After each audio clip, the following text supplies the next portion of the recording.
I. Early one morning in July a shabby covered chaise, one of those antediluvian chaises without springs in which no one travels in Russia nowadays, except merchants' clerks. Dealers and the less well-to-do among priests, drove out of N. the principal town of the province of Z, and rumbled noisily along the posting track. It rattled and creaked at every movement. The pail, hanging on behind, chimed in gruffly, and from these sounds alone and from the wretched rags of leather hanging loose about its peeling body one could judge of its decrepit age and readiness to drop to pieces. 2 of the inhabitants of N. were sitting in the chaise. They were a merchant of N. called Ivan Ivanitch Kuzmichov, a man with a shaven face wearing glasses and a straw hat, more like a government clerk than a merchant, and Father Christopher Syrisky, the priest of the Church of St. Nikolai at N. A little old man with long hair, in a grey canvas cassock, a wide-brimmed top hat and a coloured embroidered girdle. The former was absorbed in thought, and kept tossing his head to shake off drowsiness. In his countenance an habitual business-like reserve was struggling with the genial expression of a man who has just said good-bye to his relatives and has had a good drink at parting. The latter gazed with moist eyes wonderingly at God's world, and his smile was so broad that it seemed to embrace even the brim of his hat. His face was red and looked frozen. Both of them, Father Christopher as well as Kuzmichov, were going to sell wool. At parting with their families they had just eaten heartily of pastry puffs and cream, and although it was so early in the morning had had a glass or two. Both were in the best of humours. Apart from the 2 persons described above and the coachman Deniska, who lashed the pair of frisky bay horses, there was another figure in the chaise, a boy of 9 with a sunburnt face, wet with tears. This was Yegorushka, Kuzmichov's nephew. With the sanction of his uncle and the blessing of Father Christopher, he was now on his way to go to school. His mother, Olga Ivanovna, the widow of a collegiate secretary, and Kuzmichov's sister, who was fond of educated people and refined society, had entreated her brother to take Yegorushka with him when he went to sell wool and to put him to school. And now the boy was sitting on the box beside the coachman Deniska, holding on to his elbow to keep from falling off, and dancing up and down like a kettle on the hob, with no notion where he was going or what he was going for. The rapid motion through the air blew out his red shirt like a balloon on his back and made his new hat with a peacock's feather in it, like a coachman's, keep slipping on to the back of his head. He felt himself an intensely unfortunate person, and had an inclination to cry. When the chaise drove past the prison, Yegorushka glanced at the sentinels pacing slowly by the high white walls, at the little barred windows, at the cross shining on the roof, and remembered how the week before, on the day of the Holy Mother of Kazan, he had been with his mother to the prison church for the dedication feast, and how before that, at Easter, he had gone to the prison with Deniska and Ludmila the cook, and had taken the prisoners' Easter bread, eggs, cakes and roast beef. The prisoners had thanked them and made the sign of the cross, and one of them had given Yegorushka a pewter buckle of his own making. The boy gazed at the familiar places, while the hateful chaise flew by and left them all behind. After the prison he caught glimpses of black grimy foundries, followed by the snug green cemetery surrounded by a wall of cobblestones. White crosses and tombstones, nestling among green cherry trees and looking in the distance like patches of white, peeped out gaily from behind the wall. Yegorushka remembered that when the cherries were in blossom those white patches melted with the flowers into a sea of white, and that when the cherries were ripe the white tombstones and crosses were dotted with splashes of red like bloodstains. Under the cherry trees in the cemetery Yegorushka's father and granny, Zinaida Danilovna, lay sleeping day and night. When granny had died she had been put in a long narrow coffin and 2 pennies had been put upon her eyes, which would not keep shut. Up to the time of her death she had been brisk, and used to bring soft rolls covered with poppy seeds from the market. Now she did nothing but sleep and sleep. Beyond the cemetery came the smoking brickyards. From under the long roofs of reeds that looked as though pressed flat to the ground, a thick black smoke rose in great clouds and floated lazily upwards. The sky was murky above the brickyards and the cemetery, and great shadows from the clouds of smoke crept over the fields and across the roads. Men and horses covered with red dust were moving about in the smoke near the roofs. The town ended with the brickyards and the open country began. Yegorushka looked at the town for the last time, pressed his face against Deniska's elbow, and wept bitterly. "Come, not done howling yet, cry baby," cried Kuzmichov. "You are blubbering again, little milksop. If you don't want to go, stay behind, no one is taking you by force." Never mind, Jaeger boy, never mind," Father Christopher muttered rapidly, "never mind, my boy. Call upon God. You are not going for your harm, but for your good. Learning is light, as the saying is, and ignorance is darkness." "That is so, truly." "Do you want to go back?" asked Kuzmichov. Yes, answered Yegorushka, sobbing. "Well, you'd better go back then. Anyway, you are going for nothing, it's a day's journey for a spoonful of porridge." Never mind, my boy," Father Christopher went on. "Call upon God." Lomonosov set off with the fisherman in the same way, and he became a man famous all over Europe. Learning in conjunction with faith brings forth fruit pleasing to God. What are the words of the prayer? For the glory of our Maker, for the comfort of our parents, for the benefit of our church and our country. Yes, indeed. The benefit is not the same in all cases, said Kuzmichov, lighting a cheap cigar. Some will study 20 years and get no sense from it. That does happen. Learning is a benefit to some, but others only muddle their brains. My sister is a woman who does not understand. She is set upon refinement, and wants to turn Yegorka into a learned man, and she does not understand that with my business I could settle Yegorka happily for the rest of his life. I tell you this, that if everyone were to go in for being learned and refined there would be no one to sow the corn and do the trading, they would all die of hunger. And if all go in for trading and sowing corn there will be no one to acquire learning. And considering that each of them had said something weighty and convincing, Kuzmichov and Father Christopher both looked serious and cleared their throats simultaneously. Deniska, who had been listening to their conversation without understanding a word of it, shook his head and, rising in his seat, lashed at both the bays. A silence followed. Meanwhile a wide boundless plain encircled by a chain of low hills lay stretched before the traveller's eyes. Huddling together and peeping out from behind one another, these hills melted together into rising ground, which stretched right to the very horizon and disappeared into the lilac distance. One drives on and cannot discern where it begins or where it ends. The sun had already peeped out from beyond the town behind them, and quietly, without fuss, set to its accustomed task. At first in the distance before them a broad, bright, yellow streak of light crept over the ground where the earth met the sky, near the little barrows and the windmills, which in the distance looked like tiny men waving their arms.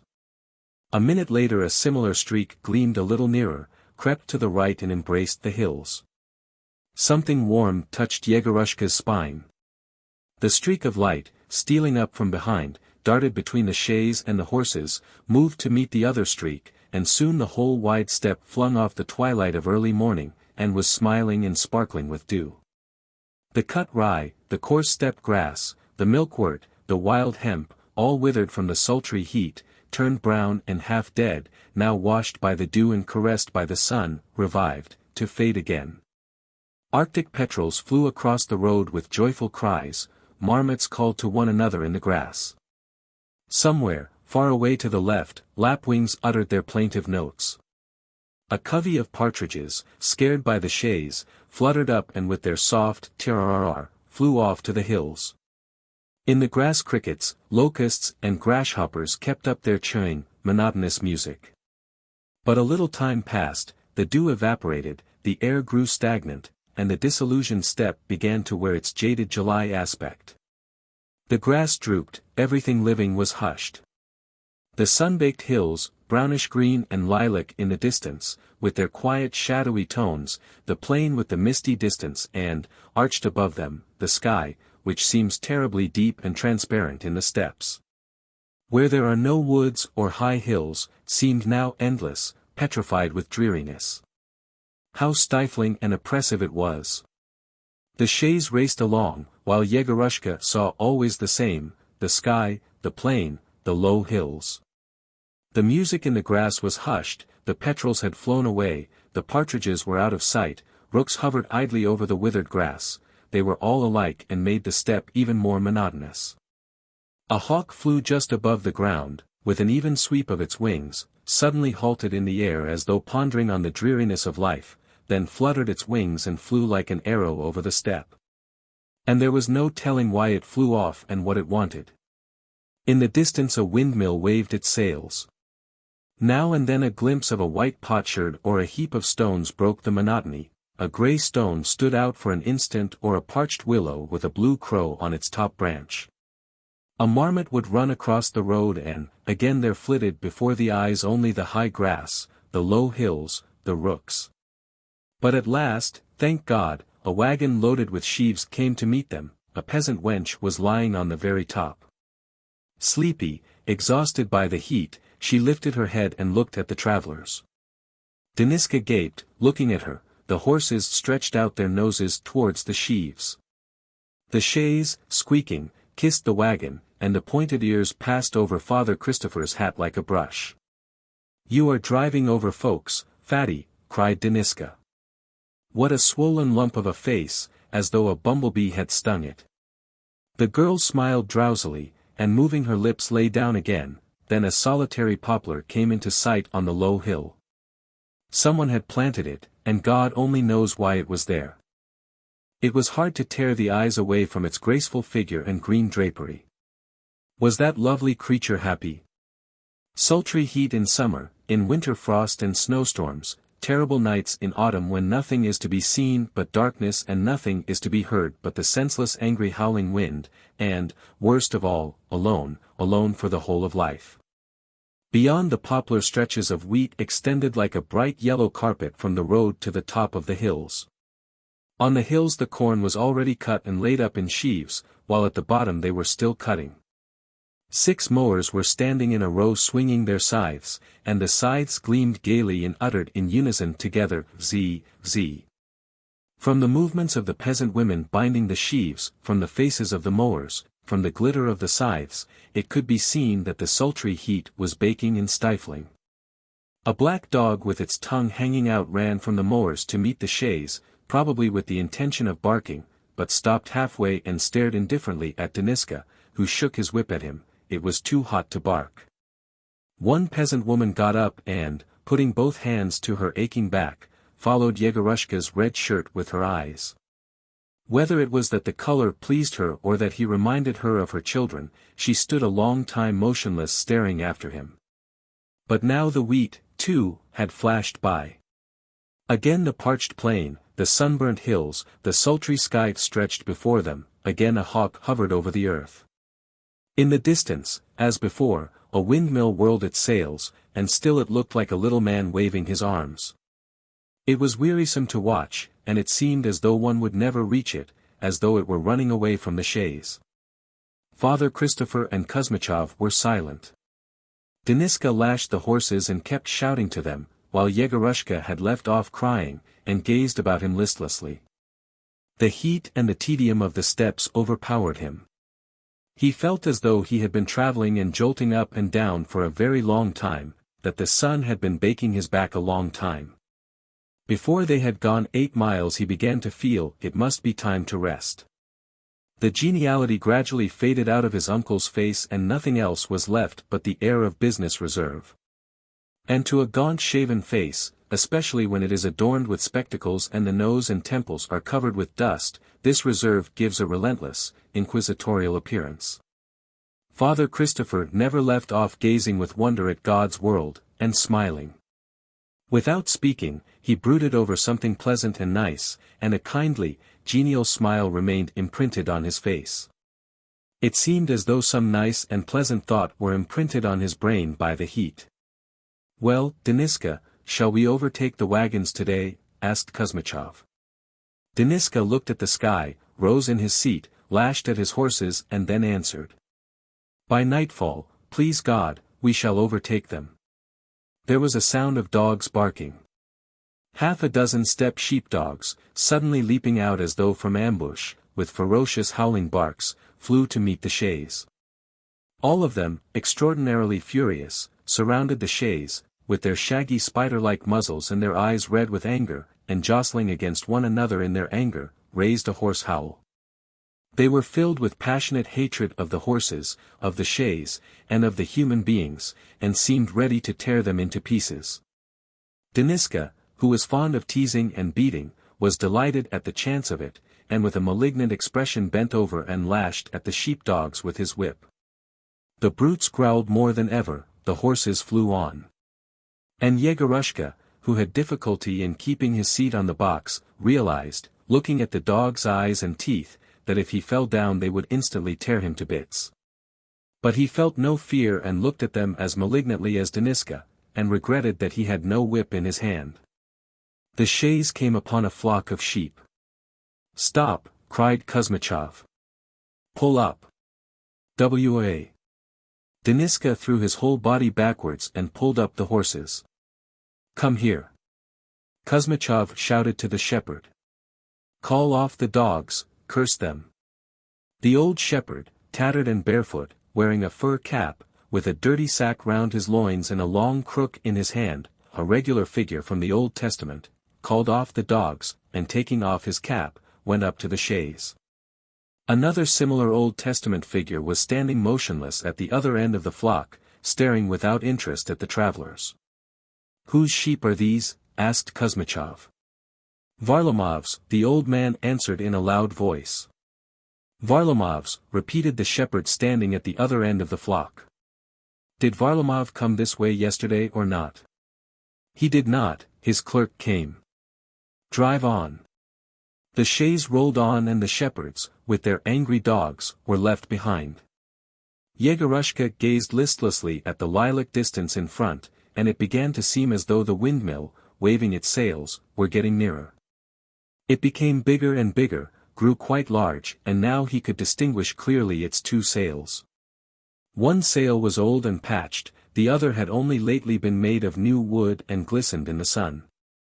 The chaise drove straight on, while the windmill, for some reason, began retreating to the left. They drove on, and the windmill kept moving away to the left, and still did not disappear. "A fine windmill Boltva has put up for his son," observed Deniska. "And how is it we don't see his farm?" "It is that way, beyond the creek." Boltva's farm, too, soon came into sight, but yet the windmill did not retreat, did not drop behind. It still watched Yegorushka with its shining sail and waved. What a sorcerer! 2.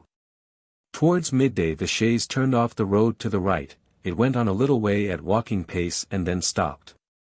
Yegorushka heard a soft, very caressing gurgle, and felt a different air breathe on his face with a cool velvety touch. Through a little pipe of hemlock stuck there by some unknown benefactor, water was running in a thin trickle from a low hill, put together by nature of huge monstrous stones. It fell to the ground, and limpid, sparkling gaily in the sun, and softly murmuring as though fancying itself a great tempestuous torrent, flowed swiftly away to the left. Not far from its source the little stream spread itself out into a pool. The burning sunbeams and the parched soil greedily drank it up and sucked away its strength. But a little further on it must have mingled with another rivulet, for 100 paces away thick reeds showed green and luxuriant along its course, and 3 snipe flew up from them with a loud cry as the chaise drove by. The travelers got out to rest by the stream and feed the horses. Kuzmichov, Father Christopher and Yegorushka sat down on a mat in the narrow strip of shade cast by the chaise and the unharnessed horses. The nice pleasant thought that the heat had imprinted in Father Christopher's brain craved expression after he had had a drink of water and eaten a hard-boiled egg. He bent a friendly look upon Yegorushka, munched, and began. "I studied too, my boy. From the earliest age God instilled into me good sense and understanding, so that while I was just such a lad as you I was beyond others, a comfort to my parents and preceptors by my good sense. Before I was 15 I could speak and make verses in Latin, just as in Russian. I was the crosier-bearer to His Holiness Bishop Christopher. After Mass one day, as I remember it was the patron saint's day of His Majesty Tsar Alexander Pavlovich of blessed memory, he unrobed at the altar, looked kindly at me and asked, "Pure bone, quam apelleris?" And I answered, "Christophorus sum." And he said, "Ergo canominati sumus," that is, that we were namesakes. Then he asked in Latin, "Whose son are you?" To which I answered, also in Latin, that I was the son of Deacon Cyriski of the village of Lebedinsko. Seeing my readiness and the clearness of my answers, His Holiness blessed me and said, "Write to your father that I will not forget him, and that I will keep you in view." The holy priests and fathers who were standing round the altar, hearing our discussion in Latin, were not a little surprised, and everyone expressed his pleasure in praise of me. Before I had mustaches, my boy, I could read Latin, Greek, and French. I knew philosophy, mathematics, secular history, and all the sciences. The Lord gave me a marvelous memory. Sometimes, if I read a thing once or twice, I knew it by heart. My preceptors and patrons were amazed, and so they expected I should make a learned man, a luminary of the church. I did think of going to Kiev to continue my studies, but my parents did not approve. "You'll be studying all your life," said my father, "when shall we see you finished?" Hearing such words, I gave up study and took a post.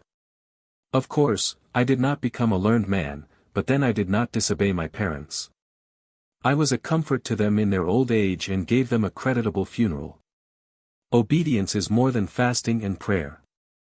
"I suppose you have forgotten all your learning," observed Kuzmichov. "I should think so. Thank God, I have reached my 80th year. Something of philosophy and rhetoric I do remember, but languages and mathematics I have quite forgotten." Father Christopher screwed up his eyes, thought a minute and said in an undertone, "What is a substance?" "A creature is a self-existing object, not requiring anything else for its completion." He shook his head and laughed with feeling. "Spiritual nourishment," he said. "Of a truth matter nourishes the flesh and spiritual nourishment the soul." "Learning is all very well," sighed Kuzmichov, "but if we don't overtake Varlamov, learning won't do much for us. A man isn't a needle, we shall find him. He must be going his rounds in these parts." Among the sedge were flying the 3 snipe they had seen before, and in their plaintive cries there was a note of alarm and vexation at having been driven away from the stream. The horses were steadily munching and snorting. Deniska walked about by them and, trying to appear indifferent to the cucumbers, pies, and eggs that the gentry were eating, he concentrated himself on the gadflies and horseflies that were fastening upon the horses' backs and bellies. He squashed his victims apathetically, emitting a peculiar, fiendishly triumphant, guttural sound, and when he missed them cleared his throat with an air of vexation and looked after every lucky one that escaped death. "Deniska, where are you?" "Come and eat," said Kuzmichov, heaving a deep sigh, a sign that he had had enough. Deniska diffidently approached the mat and picked out 5 thick and yellow cucumbers. He did not venture to take the smaller and fresher ones, took 2 hard-boiled eggs that looked dark and were cracked, then irresolutely, as though afraid he might get a blow on his outstretched hand, touched a pie with his finger. Take them," Kuzmichov urged him on. Deniska took the pies resolutely, and, moving some distance away, sat down on the grass with his back to the chaise. At once there was such a sound of loud munching that even the horses turned round to look suspiciously at Deniska. After his meal Kuzmichov took a sack containing something out of the chaise and said to Yegorushka, "I am going to sleep, and you mind that no one takes the sack from under my head."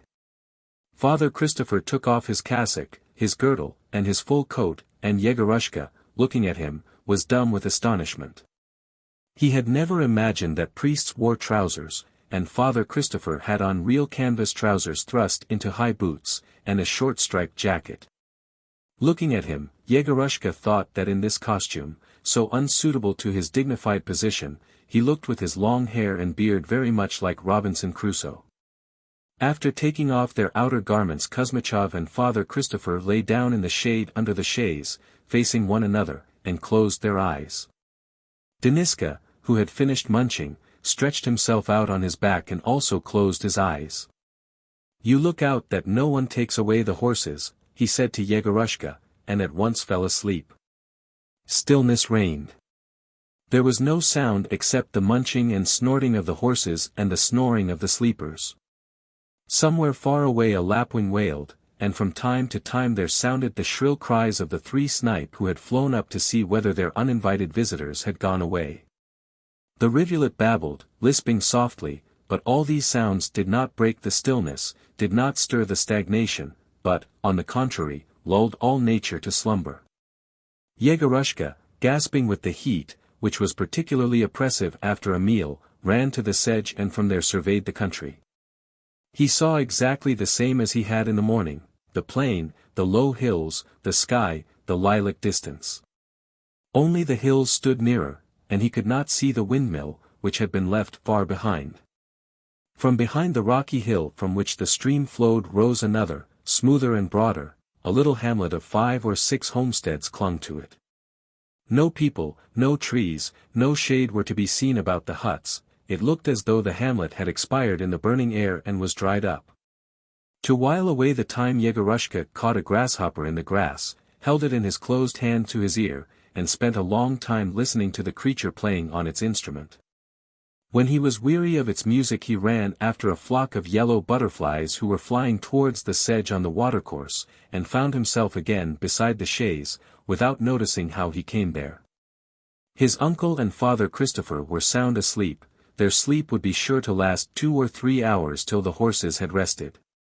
How was he to get through that long time, and where was he to get away from the heat? A hard problem. Mechanically Yegorushka put his lips to the trickle that ran from the water pipe. There was a chilliness in his mouth and there was the smell of hemlock. He drank at first eagerly, then went on with effort till the sharp cold had run from his mouth all over his body and the water was spilt on his shirt. Then he went up to the chaise and began looking at the sleeping figures. His uncle's face wore, as before, an expression of businesslike reserve. Fanatically devoted to his work, Kuzmichov always, even in his sleep and at church when they were singing, like the cherubim, thought about his business and could never forget it for a moment. And now he was probably dreaming about bales of wool, wagons, prices, Varlamov.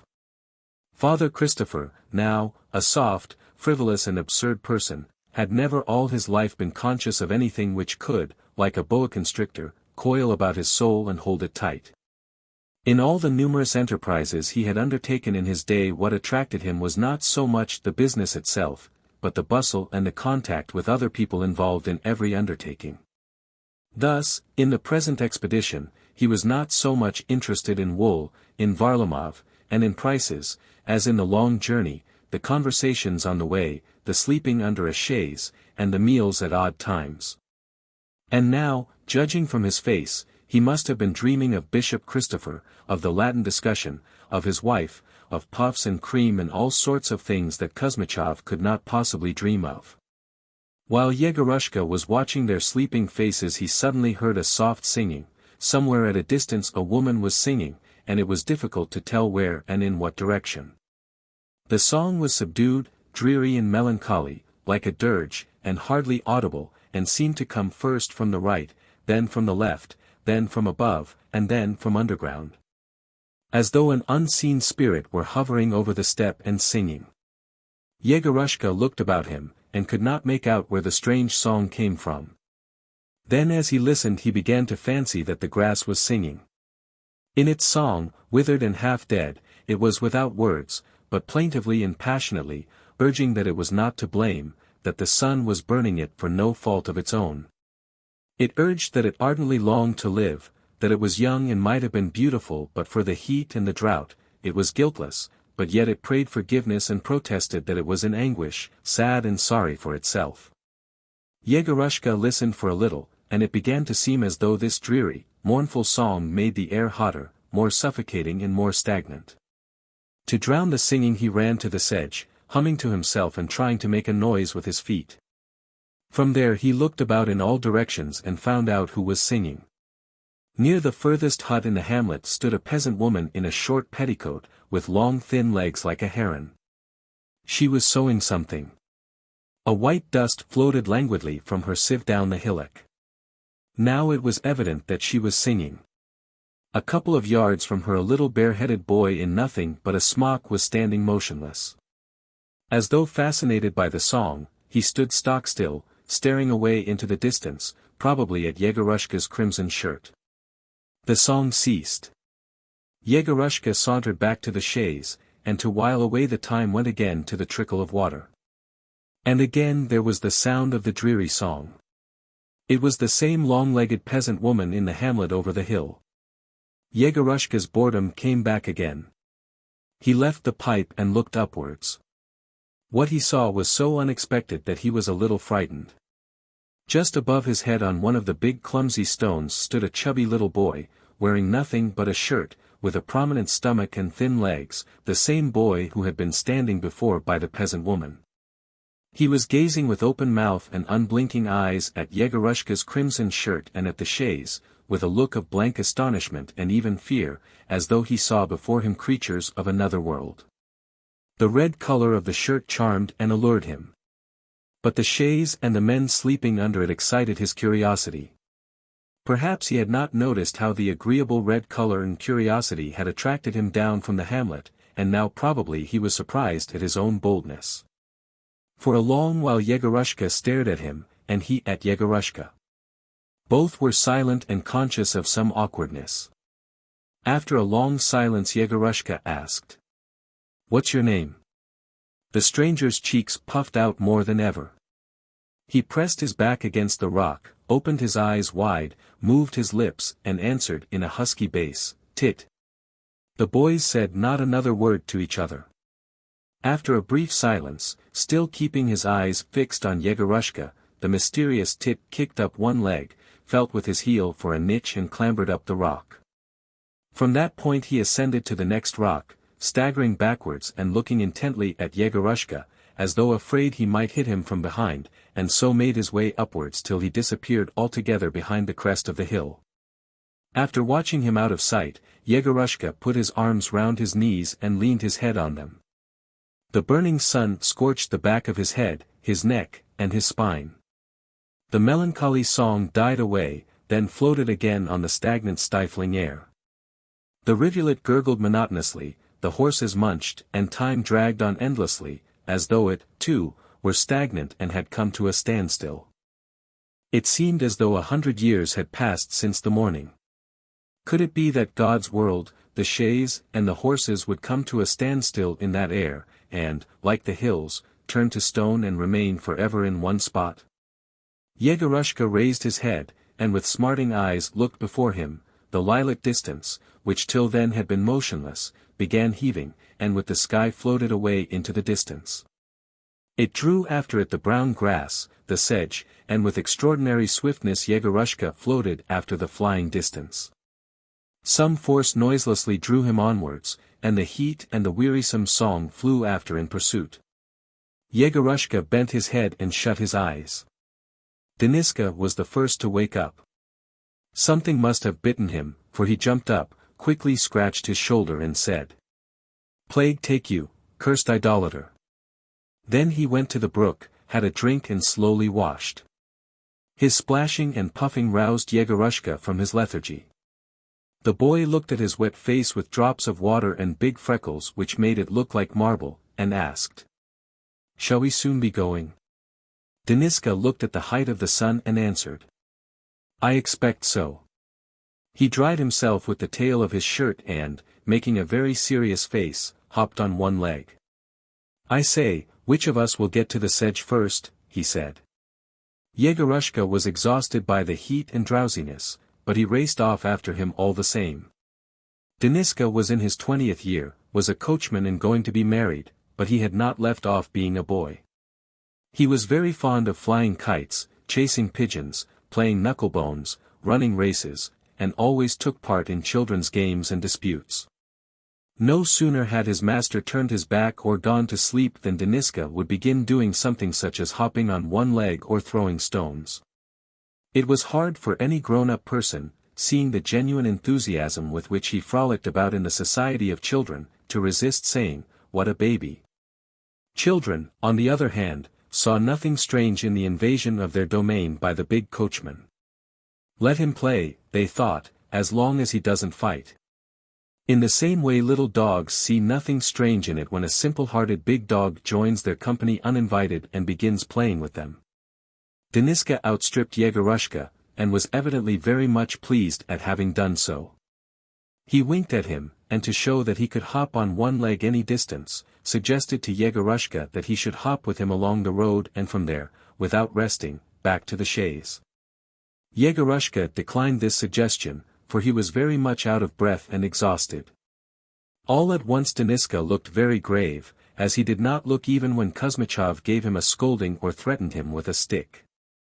Listening intently, he dropped quietly on one knee and an expression of sternness and alarm came into his face, such as one sees in people who hear heretical talk. He fixed his eyes on one spot, raised his hand curved into a hollow, and suddenly fell on his stomach on the ground and slapped the hollow of his hand down upon the grass. Caught! He wheezed triumphantly, and, getting up, lifted a big grasshopper to Yegorushka's eyes. The two boys stroked the grasshopper's broad green back with their fingers and touched his antenna, supposing that this would please the creature. Then Deniska caught a fat fly that had been sucking blood and offered it to the grasshopper. The latter moved his huge jaws, that were like the visor of a helmet, with the utmost unconcern, as though he had been long acquainted with Deniska, and bit off the fly's stomach. They let him go. With a flash of the pink lining of his wings, he flew down into the grass and at once began his chewing notes again. They let the fly go, too. It preened its wings, and without its stomach flew off to the horses. A loud sigh was heard from under the chaise. It was Kuzmichov waking up. He quickly raised his head, looked uneasily into the distance, and from that look, which passed by Yegorushka and Deniska without sympathy or interest, it could be seen that his thought on awaking was of the wool and of Varlamov. "Father Christopher, get up, it is time to start," he said anxiously. "Wake up, we've slept too long as it is." "Deniska, put the horses in." Father Christopher woke up with the same smile with which he had fallen asleep. His face looked creased and wrinkled from sleep, and seemed only half the size. After washing and dressing, he proceeded without haste to take out of his pocket a little greasy psalter. And standing with his face towards the east, began in a whisper repeating the psalms of the day and crossing himself.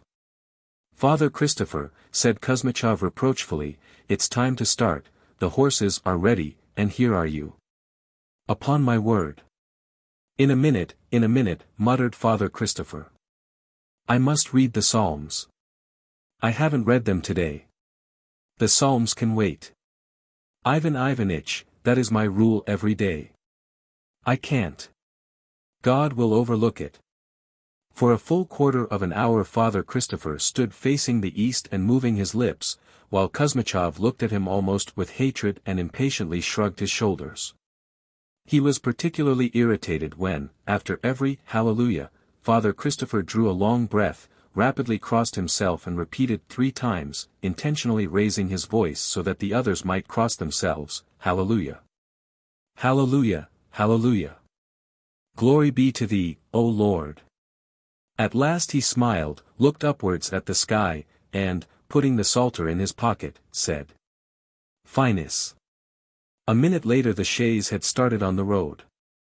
As though it were going backwards and not forwards, the travellers saw the same scene as they had before midday. The low hills were still plunged in the lilac distance, and no end could be seen to them. There were glimpses of high grass and heaps of stones, strips of stubble land passed by them and still the same rooks, the same hawk, moving its wings with slow dignity, moved over the steppe. The air was more sultry than ever. From the sultry heat and the stillness submissive nature was spellbound into silence. No wind, no fresh cheering sound, no cloud. But at last, when the sun was beginning to sink into the west, the steppe, the hills and the air could bear the oppression no longer, and, driven out of all patience, exhausted, tried to fling off the yoke. A fleecy ashen-grey cloud unexpectedly appeared behind the hills. It exchanged glances with the steppe, as though to say, "Here I am," and frowned. Suddenly something burst in the stagnant air. There was a violent squall of wind which whirled round and round, roaring and whistling over the steppe. At once a murmur rose from the grass and last year's dry herbage, the dust curled in spiral eddies over the road, raced over the steppe, and carrying with it straws, dragon-flies and feathers, rose up in a whirling black column towards the sky and darkened the sun. Prickly uprooted plants ran stumbling and leaping in all directions over the steppe, and one of them got caught in the whirlwind, turned round and round like a bird, flew towards the sky, and turning into a little black speck, vanished from sight. After it flew another, and then a third, and Yegorushka saw two of them meet in the blue height and clutch at one another as though they were wrestling. A bustard flew up by the very road. Fluttering his wings and his tail, he looked, bathed in the sunshine, like an angler's glittering tin fish or a waterfly flashing so swiftly over the water that its wings cannot be told from its antennae, which seemed to be growing before, behind and on all sides. Quivering in the air like an insect with a shimmer of bright colors, the bustard flew high up in a straight line, then, probably frightened by a cloud of dust, swerved to one side, and for a long time the gleam of his wings could be seen. Then a corncrake flew up from the grass, alarmed by the hurricane and not knowing what was the matter. It flew with the wind and not against it, like all the other birds, so that all its feathers were ruffled up and it was puffed out to the size of a hen and looked very angry and impressive. Only the rooks who had grown old on the steppe and were accustomed to its vagaries hovered calmly over the grass, or taking no notice of anything, went on unconcernedly pecking with their stout beaks at the hard earth. There was a dull roll of thunder beyond the hills, there came a whiff of fresh air. Deniska gave a cheerful whistle and lashed his horses. Father Christopher and Kuzmichov held their hats and looked intently towards the hills. How pleasant a shower of rain would have been! One effort, one struggle more, and it seemed the steppe would have got the upper hand. But the unseen oppressive force gradually riveted its fetters on the wind and the air, laid the dust, and the stillness came back again as though nothing had happened, the cloud hid, the sun-baked hills frowned submissively, the air grew calm. And only somewhere the troubled lapwings wailed and lamented their destiny. Soon after that the evening came on. 3. In the dusk of evening a big house of one story, with a rusty iron roof and with dark windows, came into sight. This house was called a posting inn, though it had nothing like a stable yard, and it stood in the middle of the steppe, with no kind of enclosure round it. A little to one side of it a wretched little cherry orchard shut in by a hurdle fence made a dark patch, and under the windows stood sleepy sunflowers drooping their heavy heads. From the orchard came the clatter of a little toy windmill, set there to frighten away hares by the rattle.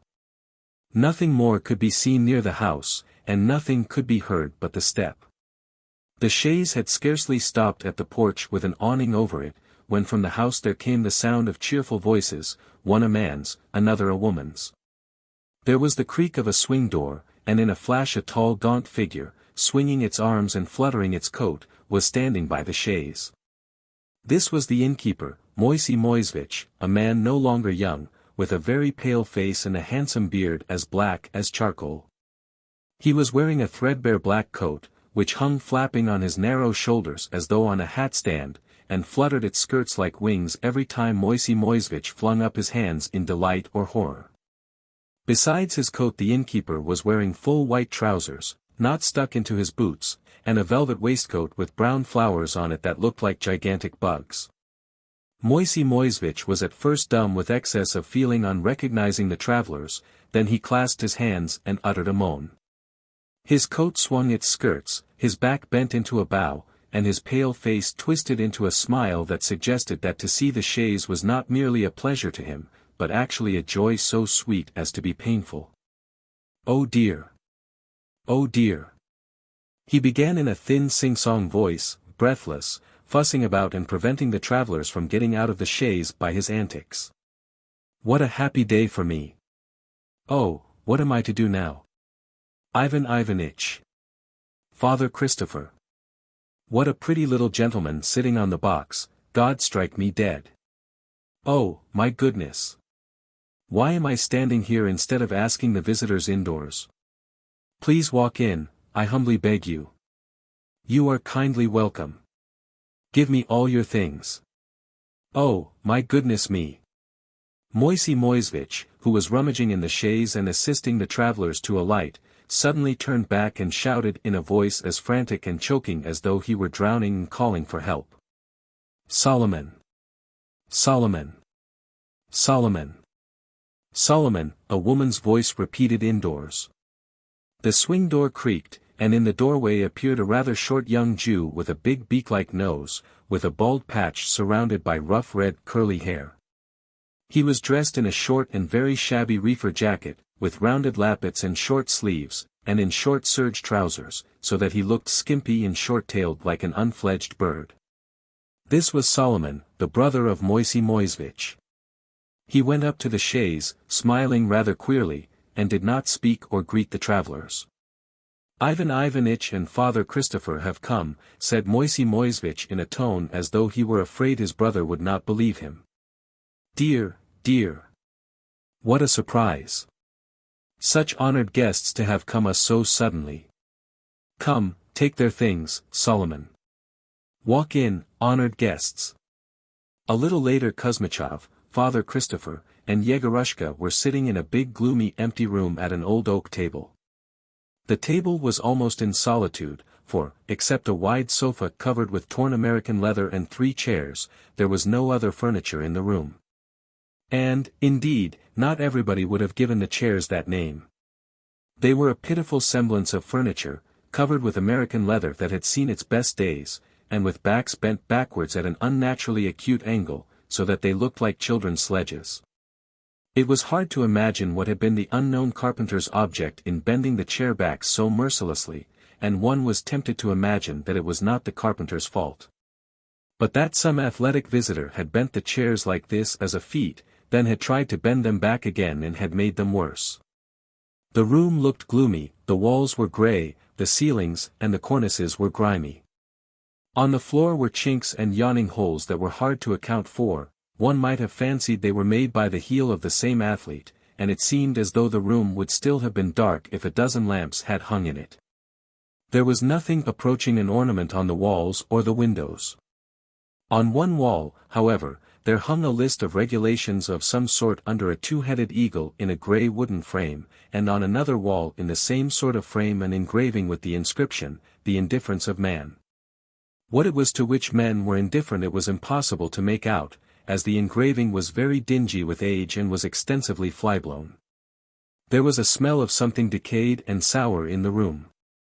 As he led the visitors into the room, Moisey Moisevich went on wriggling, gesticulating, shrugging and uttering joyful exclamations. He considered these antics necessary in order to seem polite and agreeable. "When did our wagons go by?" Kuzmichov asked. "One party went by early this morning, and the other, Ivan Ivanitch, put up here for dinner and went on towards evening." "Ah!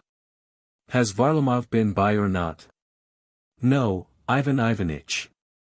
His clerk, Grigory Yegorich, went by yesterday morning and said that he had to be today at the Molokins' farm." "Good. So we will go after the wagons directly and then on to the Molokins." "Mercy on us, Ivan Ivanitch!" Moisey Moisevich cried in horror, flinging up his hands. "Where are you going for the night?" "You will have a nice little supper and stay the night, and tomorrow morning, please God, you can go on and overtake anyone you like." "There is no time for that." "Excuse me, Moisey Moisevich, another time, but now I must make haste." "We'll stay a quarter of an hour and then go on, we can stay the night at the Molokins." "A quarter of an hour," squealed Moisey Moisevich. "Have you no fear of God, Ivan Ivanitch? You will compel me to hide your caps and lock the door.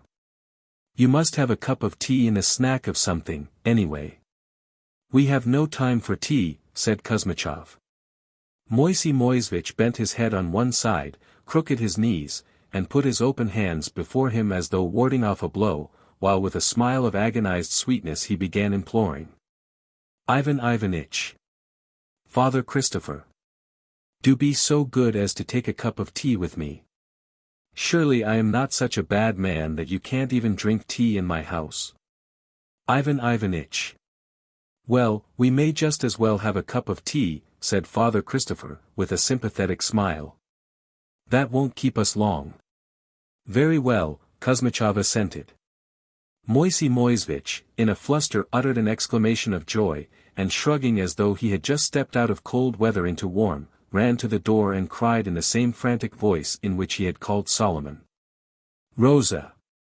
Rosa! Bring the samovar. A minute later the door opened, and Solomon came into the room carrying a large tray in his hands. Setting the tray on the table, he looked away sarcastically with the same queer smile as before. Now, by the light of the lamp, it was possible to see his smile distinctly. It was very complex, and expressed a variety of emotions, but the predominant element in it was undisguised contempt. He seemed to be thinking of something ludicrous and silly, to be feeling contempt and dislike, to be pleased at something and waiting for the favorable moment to turn something into ridicule and to burst into laughter. His long nose, his thick lips, and his sly prominent eyes seemed tense with the desire to laugh. Looking at his face, Kuzmichov smiled ironically and asked, Solomon, why did you not come to our fair at N, this summer, and act some Jewish scenes? 2 years before, as Yegorushka remembered very well, at one of the booths at the fair at N, Solomon had performed some scenes of Jewish life, and his acting had been a great success. The allusion to this made no impression whatever upon Solomon. Making no answer, he went out and returned a little later with the samovar. When he had done what he had to do at the table he moved a little aside, and, folding his arms over his chest and thrusting out one leg, fixed his sarcastic eyes on Father Christopher. There was something defiant, haughty, and contemptuous in his attitude, and at the same time it was comic and pitiful in the extreme, because the more impressive his attitude the more vividly it showed up his short trousers, his bobtail coat, his caricature of a nose, and his bird-like plucked-looking little figure. Moisey Moisevich brought a footstool from the other room and sat down a little way from the table. I wish you a good appetite. Tea and sugar, he began, trying to entertain his visitors. I hope you will enjoy it. Such rare guests, such rare ones. It is years since I last saw Father Christopher.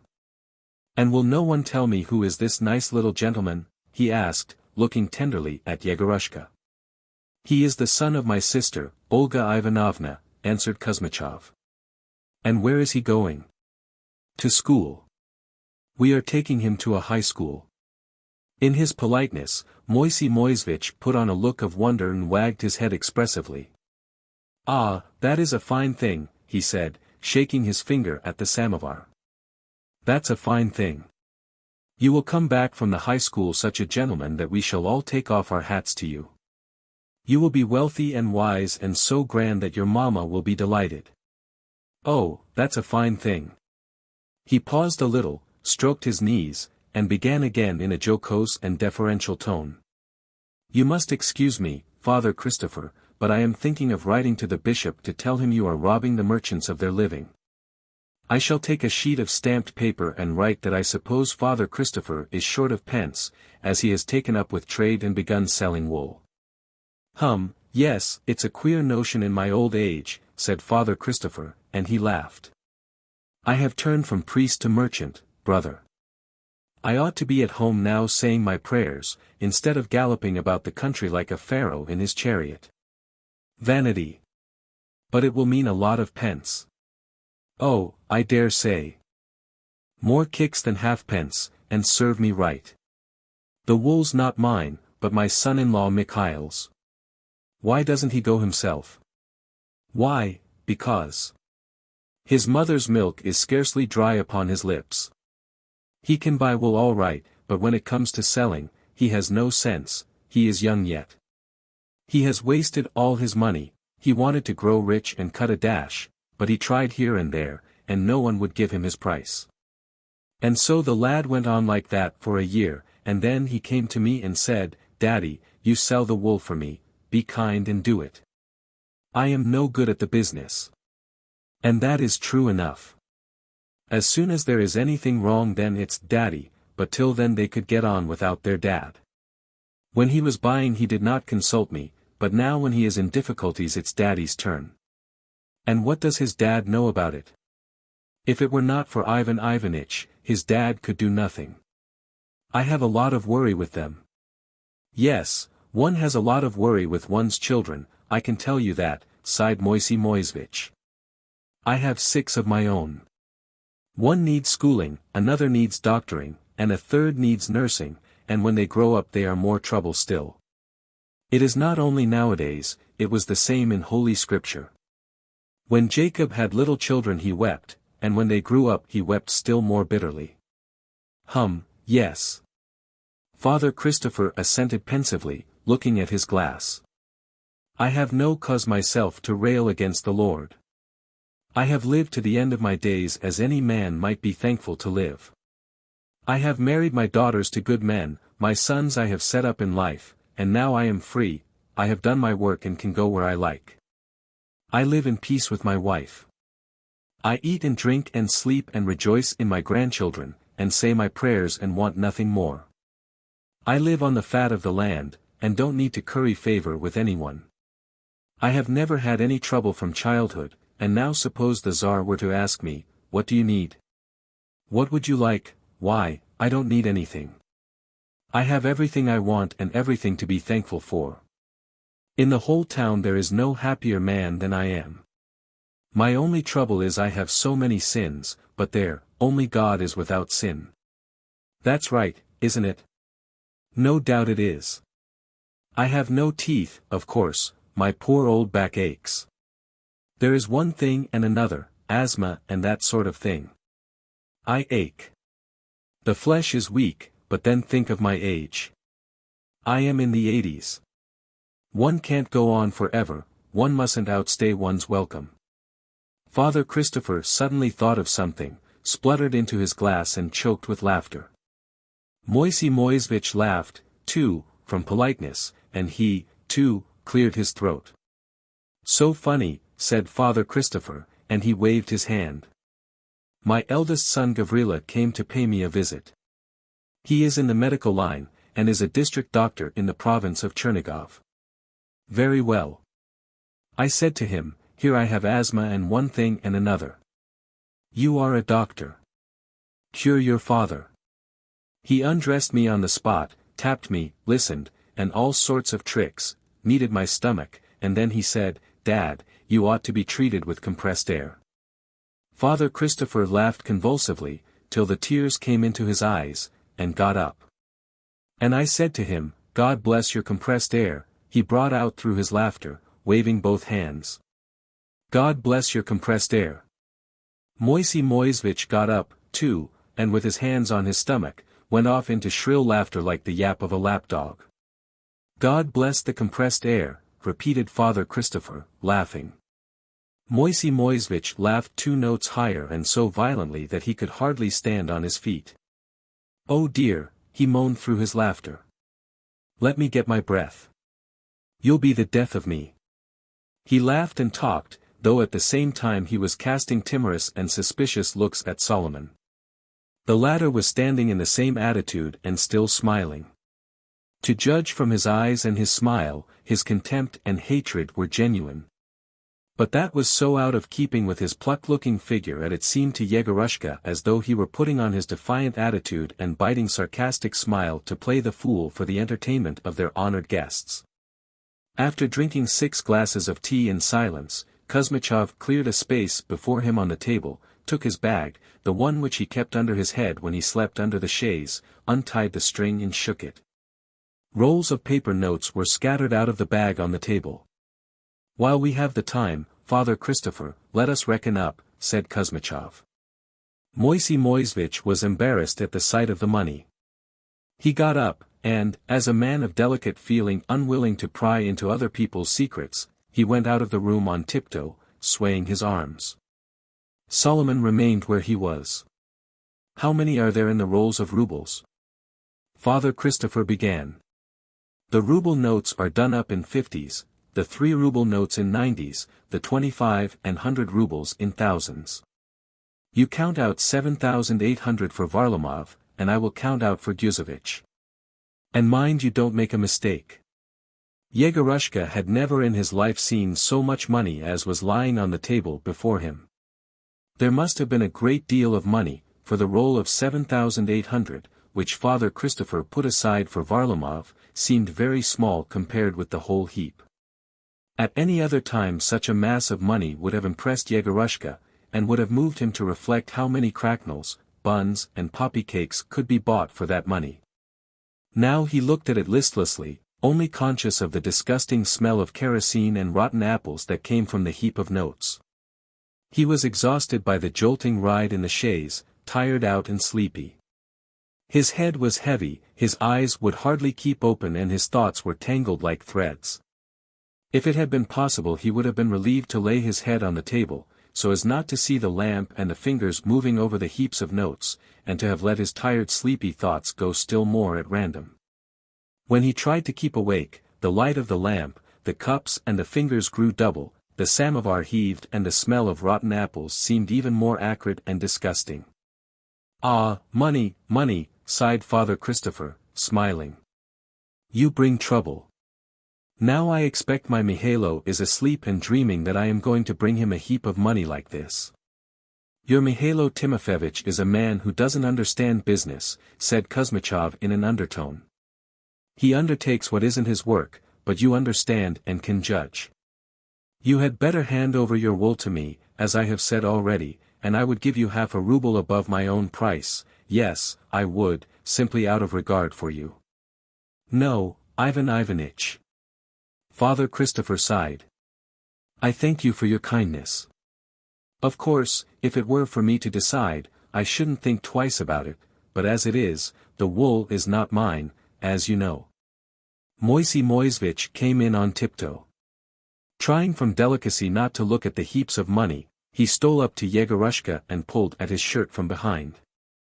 "Come along, little gentleman," he said in an undertone, "come and see the little bear I can show you. Such a queer, cross little bear. Ooh oh oh." The sleepy boy got up and listlessly dragged himself after Moisey Moisevich to see the bear. He went into a little room, where, before he saw anything, he felt he could not breathe from the smell of something sour and decaying, which was much stronger here than in the big room and probably spread from this room all over the house. One part of the room was occupied by a big bed, covered with a greasy quilt, and another by a chest of drawers and heaps of rags of all kinds, from a woman's stiff petticoat to children's little breeches and braces. A tallow candle stood on the chest of drawers. Instead of the promised bear, Yegorushka saw a big fat Jewess with her hair hanging loose, in a red flannel skirt with black sprigs on it. She turned with difficulty in the narrow space between the bed and the chest of drawers and uttered drawn-out moaning as though she had toothache. On seeing Yegorushka, she made a doleful, woebegone face, heaved a long drawn-out sigh, and before he had time to look round, put to his lips a slice of bread smeared with honey. "Eat it, dearie, eat it," she said. "You are here without your mamma, and no one to look after you. Eat it up." Yegorushka did eat it, though after the goodies and poppy cakes he had every day at home, he did not think very much of the honey, which was mixed with wax and bees' wings. He ate while Moisey Moisevich and the Jewess looked at him and sighed. "Where are you going, dearie?" asked the Jewess. "To school," answered Yegorushka. "And how many brothers and sisters have you got?" "I am the only one, there are no others." "Oh," sighed the Jewess, and turned her eyes upward. Poor mamma, poor mamma. How she will weep and miss you. We are going to send our Nahum to school in a year." "Oh oh. Ah, Nahum, Nahum," sighed Moisey Moisevich, and the skin of his pale face twitched nervously. "And he is so delicate." The greasy quilt quivered, and from beneath it appeared a child's curly head on a very thin neck. Two black eyes gleamed and stared with curiosity at Yegorushka. Still sighing, Moisey Moisevich and the Jewess went to the chest of drawers and began talking in Yiddish. Moisey Moisevich spoke in a low bass undertone, and altogether his talk in Yiddish was like a continual gul gul gul gul. While his wife answered him in a shrill voice like a techiecock's, and the whole effect of her talk was something like tu tu tu tu. While they were consulting, another little curly head on a thin neck peeped out of the greasy quilt, then a third, then a fourth. If Yegorushka had had a fertile imagination, he might have imagined that the 100-headed hydra was hiding under the quilt. "Gul gul gul gul," said Moisey Moisevich. "Tu tu tu tu," answered the Jewess. The consultation ended in the Jewess's diving with a deep sigh into the chest of drawers, and, unwrapping some sort of green rag there, she took out a big rye cake made in the shape of a heart. "Take it, dearie," she said, giving Yegorushka the cake. "You have no mamma now, no one to give you nice things." Yegorushka stuck the cake in his pocket and staggered to the door, as he could not go on breathing the foul, sour air in which the innkeeper and his wife lived.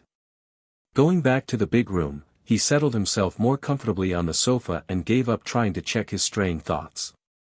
As soon as Kuzmichov had finished counting out the notes, he put them back into the bag. He did not treat them very respectfully and stuffed them into the dirty sack without ceremony, as indifferently as though they had not been money but waste paper. Father Christopher was talking to Solomon. "Well, Solomon the Wise," he said, yawning and making the sign of the cross over his mouth. "How is business?" "What sort of business are you talking about?" asked Solomon, and he looked as fiendish, as though it were a hint of some crime on his part. "Oh, things in general." "What are you doing?" "What am I doing?" Solomon repeated, and he shrugged his shoulders. "The same as everyone else. You see, I am a menial, I am my brother's servant, my brother's the servant of the visitors. The visitors are Varlamov's servants, and if I had 10 millions, Varlamov would be my servant." "Why would he be your servant?" "Why, because there isn't a gentleman or millionaire who isn't ready to lick the hand of a scabby Jew for the sake of making a kopeck. Now, I am a scabby Jew and a beggar. Everybody looks at me as though I were a dog, but if I had money Varlamov would play the fool before me just as Moisey does before you." Father Christopher and Kuzmichov looked at each other. Neither of them understood Solomon. Kuzmichov looked at him sternly and dryly, and asked, "How can you compare yourself with Varlamov, you blockhead?" "I am not such a fool as to put myself on a level with Varlamov," answered Solomon, looking sarcastically at the speaker. "Though Varlamov is a Russian, he is at heart a scabby Jew. Money and gain are all he lives for, but I threw my money in the stove. I don't want money, or land, or sheep, and there is no need for people to be afraid of me and to take off their hats when I pass. So I am wiser than your Varlamov and more like a man." A little later Yegorushka, half asleep, heard Solomon in a hoarse hollow voice choked with hatred, in hurried stuttering phrases, talking about the Jews. At first he talked correctly in Russian, then he fell into the tone of a Jewish recitation, and began speaking as he had done at the fair with an exaggerated Jewish accent. "Stop!" Father Christopher said to him. "If you don't like your religion you had better change it, but to laugh at it is a sin. It is only the lowest of the low who will make fun of his religion." "You don't understand," Solomon cut him short rudely. "I am talking of one thing and you are talking of something else." "One can see you are a foolish fellow," sighed Father Christopher. "I admonish you to the best of my ability, and you are angry. I speak to you like an old man quietly, and you answer like a ticky-cock, blah, blah, blah. You really are a queer fellow." Moisey Moisevich came in. He looked anxiously at Solomon and at his visitors, and again the skin on his face quivered nervously. Yegorushka shook his head and looked about him. He caught a passing glimpse of Solomon's face at the very moment when it was turned 3/4 towards him, and when the shadow of his long nose divided his left cheek in half, the contemptuous smile mingled with that shadow. The gleaming sarcastic eyes, the haughty expression, and the whole plucked-looking little figure, dancing and doubling itself before Yegorushka's eyes, made him now not like a buffoon, but like something one sometimes dreams of, like an evil spirit. "What a ferocious fellow you've got here, Moisey Moisevich." "God bless him," said Father Christopher with a smile. "You ought to find him a place or a wife or something. There's no knowing what to make of him." Kuzmichov frowned angrily. Moisey Moisevich looked uneasily and inquiringly at his brother and the visitors again. "Solomon, go away," he said shortly. "Go away, and he added something in Yiddish. Solomon gave an abrupt laugh and went out. What was it? Moisey Moisevich asked Father Christopher anxiously. He forgets himself, answered Kuzmichov. He's rude and thinks too much of himself. I knew it. Moisey Moisevich cried in horror, clasping his hands. Oh dear, oh dear. He muttered in a low voice. Be so kind as to excuse it, and don't be angry. He is such a queer fellow, such a queer fellow. Oh dear, oh dear. He is my own brother, but I have never had anything but trouble from him. You know he's. Moisey Moisevich crooked his finger by his forehead and went on. He is not in his right mind, he's hopeless. And I don't know what I am to do with him. He cares for nobody, he respects nobody, and is afraid of nobody. You know he laughs at everybody, he says silly things, speaks familiarly to anyone. You wouldn't believe it, Varlamov came here one day and Solomon said such things to him that he gave us both a taste of his whip. But why whip me? Was it my fault?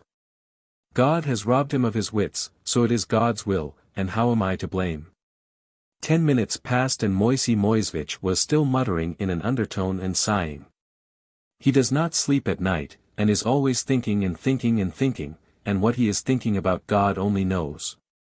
If you go to him at night he is angry and laughs. He doesn't like me either. And there is nothing he wants. When our father died he left us each 6,000 rubles. I bought myself an inn, married, and now I have children. And he burnt all his money in the stove. Such a pity, such a pity. Why burn it? If he didn't want it he could give it to me, but why burn it? Suddenly the swing door creaked and the floor shook under footsteps.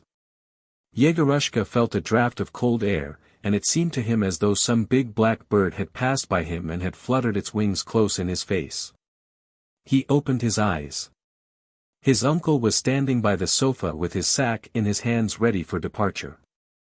Father Christopher, holding his broad-brimmed top hat, was bowing to someone and smiling, not his usual soft kindly smile, but a respectful forced smile which did not suit his face at all, while Moisey Moisevich looked as though his body had been broken into 3 parts, and he were balancing and doing his utmost not to drop to pieces. Only Solomon stood in the corner with his arms folded, as though nothing had happened, and smiled contemptuously as before. Your Excellency must excuse us for not being tidy, moaned Moisey Moisevich with the agonizingly sweet smile, taking no more notice of Kuzmichov or Father Christopher, but swaying his whole person so as to avoid dropping to pieces. We are plain folks, Your Excellency. Yegorushka rubbed his eyes. In the middle of the room there really was standing an excellency, in the form of a young plump and very beautiful woman in a black dress and a straw hat. Before Yegorushka had time to examine her features the image of the solitary graceful poplar he had seen that day on the hill for some reason came into his mind. Has Varlamov been here today? A woman's voice inquired. No, Your Excellency, said Moisey Moisevich. If you see him tomorrow, ask him to come and see me for a minute.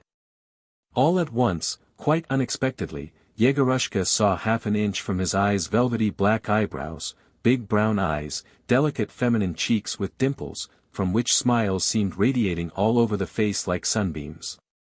There was a glorious scent. What a pretty boy, said the lady. Whose boy is it? Kazimir Mihailovich, look what a charming fellow. Good heavens, he is asleep. And the lady kissed Yegorushka warmly on both cheeks, and he smiled and, thinking he was asleep, shut his eyes. The swing door squeaked, and there was the sound of hurried footsteps, coming in and going out. Yegorushka, Yegorushka, he heard 2 bass voices whisper. Get up, it is time to start. Somebody, it seemed to be Deniska, set him on his feet and led him by the arm. On the way he half opened his eyes and once more saw the beautiful lady in the black dress who had kissed him. She was standing in the middle of the room and watched him go out, smiling at him and nodding her head in a friendly way. As he got near the door he saw a handsome, stoutly built, dark man in a bowler hat and in leather gaiters. This must have been the lady's escort. "Woa," he heard from the yard. At the front door Yegorushka saw a splendid new carriage and a pair of black horses. On the box sat a groom in livery, with a long whip in his hands. No one but Solomon came to see the travelers off. His face was tense with a desire to laugh. He looked as though he were waiting impatiently for the visitors to be gone, so that he might laugh at them without restraint. "The Countess Dranitsky," whispered Father Christopher, clambering into the chaise. "Yes, Countess Dranitsky," repeated Kuzmichov, also in a whisper. The impression made by the arrival of the Countess was probably very great, for even Deniska spoke in a whisper. And only ventured to lash his bays and shout when the chaise had driven a quarter of a mile away and nothing could be seen of the inn but a dim light. 4. Who was this elusive, mysterious Varlamov of whom people talked so much, whom Solomon despised, and whom even the beautiful Countess needed?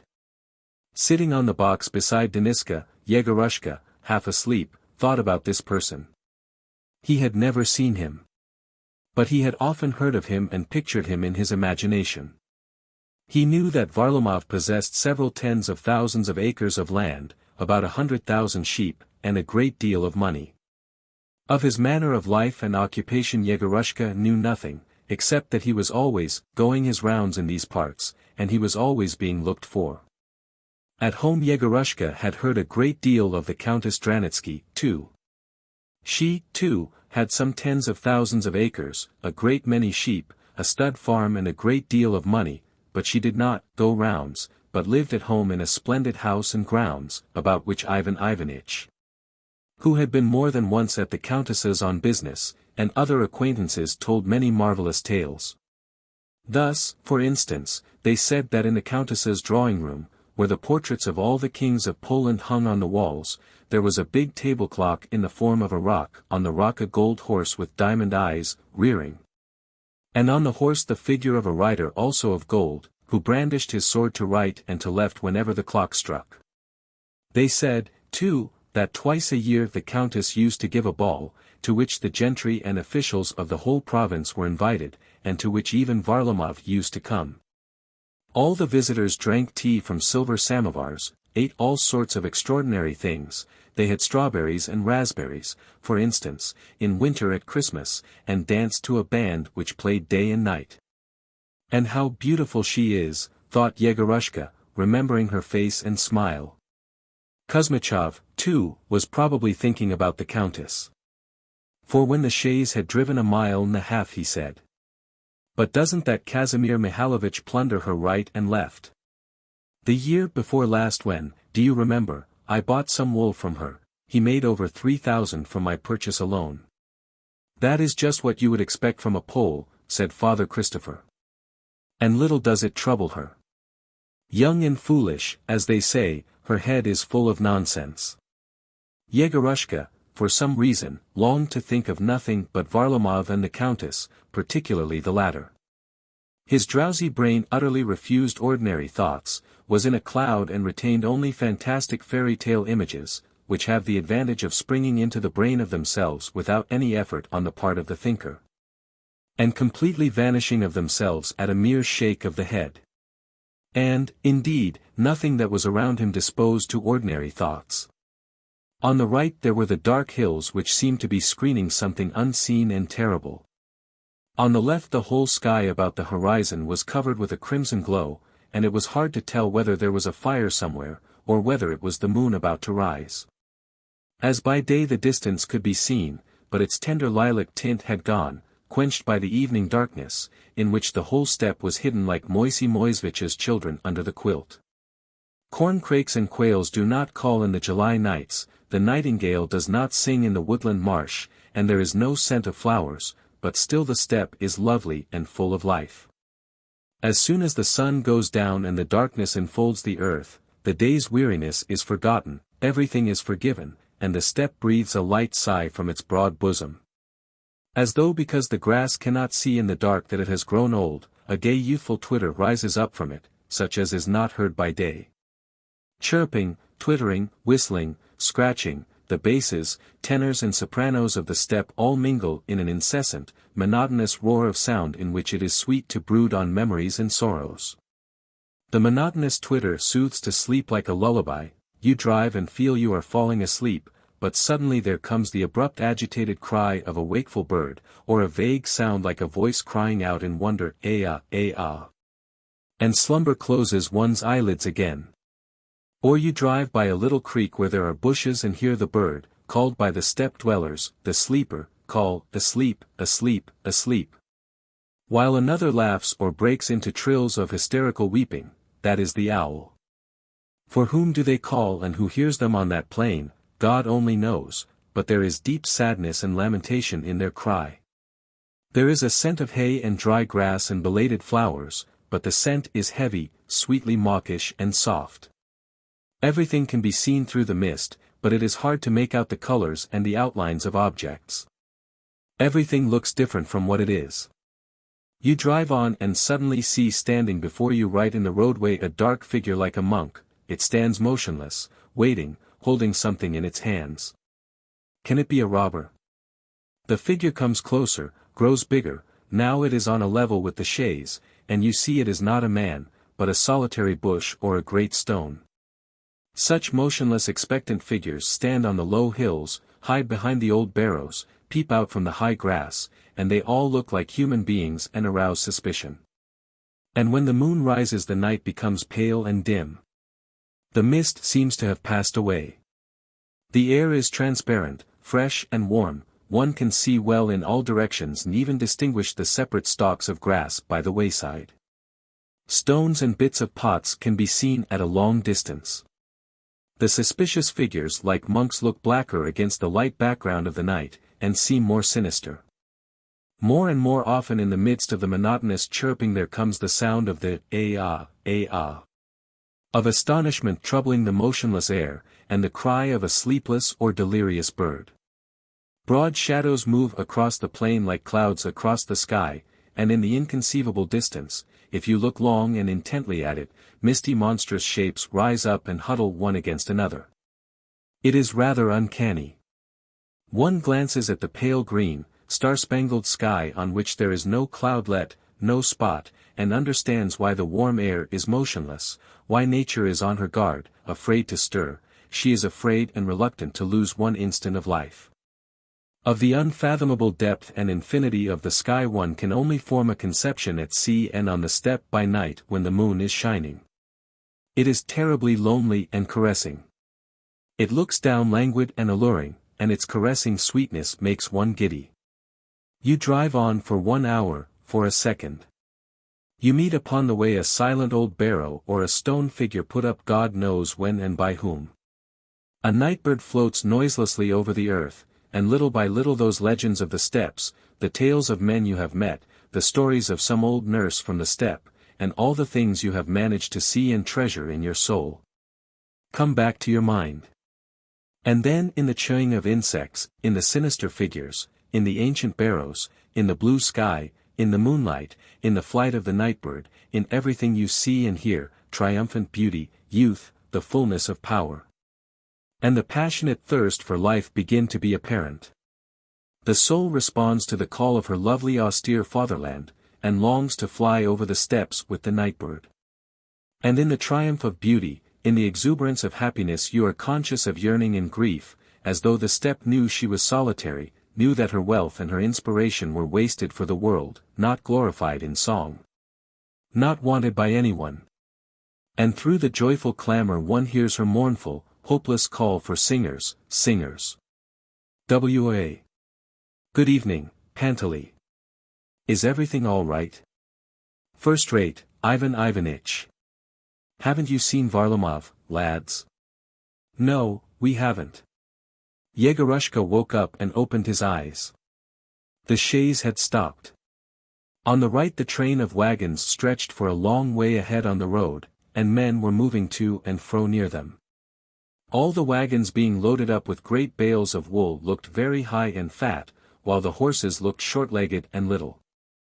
Well, then, we shall go on to the Molokans, Kuzmichov said aloud. The Jew told us that Varlamov was putting up for the night at the Molokans. So goodbye, lads. Good luck to you. Goodbye, Ivan Ivanitch, several voices replied. I say, lads, Kuzmichov cried briskly, you take my little lad along with you. Why should he go jolting off with us for nothing? You put him on the bales, Pantely, and let him come on slowly, and we shall overtake you. Get down, Jaeger. Go on, it's all right.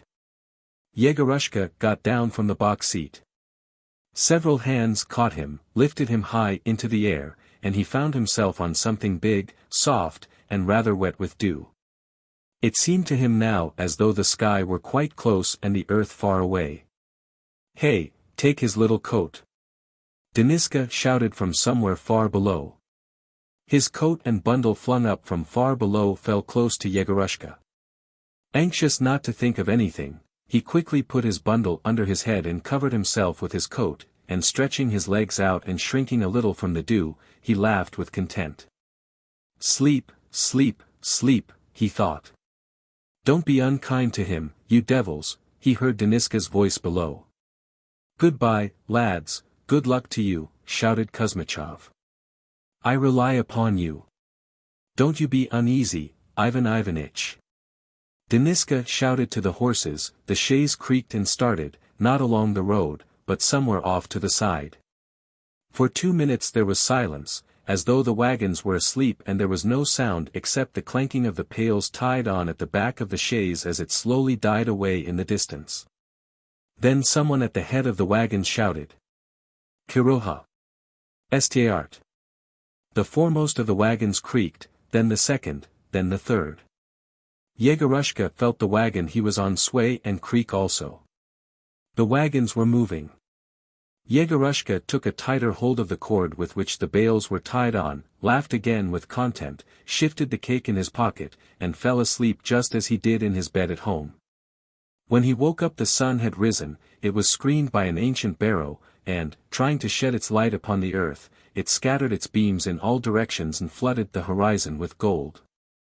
It seemed to Yegorushka that it was not in its proper place, as the day before it had risen behind his back, and now it was much more to his left. And the whole landscape was different. There were no hills now, but on all sides, wherever one looked, there stretched the brown cheerless plain, here and there upon it small barrows rose up and rooks flew as they had done the day before. The belfries and huts of some village showed white in the distance ahead. As it was Sunday, the Little Russians were at home baking and cooking, that could be seen by the smoke which rose from every chimney and hung, a dark blue transparent veil, over the village.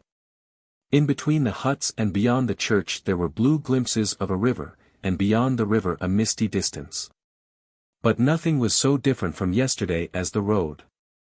Something extraordinarily broad, spread out and titanic, stretched over the steppe by way of a road. It was a grey streak well trodden down and covered with dust, like all roads. Its width puzzled Yegorushka and brought thoughts of fairy tales to his mind.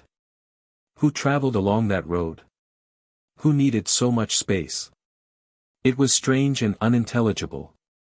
It might have been supposed that giants with immense strides, such as Ilya Muromets and Solovy the Brigand, were still surviving in Russia, and that their gigantic steeds were still alive.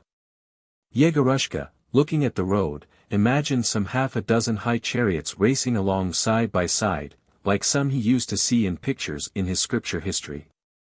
These chariots were each drawn by 6 wild furious horses, and their great wheels raised a cloud of dust to the sky, while the horses were driven by men such as one may see in one's dreams or in imagination brooding over fairy tales. And if those figures had existed, how perfectly in keeping with the steppe and the road they would have been. Telegraph poles with 2 wires on them stretched along the right side of the road to its furthermost limit. Growing smaller and smaller they disappeared near the village behind the huts and green trees, and then again came into sight in the lilac distance in the form of very small thin sticks that looked like pencils stuck into the ground. Hawks, falcons, and crows sat on the wires and looked indifferently at the moving wagons. Yegorushka was lying in the last of the wagons, and so could see the whole string. There were about 20 wagons, and there was a driver to every 3 wagons. By the last wagon, the one in which Yegorushka was, there walked an old man with a grey beard, as short and lean as Father Christopher, but with a sunburnt, stern and brooding face.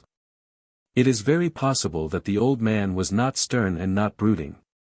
But his red eyelids and his sharp long nose gave his face a stern frigid expression such as is common with people in the habit of continually thinking of serious things in solitude.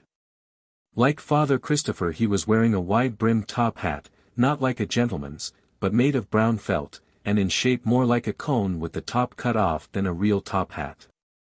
Probably from a habit acquired in cold winters, when he must more than once have been nearly frozen as he trudged beside the wagons, he kept slapping his thighs and stamping with his feet as he walked. Noticing that Yegorushka was awake, he looked at him and said, shrugging his shoulders as though from the cold. "Ah, you are awake, youngster. So you are the son of Ivan Ivanitch?" "No, his nephew." "Nephew of Ivan Ivanitch? Here I have taken off my boots and am hopping along barefoot. My feet are bad, they are swollen, and it's easier without my boots." "Easier, youngster, without boots, I mean." "So you are his nephew? He is a good man, no harm in him. God give him health." "No harm in him. I mean Ivan Ivanitch. He has gone to the Molokans. O Lord, have mercy upon us." The old man talked, too, as though it were very cold, pausing and not opening his mouth properly. And he mispronounced the labial consonants, stuttering over them as though his lips were frozen. As he talked to Yegorushka he did not once smile, and he seemed stern. 2 wagons ahead of them there walked a man wearing a long reddish-brown coat, a cap and high boots with sagging bootlegs and carrying a whip in his hand. This was not an old man, only about 40. When he looked round Yegorushka saw a long red face with a scanty goat beard and a spongy-looking swelling under his right eye. Apart from this very ugly swelling, there was another peculiar thing about him which caught the eye at once. In his left hand he carried a whip, while he waved the right as though he were conducting an unseen choir. From time to time he put the whip under his arm, and then he conducted with both hands and hummed something to himself. The next driver was a long rectilinear figure with extremely sloping shoulders and a back as flat as a board. He held himself as stiffly erect as though he were marching or had swallowed a yard measure. His hands did not swing as he walked, but hung down as if they were straight sticks, and he strode along in a wooden way, after the manner of toy soldiers, almost without bending his knees, and trying to take as long steps as possible. While the old man or the owner of the spongy swelling were taking 2 steps he succeeded in taking only 1, and so it seemed as though he were walking more slowly than any of them, and would drop behind. His face was tied up in a rag, and on his head something stuck up that looked like a monk's peaked cap. He was dressed in a short little Russian coat, with full dark blue trousers and bark shoes. Yegorushka did not even distinguish those that were farther on. He lay on his stomach, picked a little hole in the bale, and, having nothing better to do, began twisting the wool into a thread.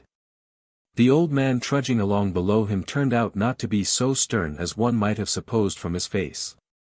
Having begun a conversation, he did not let it drop. "Where are you going?" he asked, stamping with his feet. "To school," answered Yegorushka. "To school. Aha. Well, may the Queen of Heaven help you."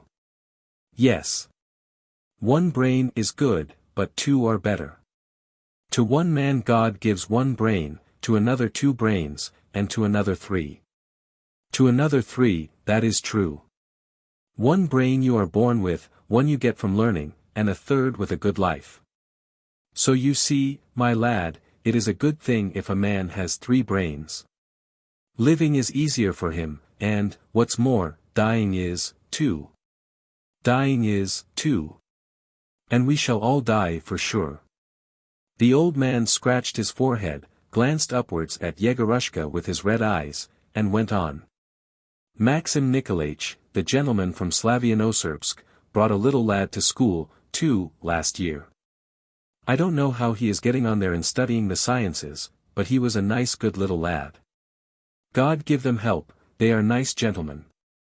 Yes, he, too, brought his boy to school. In Slavyanosrbsk there is no establishment, I suppose, for study. No. But it is a nice town. There's an ordinary school for simple folks, but for the higher studies there is nothing. No, that's true. What's your name? Yegorushka.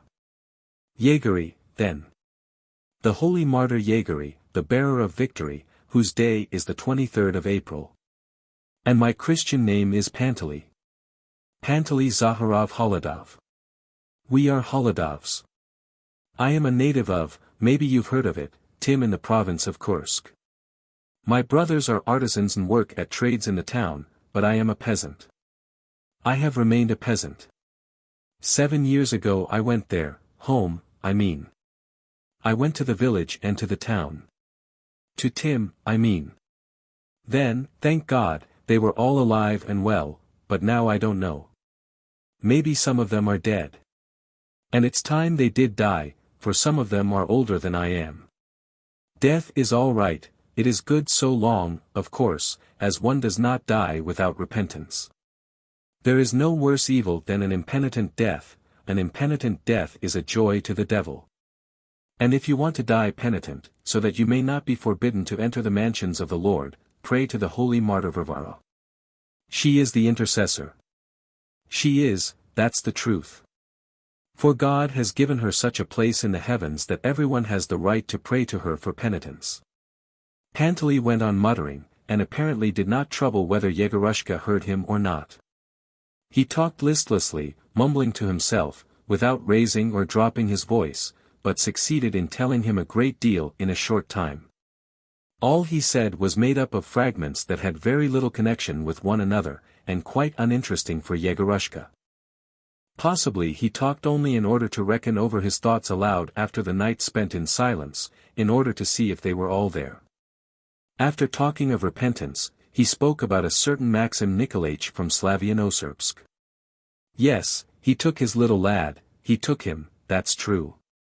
One of the wagoners walking in front darted from his place, ran to one side and began lashing on the ground with his whip. He was a stalwart, broad-shouldered man of 30, with curly flaxen hair and a look of great health and vigor. Judging from the movements of his shoulders and the whip, and the eagerness expressed in his attitude, he was beating something alive. Another wagoner, a short stubby little man with a bushy black beard, wearing a waistcoat and a shirt outside his trousers, ran up to him. The latter broke into a deep guffaw of laughter and coughing and said, I say, lads, Dymov has killed a snake. There are people whose intelligence can be gauged at once by their voice and laughter. The man with the black beard belonged to that class of fortunate individuals. Impenetrable stupidity could be felt in his voice and laugh. The flaxen-headed Dymov had finished, and lifting from the ground with his whip something like a cord, flung it with a laugh into the cart. That's not a viper, it's a grass snake, shouted someone. The man with the wooden gate and the bandage round his face strode up quickly to the dead snake, glanced at it and flung up his stick-like arms. You jailbird, he cried in a hollow wailing voice. What have you killed a grass snake for? What had he done to you, you damned brute? Look, he has killed a grass snake, how would you like to be treated so? Grass snakes ought not to be killed, that's true, Pantely muttered placidly, they ought not. They are not vipers. Though it looks like a snake, it is a gentle, innocent creature. It's friendly to man, the grass snake is. Dymov and the man with the black beard were probably ashamed, for they laughed loudly, and not answering, slouched lazily back to their wagons. When the hindmost wagon was level with the spot where the dead snake lay, the man with his face tied up standing over it turned to Pantely and asked in a tearful voice.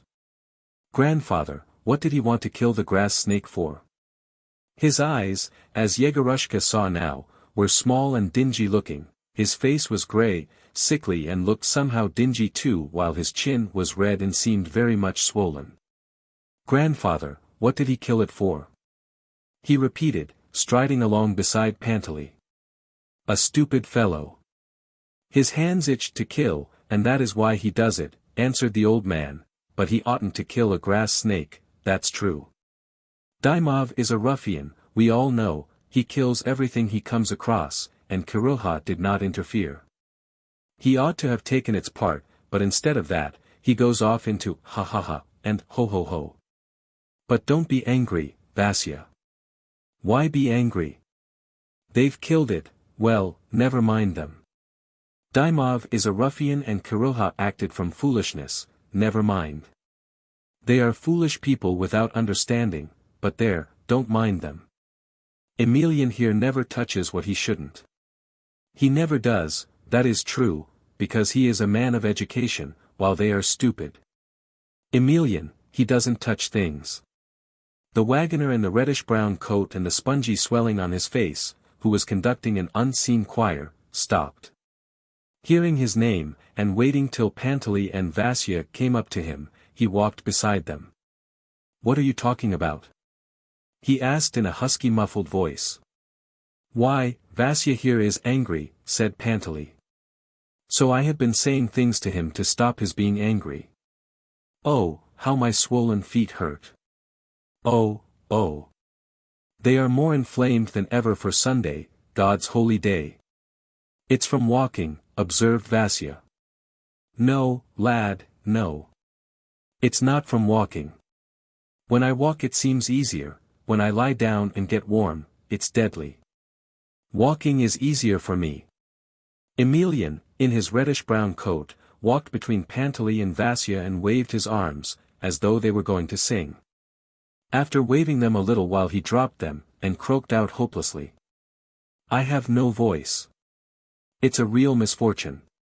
All last night and this morning I have been haunted by the trio 'Lord, have mercy,' that we sang at the wedding at Marianovsky's.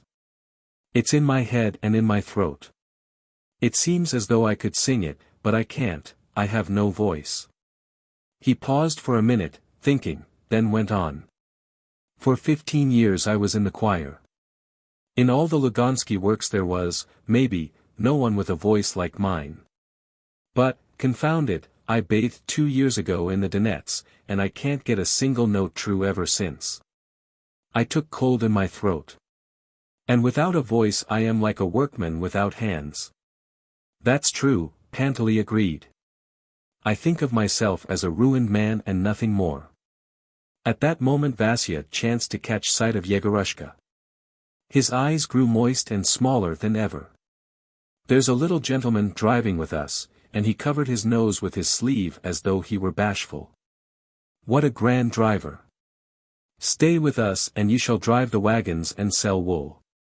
The incongruity of one person being at once a little gentleman and a wagon driver seemed to strike him as very queer and funny, for he burst into a loud guffaw, and went on enlarging upon the idea. Emelian glanced upwards at Yegorushka, too, but coldly and cursorily. He was absorbed in his own thoughts, and had it not been for Vasya, would not have noticed Yegorushka's presence. Before 5 minutes had passed he was waving his arms again, then describing to his companions the beauties of the wedding anthem, "Lord, have mercy," which he had remembered in the night. He put the whip under his arm and waved both hands. A mile from the village the wagon stopped by a well with a crane. Letting his pail down into the well, black-bearded Kiroha lay on his stomach on the framework and thrust his shaggy head, his shoulders, and part of his chest into the black hole, so that Yegorushka could see nothing but his short legs, which scarcely touched the ground. Seeing the reflection of his head far down at the bottom of the well, he was delighted and went off into his deep bass stupid laugh, and the echo from the well answered him. When he got up his neck and face were as red as beetroot. The first to run up and drink was Dymov.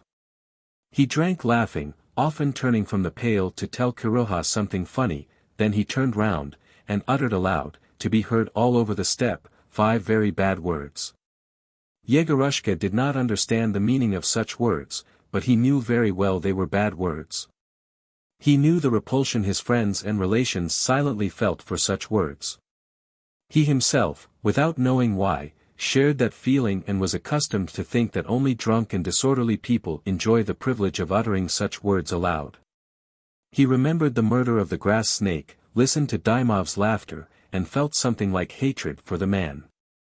And as ill luck would have it, Dymov at that moment caught sight of Yegorushka, who had climbed down from the wagon and gone up to the well. He laughed aloud and shouted. "I say, lads, the old man has been brought to bed of a boy in the night." Kiroha laughed his bass laugh till he coughed.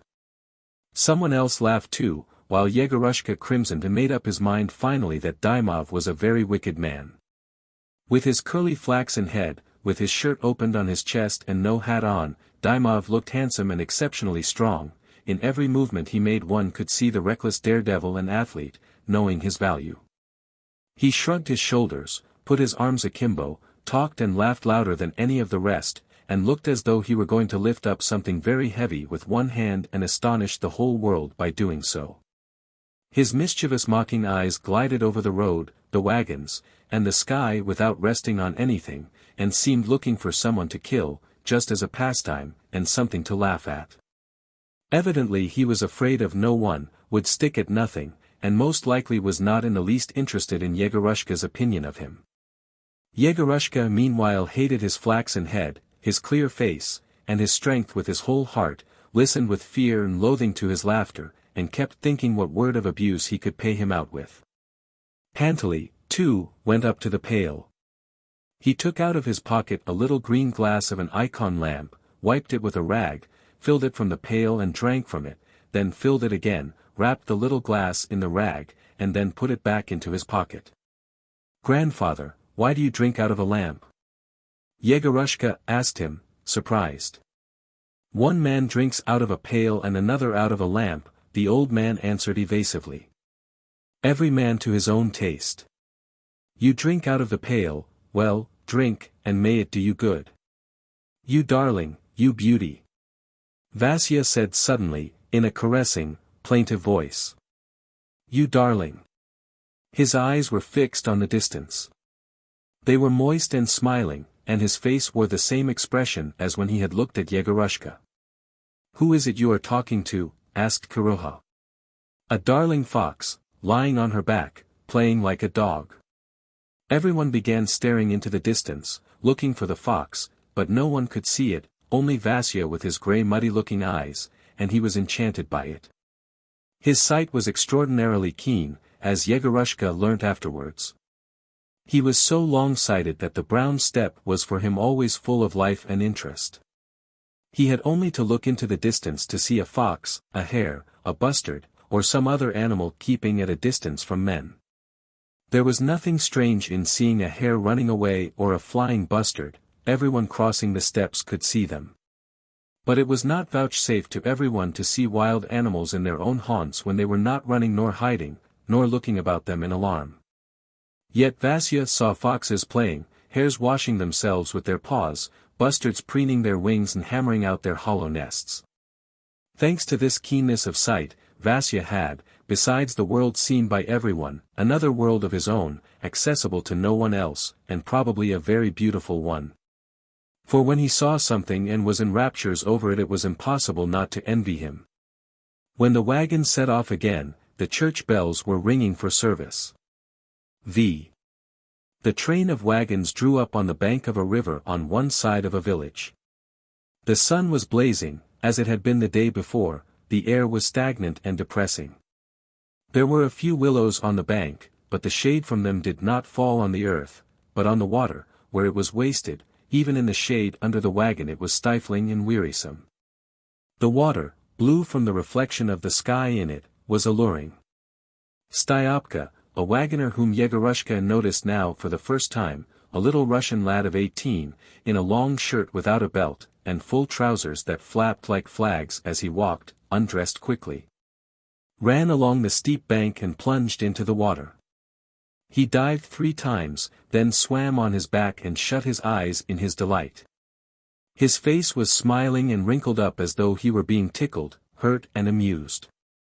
On a hot day when there is nowhere to escape from the sultry, stifling heat, the splash of water and the loud breathing of a man bathing sounds like good music to the ear. Dymov and Kiroha, looking at Styopka, undressed quickly in one after the other, laughing loudly in eager anticipation of their enjoyment, dropped into the water, and the quiet, modest little river resounded with snorting and splashing and shouting. Kiroha coughed, laughed and shouted as though they were trying to drown him, while Dymov chased him and tried to catch him by the leg. "Ha ha ha," he shouted. "Catch him! Hold him!" Kiroha laughed and enjoyed himself, but his expression was the same as it had been on dry land, stupid, with a look of astonishment on it as though someone had, unnoticed, stolen up behind him and hit him on the head with the butt end of an axe. Yegorushka undressed, too, but did not let himself down by the bank, but took a run and a flying leap from the height of about 10 feet. Describing an arc in the air, he fell into the water, sank deep, but did not reach the bottom. Some force, cold and pleasant to the touch, seemed to hold him up and bring him back to the surface. He popped out and, snorting and blowing bubbles, opened his eyes, but the sun was reflected in the water quite close to his face. At first blinding spots of light, then rainbow colors and dark patches, flitted before his eyes. He made haste to dive again, opened his eyes in the water and saw something cloudy green like a sky on a moonlight night. Again the same force would not let him touch the bottom and stay in the coolness, but lifted him to the surface. He popped out and heaved a sigh so deep that he had a feeling of space and freshness, not only in his chest, but in his stomach. Then, to get from the water everything he possibly could get, he allowed himself every luxury. He lay on his back and basked, splashed, frolicked, swam on his face, on his side, on his back and standing up, just as he pleased till he was exhausted. The other bank was thickly overgrown with reeds, it was golden in the sun, and the flowers of the reeds hung drooping to the water in lovely tassels. In one place the reeds were shaking and nodding, with their flowers rustling. Styopka and Kiroha were hunting crayfish. "A crayfish, look, lads! A crayfish!" Kiroha cried triumphantly and actually showed a crayfish. Yegorushka swam up to the reeds, dived, and began fumbling among their roots. Burrowing in the slimy, liquid mud, he felt something sharp and unpleasant, perhaps it really was a crayfish. But at that minute someone seized him by the leg and pulled him to the surface. Spluttering and coughing, Yegorushka opened his eyes and saw before him the wet grinning face of the daredevil Dymov. The impudent fellow was breathing hard, and from a look in his eyes he seemed inclined for further mischief. He held Yegorushka tight by the leg, and was lifting his hand to take hold of his neck. But Yegorushka tore himself away with repulsion and terror, as though disgusted at being touched and afraid that the bully would drown him, and said, "Fool! I'll punch you in the face." Feeling that this was not sufficient to express his hatred, he thought a minute and added, "You blackguard! You son of a bitch!" But Dymov, as though nothing were the matter, took no further notice of Yegorushka, but swam off to Kiroha, shouting, "Ha ha ha! Let us catch fish! Mates, let us catch fish!" To be sure, Kiroha agreed, there must be a lot of fish here. "Styopka, run to the village and ask the peasants for a net." "They won't give it to me." "They will, you ask them. Tell them that they should give it to us for Christ's sake, because we are just the same as pilgrims." "That's true." Styopka clambered out of the water, dressed quickly, and without a cap on he ran, his full trousers flapping, to the village. The water lost all its charm for Yegorushka after his encounter with Dymov. He got out and began dressing. Pantely and Vasya were sitting on the steep bank, with their legs hanging down, looking at the bathers. Emelian was standing naked, up to his knees in the water, holding on to the grass with one hand to prevent himself from falling while the other stroked his body. With his bony shoulder blades, with the swelling under his eye, bending down and evidently afraid of the water, he made a ludicrous figure. His face was grave and severe.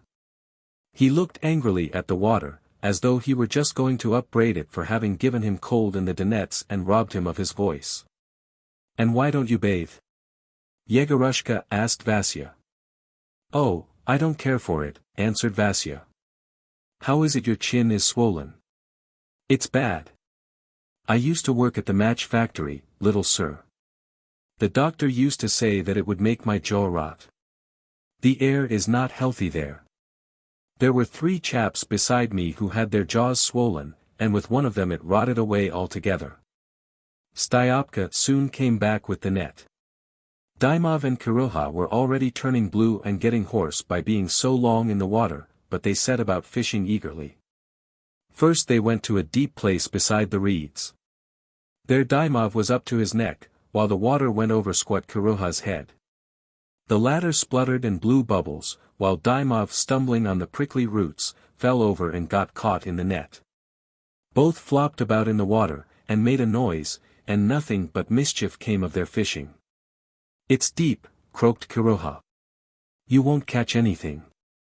"Don't tug, you devil," shouted Dymov, trying to put the net in the proper position. "Hold it up."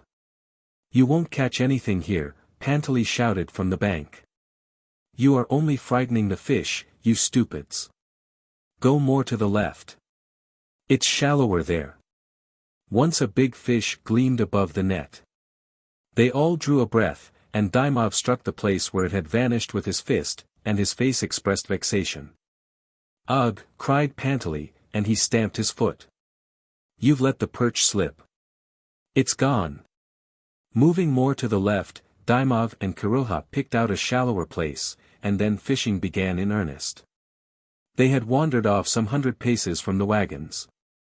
They could be seen silently trying to go as deep as they could and as near the reeds, moving their legs a little at a time, drawing out the nets, beating the water with their fists to drive them towards the nets. From the reeds they got to the further bank, they drew the net out, then, with a disappointed air, lifting their knees high as they walked, went back into the reeds. They were talking about something, but what it was no one could hear. The sun was scorching their backs, the flies were stinging them, and their bodies had turned from purple to crimson. Styopka was walking after them with a pail in his hands. He had tucked his shirt right up under his armpits, and was holding it up by the hem with his teeth.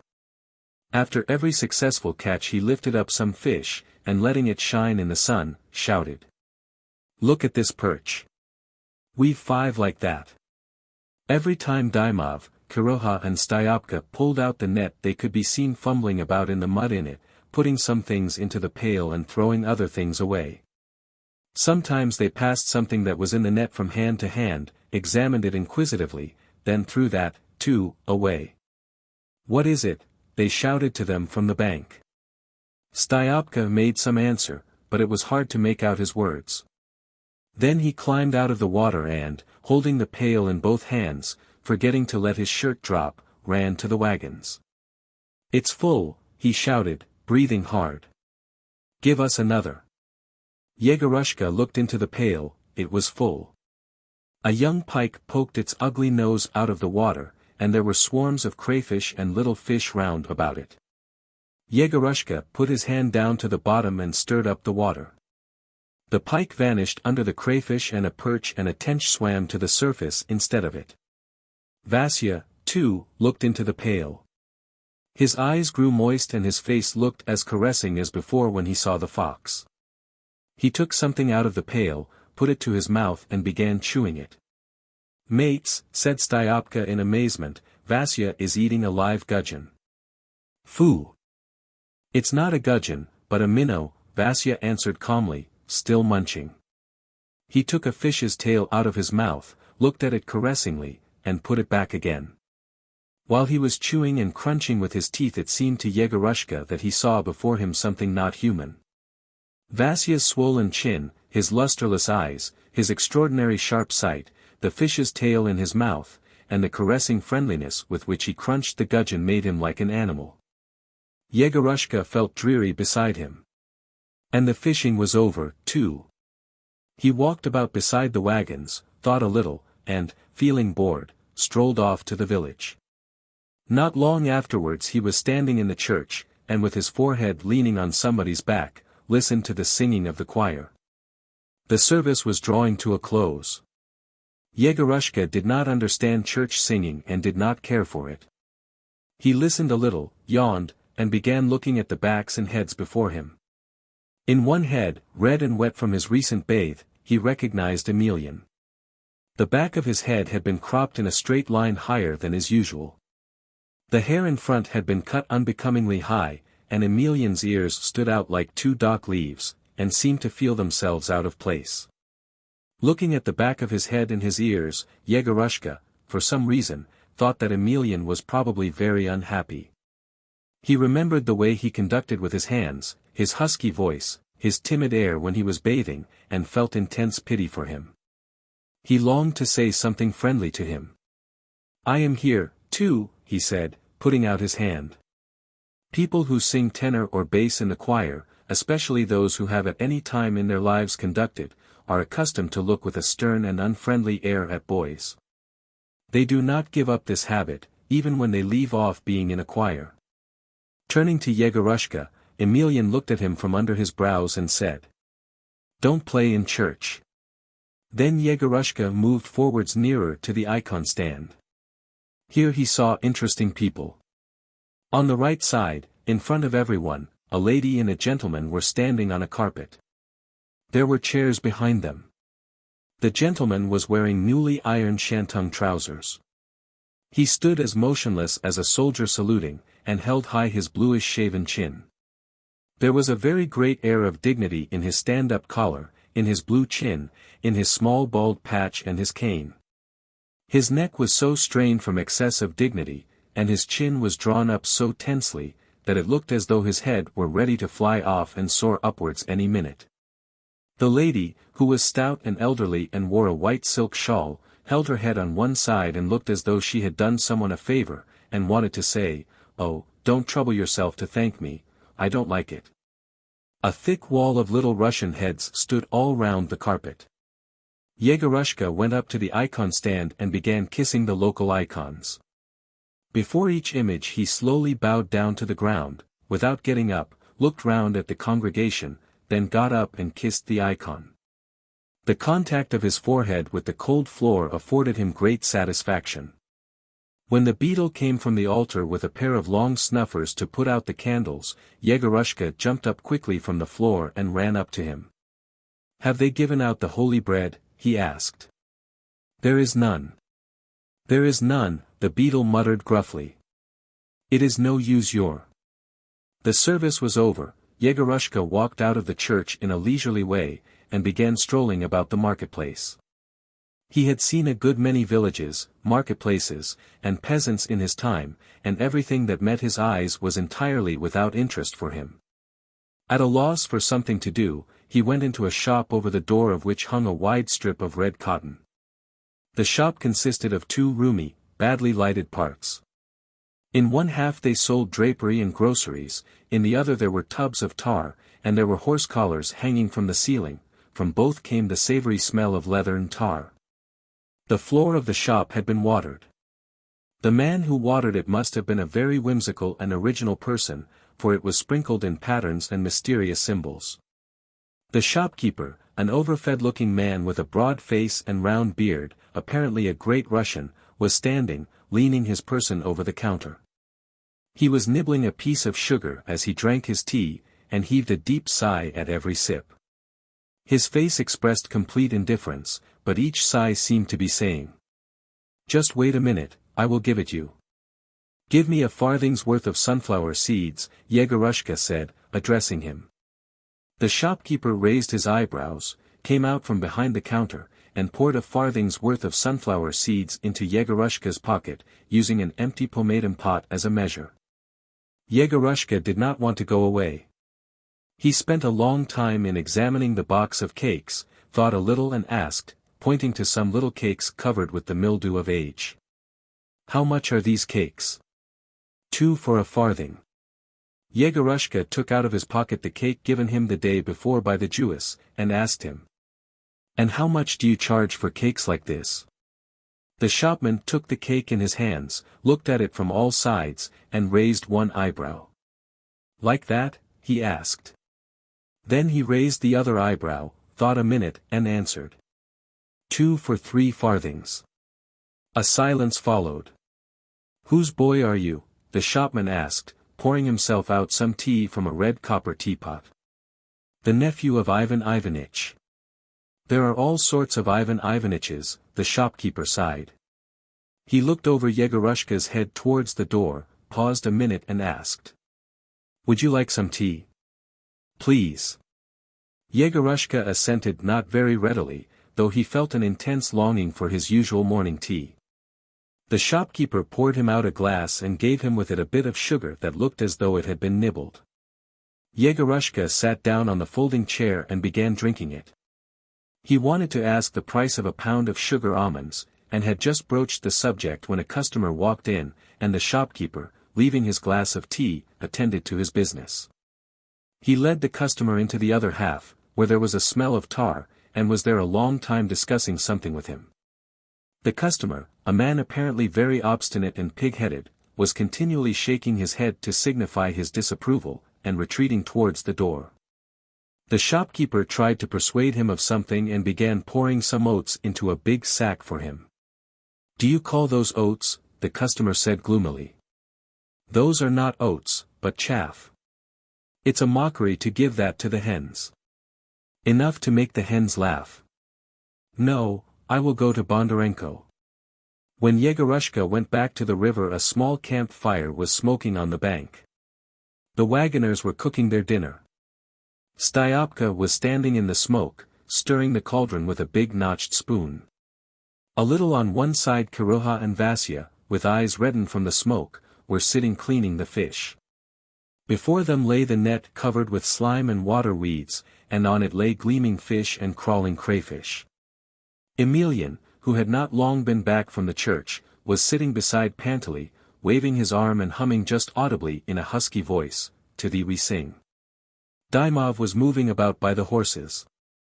When they had finished cleaning them, Kiroha and Vasya put the fish and the living crayfish together in the pail, rinsed them, and from the pail poured them all into the boiling water.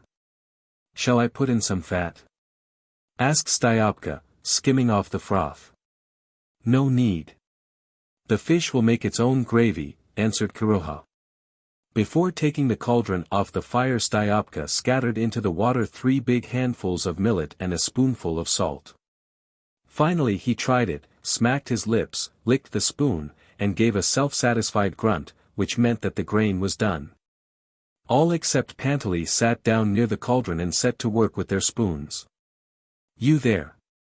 Give the little lad a spoon," Pantely observed sternly. "I dare say he is hungry too." "Ours is peasant fare," sighed Kiroha. "Peasant fare is welcome, too, when one is hungry." They gave Yegorushka a spoon. He began eating, not sitting, but standing close to the cauldron and looking down into it as in a hole. The grain smelt of fish, and fish scales were mixed up with the millet. The crayfish could not be hooked out with a spoon, and the men simply picked them out of the cauldron with their hands. Vasya did so particularly freely, and wetted his sleeves as well as his hands in the mess. But yet the stew seemed to Yegorushka very nice, and reminded him of the crayfish soup which his mother used to make at home on fast days. Pantely was sitting apart munching bread. "Grandfather, why aren't you eating?" Emelian asked him. "I don't eat crayfish."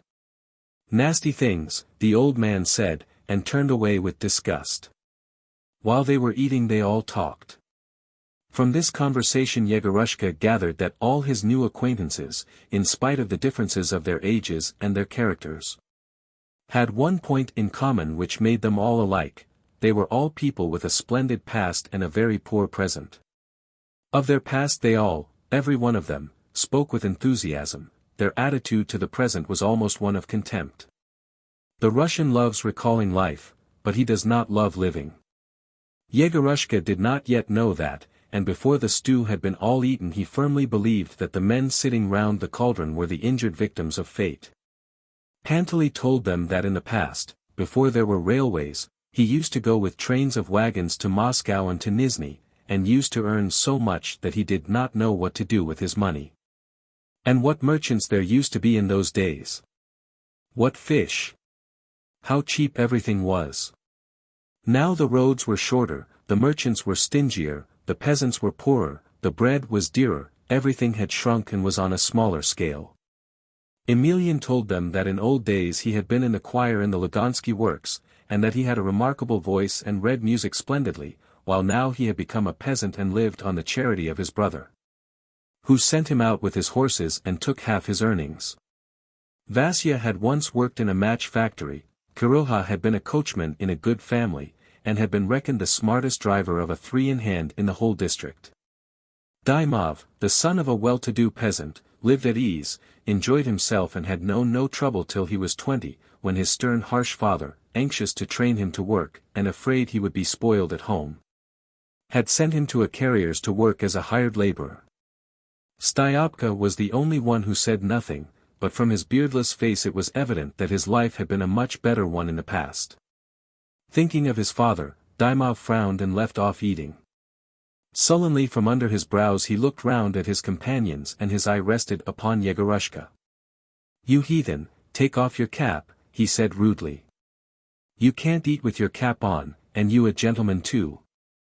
Yegorushka took off his hat and did not say a word, but the stew lost all savor for him, and he did not hear Pantely and Vasya intervening on his behalf.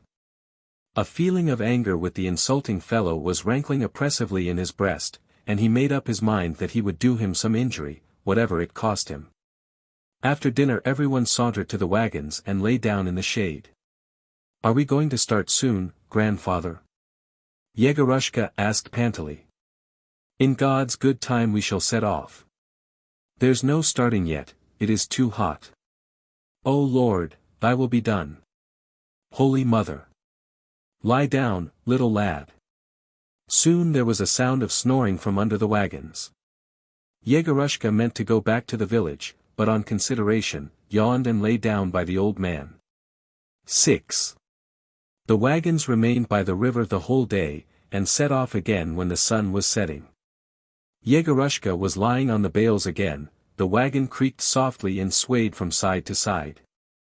Pantely walked below, stamping his feet, slapping himself on his thighs and muttering. The air was full of the chewing music of the steppes, as it had been the day before.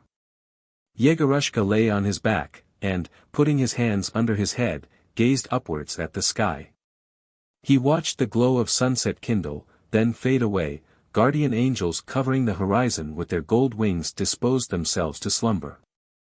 The day had passed peacefully, the quiet peaceful night had come, and they could stay tranquilly at home in heaven.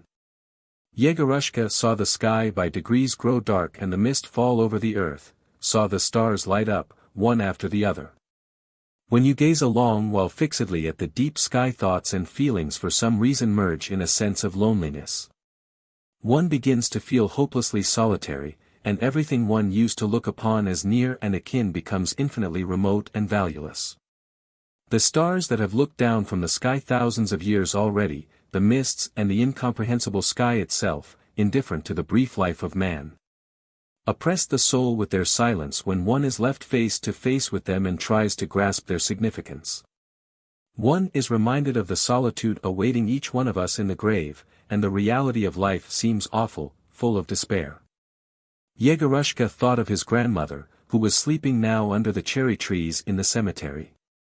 He remembered how she lay in her coffin with pennies on her eyes, how afterwards she was shut in and let down into the grave. He even recalled the hollow sound of the clods of earth on the coffin lid. He pictured his granny in the dark and narrow coffin, helpless and deserted by everyone. His imagination pictured his granny suddenly awakening, not understanding where she was, knocking upon the lid and calling for help, and in the end swooning with horror and dying again. He imagined his mother dead, Father Christopher, Countess Dranitsky, Solomon. But however much he tried to imagine himself in the dark tomb, far from home, outcast, helpless and dead, he could not succeed. For himself personally he could not admit the possibility of death, and felt that he would never die. Pantely, for whom death could not be far away, walked below and went on reckoning up his thoughts. "All right. Nice gentlefolk," he muttered. "Took his little lad to school, but how he is doing now I haven't heard say, in Slavianosrbsk. I say there is no establishment for teaching them to be very clever. No, that's true, a nice little lad, no harm in him. He'll grow up and be a help to his father. You, Yegory, are little now, but you'll grow big and will keep your father and mother. So it is ordained of God, honor your father and your mother. I had children myself, but they were burnt. My wife was burnt and my children, that's true. The hut caught fire on the night of Epiphany. I was not at home, I was driving in Oriol. In Oriol. Maria dashed out into the street, but remembering that the children were asleep in the hut, ran back and was burnt with her children. Next day they found nothing but bones. About midnight Yegorushka and the wagoners were again sitting round a small campfire. While the dry twigs and stems were burning up, Kiroha and Vasya went off somewhere to get water from a creek. They vanished into the darkness, but could be heard all the time talking and clinking their pails, so the creek was not far away. The light from the fire lay a great flickering patch on the earth. Though the moon was bright, yet everything seemed impenetrably black beyond that red patch. The light was in the wagoners' eyes, and they saw only part of the great road. Almost unseen in the darkness the wagons with the bales and the horses looked like a mountain of undefined shape. 20 paces from the camp-fire at the edge of the road stood a wooden cross that had fallen aslant. Before the camp-fire had been lighted, when he could still see things at a distance, Yegorushka had noticed that there was a similar old slanting cross on the other side of the great road. Coming back with the water, Kiroha and Vasya filled the cauldron and fixed it over the fire. Styopka, with the notched spoon in his hand, took his place in the smoke by the cauldron, gazing dreamily into the water for the scum to rise. Panteley and Emelian were sitting side by side in silence, brooding over something. Dymov was lying on his stomach, with his head propped on his fists, looking into the fire. Styopka's shadow was dancing over him, so that his handsome face was at 1 minute covered with darkness, at the next lighted up. Kiroha and Vasya were wandering about at a little distance gathering dry grass and bark for the fire. Yegorushka, with his hands in his pockets, was standing by Panteley, watching how the fire devoured the grass. All were resting, musing on something, and they glanced cursorily at the cross over which patches of red light were dancing. There is something melancholy, pensive, and extremely poetical about a solitary tomb. One feels its silence, and the silence gives one the sense of the presence of the soul of the unknown man who lies under the cross. Is that soul at peace on the steppe? Does it grieve in the moonlight?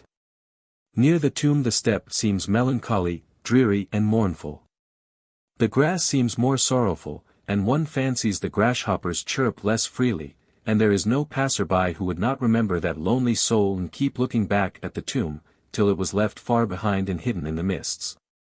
"Grandfather, what is that cross for?" asked Yegorushka. Panteley looked at the cross and then at Dymov and asked. "Nikola, isn't this the place where the mowers killed the merchants?"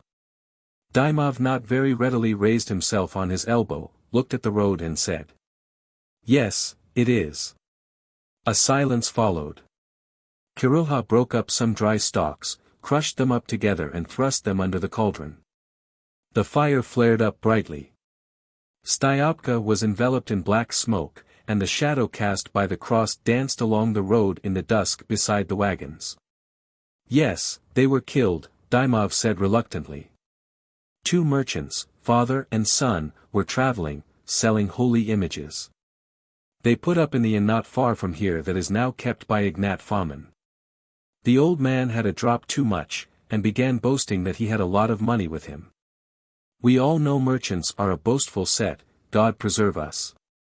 They can't resist showing off before the likes of us. And at the time some mowers were staying the night at the inn. So they overheard what the merchant said and took note of it. "O Lord! Holy Mother," sighed Panteley. Next day, as soon as it was light, Dymov went on, the merchants were preparing to set off and the mowers tried to join them. "Let us go together, your worships. It will be more cheerful and there will be less danger, for this is an out-of-the-way place." The merchants had to travel at a walking pace to avoid breaking the images, and that just suited the mowers. Dymov rose into a kneeling position and stretched. "Yes," he went on, yawning. "Everything went all right till they reached this spot, and then the mowers let fly at them with their scythes. The son, he was a fine young fellow, snatched the scythe from one of them, and he used it, too. Well, of course, They got the best of it because there were 8 of them. They hacked at the merchant so that there was not a sound place left on their bodies. When they had finished they dragged both of them off the road, the father to one side and the son to the other. Opposite that cross there is another cross on this side. Whether it is still standing, I don't know. I can't see from here. It is, said Kiroha.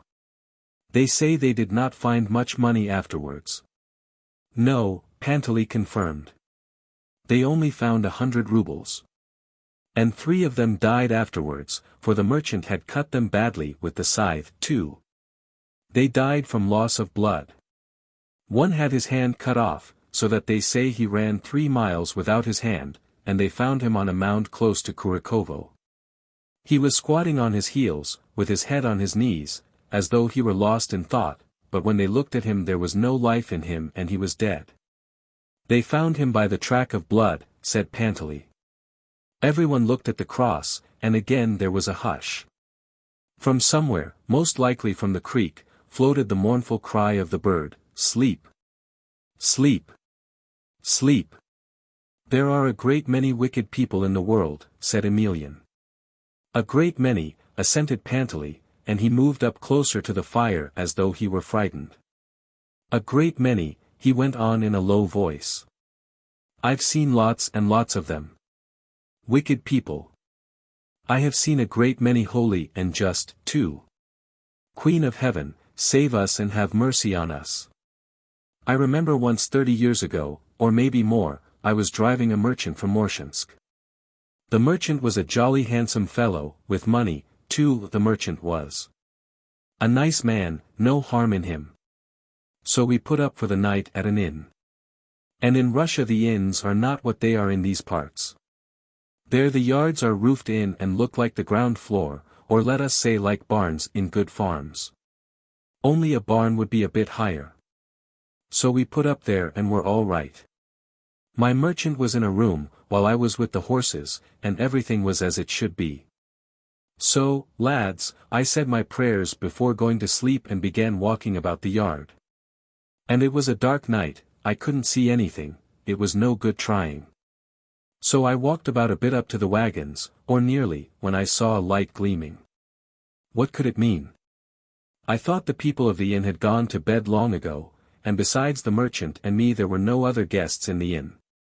Where could the light have come from? I felt suspicious. I went closer, towards the light. The Lord have mercy upon me. And save me, Queen of Heaven.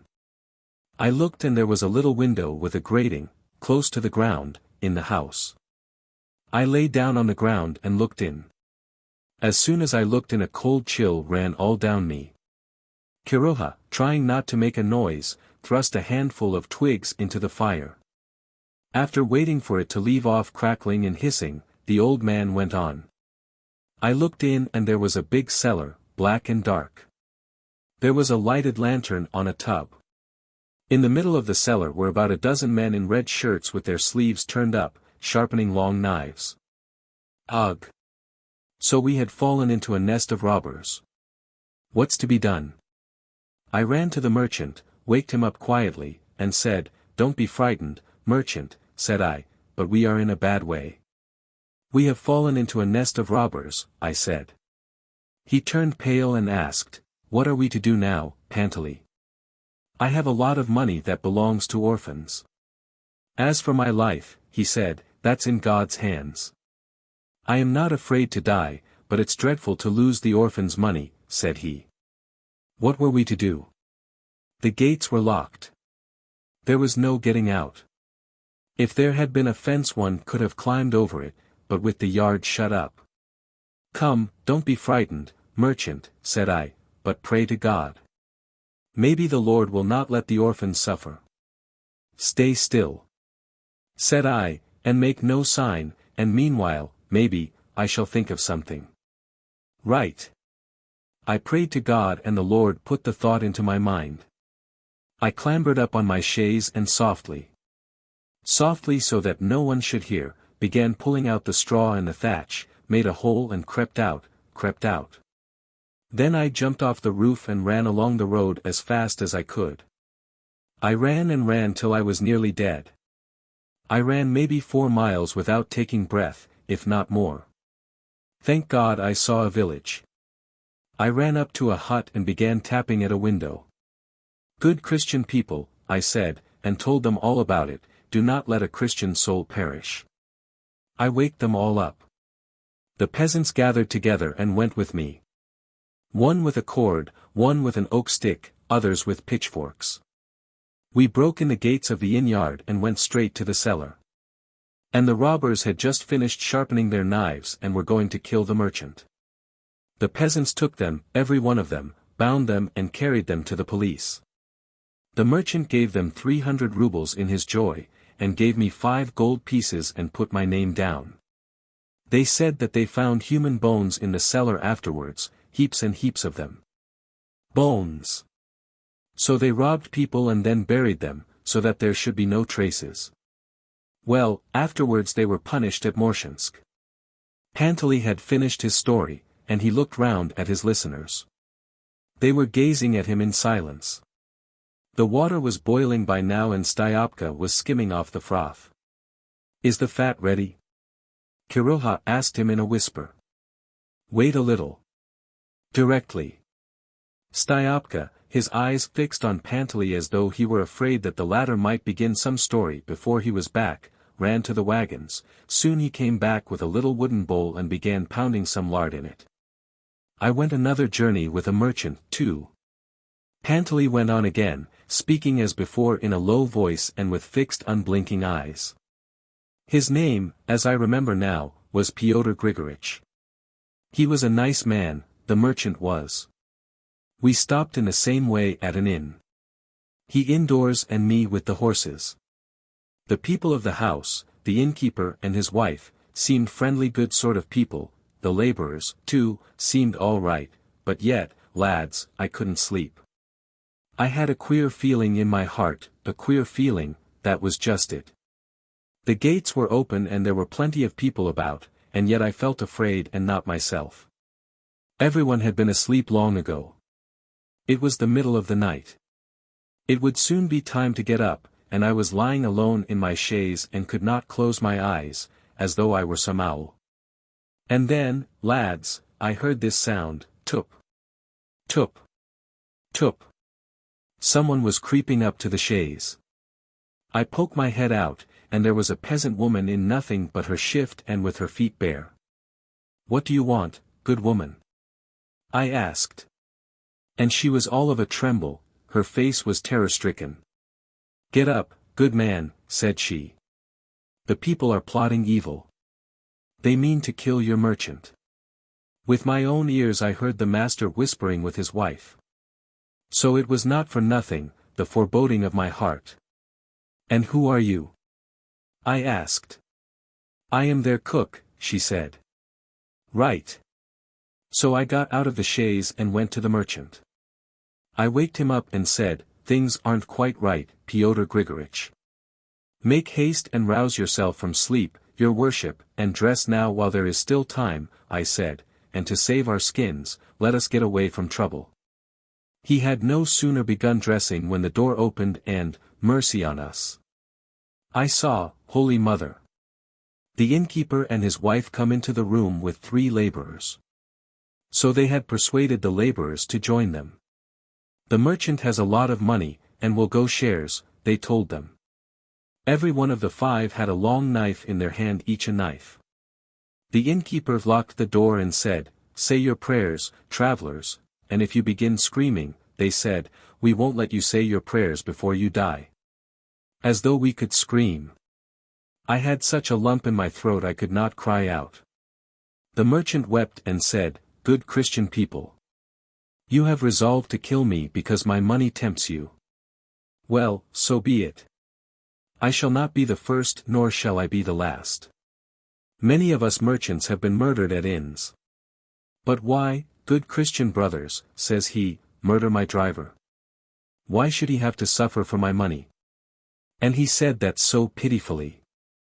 And the innkeeper answered him, if we leave him alive, said he will be the first to bear witness against us. One may just as well kill 2 as 1. You can but answer once for 7 misdeeds. Say your prayers, that's all you can do, and it is no good talking. The merchant and I knelt down side by side and wept and said our prayers. He thought of his children. I was young in those days, I wanted to live.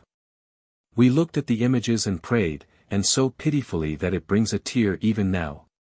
And the innkeeper's wife looks at us and says, "Good people," said she, "don't bear a grudge against us in the other world and pray to God for our punishment, for it is want that drives us to it." We prayed and wept, and God heard us. He had pity on us, I suppose. At the very minute when the innkeeper had taken the merchant by the beard to rip open his throat with his knife, suddenly someone seemed to tap at the window from the yard. We all started, and the innkeeper's hands dropped. Someone was tapping at the window and shouting, "Pyotr Grigoritch," he shouted, "are you here? Get ready and let's go." The people saw that someone had come for the merchant, they were terrified and took to their heels. And we made haste into the yard, harnessed the horses, and were out of sight in a minute. "Who was it knocked at the window?" asked Dymov. At the window? It must have been a holy saint or angel, for there was no one else. When we drove out of the yard there wasn't a soul in the street. It was the Lord's doing. Pantely told other stories, and in all of them long knives figured and all alike sounded made up. Had he heard these stories from someone else, or had he made them up himself in the remote past, and afterwards, as his memory grew weaker, mixed up his experiences with his imaginations and become unable to distinguish one from the other? Anything is possible, but it is strange that on this occasion and for the rest of the journey, whenever he happened to tell a story, he gave unmistakable preference to fiction, and never told of what he really had experienced. At the time Yegorushka took it all for the genuine thing, and believed every word. Later on it seemed to him strange that a man who in his day had traveled all over Russia and seen and known so much, whose wife and children had been burned to death, so failed to appreciate the wealth of his life that whenever he was sitting by the camp-fire he was either silent or talked of what had never been. Over their porridge they were all silent, thinking of what they had just heard. Life is terrible and marvelous, and so, however terrible a story you tell in Russia, however you embroider it with nests of robbers, long knives and such marvels, it always finds an echo of reality in the soul of the listener. And only a man who has been a good deal affected by education looks askance distrustfully, and even he will be silent. The cross by the roadside, the dark bales of wool, the wide expanse of the plain, and the lot of the men gathered together by the camp-fire, all this was of itself so marvelous and terrible that the fantastic colors of legend and fairy tale were pale and blended with life. All the others ate out of the cauldron, but Pantely sat apart and ate his porridge out of a wooden bowl. His spoon was not like those the others had, but was made of cypress wood, with a little cross on it.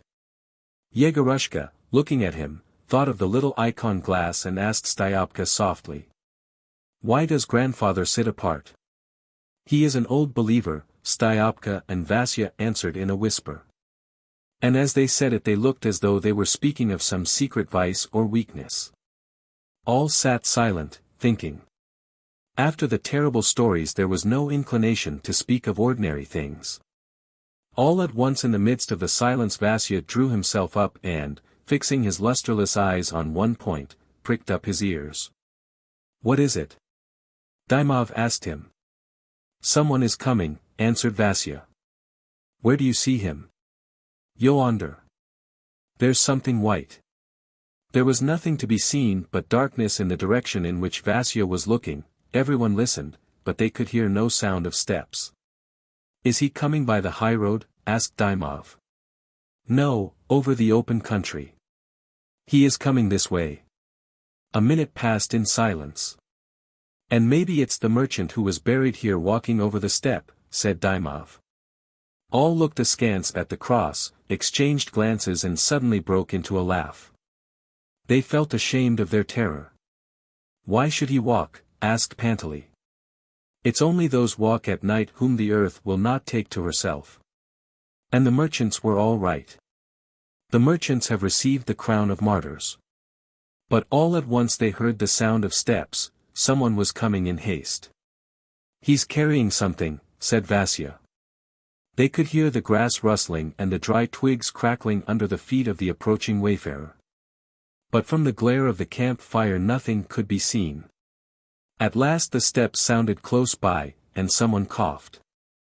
The flickering light seemed to part, a veil dropped from the wagoner's eyes, and they saw a man facing them. Whether it was due to the flickering light or because everyone wanted to make out the man's face first of all, it happened, strangely enough, that at the first glance at him they all saw, first of all, not his face nor his clothes, but his smile. It was an extraordinarily good-natured, broad, soft smile, like that of a baby on waking, one of those infectious smiles to which it is difficult not to respond by smiling too. The stranger, when they did get a good look at him, turned out to be a man of 30, ugly and in no way remarkable.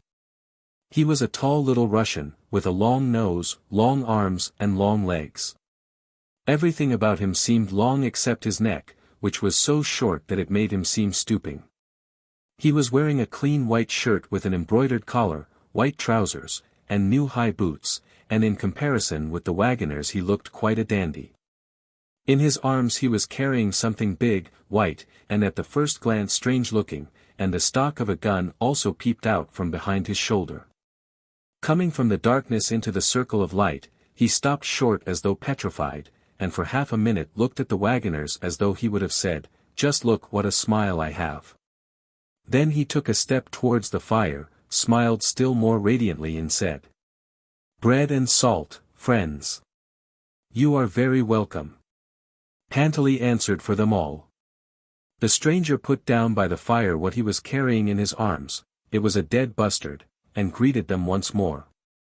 They all went up to the bustard and began examining it. "A fine big bird, what did you kill it with?" asked Dymov. "Grape shot." "You can't get him with small shot, he won't let you get near enough." "Buy it, friends. I will let you have it for 20 kopecks. What use would it be to us? It's good roast, but I bet it would be tough boiled, you could not get your teeth into it." "Oh, what a pity. I would take it to the gentry at the farm, they would give me half a ruble for it.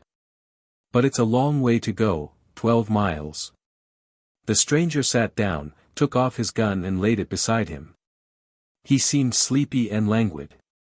He sat smiling, and, screwing up his eyes at the firelight, apparently thinking of something very agreeable.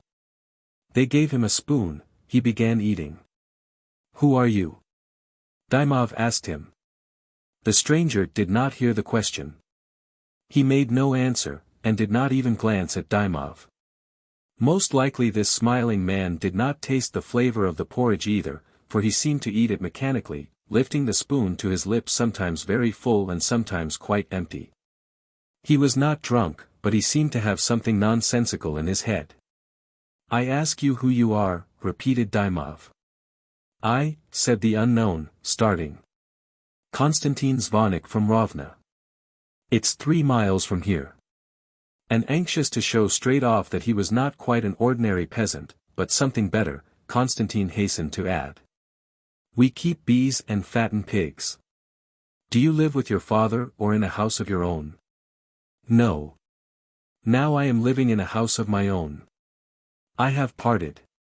This month, just after St. Peter's Day, I got married. I am a married man now. It's 18 days since the wedding." "That's a good thing," said Pantely. "Marriage is a good thing. God's blessing is on it. His young wife sits at home while he rambles about the steppe," laughed Kiroha. "Queer chap." As though he had been pinched on the tenderest spot, Constantine started, laughed and flushed crimson. "But, Lord, she is not at home," he said quickly, taking the spoon out of his mouth and looking round at everyone with an expression of delight and wonder. "She is not, she has gone to her mother's for 3 days. Yes, indeed, she has gone away, and I feel as though I were not married." Constantine waved his hand and turned his head, he wanted to go on thinking, but the joy which beamed in his face prevented him. As though he were not comfortable, he changed his attitude, laughed, and again waved his hand. He was ashamed to share his happy thoughts with strangers, but at the same time he had an irresistible longing to communicate his joy. "She has gone to Demidovo to see her mother," he said, blushing and moving his gun. "She'll be back tomorrow. She said she would be back to dinner."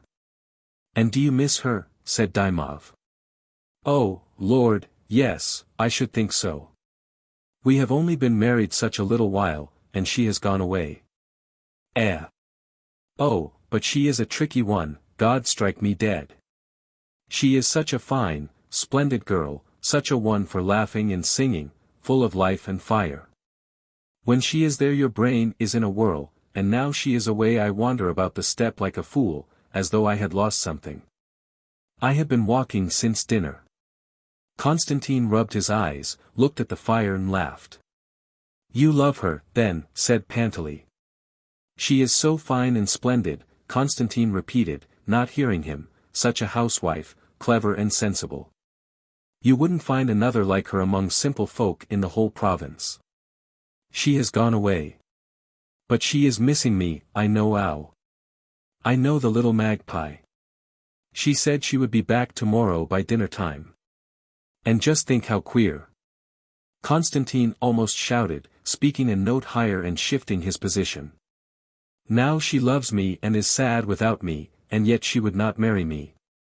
"But eat," said Kiroha. "She would not marry me," Constantine went on, not heeding him. "I have been struggling with her for 3 years.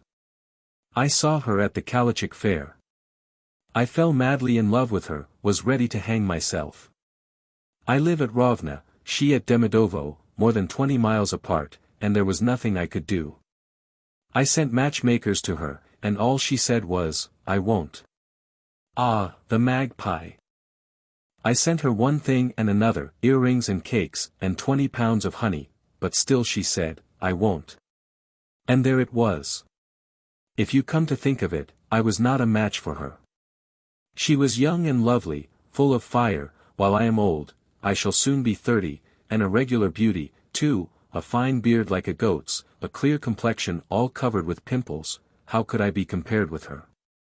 The only thing to be said is that we are well off, but then the Varamenkis are well off, too.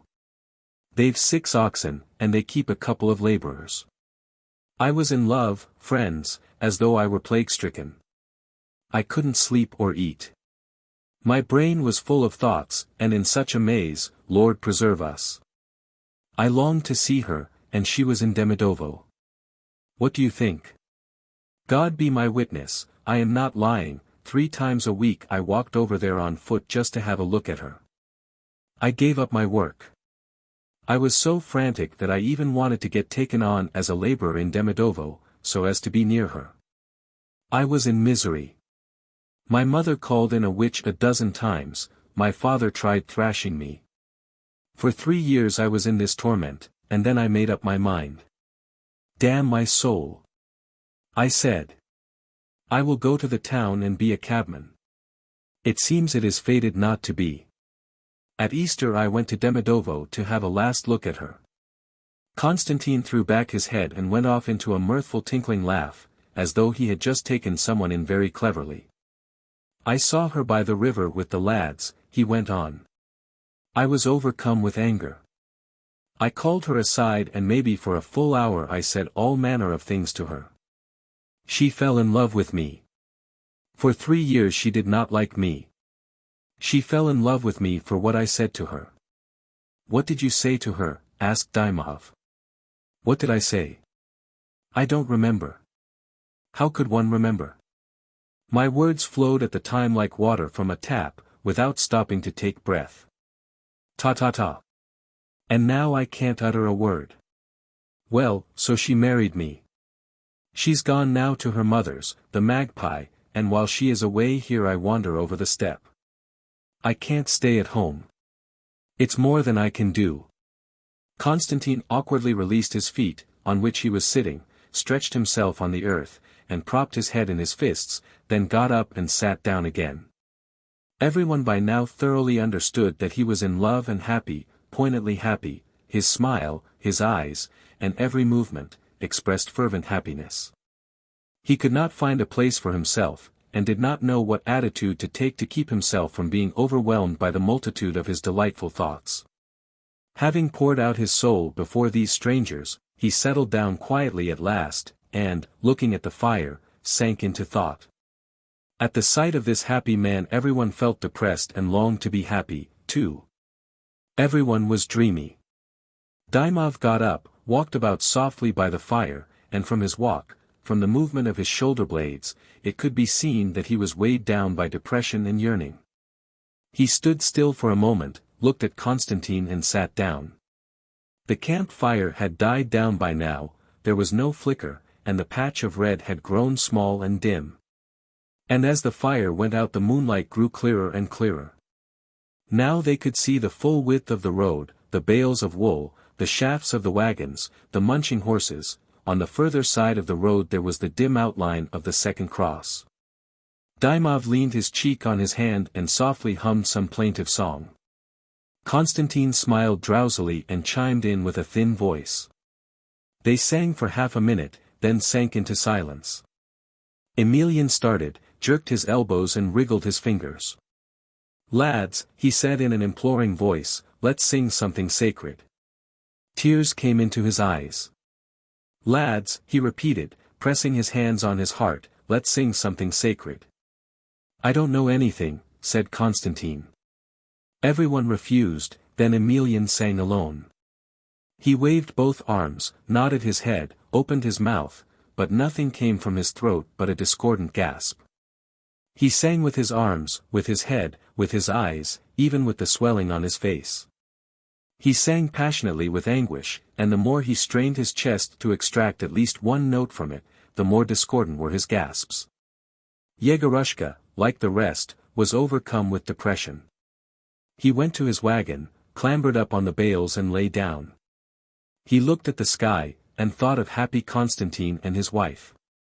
Why did people get married? What were women in the world for? Yegorushka put the vague questions to himself, and thought that a man would certainly be happy if he had an affectionate, merry and beautiful woman continually living at his side. For some reason he remembered the Countess Dranitsky, and thought it would probably be very pleasant to live with a woman like that. He would perhaps have married her with pleasure if that idea had not been so shameful. He recalled her eyebrows, the pupils of her eyes, her carriage, the clock with the horseman. The soft warm night moved softly down upon him and whispered something in his ear, and it seemed to him that it was that lovely woman bending over him, looking at him with a smile and meaning to kiss him. Nothing was left of the fire but two little red eyes, which kept on growing smaller and smaller. Constantine and the wagoners were sitting by it, dark motionless figures, and it seemed as though there were many more of them than before. The twin crosses were equally visible, and far, far away, somewhere by the highroad there gleamed a red light, other people cooking their porridge, most likely. Our mother Russia is the Hiad of all the world. Kiroha sang out suddenly in a harsh voice, choked and subsided. The steppe echo caught up his voice, carried it on, and it seemed as though stupidity itself were rolling on heavy wheels over the steppe. "It's time to go," said Pantely. "Get up, lads." While they were putting the horses in, Constantine walked by the wagons and talked rapturously of his wife. "Goodbye, mates," he cried when the wagons started. "Thank you for your hospitality. I shall go on again towards that light. It's more than I can stand." And he quickly vanished in the mist, and for a long time they could hear him striding in the direction of the light to tell those other strangers of his happiness. When Yegorushka woke up next day it was early morning, the sun had not yet risen. The wagons were at a standstill. A man in a white cap and a suit of cheap grey material, mounted on a little Cossack stallion, was talking to Dymov and Kiroha beside the foremost wagon. A mile and a half ahead there were long low white barns and little houses with tiled roofs. There were neither yards nor trees to be seen beside the little houses. "What village is that, grandfather?" asked Yegorushka. "That's the Armenian settlement, youngster," answered Pantely. "The Armenians live there. They are a good sort of people, the Armenians are."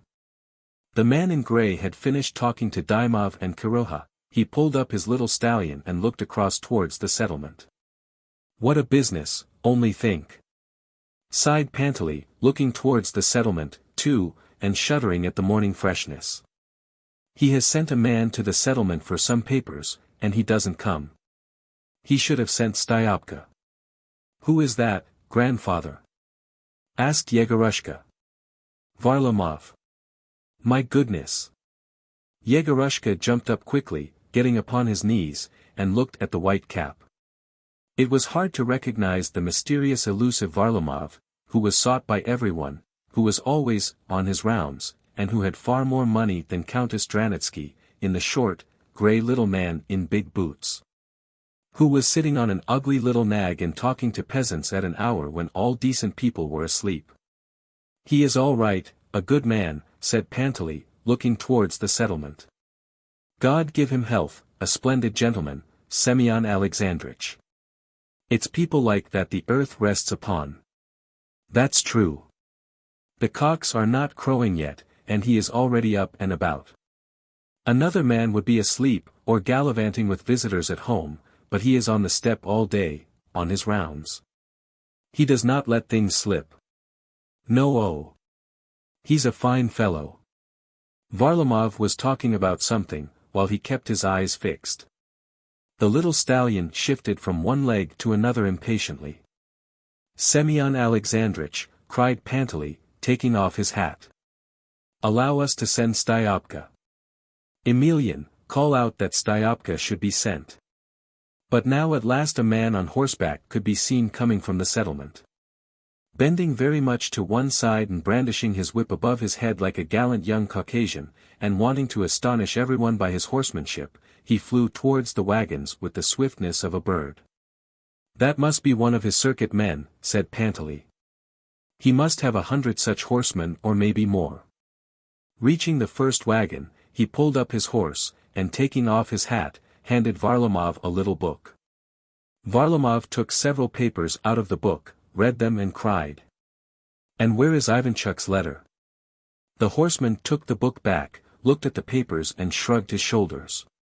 He began saying something, probably justifying himself and asking to be allowed to ride back to the settlement again. The little stallion suddenly stirred as though Varlamov had grown heavier. Varlamov stirred too.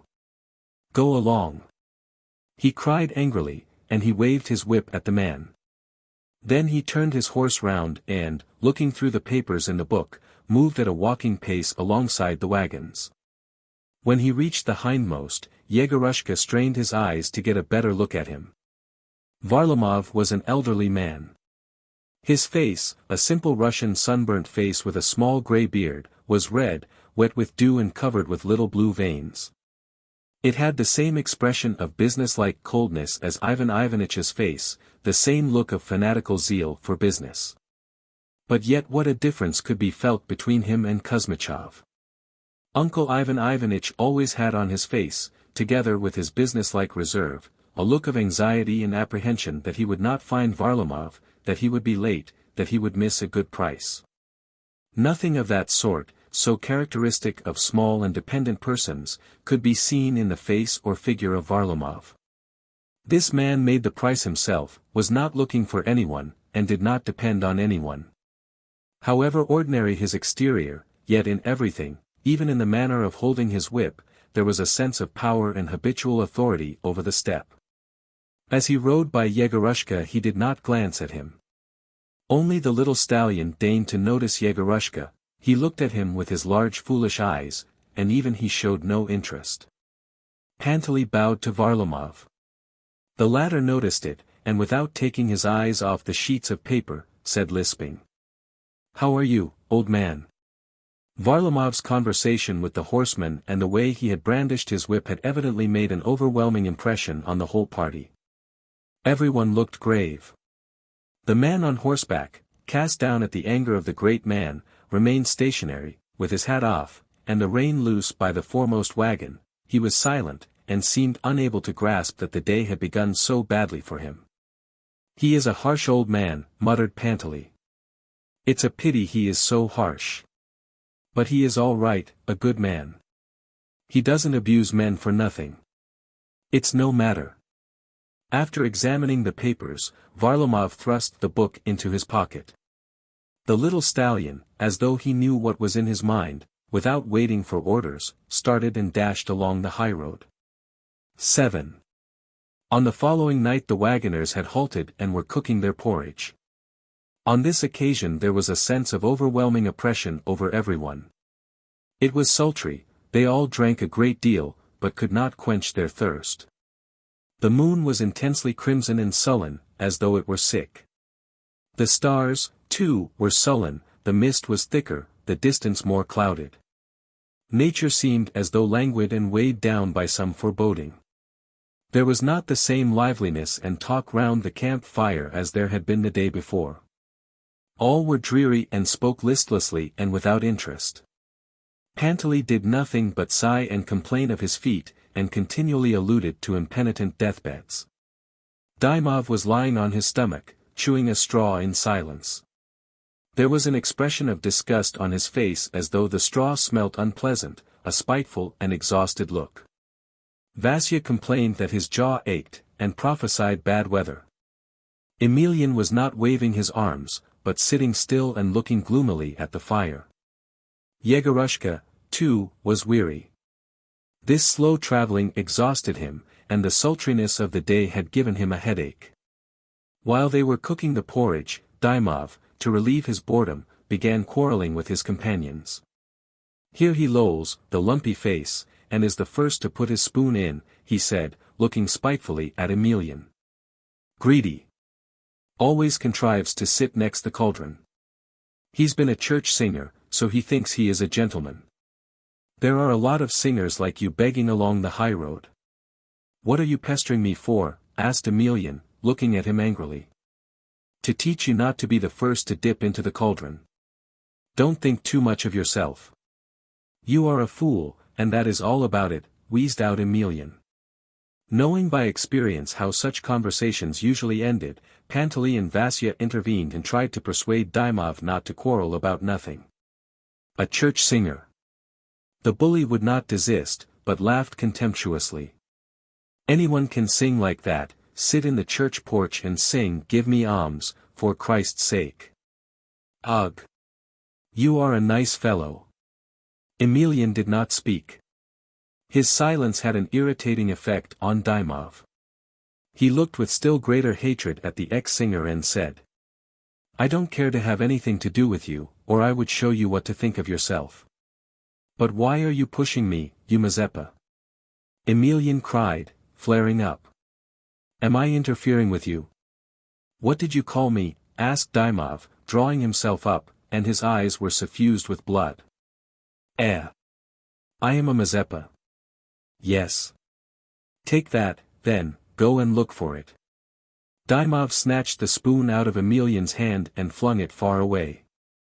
Kiroha, Vasya, and Styopka ran to look for it, while Emelian fixed an imploring and questioning look on Panteley.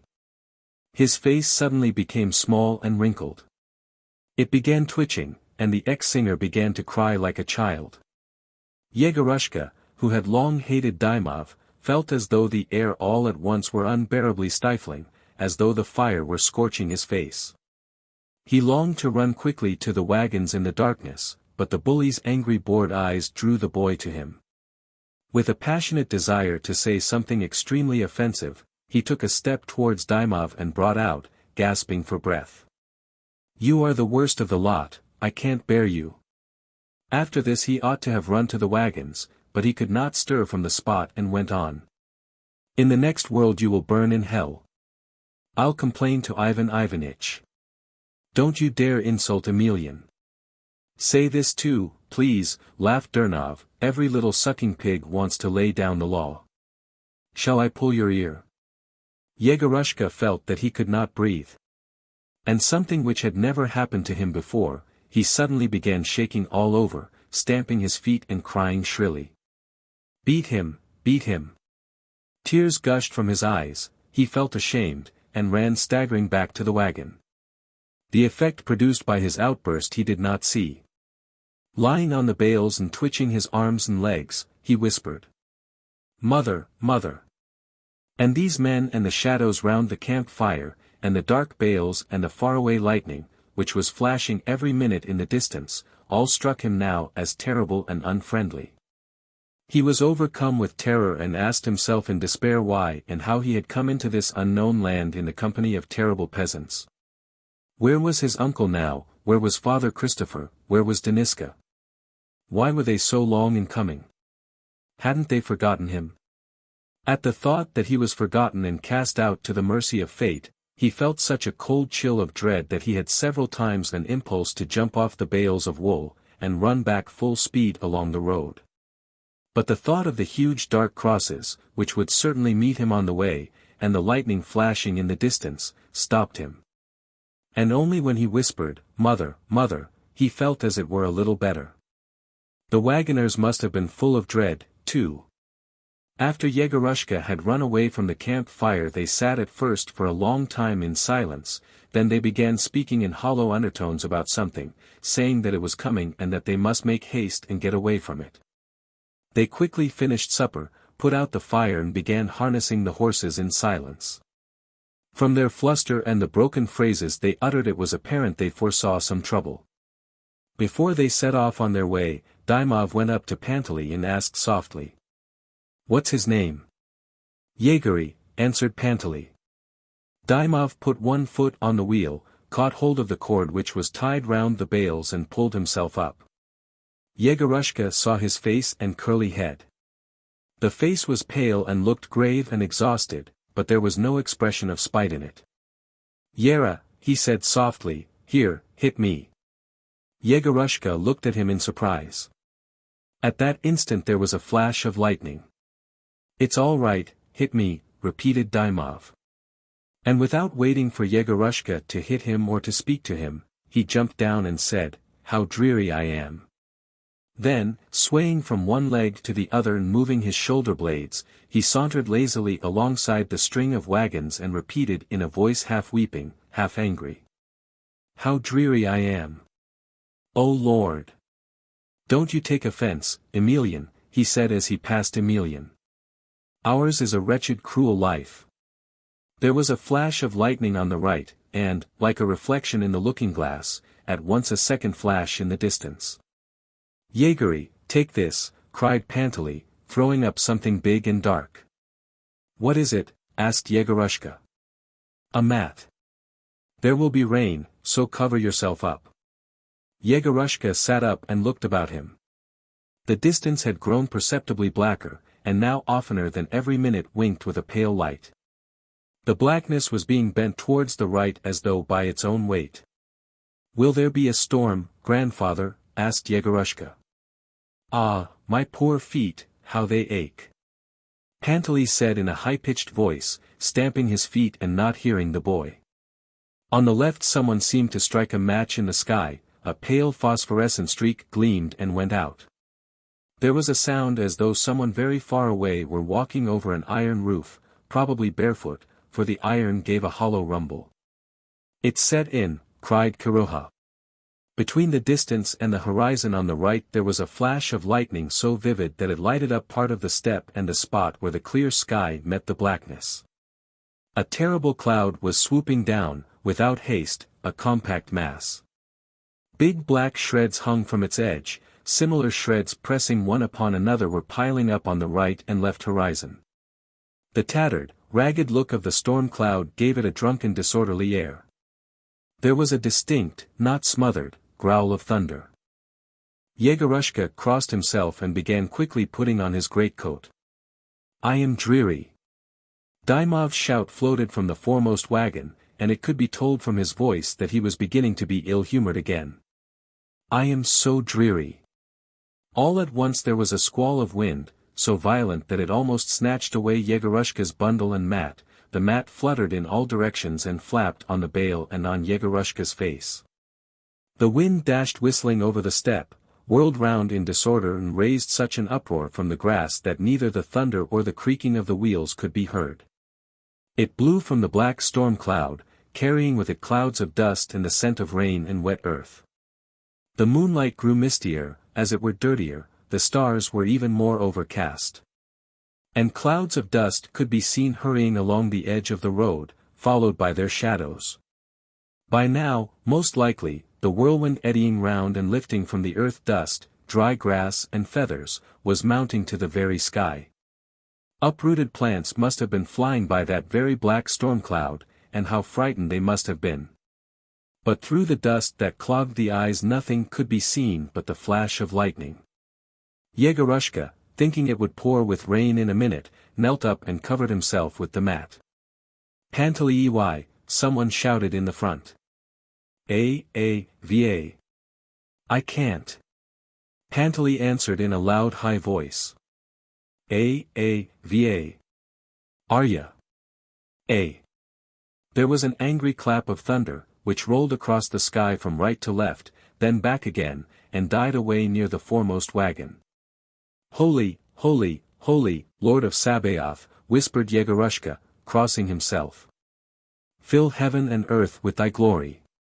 The blackness in the sky yawned wide and breathed white fire. At once there was another clap of thunder. It had scarcely ceased when there was a flash of lightning so broad that Yegorushka suddenly saw through a slit in the mat the whole highroad to the very horizon, all the wagoners and even Kiroha's waistcoat. The black shreds had by now moved upwards from the left, and one of them, a coarse, clumsy monster like a claw with fingers, stretched to the moon. Yegorushka made up his mind to shut his eyes tight, to pay no attention to it, and to wait till it was all over. The rain was for some reason long in coming. Yegorushka peeped out from the mat in the hope that perhaps the storm cloud was passing over. It was fearfully dark. Yegorushka could see neither Pantely, nor the bale of wool, nor himself. He looked sideways towards the place where the moon had lately been, but there was the same black darkness there as over the wagons. And in the darkness the flashes of lightning seemed more violent and blinding, so that they hurt his eyes. "Pantely," called Yegorushka. No answer followed. But now a gust of wind for the last time flung up the mat and hurried away. A quiet regular sound was heard. A big cold drop fell on Yegorushka's knee, another trickled over his hand. He noticed that his knees were not covered, and tried to rearrange the mat, but at that moment something began pattering on the road, then on the shafts and the bales. It was the rain. As though they understood one another, the rain and the mat began prattling of something rapidly, gaily and most annoyingly like two magpies. Yegorushka knelt up or rather squatted on his boots. While the rain was pattering on the mat, he leaned forward to screen his knees, which were suddenly wet. He succeeded in covering his knees, but in less than a minute was aware of a penetrating, unpleasant dampness behind on his back and the calves of his legs. He returned to his former position, exposing his knees to the rain, and wondered what to do to rearrange the mat which he could not see in the darkness. But his arms were already wet, the water was trickling up his sleeves and down his collar, and his shoulder blades felt chilly. And he made up his mind to do nothing but sit motionless and wait till it was all over. "Holy, holy, holy," he whispered. Suddenly, exactly over his head, the sky cracked with a fearful deafening din. He huddled up and held his breath, waiting for the fragments to fall upon his head and back. He inadvertently opened his eyes and saw a blinding intense light flare out and flash 5 times on his fingers, his wet sleeves, and on the trickles of water running from the mat upon the bales and down to the ground.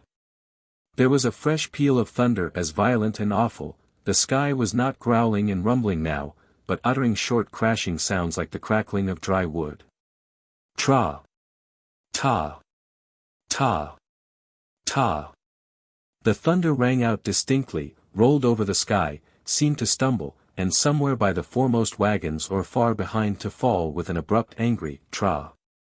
The flashes of lightning had at first been only terrible, but with such thunder they seemed sinister and menacing. Their magic light pierced through closed eyelids and sent a chill all over the body. What could he do not to see them? Yegorushka made up his mind to turn over on his face. Cautiously, as though afraid of being watched, he got on all fours, and his hands slipping on the wet bale, he turned back again. Tra! Ta! Ta! floated over his head, rolled under the wagons and exploded, craw. Again he inadvertently opened his eyes and saw a new danger. 3 huge giants with long pikes were following the wagon. A flash of lightning gleamed on the points of their pikes and lighted up their figures very distinctly. They were men of huge proportions, with covered faces, bowed heads, and heavy footsteps. They seemed gloomy and dispirited and lost in thought. Perhaps they were not following the wagons with any harmful intent, and yet there was something awful in their proximity. Yegorushka turned quickly forward, and trembling all over cried, pantily. "Grandfather! Tra! Ta! Ta!" The sky answered him. He opened his eyes to see if the wagoners were there. There were flashes of lightning in 2 places, which lighted up the road to the far distance, the whole string of wagons and all the wagoners. Streams of water were flowing along the road and bubbles were dancing. Pantely was walking beside the wagon, his tall hat and his shoulder were covered with a small mat. His figure expressed neither terror or uneasiness, as though he were deafened by the thunder and blinded by the lightning. "Grandfather, the giants!" Yegorushka shouted to him in tears. But the old man did not hear. Further away walked Emelian. He was covered from head to foot with a big mat and was triangular in shape. Vasya, without anything over him, was walking with the same wooden step as usual, lifting his feet high and not bending his knees. In the flash of lightning it seemed as though the wagons were not moving and the men were motionless, that Vasya's lifted foot was rigid in the same position. Yegorushka called the old man once more. Getting no answer, he sat motionless, and no longer waited for it all to end. He was convinced that the thunder would kill him in another minute, that he would accidentally open his eyes and see the terrible giants, and he left off crossing himself, calling the old man and thinking of his mother. And was simply numb with cold and the conviction that the storm would never end. But at last there was the sound of voices. "Yegory, are you asleep?" Pantely cried below. "Get down. Is he deaf, the silly little thing?" "Something like a storm," said an unfamiliar bass voice, and the stranger cleared his throat as though he had just tossed off a good glass of vodka. Yegorushka opened his eyes. Close to the wagon stood Pantely, Emelian, looking like a triangle, and the giants. The latter were by now much shorter, and when Yegorushka looked more closely at them they turned out to be ordinary peasants, carrying on their shoulders not pikes but pitchforks. In the space between Pantely and the triangular figure, gleamed the window of a low-pitched hut. So the wagons were halting in the village. Yegorushka flung off the mat, took his bundle and made haste to get off the wagon. Now when close to him there were people talking and a lighted window he no longer felt afraid, though the thunder was crashing as before and the whole sky was streaked with lightning. It was a good storm, all right. Pantely was muttering. "Thank God, my feet are a little softened by the rain." It was all right. "Have you got down, Yegory?" "Well, go into the hut, it is all right." "Holy, holy, holy," wheezed Emelian, "it must have struck something." "Are you of these parts?" he asked the giants. "No, from Glenovo." "We belong to Glenovo. We are working at the platers." "Threshing?" "All sorts. Just now we are getting in the wheat." The lightning, the lightning. It is long since we have had such a storm." Yegorushka went into the hut. He was met by a lean hunchbacked old woman with a sharp chin. She stood holding a tallow candle in her hands, screwing up her eyes and heaving prolonged sighs. "What a storm God has sent us," she said.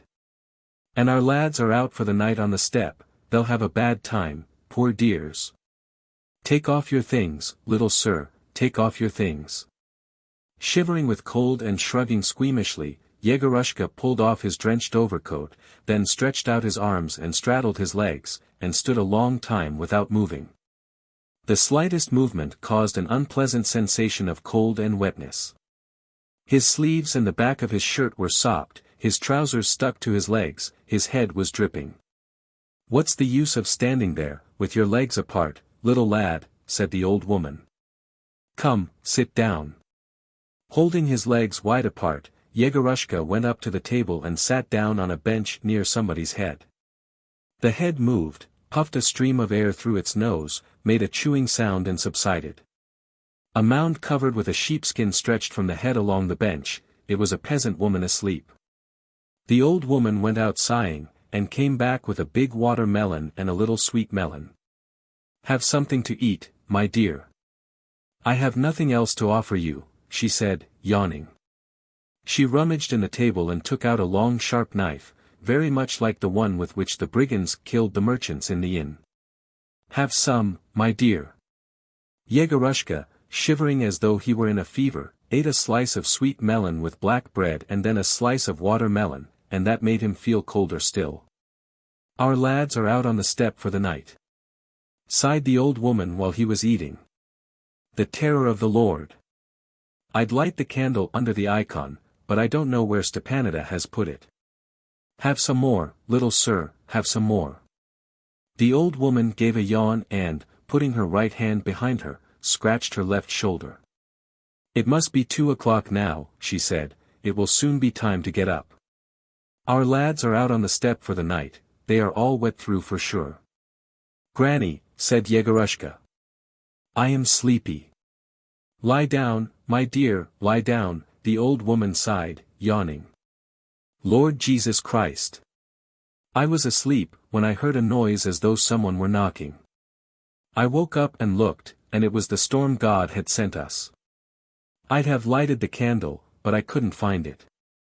Talking to herself, she pulled some rags, probably her own bed, off the bench, took 2 sheepskins off a nail by the stove, and began laying them out for a bed for Yegorushka. "The storm doesn't grow less," she muttered. "If only nothing struck in an unlucky hour. Our lads are out on the steppe for the night. Lie down and sleep, my dear. Christ be with you, my child. I won't take away the melon, maybe you'll have a bit when you get up." The sighs and yawns of the old woman, the even breathing of the sleeping woman, the half-darkness of the hut, and the sound of the rain outside, made one sleepy. Yegorushka was shy of undressing before the old woman. He only took off his boots, lay down and covered himself with the sheepskin. "Is the little lad lying down?" he heard Pantely whisper a little later. "Yes," answered the old woman in a whisper. "The terror of the Lord. It thunders, and there is no end to it." "It will soon be over," wheezed Pantely, sitting down, "it's getting quieter. The lads have gone into the huts, and 2 have stayed with the horses." "The lads have. They can't. The horses would be taken away. I'll sit here a bit and then go and take my turn." "We can't leave them, they would be taken." Pantely and the old woman sat side by side at Yegorushka's feet, talking in hissing whispers and interspersing their speech with sighs and yawns. And Yegorushka could not get warm.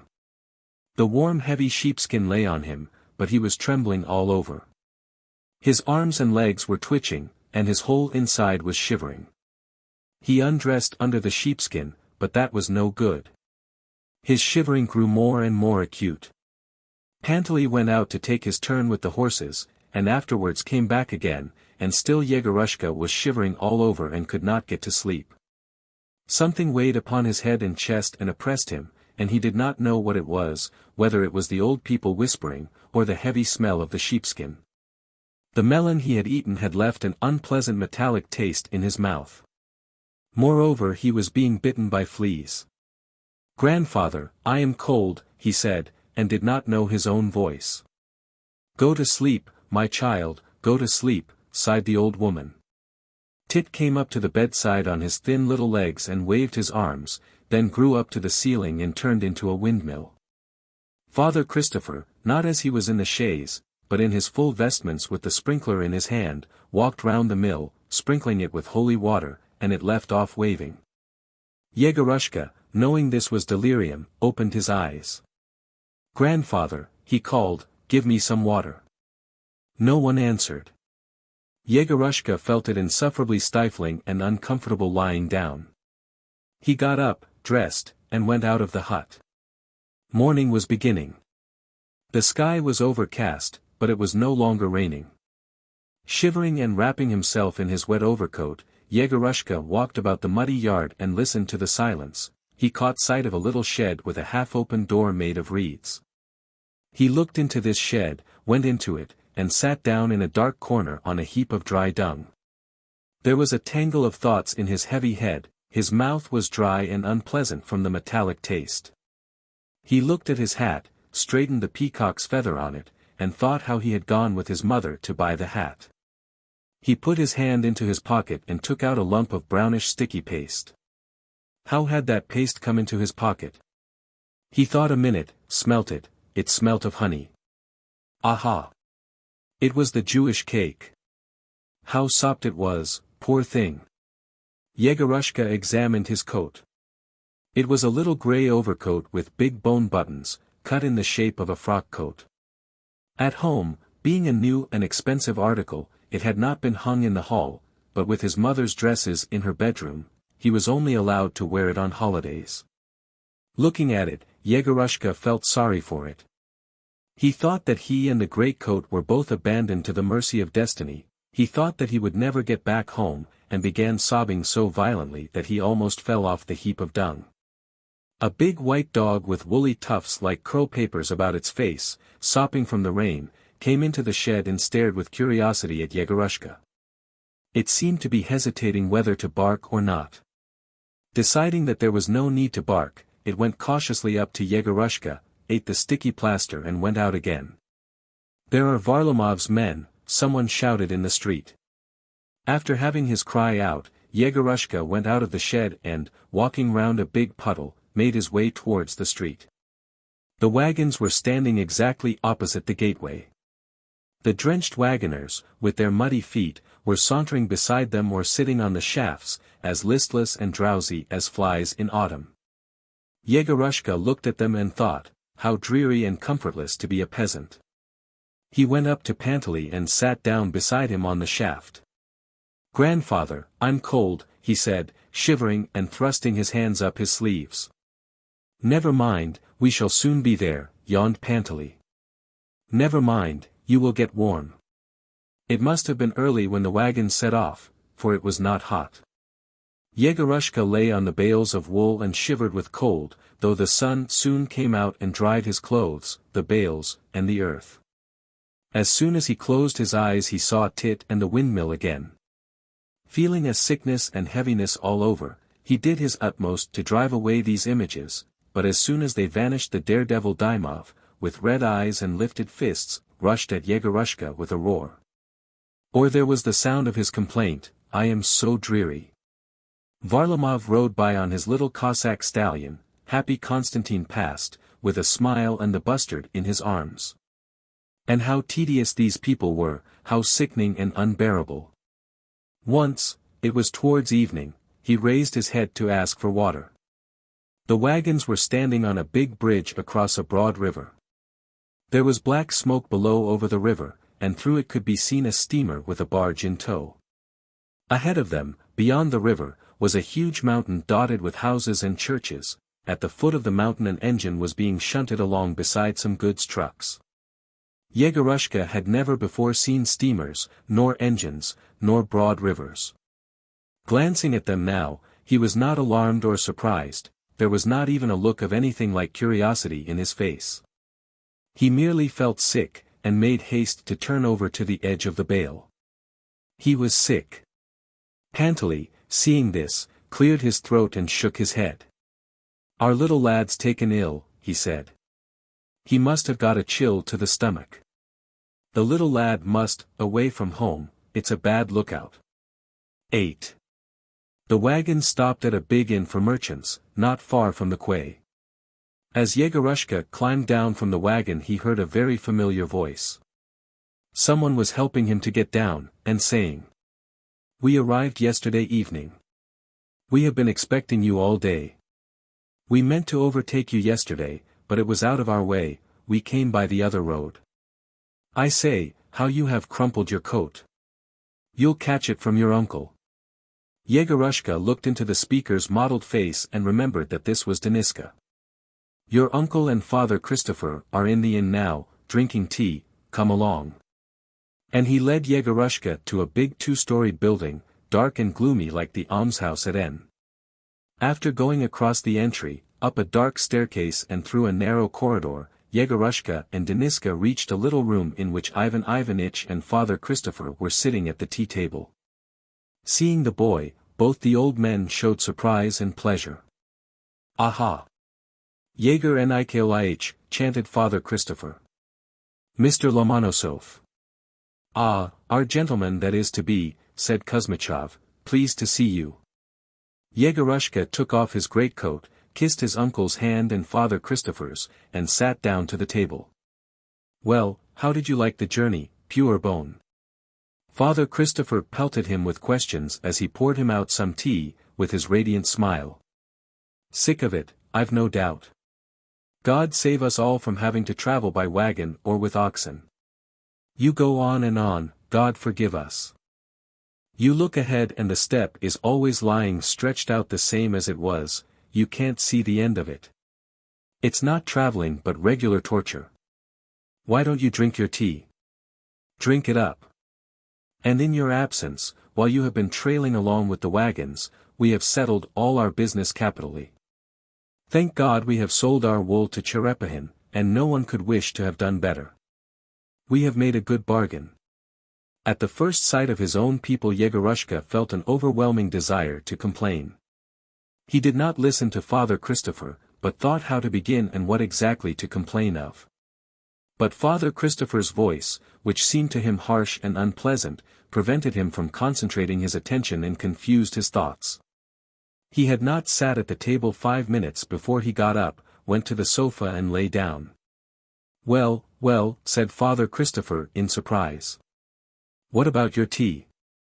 Still thinking what to complain of, Yegorushka leaned his head against the wall and broke into sobs.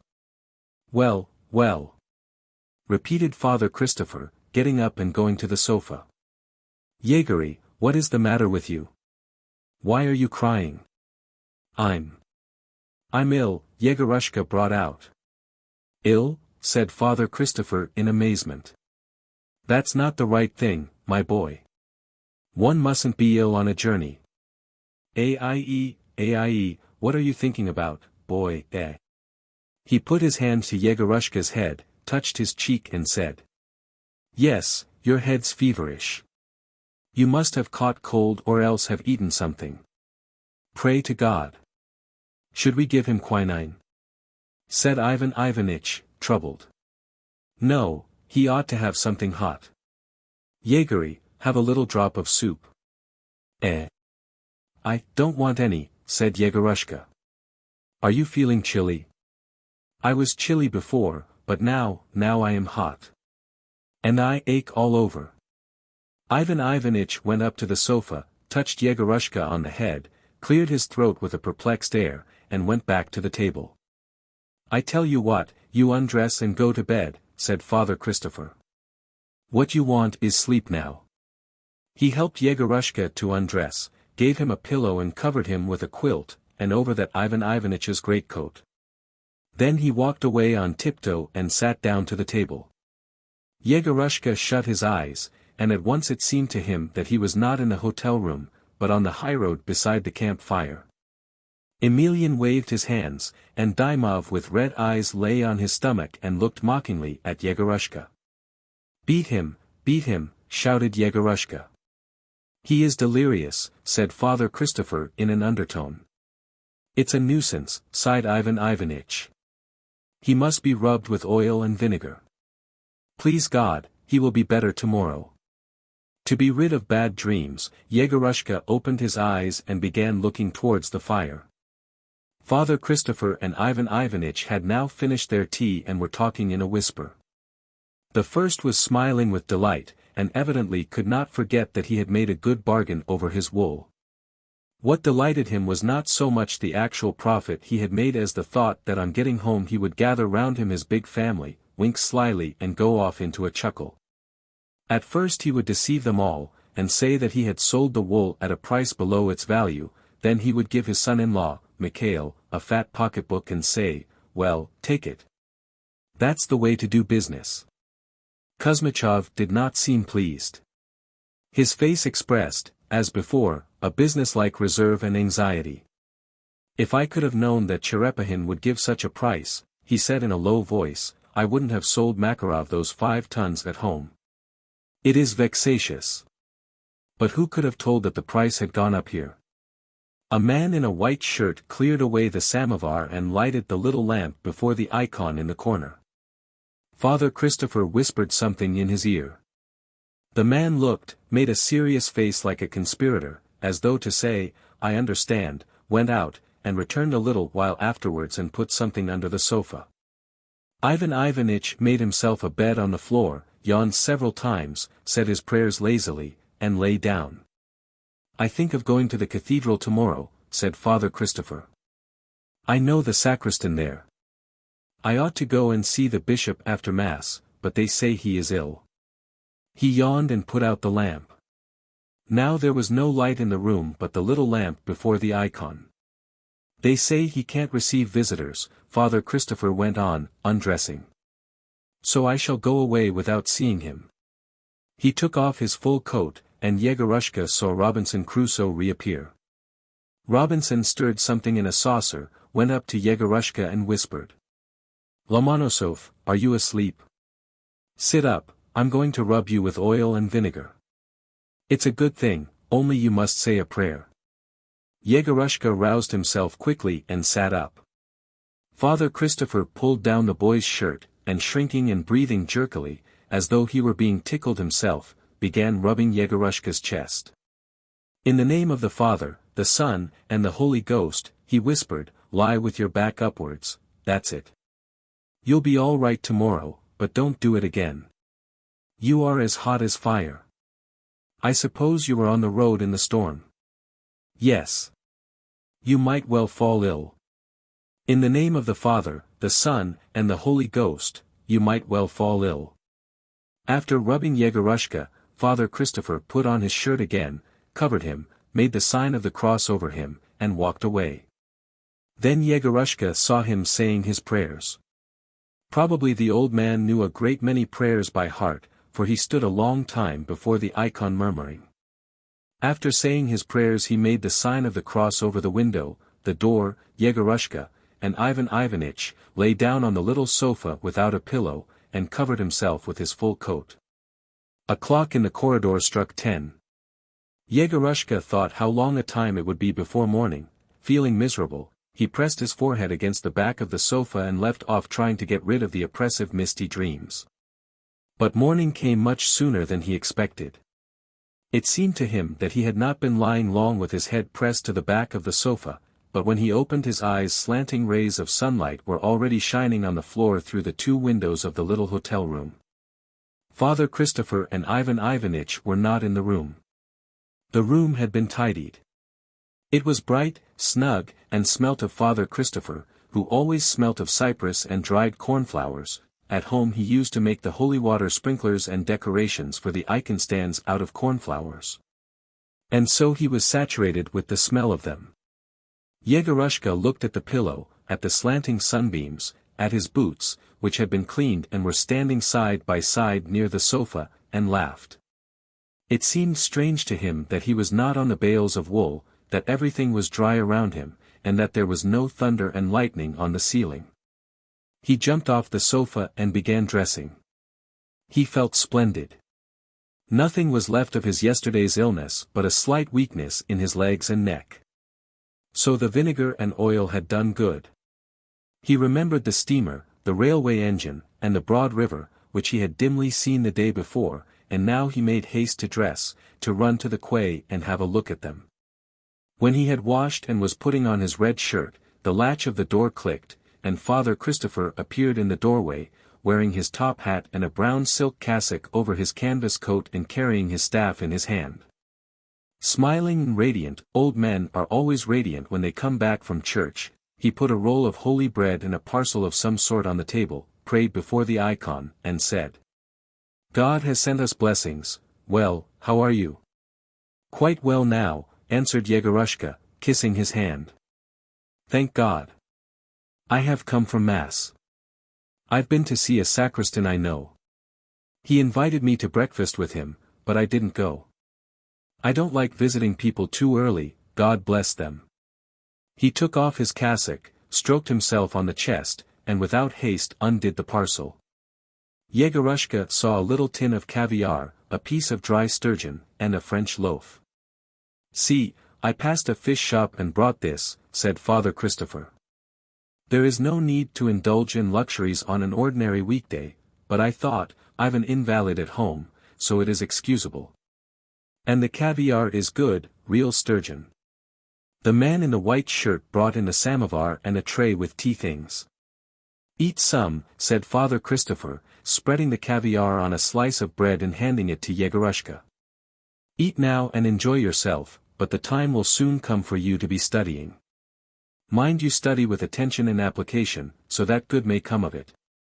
What you have to learn by heart, but when you have to tell the inner sense in your own words, without regard to the outer form, then say it in your own words. And try to master all subjects. One man knows mathematics excellently, but has never heard of Piotr Modula, another knows about Piotr Modula, but cannot explain about the moon. But you study so as to understand everything. Study Latin, French, German. Geography, of course, history, theology, philosophy, mathematics, and when you have mastered everything, not with haste but with prayer and with zeal, then go into the service. When you know everything it will be easy for you in any line of life. You study and strive for the divine blessing, and God will show you what to be. Whether a doctor, a judge or an engineer. Father Christopher spread a little caviar on a piece of bread, put it in his mouth and said. The Apostle Paul says, "Do not apply yourself to strange and diverse studies." Of course, if it is black magic, unlawful arts, or calling up spirits from the other world, like Saul, or studying subjects that can be of no use to yourself or others, better not learn them. You must undertake only what God has blessed. Take example, the holy apostles spoke in all languages, so you study languages. Basil the Great studied mathematics and philosophy, so you study them. Saint Nestor wrote history, so you study and write history. Take example from the saints. Father Christopher sipped the tea from his saucer, wiped his mustaches, and shook his head. "Good," he said. "I was educated in the old-fashioned way, I have forgotten a great deal by now, but still I live differently from other people. Indeed, there is no comparison. For instance, in company at a dinner, or at an assembly, one says something in Latin, or makes some allusion from history or philosophy, and it pleases people, and it pleases me myself. Or when the circuit court comes and one has to take the oath, all the other priests are shy, but I am quite at home with the judges, the prosecutors, and the lawyers. I talk intellectually, drink a cup of tea with them, laugh, ask them what I don't know, and they like it.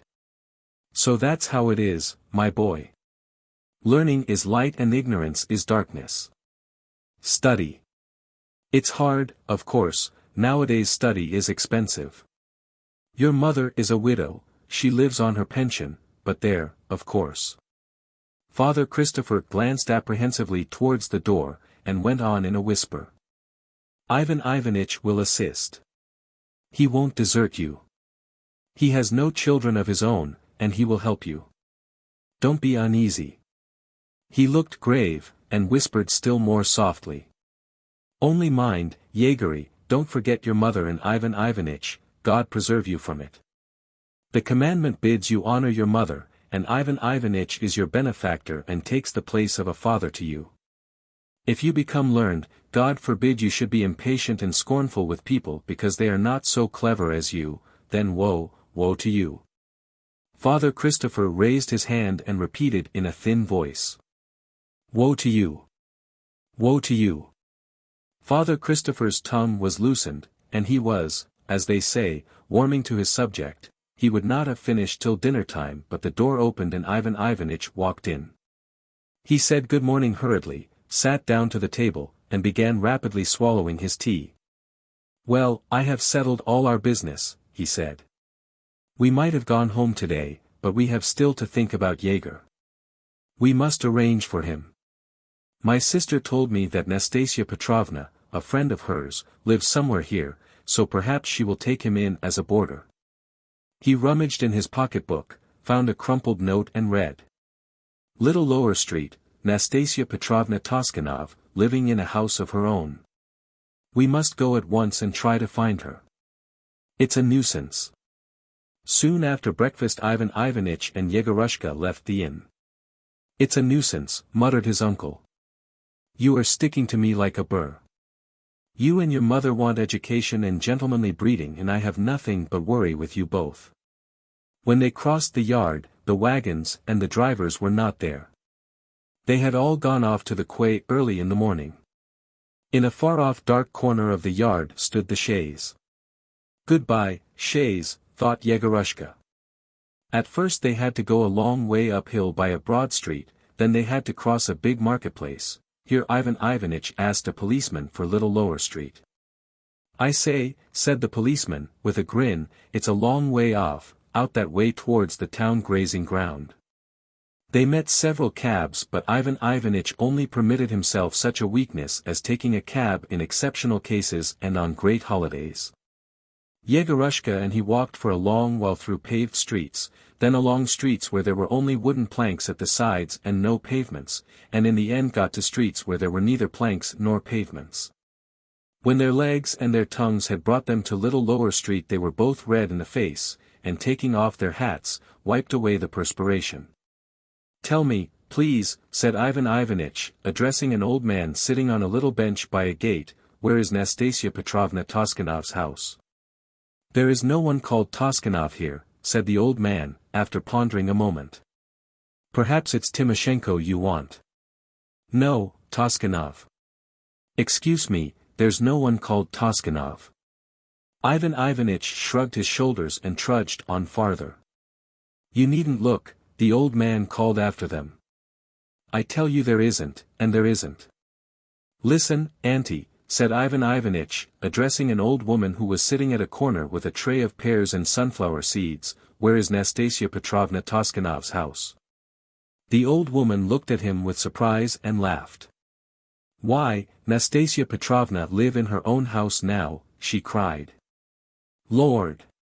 It is 8 years since she married her daughter and gave up the house to her son-in-law. It's her son-in-law lives there now. And her eyes expressed, how is it you didn't know a simple thing like that, you fools? And where does she live now?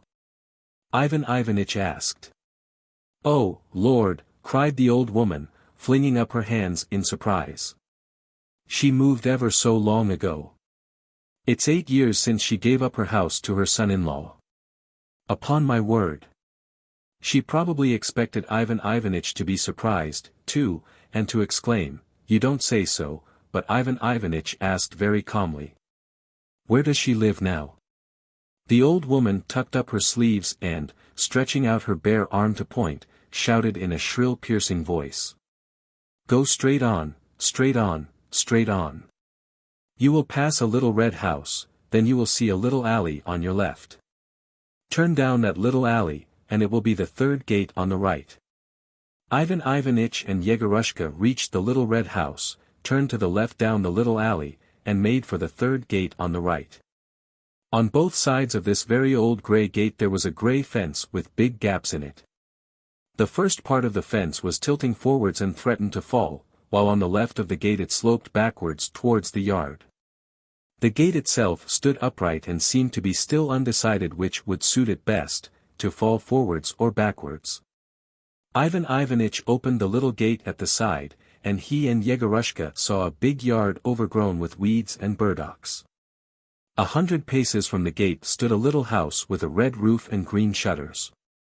A stout woman with her sleeves tucked up and her apron held out was standing in the middle of the yard, scattering something on the ground and shouting in a voice as shrill as that of the woman selling fruit. Chick! Chick! Chick! Behind her sat a red dog with pointed ears. Seeing the strangers, he ran to the little gate and broke into a tenor bark. All red dogs have a tenor bark. Whom do you want? Asked the woman, putting up her hand to shade her eyes from the sun. Good morning. Ivan Ivanitch shouted, too, waving off the red dog with his stick. "Tell me, please, does Nastasia Petrovna Toskanov live here?" "Yes." "But what do you want with her?" "Perhaps you are Nastasia Petrovna?"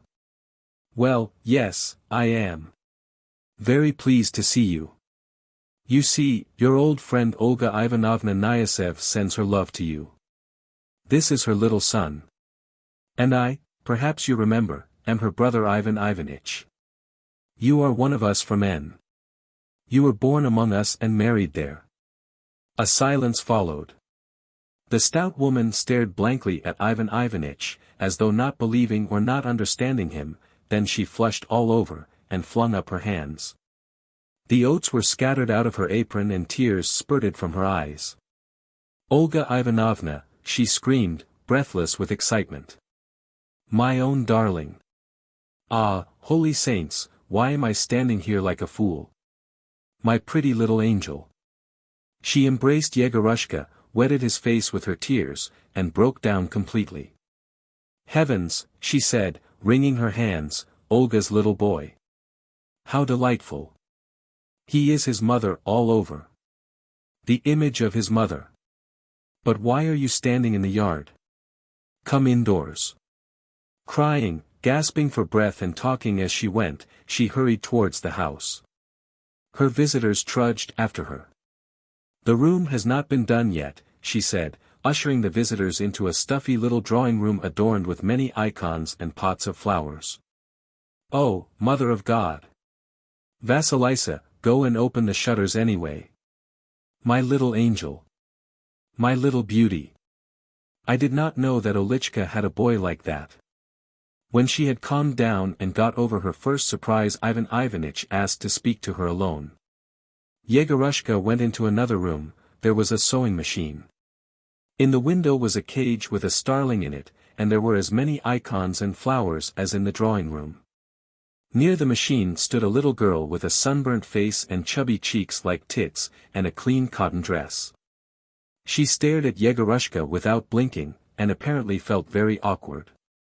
Yegorushka looked at her and after a pause asked, "What's your name?" The little girl moved her lips, looked as if she were going to cry, and answered softly. "Atka."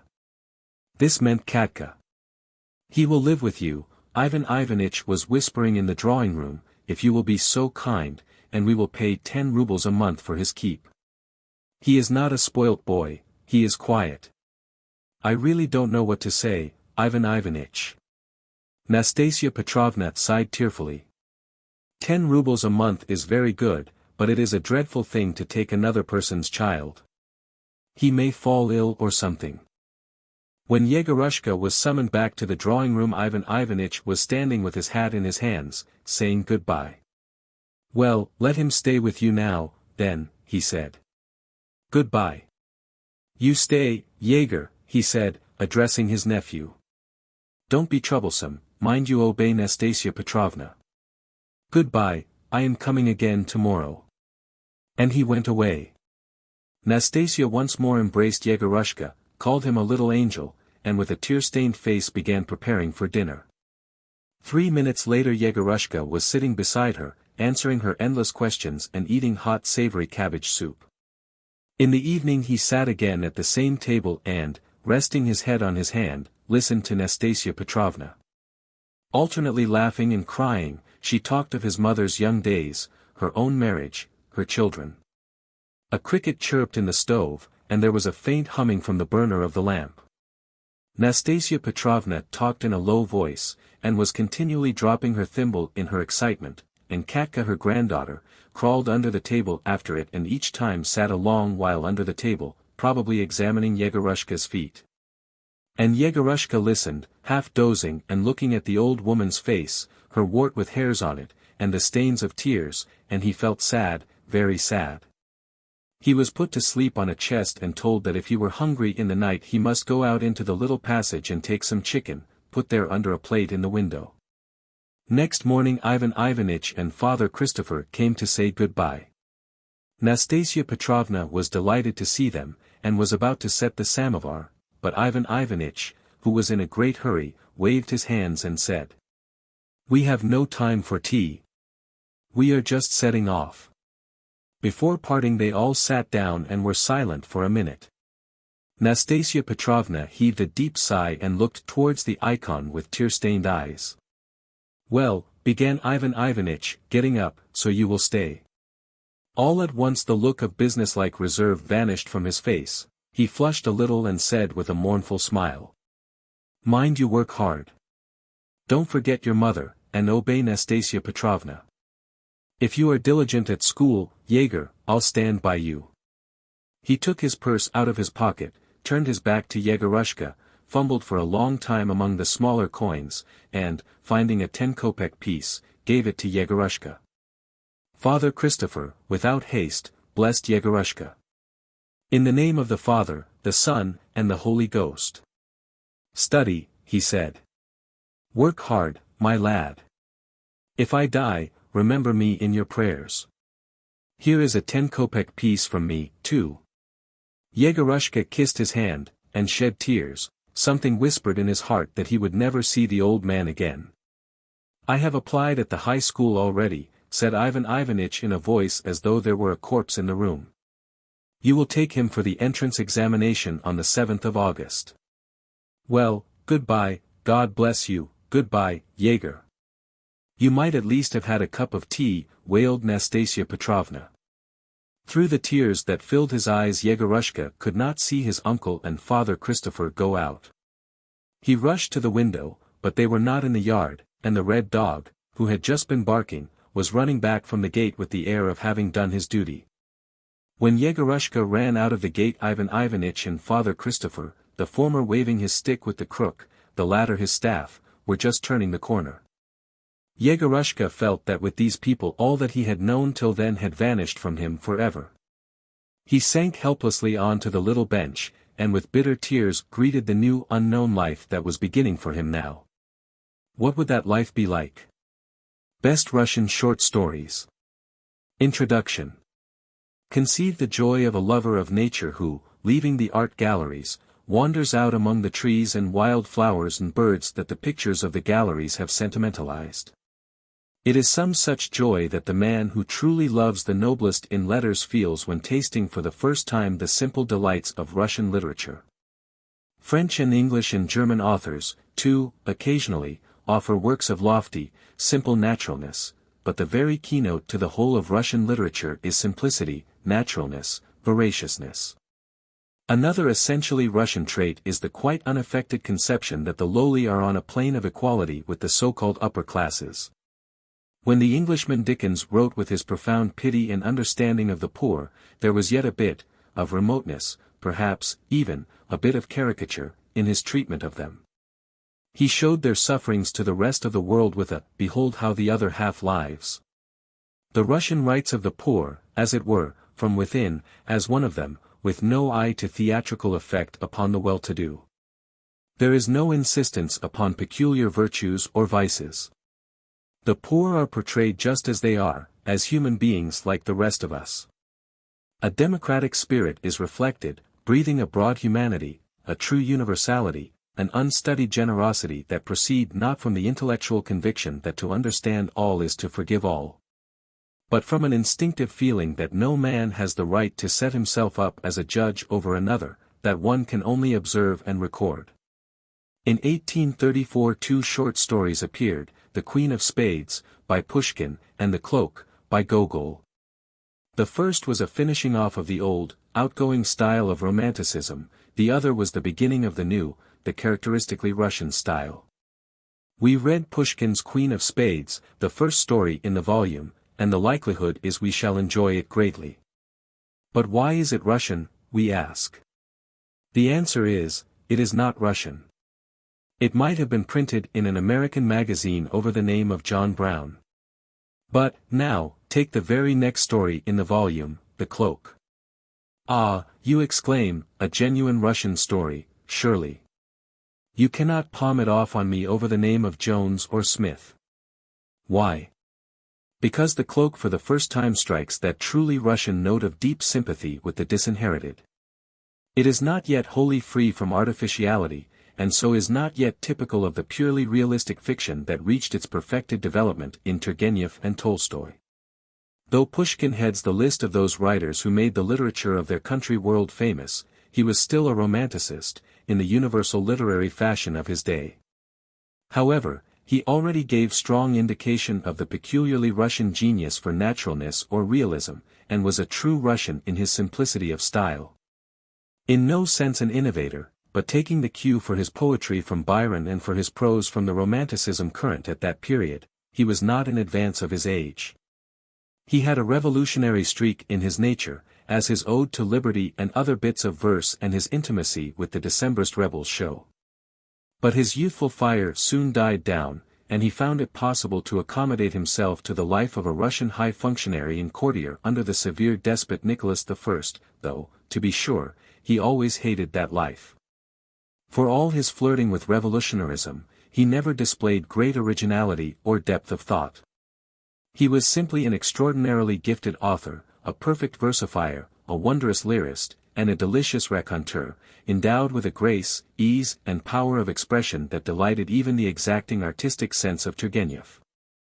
To him aptly applies the dictum of Socrates, "Not by wisdom do the poets write poetry, but by a sort of genius and inspiration." I do not mean to convey that as a thinker Pushkin is to be despised. Nevertheless, it is true that he would occupy a lower position in literature did his reputation depend upon his contributions to thought and not upon his value as an artist. "We are all descended from Gogol's cloak," said a Russian writer. And Dostoevsky's novel, Poor People, which appeared 10 years later, is, in a way, merely an extension of Gogol's shorter tale. In Dostoevsky, indeed, the passion for the common people and the all-embracing, all-penetrating pity for suffering humanity reached their climax. He was a profound psychologist and delved deeply into the human soul, especially in its abnormal and diseased aspects. Between scenes of heart-rending, abject poverty, injustice, and wrong, and the torments of mental pathology, he managed almost to exhaust the whole range of human woe. And he analyzed this misery with an intensity of feeling and a painstaking regard for the most harrowing details that are quite upsetting to normally constituted nerves. Yet all the horrors must be forgiven him because of the motive inspiring them, an overpowering love and the desire to induce an equal love in others. It is not horror for horror's sake, not a literary tour de force, as in Poe, but horror for a high purpose, for purification through suffering, which was one of the articles of Dostoevsky's faith. Following as a corollary from the love and pity for mankind that make a leading element in Russian literature, is a passionate search for the means of improving the lot of humanity, a fervent attachment to social ideas and ideals. A Russian author is more ardently devoted to a cause than an American short story writer to a plot. This, in turn, is but a reflection of the spirit of the Russian people, especially of the intellectuals. The Russians take literature perhaps more seriously than any other nation. To them books are not a mere diversion. They demand that fiction and poetry be a true mirror of life and be of service to life. A Russian author, to achieve the highest recognition, must be a thinker also. He need not necessarily be a finished artist. Everything is subordinated to two main requirements, humanitarian ideals and fidelity to life. This is the secret of the marvelous simplicity of Russian literary art. Before the supreme function of literature, the Russian writer stands awed and humbled. He knows he cannot cover up poverty of thought, poverty of spirit and lack of sincerity by rhetorical tricks or verbal cleverness. And if he possesses the two essential requirements, the simplest language will suffice. These qualities are exemplified at their best by Turgenev and Tolstoy. They both had a strong social consciousness, they both grappled with the problems of human welfare. They were both artists in the larger sense, that is, in their truthful representation of life. Turgenev was an artist also in the narrower sense, in a keen appreciation of form. Thoroughly Occidental in his tastes, he sought the regeneration of Russia in radical progress along the lines of European democracy. Tolstoy, on the other hand, sought the salvation of mankind in a return to the primitive life and primitive Christian religion. The very first work of importance by Turgenev, A Sportsman's Sketches, dealt with the question of serfdom, and it wielded tremendous influence in bringing about its abolition. Almost every succeeding book of his, from Rudin through Fathers and Sons to Virgin Soil, presented vivid pictures of contemporary Russian society, with its problems, the clash of ideas between the old and the new generations, and the struggles, the aspirations and the thoughts that engrossed the advanced youth of Russia. So that his collected works form a remarkable literary record of the successive movements of Russian society in a period of preparation, fraught with epical significance, which culminated in the overthrow of Tsarism and the inauguration of a new and true democracy, marking the beginning, perhaps, of a radical transformation the world over. The greatest writer of Russia. That is Turgenev's estimate of Tolstoy. A second Shakespeare, was Flaubert's enthusiastic outburst. The Frenchman's comparison is not wholly illuminating. The one point of resemblance between the two authors is simply in the tremendous magnitude of their genius. Each is a colossus. Each creates a whole world of characters, from kings and princes and ladies to servants and maids and peasants. But how vastly divergent the angle of approach. Anna Karenina may have all the subtle womanly charm of an Olivia or a Portia, but how different her trials. Shakespeare could not have treated Anna's problems at all. Anna could not have appeared in his pages except as a sinning Gertrude, the mother of Hamlet. Shakespeare had all the prejudices of his age. He accepted the world as it is with its absurd moralities, its conventions and institutions and social classes. A gravedigger is naturally inferior to a lord, and if he is to be presented at all, he must come on as a clown. The people are always a mob, the rabble. Tolstoy is the revolutionist, the iconoclast. He has the completest independence of mind. He utterly refuses to accept established opinions just because they are established. He probes into the right and wrong of things. His is a broad, generous universal democracy, his is a comprehensive sympathy, his an absolute incapacity to evaluate human beings according to station, rank or profession, or any standard but that of spiritual worth. In all this he was a complete contrast to Shakespeare. Each of the two men was like a creature of a higher world, possessed of supernatural endowments. Their omniscience of all things human, their insight into the hiddenmost springs of men's actions appear miraculous. But Shakespeare makes the impression of detachment from his works. The works do not reveal the man. While in Tolstoy the greatness of the man blends with the greatness of the genius.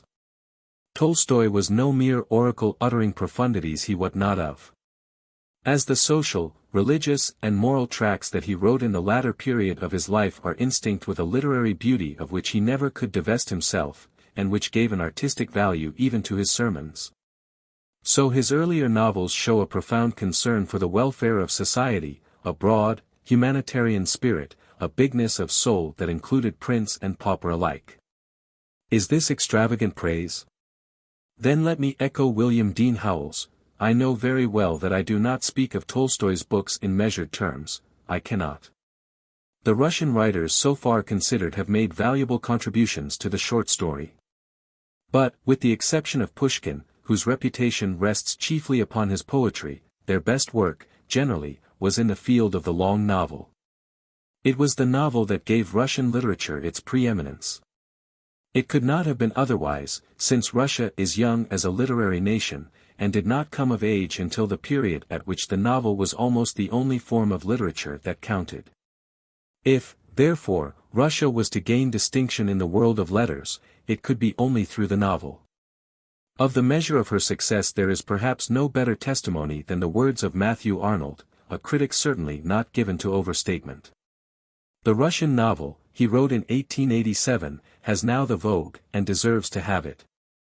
The Russian novelist is master of a spell to which the secret of human nature, both what is external and internal, gesture and manner no less than thought and feeling, willingly make themselves known.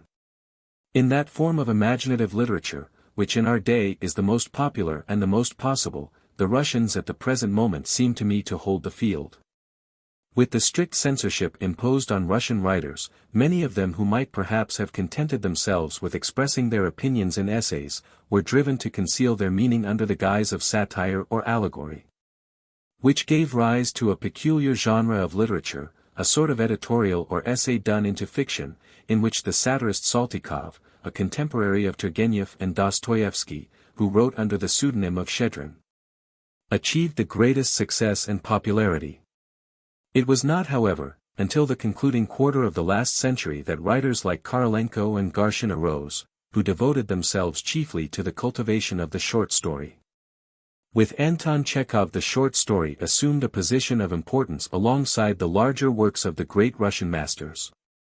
Gorky and Andreev made the short story do the same service for the active revolutionary period in the last decade of the 19th century down to its temporary defeat in 1906 that Turgenev rendered in his series of larger novels for the period of preparation. But very different was the voice of Gorky, the man sprung from the people, the embodiment of all the accumulated wrath and indignation of centuries of social wrong and oppression, from the gentlemanly tones of the cultured artist Turgenev. Like a mighty hammer his blows fell upon the decaying fabric of the old society. His was no longer a feeble, despairing protest. With the strength and confidence of victory he made onslaught upon onslaught on the old institutions until they shook and almost tumbled. And when reaction celebrated its short-lived triumph and gloom settled again upon his country and most of his co-fighters withdrew from the battle in despair, some returning to the old-time Russian mood of hopelessness, passivity and apathy, and some even backsliding into wild orgies of literary debauchery, Gorky never wavered, never lost his faith and hope, never for a moment was untrue to his principles. Now, with the revolution victorious, he has come into his right, one of the most respected, beloved and picturesque figures in the Russian democracy. Kuprin, the most facile and talented short story writer next to Chekhov, has, on the whole, kept well to the best literary traditions of Russia, though he has frequently wandered off to extravagant sex themes, for which he seems to display as great a fondness as Artsy-Bashov.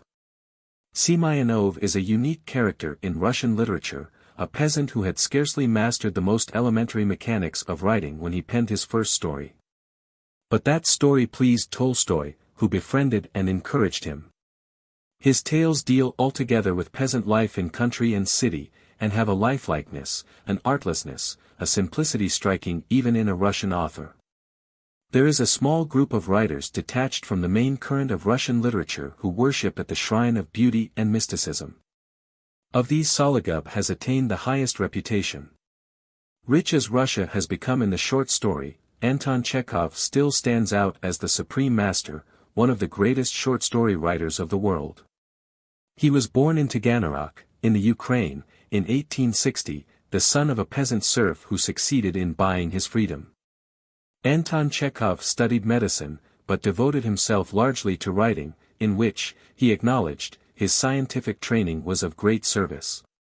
Though he lived only 44 years, dying of tuberculosis in 1904, his collected works consist of 16 fair-sized volumes of short stories, and several dramas besides. A few volumes of his works have already appeared in English translation.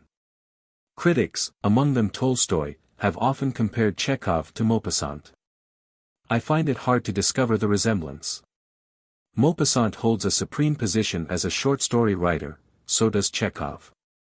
But there, it seems to me, the likeness ends.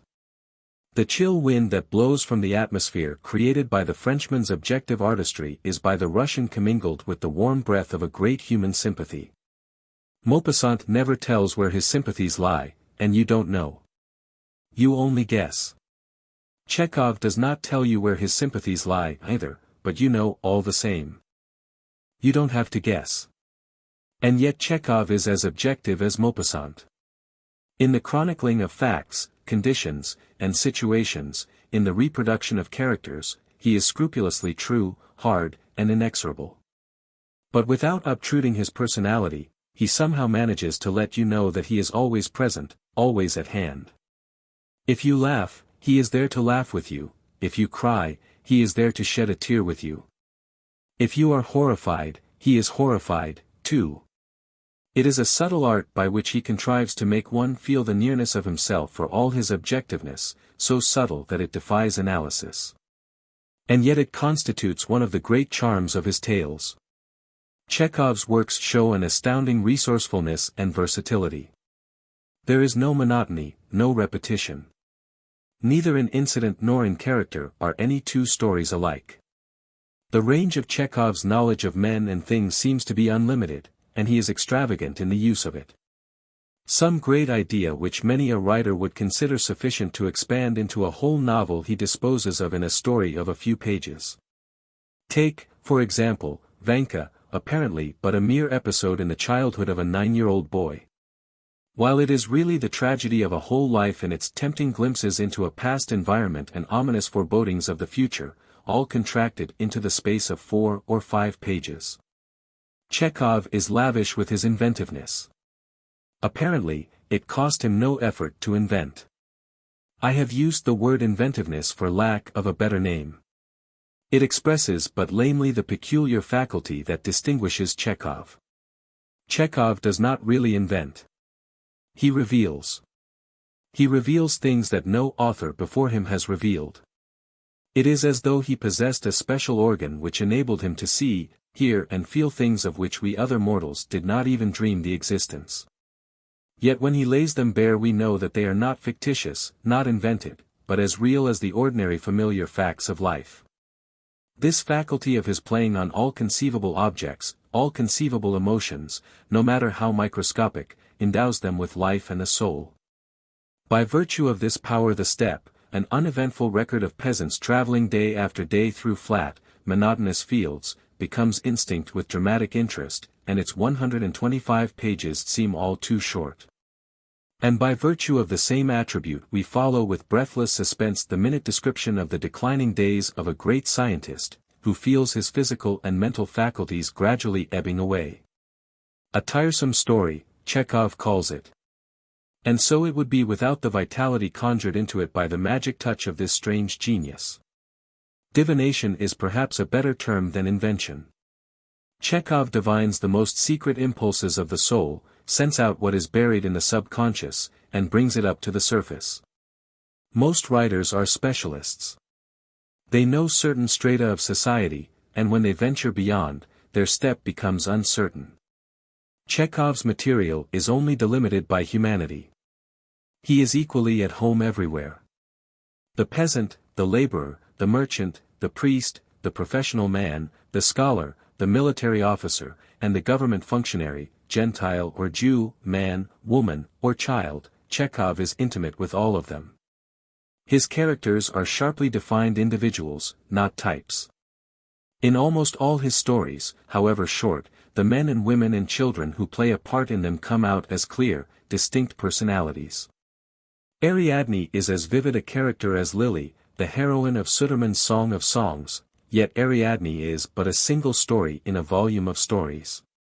Who that has read The Darling can ever forget her, the woman who had no separate existence of her own, but thought the thoughts, felt the feelings, and spoke the words of the men she loved. And when there was no man to love any more, she was utterly crushed until she found a child to take care of and to love.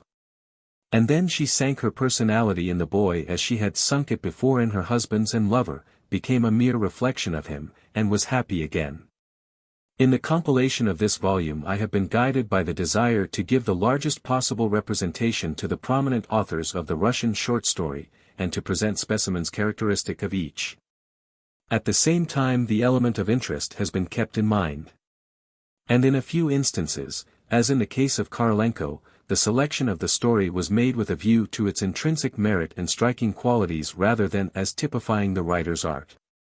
It was, of course, impossible in the space of one book to exhaust all that is best. But to my knowledge, the present volume is the most comprehensive anthology of the Russian short story in the English language, and gives a fair notion of the achievement in that field. All who enjoy good reading, I have no reason to doubt, will get pleasure from it, and if, in addition, it will prove of assistance to American students of Russian literature, I shall feel that the task has been doubly worth the while. Korolenko's Shades and Andreev's Lazarus first appeared in Current Opinion, and Artsibashev's The Revolutionist in the Metropolitan magazine. I take pleasure in thanking Mr. Edward J. Wheeler, editor of Current Opinion, and Mr. Carl Hovey, editor of the Metropolitan magazine, for permission to reprint them. Signature, Thomas Seltzer. Everything is subordinated to two main requirements, humanitarian ideals and fidelity to life. This is the secret of the marvelous simplicity of Russian literary art. Thomas Seltzer. Best Russian Short Stories. The Queen of Spades. By Alexander S. Pushkin. I. There was a card party at the rooms of Narimov of the Horse Guards. The long winter night passed away imperceptibly, and it was 5 o'clock in the morning before the company sat down to supper. Those who had won ate with a good appetite, the others sat staring absently at their empty plates. When the champagne appeared, however, the conversation became more animated, and all took a part in it. "And how did you fare, Surin?" asked the host. "Oh, I lost, as usual. I must confess that I am unlucky. I play Mirandole, I always keep cool, I never allow anything to put me out, and yet I always lose." "And you did not once allow yourself to be tempted to back the red? Your firmness astonishes me. But what do you think of Hermann?" said one of the guests, pointing to a young engineer. "He has never had a card in his hand in his life, he has never in his life laid a wager, and yet he sits here till 5 o'clock in the morning watching our play." "Play interests me very much," said Hermann, "but I am not in the position to sacrifice the necessary in the hope of winning the superfluous." "Hermann is a German, he is economical, that is all," observed Tomsky. "But if there is one person that I cannot understand, it is my grandmother, the Countess Anna Fedotovna." "How so?" inquired the guests. "I cannot understand," continued Tomsky, "how it is that my grandmother does not punt." "What is there remarkable about an old lady of 80 not punting?" said Narimov. "Then you do not know the reason why?" "No, really, haven't the faintest idea." "Oh. Then listen. About 60 years ago, my grandmother went to Paris, where she created quite a sensation. People used to run after her to catch a glimpse of the Muscovite Venus. Richelieu made love to her, and my grandmother maintains that he almost blew out his brains in consequence of her cruelty. At that time ladies used to play at faro. On one occasion at the court, she lost a very considerable sum to the Duke of Orleans. On returning home, my grandmother removed the patches from her face, took off her hoops, informed my grandfather of her loss at the gaming table, and ordered him to pay the money. My deceased grandfather, as far as I remember, was a sort of house steward to my grandmother. He dreaded her like fire, but, on hearing of such a heavy loss, he almost went out of his mind. He calculated the various sums she had lost, and pointed out to her that in 6 months she had spent 500,000 francs, that neither their Moscow nor Saratov estates were in Paris, and finally refused point-blank to pay the debt. My grandmother gave him a box on the ear and slept by herself as a sign of her displeasure. The next day she sent for her husband, hoping that this domestic punishment had produced an effect upon him, but she found him inflexible. For the first time in her life, she entered into reasonings and explanations with him, thinking to be able to convince him by pointing out to him that there are debts and debts, and that there is a great difference between a prince and a coachmaker. But it was all in vain, my grandfather still remained obdurate. But the matter did not rest there. My grandmother did not know what to do. She had shortly before become acquainted with a very remarkable man. You have heard of Count St. Germain, about whom so many marvelous stories are told. You know that he represented himself as the wandering Jew, as the discoverer of the elixir of life, of the philosopher's stone, and so forth. Some laughed at him as a charlatan. But Casanova, in his memoirs, says that he was a spy. But be that as it may, Saint Germain, in spite of the mystery surrounding him, was a very fascinating person, and was much sought after in the best circles of society. Even to this day my grandmother retains an affectionate recollection of him, and becomes quite angry if anyone speaks disrespectfully of him. My grandmother knew that Saint Germain had large sums of money at his disposal. She resolved to have recourse to him, and she wrote a letter to him asking him to come to her without delay. The queer old man immediately waited upon her and found her overwhelmed with grief. She described to him in the blackest colors the barbarity of her husband, and ended by declaring that her whole hope depended upon his friendship and amiability. Saint Germain reflected. "I could advance you the sum you want," said he. "But I know that you would not rest easy until you had paid me back, and I should not like to bring fresh troubles upon you. But there is another way of getting out of your difficulty: you can win back your money." "But, my dear Count," replied my grandmother, "I tell you that I haven't any money left." "Money is not necessary," replied Saint Germain, "be pleased to listen to me." Then he revealed to her a secret, for which each of us would give a good deal. The young officers listened with increased attention. Tomsky lit his pipe, puffed away for a moment and then continued. That same evening my grandmother went to Versailles to the Jeux de la Reine. The Duke of Orleans kept the bank. My grandmother excused herself in an offhand manner for not having yet paid her debt, by inventing some little story, and then began to play against him. She chose 3 cards and played them one after the other, all 3 one seneca, set of a card when it wins or loses in the quickest possible time. And my grandmother recovered every farthing that she had lost. "Mere chance," said one of the guests. "A tale," observed Hermann. "Perhaps they were marked cards," said a third. "I do not think so," replied Tomsky gravely. "What?" said Naramov, "you have a grandmother who knows how to hit upon 3 lucky cards in succession, and you have never yet succeeded in getting the secret of it out of her?" "That's the deuce of it," replied Tomsky. "She had 4 sons, one of whom was my father, all 4 were determined gamblers, and yet not to one of them did she ever reveal her secret, although it would not have been a bad thing either for them or for me. But this is what I heard from my uncle, Count Ivan Ilyitch, and he assured me, on his honor, that it was true. The late Chaplitsky, the same who died in poverty after having squandered millions, once lost, in his youth, about 300,000 rubles, to Zorich, if I remember rightly. He was in despair. My grandmother, who was always very severe upon the extravagance of young men, took pity, however, upon Chaplitsky. She gave him 3 cards, telling him to play them one after the other, at the same time exacting from him a solemn promise that he would never play at cards again as long as he lived.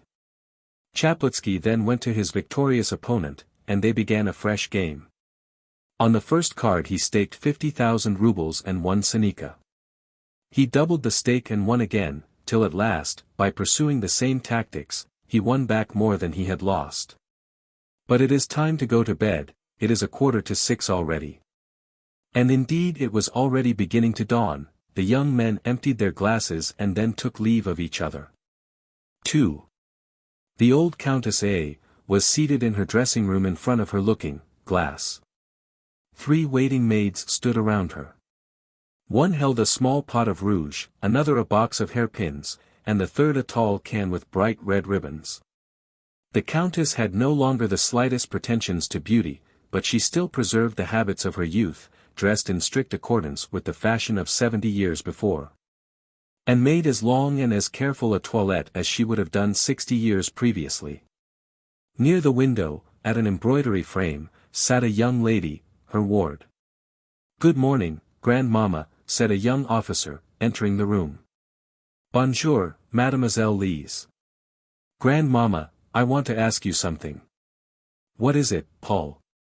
"I want you to let me introduce one of my friends to you, and to allow me to bring him to the ball on Friday." "Bring him direct to the ball and introduce him to me there." "Were you at B.S. yesterday?" "Yes. Everything went off very pleasantly, and dancing was kept up until 5 o'clock. How charming Yelitskaya was!" "But, my dear, what is there charming about her? Isn't she like her grandmother, the Princess Darya Petrovna? By the way, she must be very old, the Princess Darya Petrovna." "How do you mean, old?" cried Tomsky thoughtlessly, she died 7 years ago. The young lady raised her head and made a sign to the young officer. He then remembered that the old countess was never to be informed of the death of any of her contemporaries, and he bit his lips. But the old countess heard the news with the greatest indifference. "Dead," said she, "and I did not know it. We were appointed maids of honor at the same time, and when we were presented to the Empress." And the countess for the 100th time related to her grandson one of her anecdotes. "Come, Paul," said she, when she had finished her story, "help me to get up. Lizenka, where is my snuff-box?"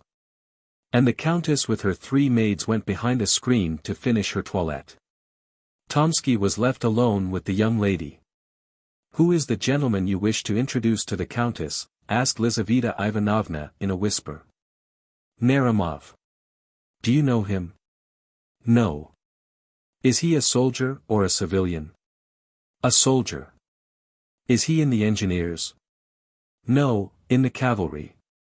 "What made you think that he was in the engineers?" The young lady smiled, but made no reply.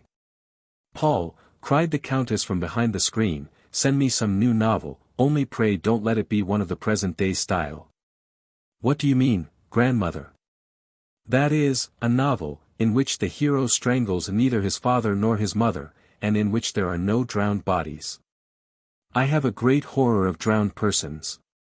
There are no such novels nowadays. Would you like a Russian one?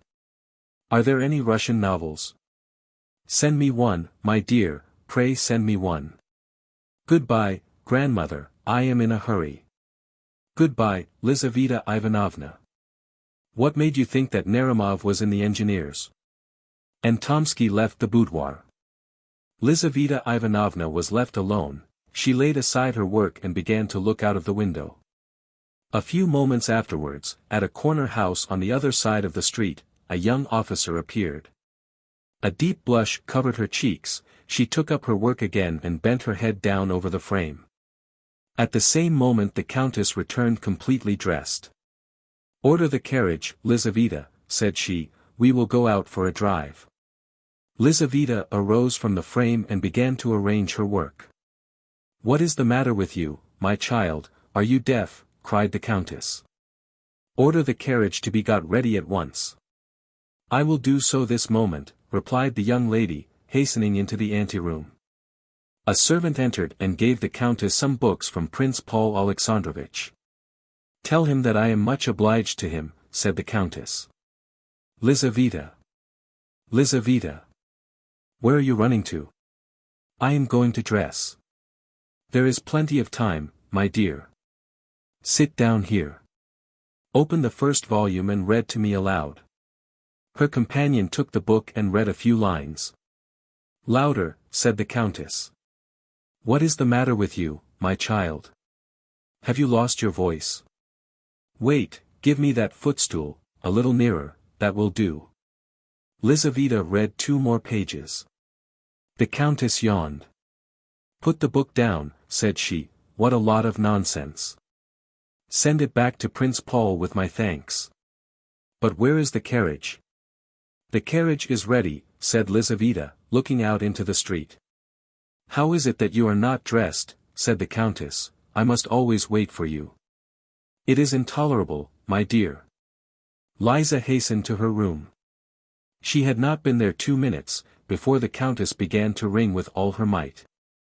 The 3 waiting maids came running in at one door and the valet at another. "How is it that you cannot hear me when I ring for you?" said the countess. "Tell Lizaveta Ivanovna that I am waiting for her." Lizaveta returned with her hat and cloak on. "At last you are here," said the countess. "But why such an elaborate toilette? Whom do you intend to captivate? What sort of weather is it? It seems rather windy." "No, your ladyship, it is very calm," replied the valet. "You never think of what you are talking about. Open the window. So it is, windy and bitterly cold. Unharness the horses. Lizaveta, we won't go out, there was no need for you to deck yourself like that." "What a life is mine," thought Lizaveta Ivanovna.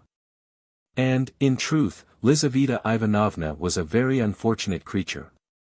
The bread of the stranger is bitter, says Dante, and his staircase hard to climb. But who can know what the bitterness of dependence is so well as the poor companion of an old lady of quality? The Countess A. had by no means a bad heart, but she was capricious, like a woman who had been spoilt by the world, as well as being avaricious and egotistical, like all old people who have seen their best days, and whose thoughts are with the past and not the present. She participated in all the vanities of the great world, went to balls, where she sat in a corner, painted and dressed in old-fashioned style, like a deformed but indispensable ornament of the ballroom. All the guests on entering approached her and made a profound bow, as if in accordance with a set ceremony, but after that nobody took any further notice of her. She received the whole town at her house, and observed the strictest etiquette, although she could no longer recognize the faces of people. Her numerous domestics, growing fat and old in her antechamber and servants' hall, did just as they liked, and vied with each other in robbing the aged countess in the most barefaced manner. Lizaveta Ivanovna was the martyr of the household. She made tea, and was reproached with using too much sugar. She read novels aloud to the countess, and the faults of the author were visited upon her head. She accompanied the countess in her walks, and was held answerable for the weather or the state of the pavement. A salary was attached to the post, but she very rarely received it, although she was expected to dress like everybody else, that is to say, like very few indeed. In society she played the most pitiable role. Everybody knew her, and nobody paid her any attention. At balls she danced only when a partner was wanted, and ladies would only take hold of her arm when it was necessary to lead her out of the room to attend to their dresses. She was very self-conscious, and felt her position keenly, and she looked about her with impatience for a deliverer to come to her rescue. But the young men, calculating in their giddiness, honored her with but very little attention, although Lizaveta Ivanovna was 100 times prettier than the barefaced and cold-hearted marriageable girls around whom they hovered. Many a time did she quietly slink away from the glittering but wearisome drawing-room, to go and cry in her own poor little room, in which stood a screen, a chest of drawers, a looking-glass and a painted bedstead, and where a tallow candle burnt feebly in a copper candlestick. One morning, this was about 2 days after the evening party described at the beginning of this story, and a week previous to the scene at which we have just assisted, Lizaveta Ivanovna was seated near the window at her embroidery frame, when, happening to look out into the street, she caught sight of a young engineer officer, standing motionless with his eyes fixed upon her window. She lowered her head and went on again with her work. About 5 minutes afterward she looked out again. The young officer was still standing in the same place. Not being in the habit of coquetting with passing officers, she did not continue to gaze out into the street, but went on sewing for a couple of hours, without raising her head. Dinner was announced. She rose up and began to put her embroidery away, but glancing casually out of the window, she perceived the officer again. This seemed to her very strange. After dinner she went to the window with a certain feeling of uneasiness, but the officer was no longer there, and she thought no more about him. A couple of days afterwards, just as she was stepping into the carriage with the countess, she saw him again. He was standing close behind the door, with his face half concealed by his fur collar, but his dark eyes sparkled beneath his cap. Lizaveta felt alarmed, though she knew not why, and she trembled as she seated herself in the carriage. On returning home, she hastened to the window. The officer was standing in his accustomed place, with his eyes fixed upon her. She drew back, a prey to curiosity and agitated by a feeling which was quite new to her. From that time forward not a day passed without the young officer making his appearance under the window at the customary hour, and between him and her there was established a sort of mute acquaintance. Sitting in her place at work, she used to feel his approach, and raising her head, she would look at him longer and longer each day. The young man seemed to be very grateful to her. She saw with the sharp eye of youth, how a sudden flush covered his pale cheeks each time that their glances met. After about a week she commenced to smile at him. When Tomsky asked permission of his grandmother the countess to present one of his friends to her, the young girl's heart beat violently. But hearing that Naramov was not an engineer, she regretted that by her thoughtless question, she had betrayed her secret to the volatile Tomsky. Hermann was the son of a German who had become a naturalized Russian, and from whom he had inherited a small capital. Being firmly convinced of the necessity of preserving his independence, Hermann did not touch his private income, but lived on his pay, without allowing himself the slightest luxury. Moreover, he was reserved and ambitious, and his companions rarely had an opportunity of making merry at the expense of his extreme parsimony. He had strong passions and an ardent imagination, but his firmness of disposition preserved him from the ordinary errors of young men. Thus, though a gamester at heart, he never touched a card, for he considered his position did not allow him, as he said, to risk the necessary in the hope of winning the superfluous. Yet he would sit for nights together at the card table and follow with feverish anxiety the different turns of the game. The story of the 3 cards had produced a powerful impression upon his imagination, and all night long he could think of nothing else. If, he thought to himself the following evening, as he walked along the streets of St. Petersburg, if the old countess would but reveal her secret to me. If she would only tell me the names of the 3 winning cards. Why should I not try my fortune? I must get introduced to her and win her favor, become her lover. But all that will take time, and she is 87 years old, she might be dead in a week, in a couple of days even. But the story itself, can it really be true? No. Economy, temperance and industry, those are my 3 winning cards. By means of them I shall be able to double my capital, increase it 7-fold, and procure for myself ease and independence. Musing in this manner, he walked on until he found himself in one of the principal streets of St. Petersburg, in front of a house of antiquated architecture. The street was blocked with equipages, carriages one after the other drew up in front of the brilliantly illuminated doorway. At one moment there stepped out onto the pavement the well-shaped little foot of some young beauty, at another the heavy boot of a cavalry officer, and then the silk stockings and shoes of a member of the diplomatic world. Furs and cloaks passed in rapid succession before the gigantic porter at the entrance. Hermann stopped. "Whose house is this?" he asked of the watchman at the corner. "The Countess A.S.," replied the watchman. Hermann started. The strange story of the 3 cards again presented itself to his imagination. He began walking up and down before the house, thinking of its owner and her strange secret. Returning late to his modest lodging, he could not go to sleep for a long time, and when at last he did doze off, he could dream of nothing but cards, green tables, piles of banknotes and heaps of ducats.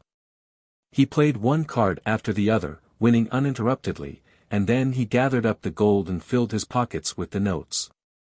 When he woke up late the next morning, he sighed over the loss of his imaginary wealth, and then sallying out into the town, he found himself once more in front of the countess's residence. Some unknown power seemed to have attracted him thither. He stopped and looked up at the windows. At one of these he saw a head with luxuriant black hair, which was bent down probably over some book or an embroidery frame. The head was raised. Hermann saw a fresh complexion and a pair of dark eyes. That moment decided his fate. 3. Lizaveta Ivanovna had scarcely taken off her hat and cloak, when the countess sent for her and again ordered her to get the carriage ready.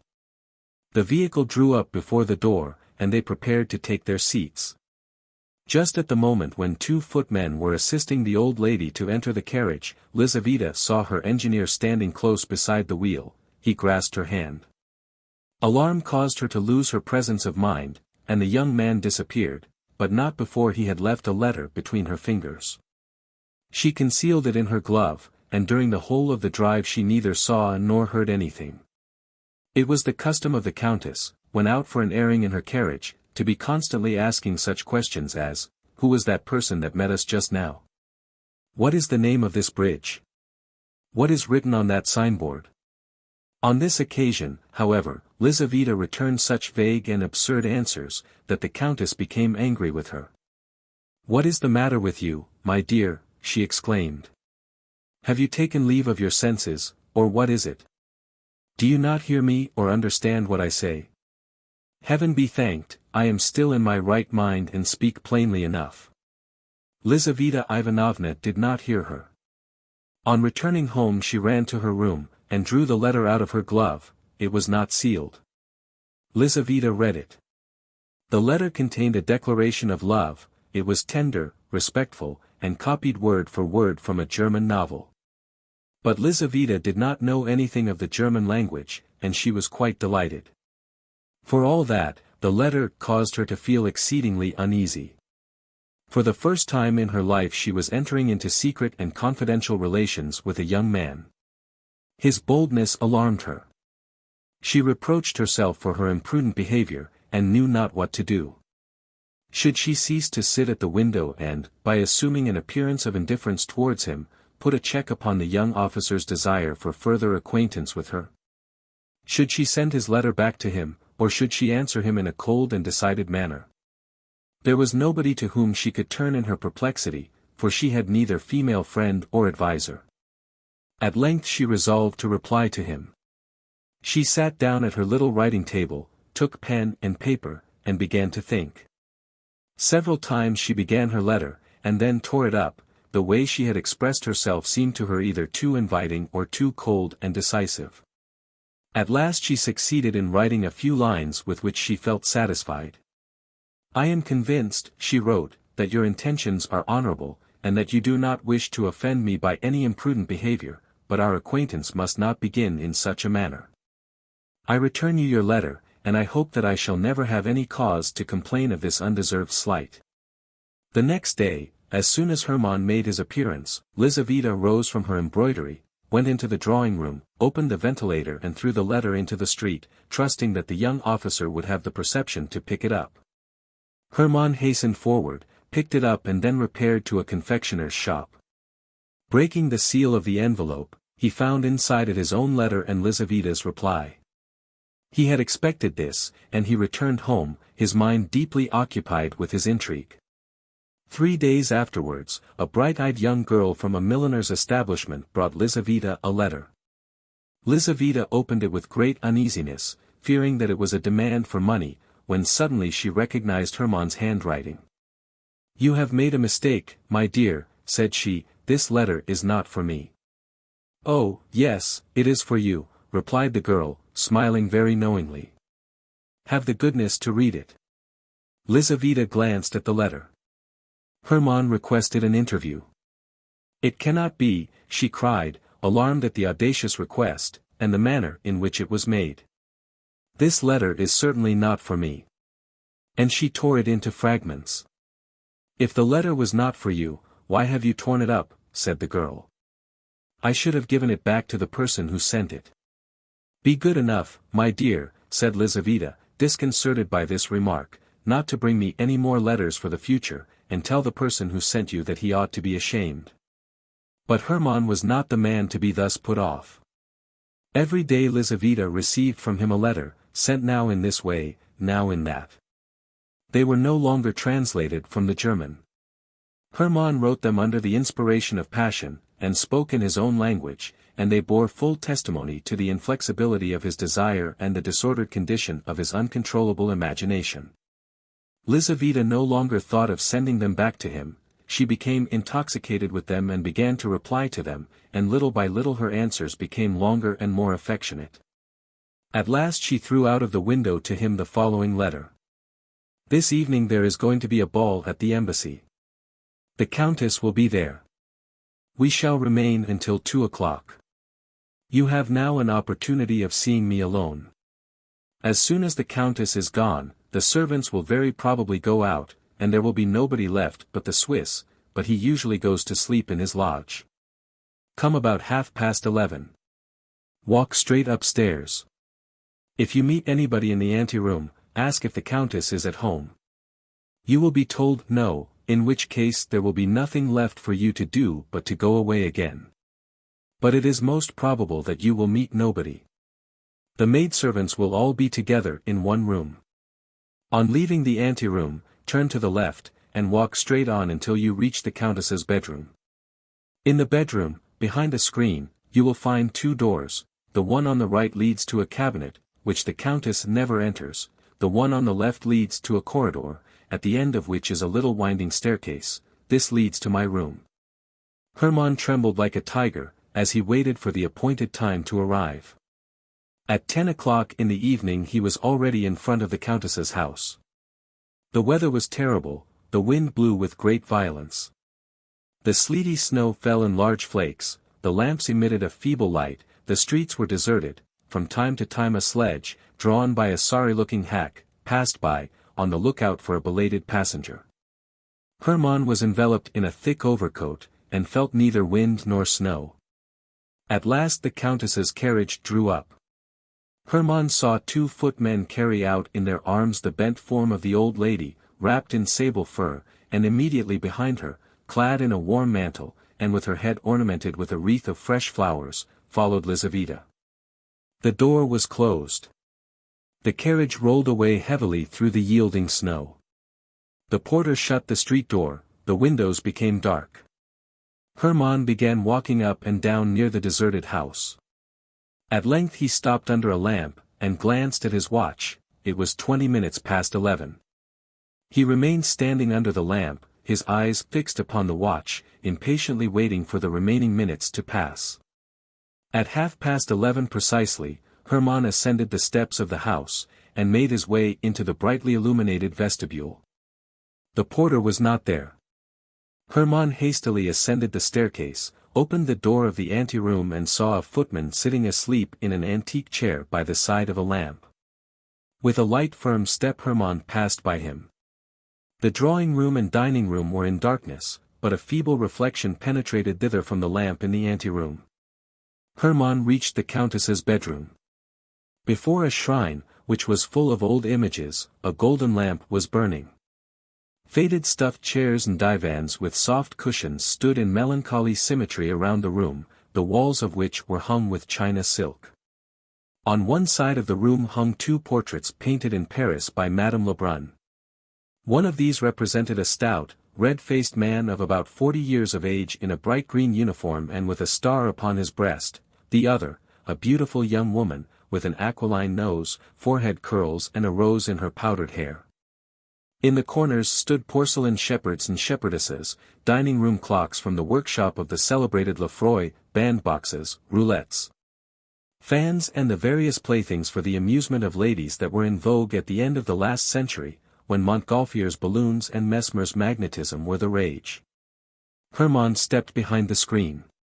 At the back of it stood a little iron bedstead, on the right was the door which led to the cabinet, on the left, the other which led to the corridor. He opened the latter, and saw the little winding staircase which led to the room of the poor companion. But he retraced his steps and entered the dark cabinet. The time passed slowly. All was still. The clock in the drawing-room struck 12. The strokes echoed through the room one after the other, and everything was quiet again. Hermann stood leaning against the cold stove. He was calm, his heart beat regularly, like that of a man resolved upon a dangerous but inevitable undertaking. 1 o'clock in the morning struck, then 2, and he heard the distant noise of carriage wheels. An involuntary agitation took possession of him. The carriage drew near and stopped. He heard the sound of the carriage steps being let down. All was bustle within the house. The servants were running hither and thither, there was a confusion of voices, and the rooms were lit up. 3 antiquated chambermaids entered the bedroom, and they were shortly afterwards followed by the Countess who, more dead than alive, sank into a Voltaire armchair. Hermann peeped through a chink. Lizaveta Ivanovna passed close by him, and he heard her hurried steps as she hastened up the little spiral staircase. For a moment his heart was assailed by something like a pricking of conscience, but the emotion was only transitory, and his heart became petrified as before. The Countess began to undress before her looking-glass. Her rose-bedecked cap was taken off, and then her powdered wig was removed from off her white and closely cut hair. Hairpins fell in showers around her. Her yellow satin dress, brocaded with silver, fell down at her swollen feet. Hermann was a witness of the repugnant mysteries of her toilette. At last the Countess was in her nightcap and dressing-gown, and in this costume, more suitable to her age, she appeared less hideous and deformed. Like all old people in general, the Countess suffered from sleeplessness. Having undressed, she seated herself at the window in a Voltaire armchair and dismissed her maids. The candles were taken away, and once more the room was left with only one lamp burning in it. The Countess sat there looking quite yellow, mumbling with her flaccid lips and swaying to and fro. Her dull eyes expressed complete vacancy of mind, and, looking at her, one would have thought that the rocking of her body was not a voluntary action of her own, but was produced by the action of some concealed galvanic mechanism. Suddenly the death-like face assumed an inexplicable expression. The lips ceased to tremble, the eyes became animated. Before the Countess stood an unknown man. "Do not be alarmed, for heaven's sake, do not be alarmed," said he in a low but distinct voice. "I have no intention of doing you any harm, I have only come to ask a favor of you." The old woman looked at him in silence, as if she had not heard what he had said. Hermann thought that she was deaf, and bending down towards her ear, he repeated what he had said. The aged Countess remained silent as before. "You can ensure the happiness of my life," continued Hermann, "and it will cost you nothing. I know that you can name 3 cards in order." Hermann stopped. The Countess appeared now to understand what he wanted, she seemed as if seeking for words to reply. "It was a joke," she replied at last, "I assure you it was only a joke." "There is no joking about the matter," replied Hermann angrily. "Remember Chaplitsky, whom you helped to win." The Countess became visibly uneasy. Her features expressed strong emotion, but they quickly resumed their former immobility. "Can you not name me these 3 winning cards?" continued Hermann. The Countess remained silent. Hermann continued. "For whom are you preserving your secret?" "For your grandsons. They are rich enough without it, they do not know the worth of money. Your cards would be of no use to a spendthrift. He who cannot preserve his paternal inheritance, will die in want, even though he had a demon at his service. I am not a man of that sort, I know the value of money. Your 3 cards will not be thrown away upon me. Come." He paused and tremblingly awaited her reply. The Countess remained silent. Hermann fell upon his knees. "If your heart has ever known the feeling of love," said he, "if you remember its rapture, if you have ever smiled at the cry of your newborn child, if any human feeling has ever entered into your breast, I entreat you by the feelings of a wife, a lover, a mother, by all that is most sacred in life, not to reject my prayer. Reveal to me your secret. Of what use is it to you? Maybe it is connected with some terrible sin, with the loss of eternal salvation, with some bargain with the devil. Reflect, you are old. You have not long to live, I am ready to take your sins upon my soul. Only reveal to me your secret. Remember that the happiness of a man is in your hands, that not only I, but my children, and grandchildren will bless your memory and reverence you as a saint." The old Countess answered not a word. Hermann rose to his feet. "You old hag!" he exclaimed, grinding his teeth, "then I will make you answer." With these words he drew a pistol from his pocket. At the sight of the pistol, the Countess for the second time exhibited strong emotion. She shook her head and raised her hands as if to protect herself from the shot, then she fell backwards and remained motionless. "Come, an end to this childish nonsense," said Hermann, taking hold of her hand. "I ask you for the last time, will you tell me the names of your 3 cards, or will you not?" The Countess made no reply. Hermann perceived that she was dead. 4. Lizaveta Ivanovna was sitting in her room, still in her ball dress, lost in deep thought. On returning home, she had hastily dismissed the chambermaid who very reluctantly came forward to assist her, saying that she would undress herself, and with a trembling heart had gone up to her own room, expecting to find Hermann there. But yet hoping not to find him. At the first glance she convinced herself that he was not there, and she thanked her fate for having prevented him keeping the appointment. She sat down without undressing, and began to recall to mind all the circumstances which in so short a time had carried her so far.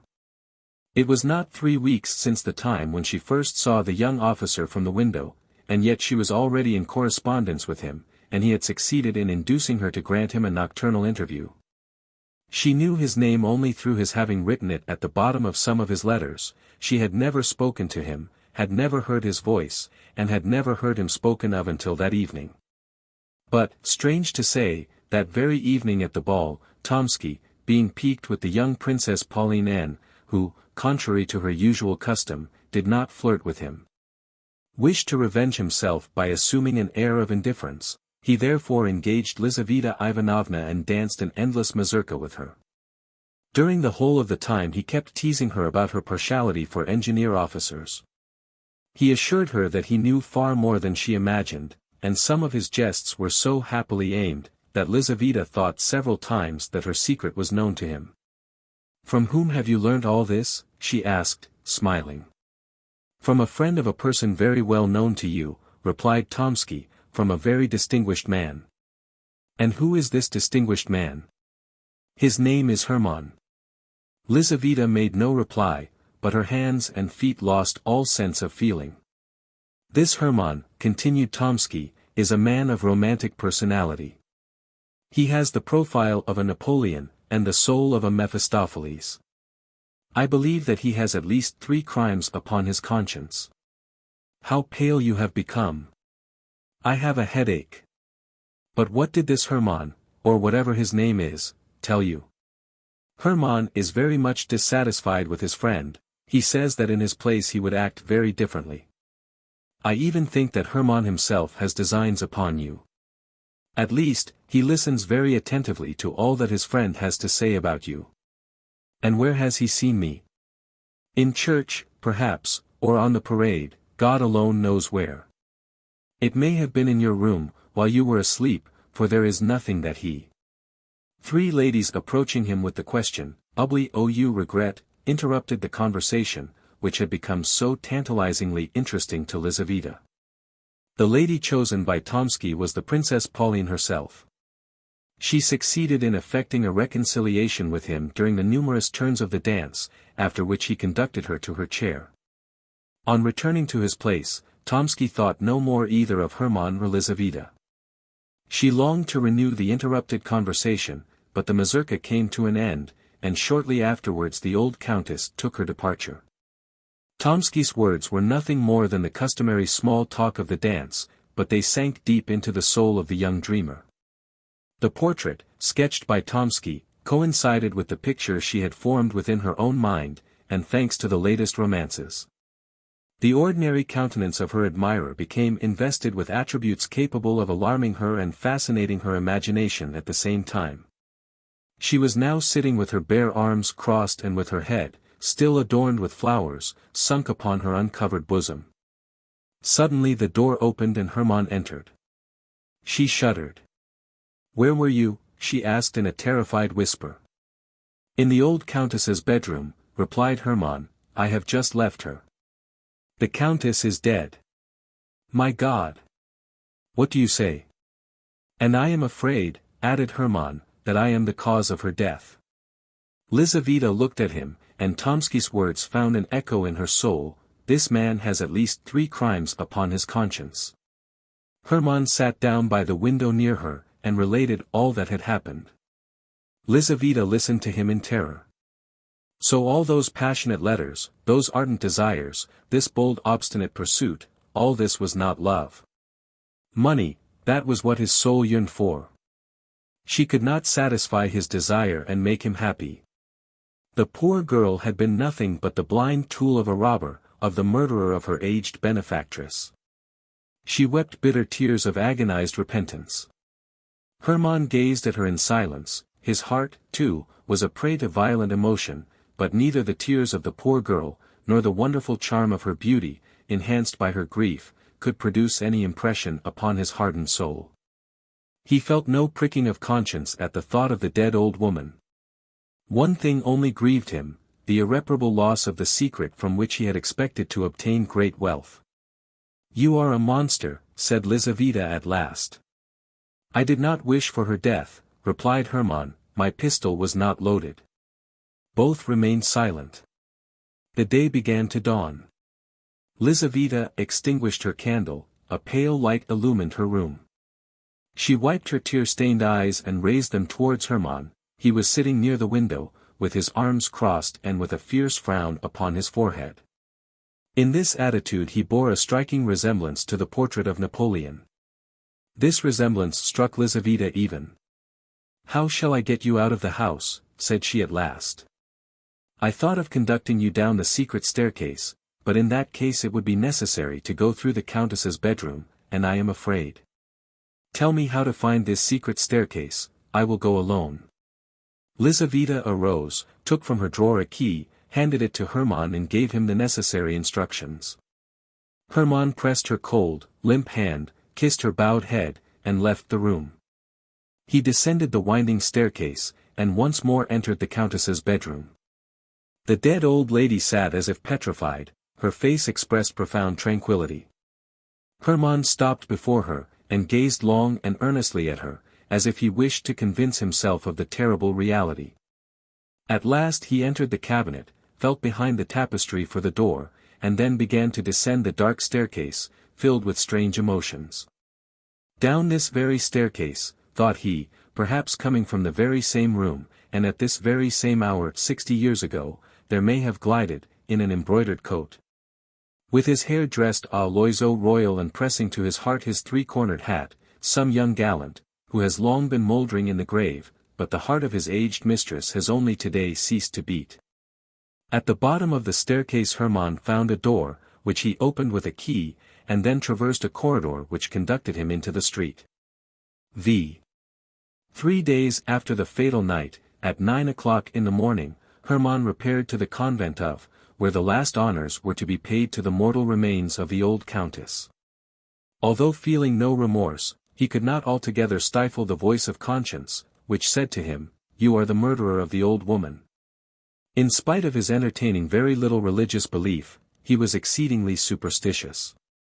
And believing that the dead countess might exercise an evil influence on his life, he resolved to be present at her obsequies in order to implore her pardon. The church was full.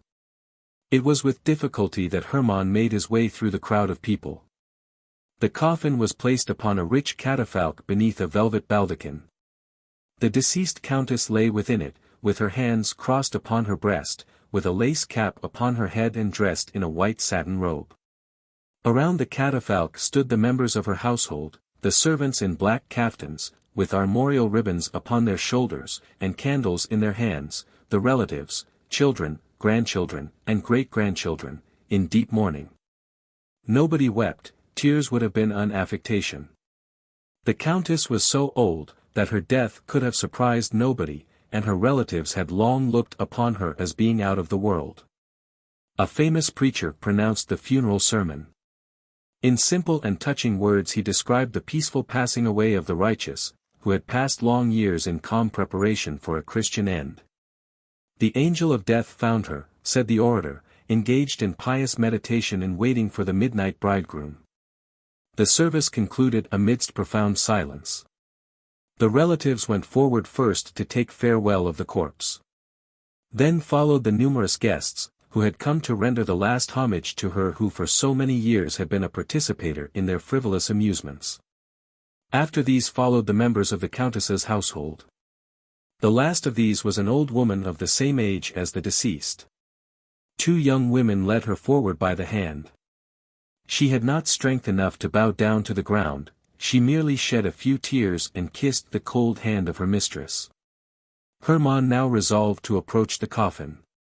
He knelt down upon the cold stones and remained in that position for some minutes. At last he arose, as pale as the deceased countess herself. He ascended the steps of the catafalque and bent over the corpse. At that moment it seemed to him that the dead woman darted a mocking look at him and winked with one eye. Hermann started back, took a false step and fell to the ground.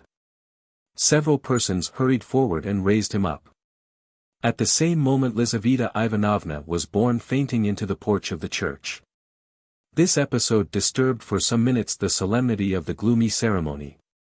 Among the congregation arose a deep murmur, and a tall thin chamberlain, a near relative of the deceased, whispered in the ear of an Englishman who was standing near him, that the young officer was a natural son of the Countess. To which the Englishman coldly replied, "Oh." During the whole of that day, Hermann was strangely excited. Repairing to an out-of-the-way restaurant to dine, he drank a great deal of wine, contrary to his usual custom, in the hope of deadening his inward agitation. But the wine only served to excite his imagination still more. On returning home, he threw himself upon his bed without undressing, and fell into a deep sleep. When he woke up it was already night, and the moon was shining into the room.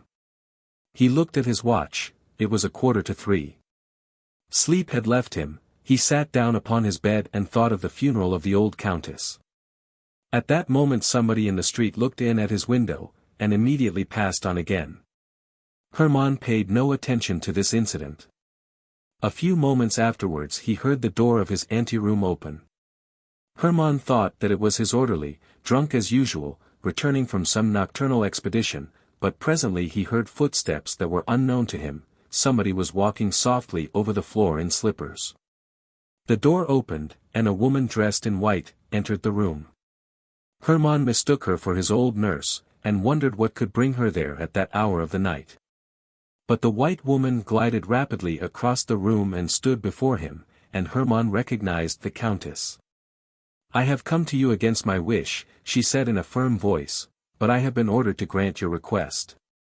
3-7 ace will win for you if played in succession, but only on these conditions, that you do not play more than one card in 24 hours, and that you never play again during the rest of your life.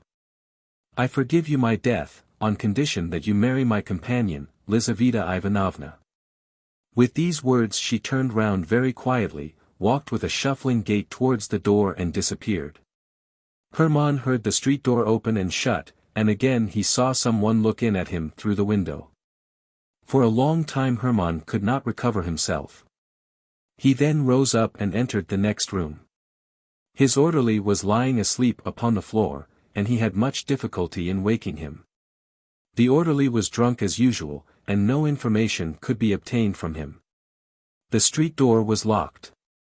Hermann returned to his room, lit his candle, and wrote down all the details of his vision. 6. Two fixed ideas can no more exist together in the moral world than two bodies can occupy one and the same place in the physical world.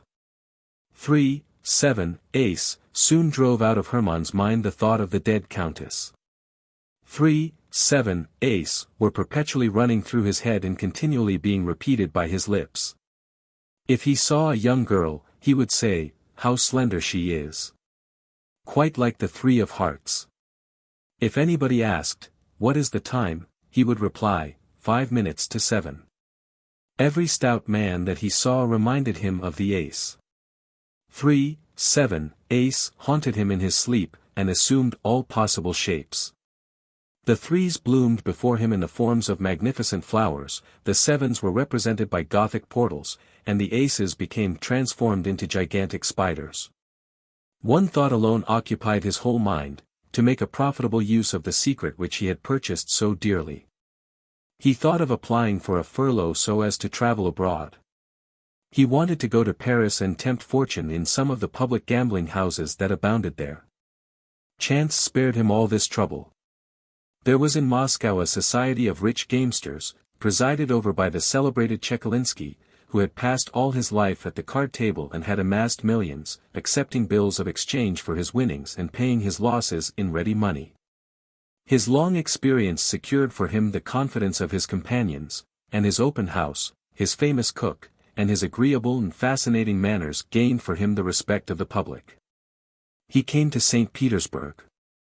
The young men of the capital flocked to his rooms, forgetting balls for cards, and preferring the emotions of faro to the seductions of flirting. Naramov conducted Hermann to Chekalinsky's residence. They passed through a suite of magnificent rooms, filled with attentive domestics. The place was crowded. Generals and privy councillors were playing at whist. Young men were lolling carelessly upon the velvet-covered sofas, eating ices and smoking pipes. In the drawing-room, at the head of a long table, around which were assembled about a score of players, sat the master of the house keeping the bank. He was a man of about 60 years of age, of a very dignified appearance. His head was covered with silvery white hair, his full, florid countenance expressed good nature, and his eyes twinkled with a perpetual smile. Naramov introduced Hermann to him. Chekalinsky shook him by the hand in a friendly manner, requested him not to stand on ceremony, and then went on dealing. The game occupied some time. On the table lay more than 30 cards. Chekalinsky paused after each throw, in order to give the players time to arrange their cards and note down their losses, listened politely to their requests, and more politely still, put straight the corners of cards that some player's hand had chanced to bend. At last the game was finished. Chekalinsky shuffled the cards and prepared to deal again.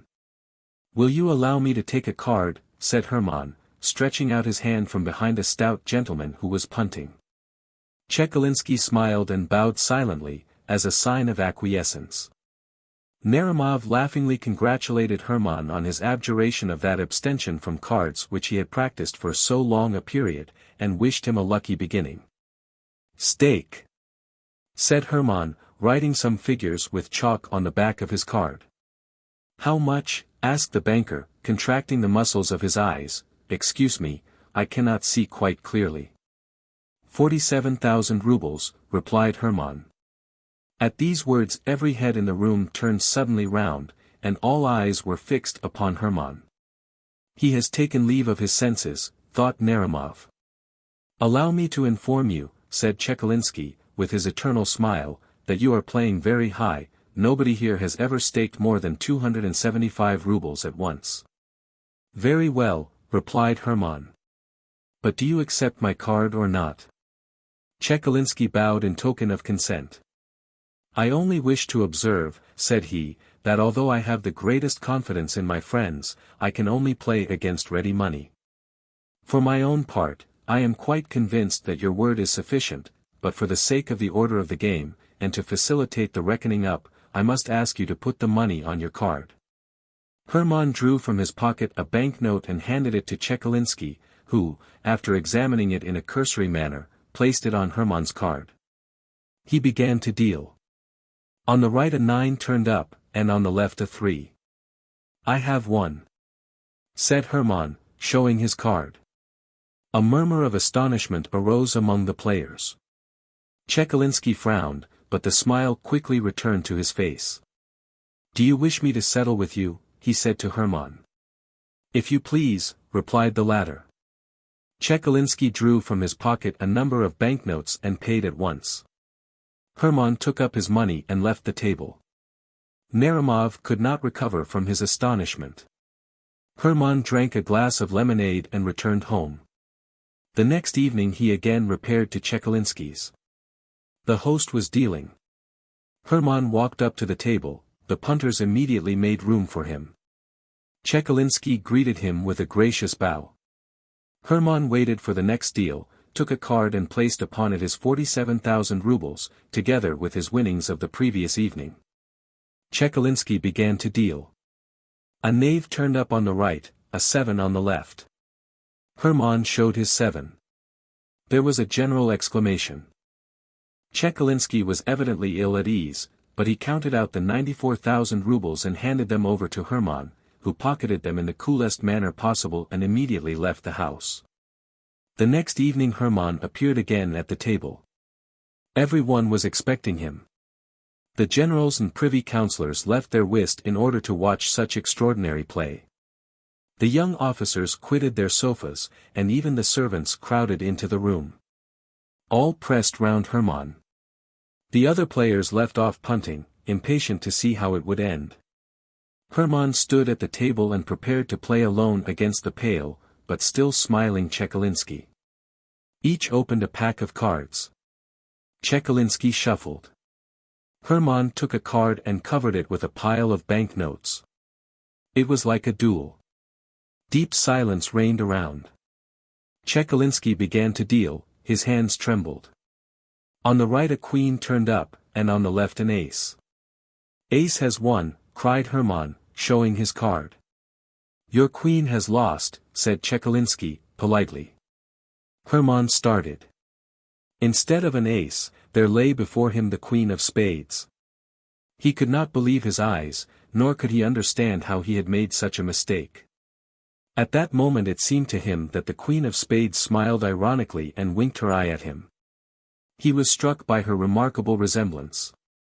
The old countess, he exclaimed, seized with terror. Chekalinsky gathered up his winnings. For some time, Hermann remained perfectly motionless. When at last he left the table, there was a general commotion in the room. Splendidly punted, said the players. Chekalinsky shuffled the cards afresh, and the game went on as usual. Hermann went out of his mind, and is now confined in room number 17 of the Obukhov hospital. He never answers any questions, but he constantly mutters with unusual rapidity, 3, 7, ace. 3, 7, queen. Lizaveta Ivanovna has married a very amiable young man, a son of the former steward of the old countess. He is in the service of the state somewhere, and is in receipt of a good income. Lizaveta is also supporting a poor relative. Tomsky has been promoted to the rank of captain, and has become the husband of the Princess Pauline. The Cloak. By Nikolai V. Gogol. In the department of, but it is better not to mention the department. The touchiest things in the world are departments, regiments, courts of justice, in a word, all branches of public service.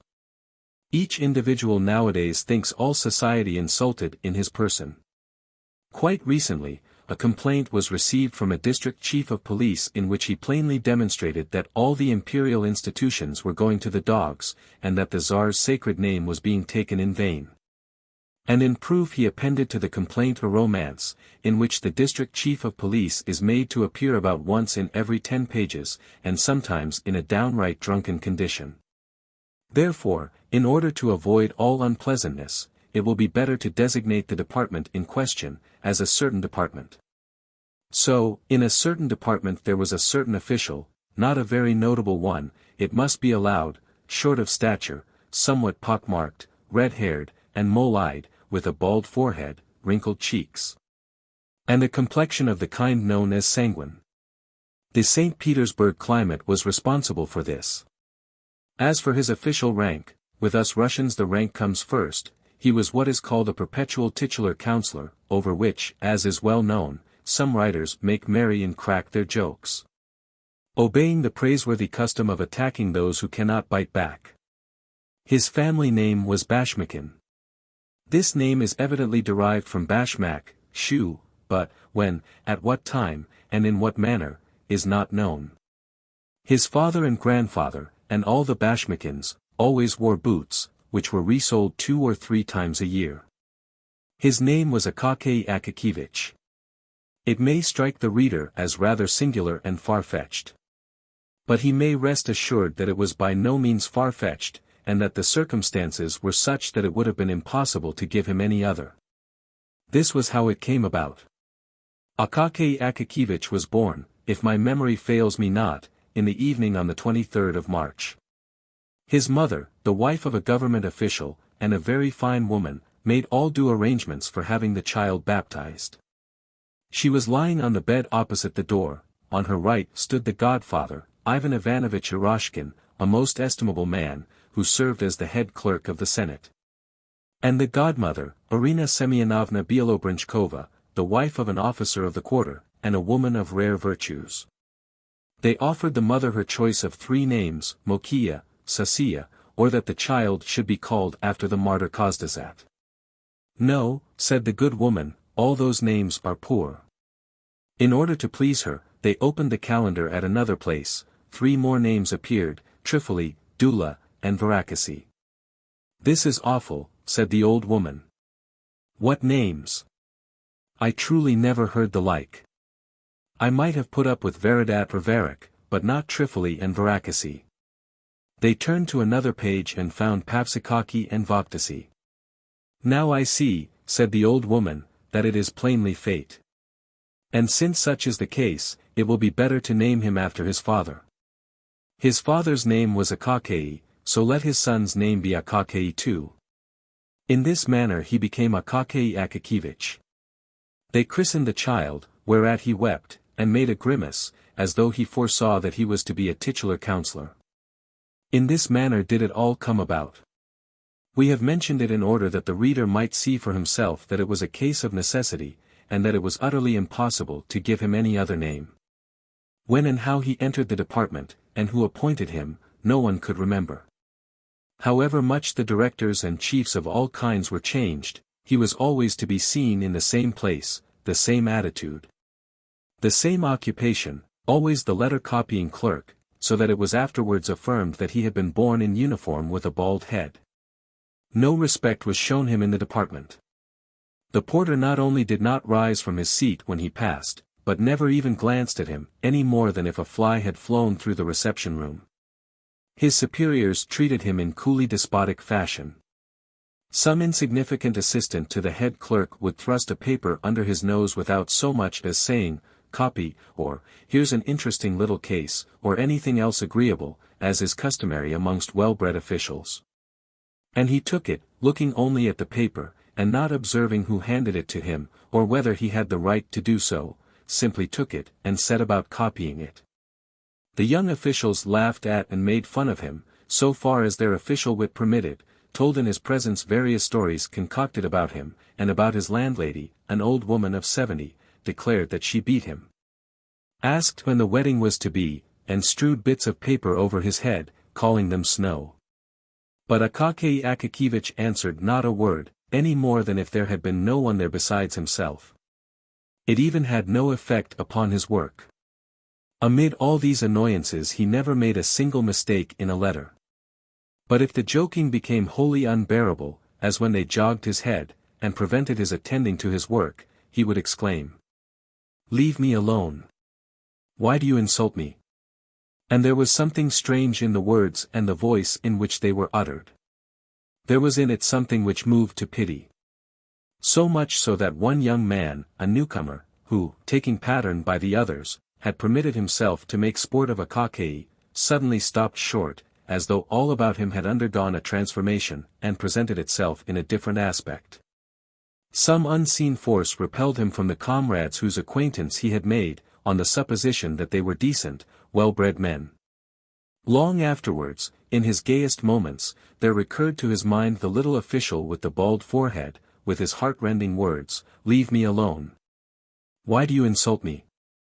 In these moving words, other words resounded, "I am thy brother." And the young man covered his face with his hand. And many a time afterwards, in the course of his life, shuddered at seeing how much inhumanity there is in man, how much savage coarseness is concealed beneath refined, cultured, worldly refinement, and even, O God, in that man whom the world acknowledges as honorable and upright. It would be difficult to find another man who lived so entirely for his duties. It is not enough to say that Akakei labored with zeal, no, he labored with love. In his copying, he found a varied and agreeable employment. Enjoyment was written on his face, some letters were even favorites with him. And when he encountered these, he smiled, winked, and worked with his lips, till it seemed as though each letter might be read in his face, as his pen traced it. If his pay had been in proportion to his zeal, he would, perhaps, to his great surprise, have been made even a councillor of state. But he worked, as his companions, the wits, put it, like a horse in a mill. However, it would be untrue to say that no attention was paid to him.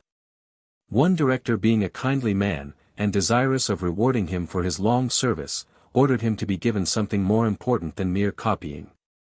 So he was ordered to make a report of an already concluded affair, to another department, the duty consisting simply in changing the heading and altering a few words from the first to the third person. This caused him so much toil, that he broke into a perspiration, rubbed his forehead, and finally said, "No, give me rather something to copy." After that they let him copy on forever.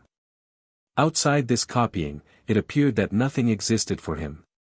He gave no thought to his clothes. His uniform was not green, but a sort of rusty meal color. The collar was low, so that his neck, in spite of the fact that it was not long, seemed inordinately so as it emerged from it, like the necks of the plaster cats which peddlers carry about on their heads. And something was always sticking to his uniform, either a bit of hay or some trifle. Moreover, he had a peculiar knack, as he walked along the street, of arriving beneath a window just as all sorts of rubbish was being flung out of it. Hence he always bore about on his hat scraps of melon rinds, and other such articles. Never once in his life did he give heed to what was going on every day to the street. While it is well known that his young brother officials trained the range of their glances till they could see when anyone's trouser straps came undone upon the opposite sidewalk, which always brought a malicious smile to their faces. But Akaky Akakevich saw in all things the clean, even strokes of his written lines. And only when a horse thrust his nose, from some unknown quarter, over his shoulder, and sent a whole gust of wind down his neck from his nostrils, did he observe that he was not in the middle of a line, but in the middle of the street. On reaching home, he sat down at once at the table, sipped his cabbage soup up quickly, and swallowed a bit of beef with onions, never noticing their taste. And gulping down everything with flies and anything else which the Lord happened to send at the moment. When he saw that his stomach was beginning to swell, he rose from the table, and copied papers which he had brought home. If there happened to be none, he took copies for himself, for his own gratification, especially if the document was noteworthy, not on account of its style, but of its being addressed to some distinguished person. Even at the hour when the grey St. Petersburg sky had quite disappeared, and all the official world had eaten or dined, each as he could, in accordance with the salary he received and his own fancy. When all were resting from the department jar of pens, running to and fro, for their own and other people's indispensable occupations, and from all the work that an uneasy man makes willingly for himself, rather than what is necessary. When officials hasten to dedicate to pleasure the time which is left to them, one bolder than the rest, going to the theatre, another, into the street looking under the bonnets. Another, wasting his evening in compliments to some pretty girl, the star of a small official circle. Another, and this is the common case of all, visiting his comrades on the third or fourth floor, in two small rooms with an anteroom or kitchen, and some pretensions to fashion, such as a lamp or some other trifle which has cost many a sacrifice of dinner or pleasure trip. In a word, at the hour when all officials disperse among the contracted quarters of their friends, to play whist, as they sip their tea from glasses with a kopek's worth of sugar, smoke long pipes, relate at times some bits of gossip which a Russian man can never, under any circumstances, refrain from, and when there is nothing else to talk of, repeat eternal anecdotes about the commandant to whom they had sent word that the tails of the horses on the Falconet monument had been cut off. When all strive to divert themselves, Akaky Akakevich indulged in no kind of diversion. No one could even say that he had seen him at any kind of evening party. Having written to his heart's content, he lay down to sleep, smiling at the thought of the coming day, of what God might send him to copy on the morrow. Thus flowed on the peaceful life of the man, who with a salary of 400 rubles, understood how to be content with his lot. And thus it would have continued to flow on, perhaps, to extreme old age, were it not that there are various ills strewn along the path of life for titular counsellors as well as for private, actual, court, and every other species of counsellor. Even to those who never give any advice or take any themselves. There exists in St. Petersburg a powerful foe of all who receive a salary of 400 rubles a year, or thereabouts. This foe is no other than the northern cold, although it is said to be very healthy. At 9 o'clock in the morning, at the very hour when the streets are filled with men bound for the various official departments, it begins to bestow such powerful and piercing nips on all noses impartially, that the poor officials really do not know what to do with them. At an hour, when the foreheads of even those who occupy exalted positions ache with the cold, and tears start to their eyes, the poor titular counsellors are sometimes quite unprotected. Their only salvation lies in traversing as quickly as possible, in their thin little cloaks, 5 or 6 streets, and then warming their feet in the porter's room, and so thawing all their talents and qualifications for official service, which had become frozen on the way. Akaky Akakevich had felt for some time that his back and shoulders were paining with peculiar poignancy, in spite of the fact that he tried to traverse the distance with all possible speed. He began finally to wonder whether the fault did not lie in his cloak. He examined it thoroughly at home, and discovered that in two places, namely, on the back and shoulders, it had become thin as gauze. The cloth was worn to such a degree that he could see through it, and the lining had fallen into pieces. You must know that Akaky Akakiyevich's cloak served as an object of ridicule to the officials. They even refused it the noble name of cloak, and called it a cape. In fact, it was of singular make, its collar diminishing year by year to serve to patch its other parts. The patching did not exhibit great skill on the part of the tailor, and was, in fact, baggy and ugly. Seeing how the matter stood, Akaky Akakiyevich decided that it would be necessary to take the cloak to Petrovich, the tailor, who lived somewhere on the fourth floor up a dark staircase, and who, in spite of his having but one eye and pockmarks all over his face, busied himself with considerable success in repairing the trousers and coats of officials and others. That is to say, when he was sober and not nursing some other scheme in his head. It is not necessary to say much about this tailor, but as it is the custom to have the character of each personage in a novel clearly defined, there is no help for it, so here is Petrovich the tailor.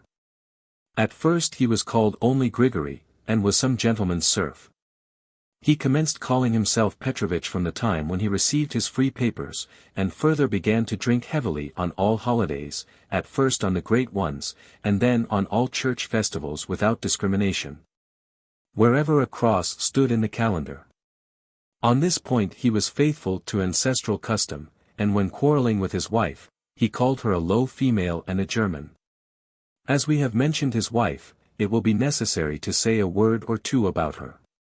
Unfortunately, little is known of her beyond the fact that Petrovich had a wife, who wore a cap and a dress, but could not lay claim to beauty. At least, no one but the soldiers of the guard even looked under her cap when they met her.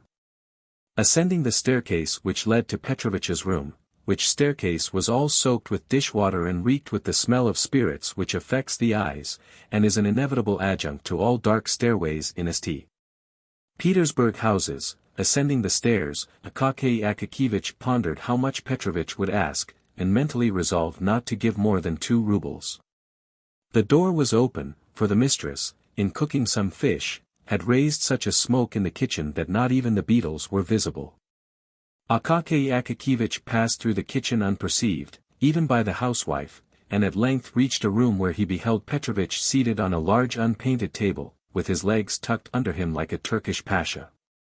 His feet were bare, after the fashion of tailors as they sit at work, and the first thing which caught the eye was his thumb, with a deformed nail thick and strong as a turtle's shell. About Petrovich's neck hung a skein of silk and thread, and upon his knees lay some old garment. He had been trying unsuccessfully for 3 minutes to thread his needle, and was enraged at the darkness and even at the thread, growling in a low voice, "It won't go through, the barbarian. You pricked me, you rascal." Akaky Akakiyevich was vexed at arriving at the precise moment when Petrovich was angry. He liked to order something of Petrovich when he was a little downhearted, or, as his wife expressed it, when he had settled himself with brandy, the one-eyed devil. Under such circumstances Petrovich generally came down in his price very readily, and even bowed and returned thanks. Afterwards, to be sure, his wife would come, complaining that her husband had been drunk, and so had fixed the price too low. But, if only a 10-kopeck piece were added, then the matter would be settled. But now it appeared that Petrovich was in a sober condition, and therefore rough, taciturn, and inclined to demand, Satan only knows what price. Akaky Akakiyevich felt this, and would gladly have beat a retreat, but he was in for it. Petrovich screwed up his one eye very intently at him, and Akaky Akakiyevich involuntarily said, "How do you do, Petrovich?" "I wish you a good morning, sir," said Petrovich, squinting at Akaky Akakiyevich's hands, to see what sort of booty he had brought. "Ah! To you, Petrovich, this." It must be known that Akaky Akakiyevich expressed himself chiefly by prepositions, adverbs, and scraps of phrases which had no meaning whatever. If the matter was a very difficult one, he had a habit of never completing his sentences, so that frequently, having begun a phrase with the words, "This, in fact, is quite," he forgot to go on, thinking he had already finished it. "What is it?" asked Petrovich, and with his one eye scanned Akaky Akakiyevich's whole uniform from the collar down to the cuffs, the back, the tails and the buttonholes, all of which were well known to him, since they were his own handiwork. Such is the habit of tailors, it is the first thing they do on meeting one. "But here, this, Petrovich, a cloak, cloth, here you see, everywhere, in different places, it is quite strong, it is a little dusty and looks old, but it is new, only here in one place it is a little, on the back, and here on one of the shoulders. It is a little worn, yes, here on this shoulder it is a little, do you see? That is all. And a little work." Petrovich took the cloak, spread it out, to begin with, on the table, looked at it hard, shook his head, reached out his hand to the windowsill for his snuff-box, adorned with the portrait of some general. Though what general is unknown, for the place where the face should have been had been rubbed through by the finger and a square bit of paper had been pasted over it. Having taken a pinch of snuff, Petrovich held up the cloak, and inspected it against the light, and again shook his head. Then he turned it, lining upwards, and shook his head once more. After which he again lifted the general adorned lid with its bit of pasted paper, and having stuffed his nose with snuff, dosed and put away the snuff-box, and said finally, "No, it is impossible to mend it. It is a wretched garment." Akaky Akakiyevich's heart sank at these words. "Why is it impossible, Petrovich?" he said, almost in the pleading voice of a child. "All that ails it is, that it is worn on the shoulders. You must have some pieces." "Yes, patches could be found, patches are easily found," said Petrovich, "but there's nothing to sew them to. The thing is completely rotten. If you put a needle to it, see, it will give way. Let it give way, and you can put on another patch at once. But there is nothing to put the patches on to. There's no use in strengthening it. It is too far gone. It's lucky that it's cloth, for, if the wind were to blow, it would fly away. Well, strengthen it again. How this, in fact?" "No," said Petrovich decisively, "there is nothing to be done with it. It's a thoroughly bad job. You'd better, when the cold winter weather comes on, make yourself some gaiters out of it, because stockings are not warm. The Germans invented them in order to make more money." Petrovich loved on all occasions to have a fling at the Germans. "But it is plain you must have a new cloak." At the word "new," all grew dark before Akaky Akakiyevich's eyes, and everything in the room began to whirl round. The only thing he saw clearly was the general with the paper face on the lid of Petrovich's snuff-box. "A new one?" said he, as if still in a dream. "Why, I have no money for that." "Yes, a new one," said Petrovich, with barbarous composure. "Well, if it came to a new one, how, it? You mean how much would it cost?" "Yes." "Well, you would have to lay out 150 or more," said Petrovich, and pursed up his lips significantly. He liked to produce powerful effects, liked to stun utterly and suddenly, and then to glance sideways to see what face the stunned person would put on the matter. 150 rubles for a cloak!" shrieked poor Akaky Akakiyevich, perhaps for the first time in his life, for his voice had always been distinguished for softness. "Yes, sir," said Petrovich, "for any kind of cloak. If you have a marten fur on the collar, or a silk-lined hood, it will mount up to 200. "Petrovich, please," said Akaky Akakiyevich in a beseeching tone, not hearing, and not trying to hear, Petrovich's words, and disregarding all his effects, "some repairs, in order that it may wear yet a little longer." "No, it would only be a waste of time and money," said Petrovich. And Akaky Akakiyevich went away after these words, utterly discouraged. But Petrovich stood for some time after his departure, with significantly compressed lips, and without betaking himself to his work, satisfied that he would not be dropped, and an artistic tailor employed. Akaky Akakiyevich went out into the street as if in a dream. "Such an affair," he said to himself.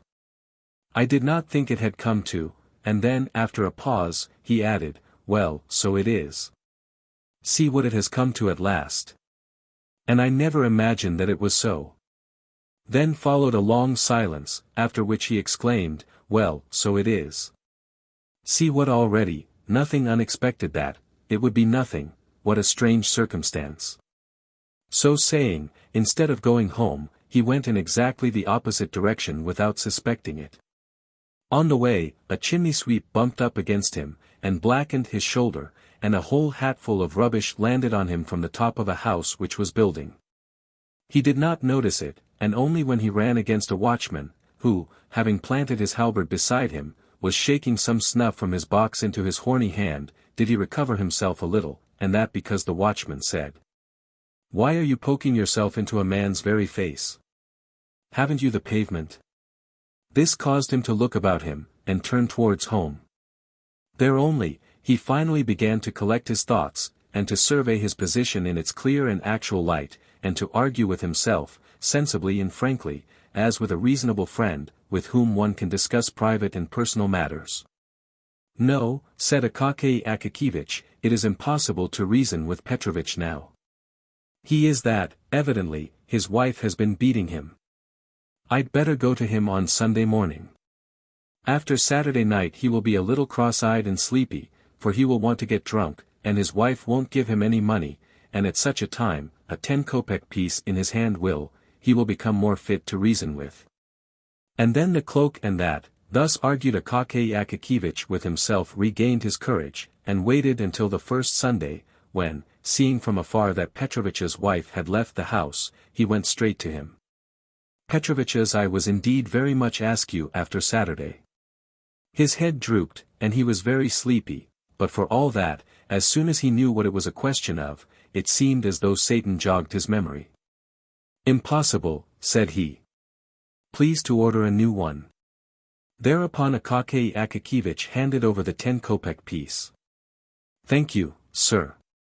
I will drink your good health," said Petrovich. "But as for the cloak, don't trouble yourself about it, it is good for nothing. I will make you a capital new one, so let us settle about it now." Akaky Akakevich was still for mending it, but Petrovich would not hear of it, and said, "I shall certainly have to make you a new one, and you may depend upon it that I shall do my best. It may even be, as the fashion goes, that the collar can be fastened by silver hooks under a flap." Then Akaky Akakevich saw that it was impossible to get along without a new cloak, and his spirit sank utterly. How, in fact, was it to be done? Where was the money to come from? He must have some new trousers, and pay a debt of long standing to the shoemaker for putting new tops to his old boots, and he must order 3 shirts from the seamstress, and a couple of pieces of linen. In short, all his money must be spent. And even if the director should be so kind as to order him to receive 45 or even 50 rubles instead of 40, it would be a mere nothing, a mere drop in the ocean towards the funds necessary for a cloak. Although he knew that Petrovich was often wrong-headed enough to blurt out some outrageous price, so that even his own wife could not refrain from exclaiming, "Have you lost your senses, you fool?" At one time he would not work at any price, and now it was quite likely that he had named a higher sum than the cloak would cost. But although he knew that Petrovich would undertake to make a cloak for 80 rubles, still, where was he to get the 80 rubles from? He might possibly manage half. Yes, half might be procured, but where was the other half to come from? But the reader must first be told where the first half came from. Akaky Akakevich had a habit of putting, for every ruble he spent, a groschen into a small box, fastened with lock and key, and with a slit in the top for the reception of money. At the end of every half-year he counted over the heap of coppers, and changed it for silver. This he had done for a long time, and in the course of years, the sum had mounted up to over 40 rubles. Thus he had one half on hand. But where was he to find the other half? Where was he to get another 40 rubles from? Akaky Akakevich thought, and decided that it would be necessary to curtail his ordinary expenses, for the space of 1 year at least, to dispense with tea in the evening, to burn no candles, and, if there was anything which he must do, to go into his landlady's room, and work by her light. When he went into the street, he must walk as lightly as he could, and as cautiously, upon the stones, almost upon tiptoe, in order not to wear his heels down in too short a time. He must give the laundress as little to wash as possible.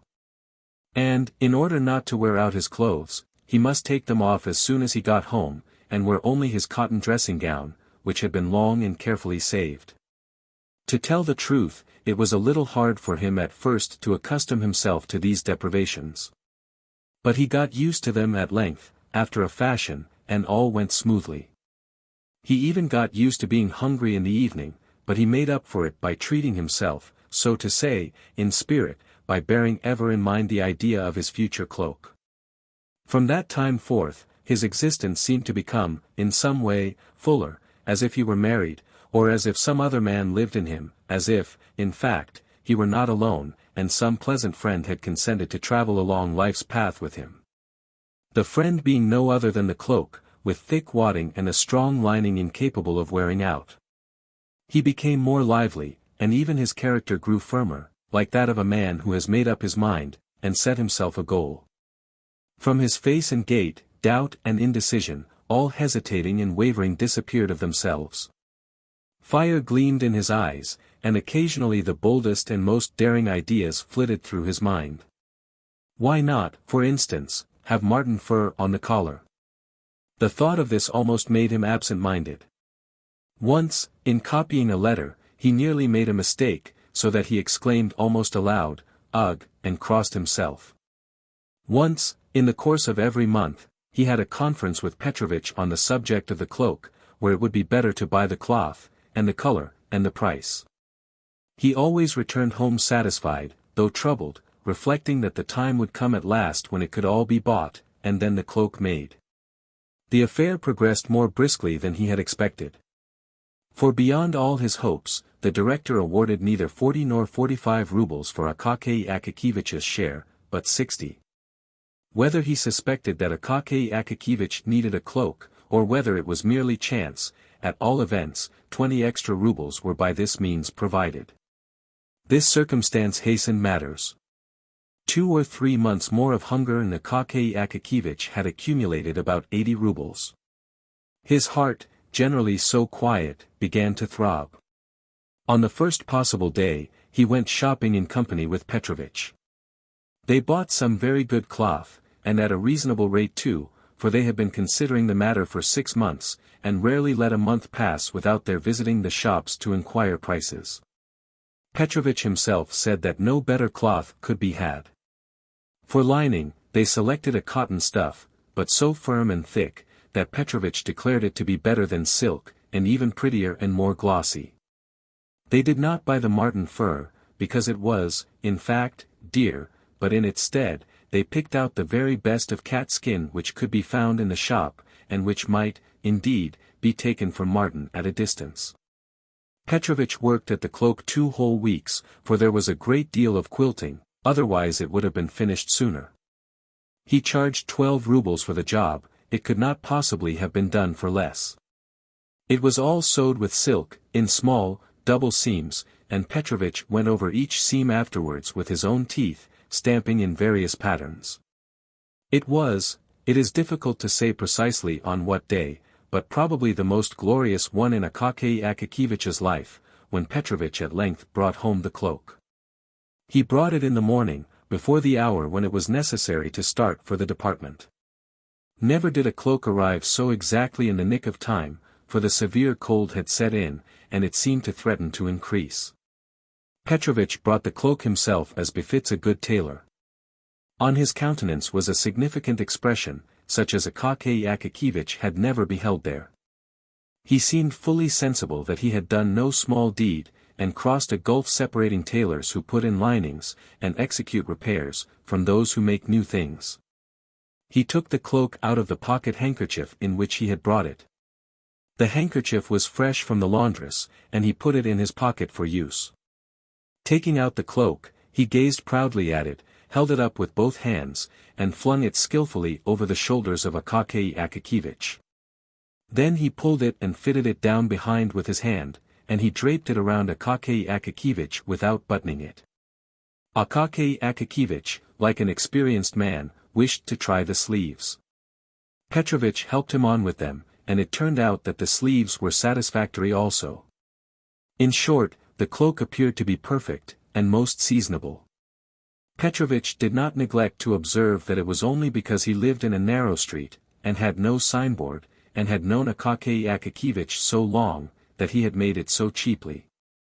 But that if he had been in business on the Nevsky Prospect, he would have charged 75 rubles for the making alone.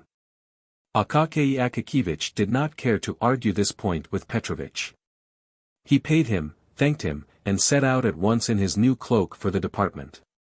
Petrovich followed him, and pausing in the street, gazed long at the cloak in the distance, after which he went to one side expressly to run through a crooked alley, and emerge again into the street beyond to gaze once more upon the cloak from another point, namely, directly in front. Meantime Akaky Akakevich went on in holiday mood. He was conscious every second of the time that he had a new cloak on his shoulders, and several times he laughed with internal satisfaction. In fact, there were two advantages, one was its warmth, the other its beauty. He saw nothing of the road, but suddenly found himself at the department. He took off his cloak in the anteroom, looked it over carefully, and confided it to the special care of the attendant. It is impossible to say precisely how it was that everyone in the department knew at once that Akaky Akakevich had a new cloak, and that the cape no longer existed. All rushed at the same moment into the anteroom to inspect it. They congratulated him, and said pleasant things to him, so that he began at first to smile, and then to grow ashamed. When all surrounded him, and said that the new cloak must be christened, and that he must at least give them all a party, Akaky Akakevich lost his head completely, and did not know where he stood, what to answer, or how to get out of it. He stood blushing all over for several minutes, trying to assure them with great simplicity that it was not a new cloak, that it was in fact the old cape. At length one of the officials, assistant to the head clerk, in order to show that he was not at all proud, and on good terms with his inferiors, said, "So be it, only I will give the party instead of Akaky Akakevich. I invite you all to tea with me tonight. It just happens to be my name day too." The officials naturally at once offered the assistant clerk their congratulations, and accepted the invitation with pleasure. Akaky Akakevich would have declined. But all declared that it was discourteous, that it was simply a sin and a shame, and that he could not possibly refuse. Besides, the notion became pleasant to him when he recollected that he should thereby have a chance of wearing his new cloak in the evening also. That whole day was truly a most triumphant festival for Akaky Akakevich. He returned home in the most happy frame of mind, took off his cloak, and hung it carefully on the wall, admiring afresh the cloth and the lining. Then he brought out his old, worn-out cloak, for comparison. He looked at it and laughed, so vast was the difference. And long after dinner he laughed again when the condition of the cape recurred to his mind. He dined cheerfully, and after dinner wrote nothing, but took his ease for a while on the bed, until it got dark. Then he dressed himself leisurely, put on his cloak, and stepped out into the street. Where the host lived, unfortunately we cannot say. Our memory begins to fail us badly. The houses and streets in St. Petersburg have become so mixed up in our head that it is very difficult to get anything out of it again in proper form. This much is certain, that the official lived in the best part of the city, and therefore it must have been anything but near to Akaky Akakevich's residence. Akaky Akakevich was first obliged to traverse a kind of wilderness of deserted, dimly lighted streets. But in proportion as he approached the official's quarter of the city, the streets became more lively, more populous, and more brilliantly illuminated. Pedestrians began to appear, handsomely dressed ladies were more frequently encountered. The men had otter-skin collars to their coats, shabby sleigh men with their wooden, railed sledges stuck over with brass-headed nails, became rarer. Whilst on the other hand, more and more drivers in red velvet caps, lacquered sledges and bearskin coats began to appear, and carriages with rich hammer-cloths flew swiftly through the streets, their wheels scrunching the snow. Akaky Akakevich gazed upon all this as upon a novel sight. He had not been in the streets during the evening for years. He halted out of curiosity before a shop window, to look at a picture representing a handsome woman, who had thrown off her shoe, thereby baring her whole foot in a very pretty way. Whilst behind her the head of a man with whiskers and a handsome mustache peeped through the doorway of another room. Akaky Akakevich shook his head, and laughed, and then went on his way. Why did he laugh? Either because he had met with a thing utterly unknown, but for which every one cherishes, nevertheless, some sort of feeling, or else he thought, like many officials, well, those French. What is to be said?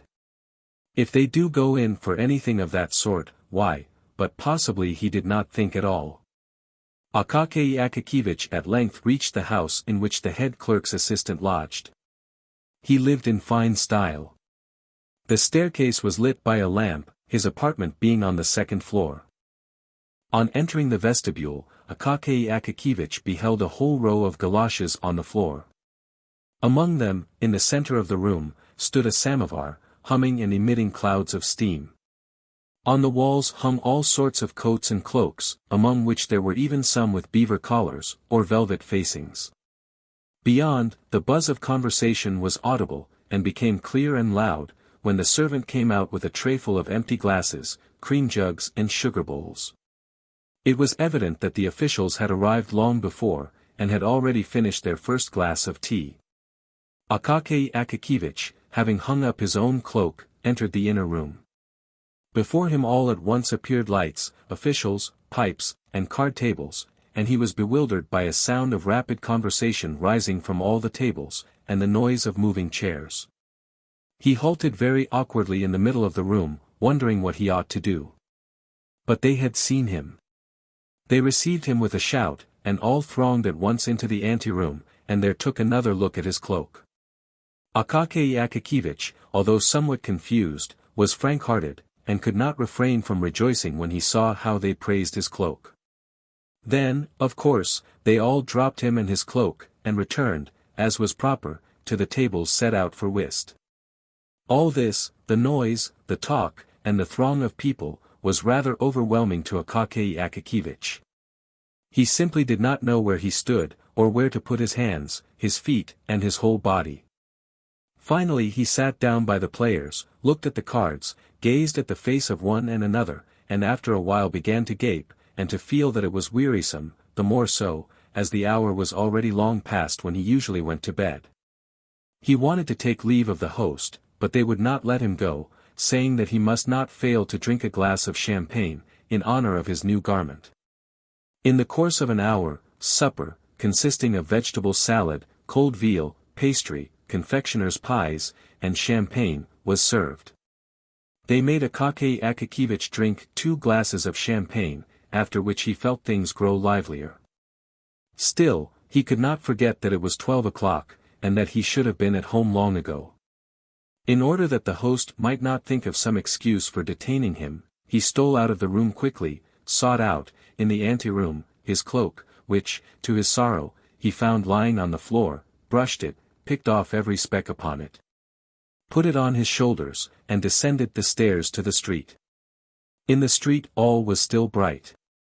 Some petty shops, those permanent clubs of servants and all sorts of folks, were open.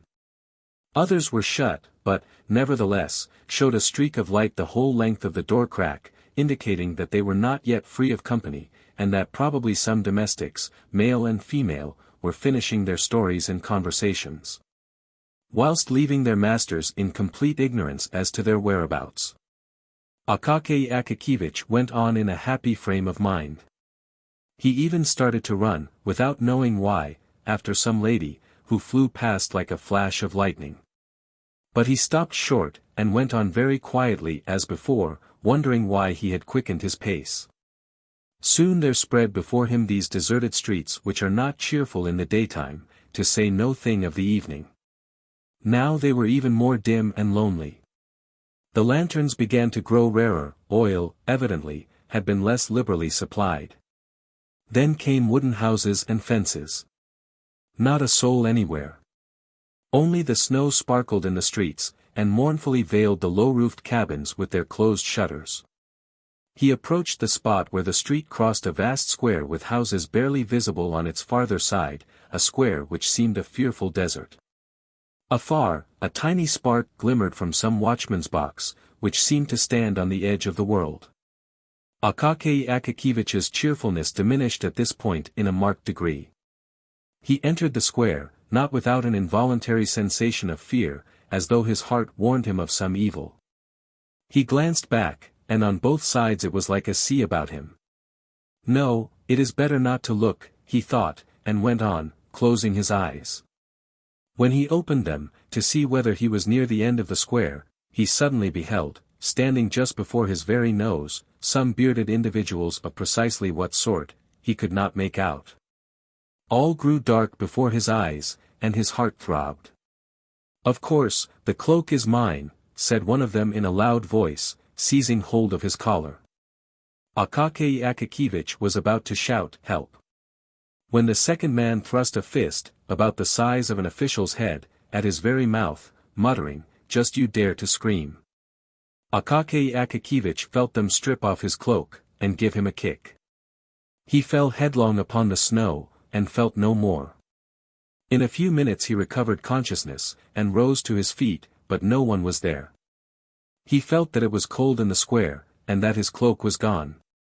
He began to shout, but his voice did not appear to reach the outskirts of the square. In despair, but without ceasing to shout, he started at a run across the square, straight towards the watchbox, beside which stood the watchman, leaning on his halberd, and apparently curious to know what kind of a customer was running towards him shouting. Akaky Akakiyevich ran up to him, and began in a sobbing voice to shout that he was asleep, and attended to nothing, and did not see when a man was robbed. The watchman replied that he had seen two men stop him in the middle of the square, but supposed that they were friends of his, and that, instead of scolding vainly, he had better go to the police on the morrow, so that they might make a search for whoever had stolen the cloak. Akaky Akakiyevich ran home and arrived in a state of complete disorder, his hair which grew very thinly upon his temples and the back of his head all tousled, his body, arms and legs, covered with snow. The old woman, who was mistress of his lodgings, on hearing a terrible knocking, sprang hastily from her bed, and, with only one shoe on, ran to open the door, pressing the sleeve of her chemise to her bosom out of modesty. But when she had opened it, she fell back on beholding Akaky Akakiyevich in such a condition. When he told her about the affair, she clasped her hands, and said that he must go straight to the district chief of police, for his subordinate would turn up his nose, promise well, and drop the matter there. The very best thing to do, therefore, would be to go to the district chief, whom she knew, because Finnish Anna, her former cook, was now nurse at his house. She often saw him passing the house, and he was at church every Sunday, praying, but at the same time gazing cheerfully at everybody, so that he must be a good man, judging from all appearances. Having listened to this opinion, Akaky Akakiyevich betook himself sadly to his room. And how he spent the night there, anyone who can put himself in another's place may readily imagine. Early in the morning, he presented himself at the district chief's, but was told the official was asleep. He went again at 10 and was again informed that he was asleep. At 11, and they said, the superintendent is not at home. At dinner time, and the clerks in the anteroom would not admit him on any terms, and insisted upon knowing his business. So that at last, for once in his life, Akaky Akakiyevich felt an inclination to show some spirit, and said curtly that he must see the chief in person, that they ought not to presume to refuse him entrance. That he came from the Department of Justice, and that when he complained of them, they would see. The clerks dared make no reply to this, and one of them went to call the chief, who listened to the strange story of the theft of the coat.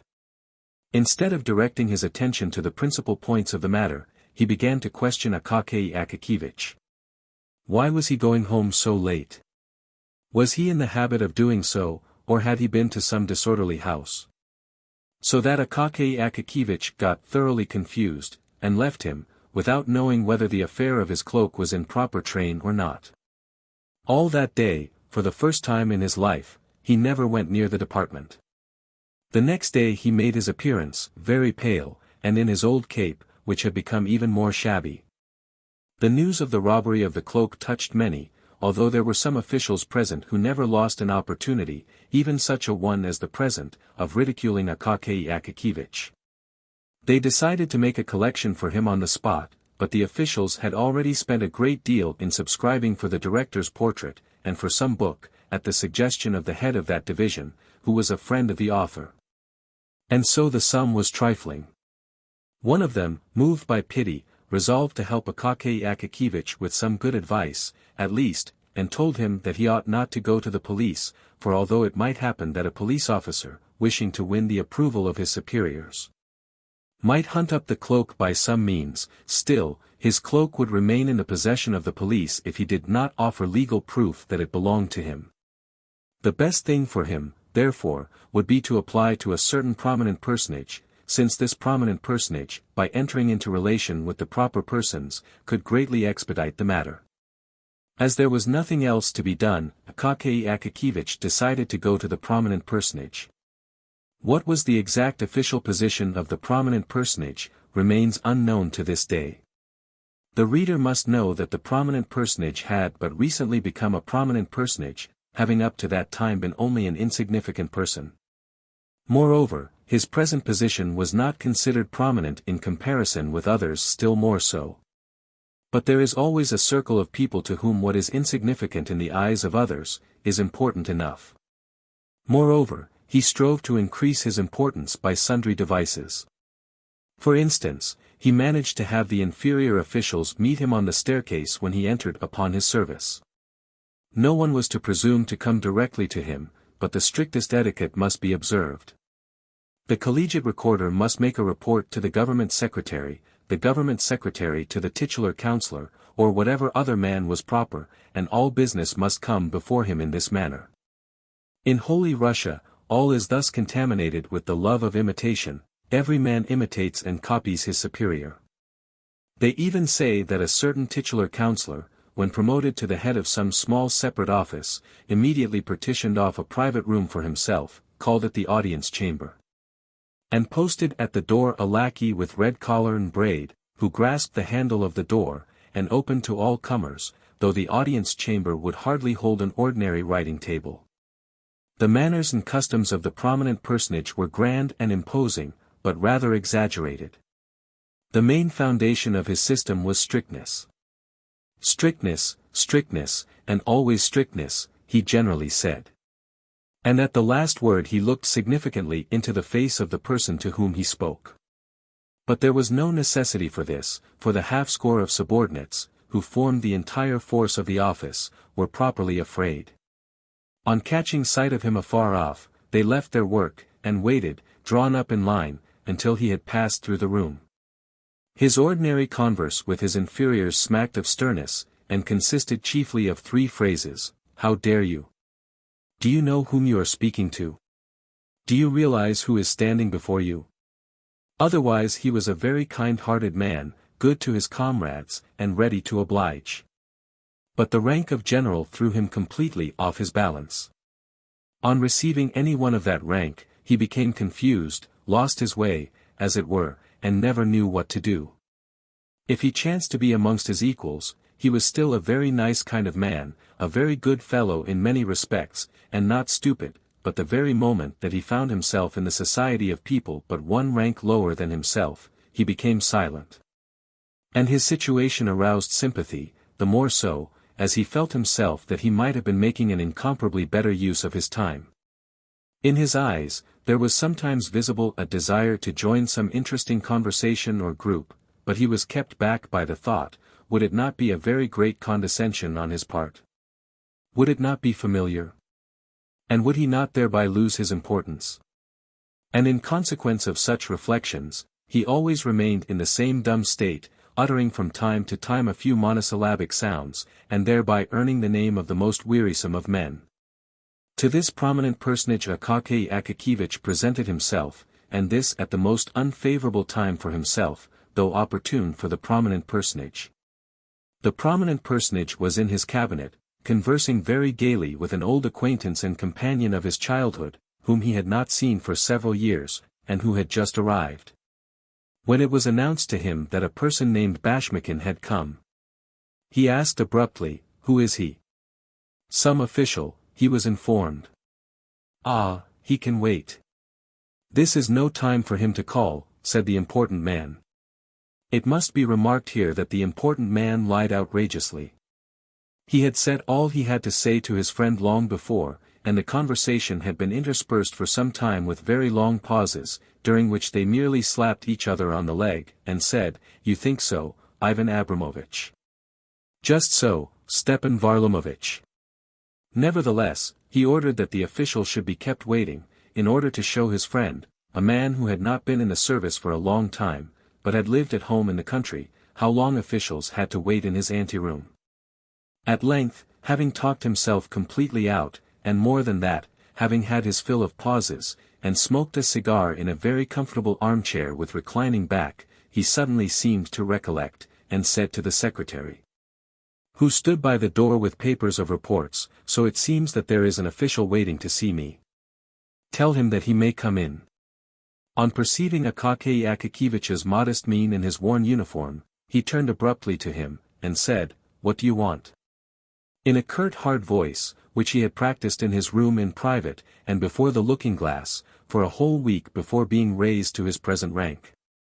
Akaky Akakiyevich, who was already imbued with a due amount of fear, became somewhat confused, and as well as his tongue would permit, explained, with a rather more frequent addition than usual of the word, that his cloak was quite new, and had been stolen in the most inhuman manner.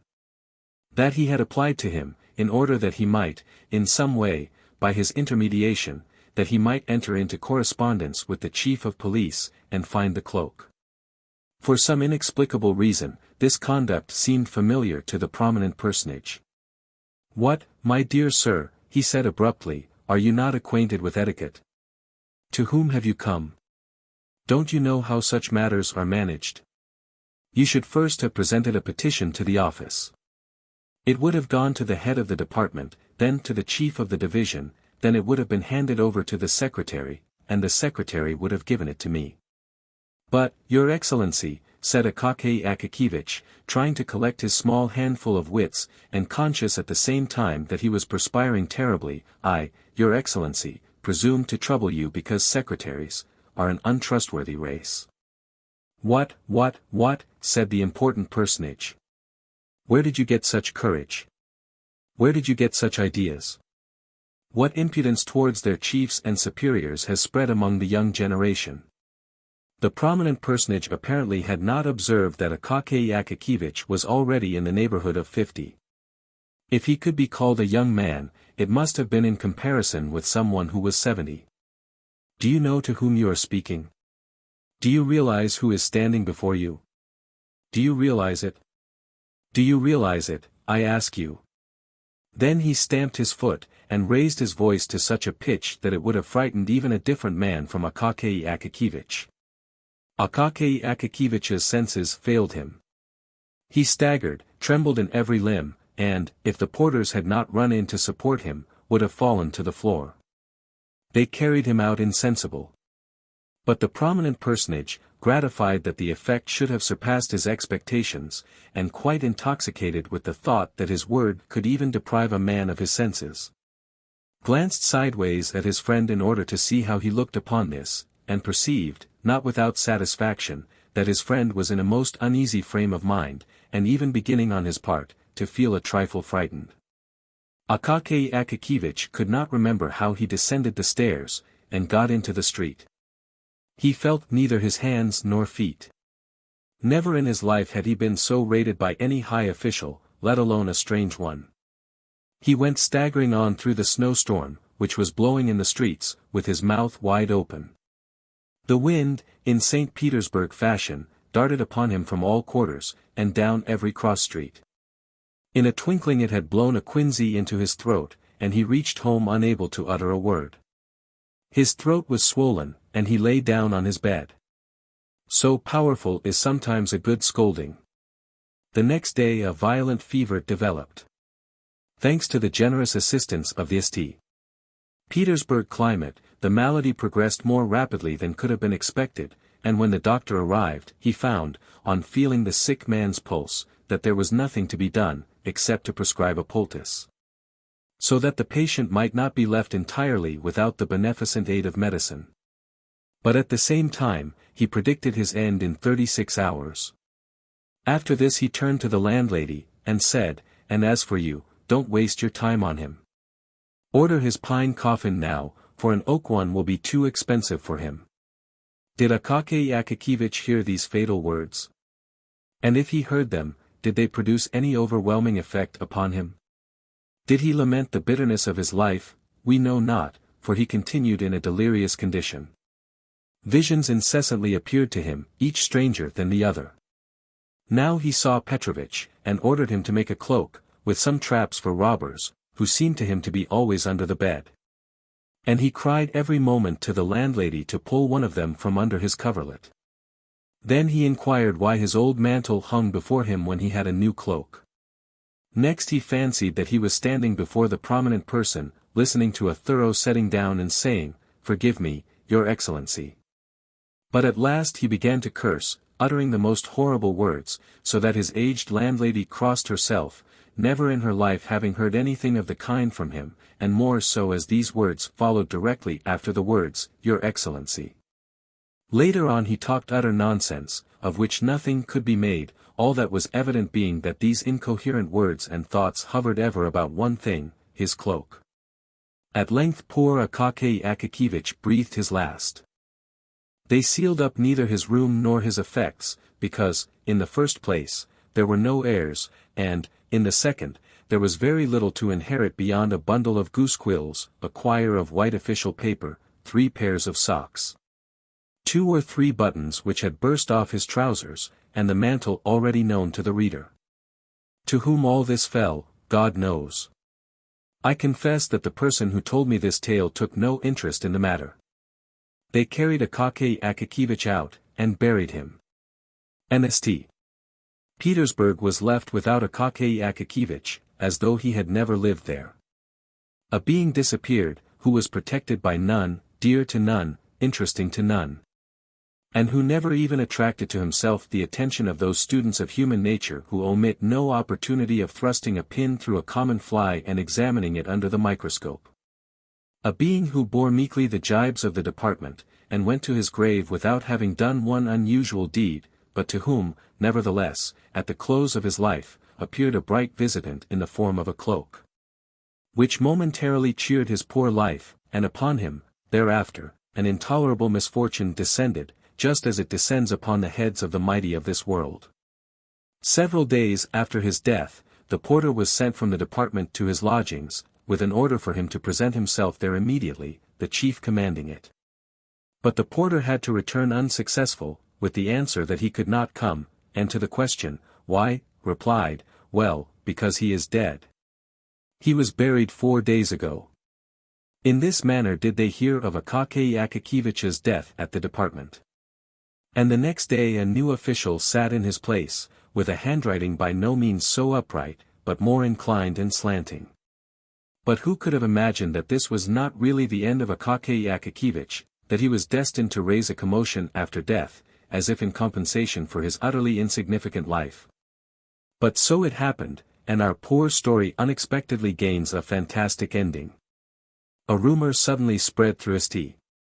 Petersburg, that a dead man had taken to appearing on the Kalinkin Bridge, and its vicinity, at night in the form of an official seeking a stolen cloak, and that, under the pretext of its being the stolen cloak, he dragged, without regard to rank or calling, every one's cloak from his shoulders, be it cat skin, beaver, fox, bear, sable, in a word, every sort of fur and skin which men adopted for their covering. One of the department officials saw the dead man with his own eyes, and immediately recognized in him Akaky Akakevich. This, however, inspired him with such terror, that he ran off with all his might, and therefore did not scan the dead man closely, but only saw how the latter threatened him from afar with his finger. Constant complaints poured in from all quarters, that the backs and shoulders, not only of titular but even of court councillors, were exposed to the danger of a cold, on account of the frequent dragging off of their cloaks. Arrangements were made by the police to catch the corpse, alive or dead, at any cost, and punish him as an example to others, in the most severe manner. In this they nearly succeeded, for a watchman, on guard in Kirinshkin Lane, caught the corpse by the collar on the very scene of his evil deeds, when attempting to pull off the frieze cloak of a retired musician. Having seized him by the collar, he summoned, with a shout, 2 of his comrades, whom he enjoined to hold him fast, while he himself felt for a moment in his boot, in order to draw out his snuff-box, and refresh his frozen nose. But the snuff was of a sort which even a corpse could not endure. The watchman, having closed his right nostril with his finger, had no sooner succeeded in holding half a handful up to the left, than the corpse sneezed so violently that he completely filled the eyes of all 3. While they raised their hands to wipe them, the dead man vanished completely, so that they positively did not know whether they had actually had him in their grip at all. Thereafter the watchmen conceived such a terror of dead men that they were afraid even to seize the living, and only screamed from a distance, "Hey, there! Go your way!" So the dead official began to appear even beyond the Kalinkin bridge, causing no little terror to all timid people. But we have totally neglected that certain prominent personage who may really be considered as the cause of the fantastic turn taken by this true history. First of all, justice compels us to say, that after the departure of poor, annihilated Akaky Akakevich, he felt something like remorse. Suffering was unpleasant to him, for his heart was accessible to many good impulses, in spite of the fact that his rank often prevented his showing his true self. As soon as his friend had left his cabinet, he began to think about poor Akaky Akakevich. And from that day forth, poor Akaky Akakevich, who could not bear up under an official reprimand, recurred to his mind almost every day. The thought troubled him to such an extent, that a week later he even resolved to send an official to him, to learn whether he really could assist him. And when it was reported to him that Akaky Akakevich had died suddenly of fever, he was startled, hearkened to the reproaches of his conscience, and was out of sorts for the whole day. Wishing to divert his mind in some way and drive away the disagreeable impression, he set out that evening for one of his friends' houses, where he found quite a large party assembled. What was better, nearly every one was of the same rank as himself, so that he need not feel in the least constrained. This had a marvelous effect upon his mental state. He grew expansive, made himself agreeable in conversation, in short, he passed a delightful evening. After supper he drank a couple of glasses of champagne, not a bad recipe for cheerfulness, as everyone knows. The champagne inclined him to various adventures, and he determined not to return home, but to go and see a certain well-known lady, of German extraction, Karolina Ivanovna, a lady, it appears, with whom he was on a very friendly footing. It must be mentioned that the prominent personage was no longer a young man, but a good husband and respected father of a family. 2 sons, one of whom was already in the service, and a good-looking, 16-year-old daughter, with a slightly arched but pretty little nose, came every morning to kiss his hand and say, "Bonjour, Papa." His wife, a still fresh and good-looking woman, first gave him her hand to kiss, and then, reversing the procedure, kissed his. But the prominent personage, though perfectly satisfied in his domestic relations, considered it stylish to have a friend in another quarter of the city. This friend was scarcely prettier or younger than his wife. But there are such puzzles in the world, and it is not our place to judge them. So the important personage descended the stairs, stepped into his sledge, said to the coachman, to Karolina Ivanovna's, and, wrapping himself luxuriously in his warm cloak, found himself in that delightful frame of mind than which a Russian can conceive nothing better, namely, when you think of nothing yourself, yet when the thoughts creep into your mind of their own accord, each more agreeable than the other, giving you no trouble either to drive them away, or seek them. Fully satisfied, he recalled all the gay features of the evening just past and all the mots which had made the little circle laugh. Many of them he repeated in a low voice, and found them quite as funny as before. So it is not surprising that he should laugh heartily at them. Occasionally, however, he was interrupted by gusts of wind, which, coming suddenly, God knows whence or why, cut his face, drove masses of snow into it, filled out his cloak collar like a sail, or suddenly blew it over his head with supernatural force, and thus caused him constant trouble to disentangle himself. Suddenly the important personage felt someone clutch him firmly by the collar. Turning round, he perceived a man of short stature, in an old, worn uniform, and recognized, not without terror, Akaky Akakevich. The official's face was white as snow, and looked just like a corpse's. But the horror of the important personage transcended all bounds when he saw the dead man's mouth open, and heard it utter the following remarks, while it breathed upon him the terrible odor of the grave: "Ah, here you are at last. I have you, that, by the collar. I need your cloak. You took no trouble about mine, but reprimanded me. So now give up your own." The pallid prominent personage almost died of fright. Brave as he was in the office and in the presence of inferiors generally, and although, at the sight of his manly form and appearance, every one said, "Ugh! How much character he has!" At this crisis, he, like many possessed of an heroic exterior, experienced such terror, that, not without cause, he began to fear an attack of illness. He flung his cloak hastily from his shoulders and shouted to his coachman in an unnatural voice, "Home at full speed." The coachman, hearing the tone which is generally employed at critical moments, and even accompanied by something much more tangible, drew his head down between his shoulders in case of an emergency, flourished his whip, and flew on like an arrow. In a little more than 6 minutes the prominent personage was at the entrance of his own house.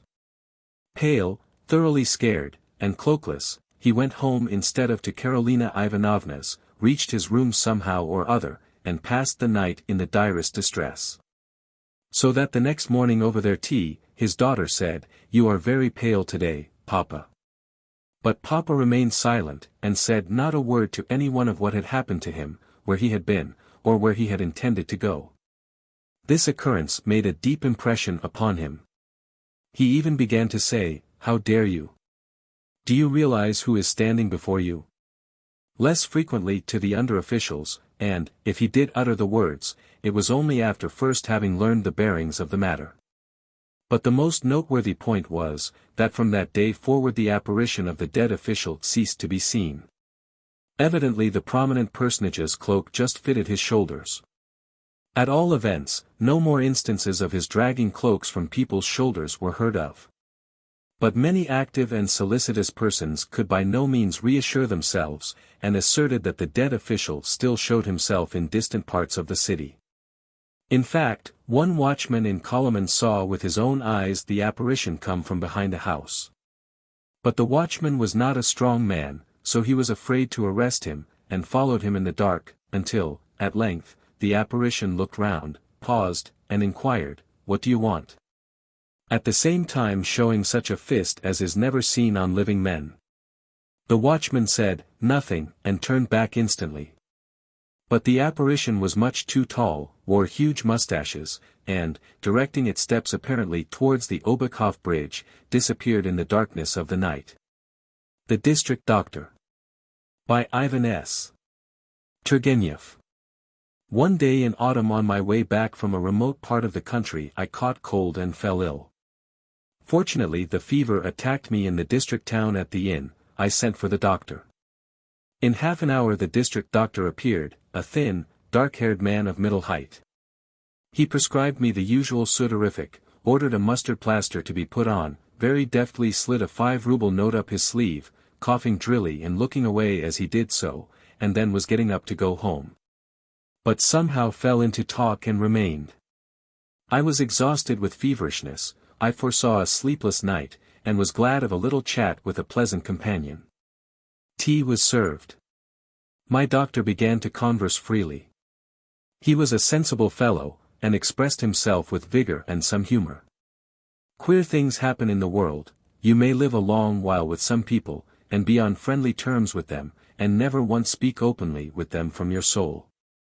With others you have scarcely time to get acquainted, and all at once you are pouring out to him, or he to you, all your secrets, as though you were at confession. I don't know how I gained the confidence of my new friend. Anyway, with nothing to lead up to it, he told me a rather curious incident, and here I will report his tale for the information of the indulgent reader. I will try to tell it in the doctor's own words. You don't happen to know, he began in a weak and quavering voice, the common result of the use of unmixed Berezov snuff, you don't happen to know the judge here, my love, Pavel Lukitch? You don't know him? Well, it's all the same. He cleared his throat and rubbed his eyes. Well, you see, the thing happened, to tell you exactly without mistake, in Lent, at the very time of the thaws. I was sitting at his house, our judge's, you know, playing preference. Our judge is a good fellow, and fond of playing preference. Suddenly, the doctor made frequent use of this word, suddenly, they tell me, there's a servant asking for you. I say, what does he want? They say, he has brought a note, it must be from a patient. Give me the note, I say. So it is from a patient, well and good, you understand, it's our bread and butter. But this is how it was, a lady, a widow, writes to me, she says, my daughter is dying. Come, for God's sake, she says, and the horses have been sent for you. Well, that's all right. But she was 20 miles from the town, and it was midnight out of doors, and the roads in such a state, my word. And as she was poor herself, one could not expect more than 2 silver rubles, and even that problematic. And perhaps it might only be a matter of a roll of linen and a sack of oatmeal in payment. However, duty, you know, before everything, a fellow creature may be dying. I hand over my cards at once to Calliope, the member of the provincial commission, and return home.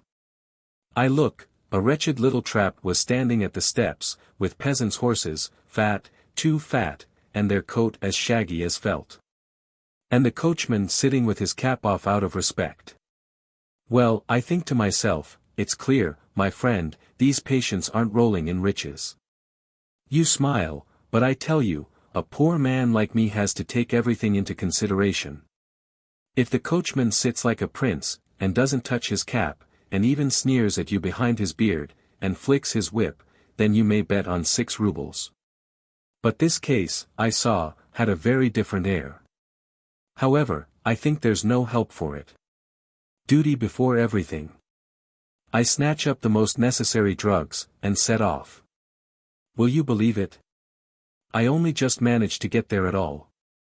The road was infernal, streams, snow, watercourses, and the dike had suddenly burst there, that was the worst of it. However, I arrived at last. It was a little thatched house. There was a light in the windows, that meant they expected me. I was met by an old lady, very venerable, in a cap. Save her, she says, she is dying. I say, pray don't distress yourself, where is the invalid? Come this way. I see a clean little room, a lamp in the corner. On the bed a girl of 20, unconscious. She was in a burning heat, and breathing heavily, it was fever. There were 2 other girls, her sisters, scared and in tears. Yesterday, they tell me, she was perfectly well and had a good appetite. This morning she complained of her head, and this evening, suddenly, you see, like this. I say again, pray don't be uneasy.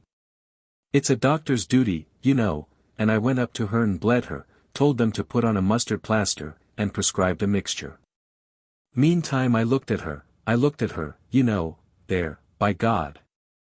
I had never seen such a face. She was a beauty, in a word. I felt quite shaken with pity. Such lovely features, such eyes. But, thank God. She became easier, she fell into a perspiration, seemed to come to her senses, looked round, smiled, and passed her hand over her face. Her sisters bent over her. They ask, how are you? All right, she says, and turns away. I looked at her, she had fallen asleep. Well, I say, now the patient should be left alone. So we all went out on tiptoe. Only a maid remained, in case she was wanted. In the parlor there was a samovar standing on the table, and a bottle of rum, in our profession one can't get on without it. They gave me tea, asked me to stop the night. I consented, where could I go, indeed, at that time of night? The old lady kept groaning. What is it? I say, she will live, don't worry yourself, you had better take a little rest yourself, it is about 2 o'clock.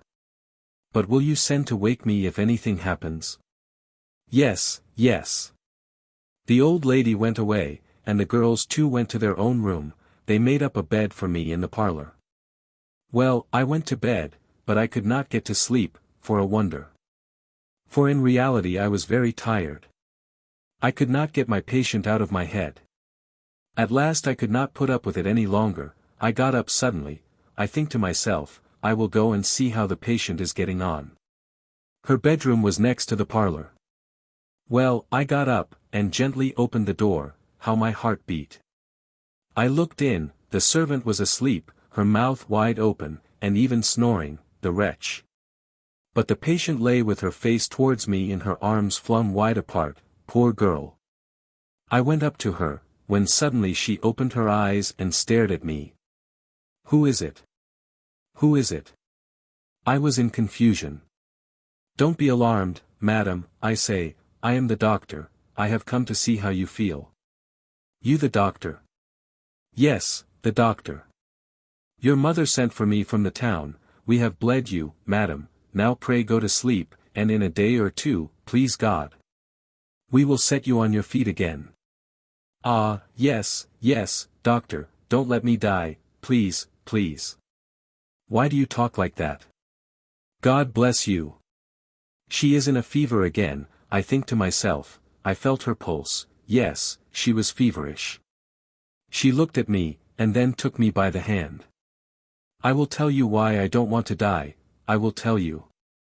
Now we are alone. And only, please don't you, not to anyone. Listen. I bent down, she moved her lips quite to my ear, she touched my cheek with her hair, I confess my head went round, and began to whisper. I could make out nothing of it. Ah, she was delirious.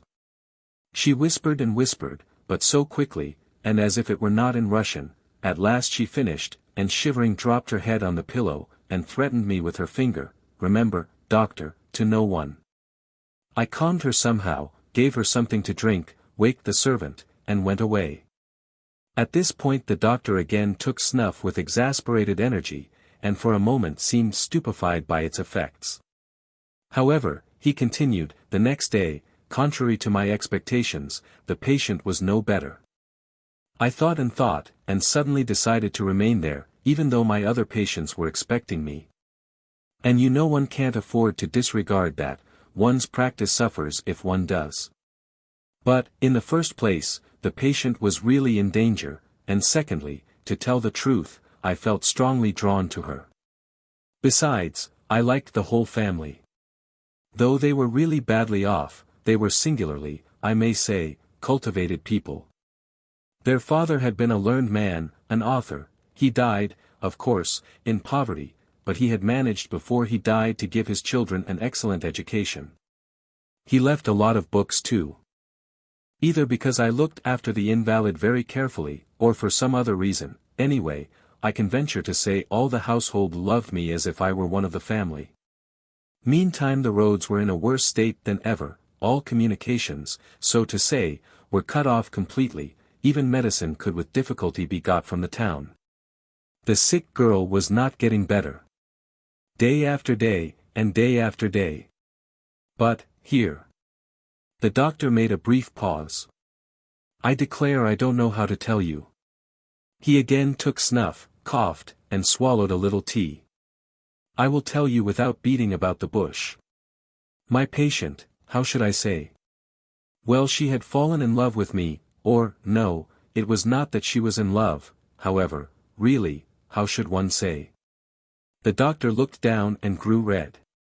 No, he went on quickly, in love, indeed.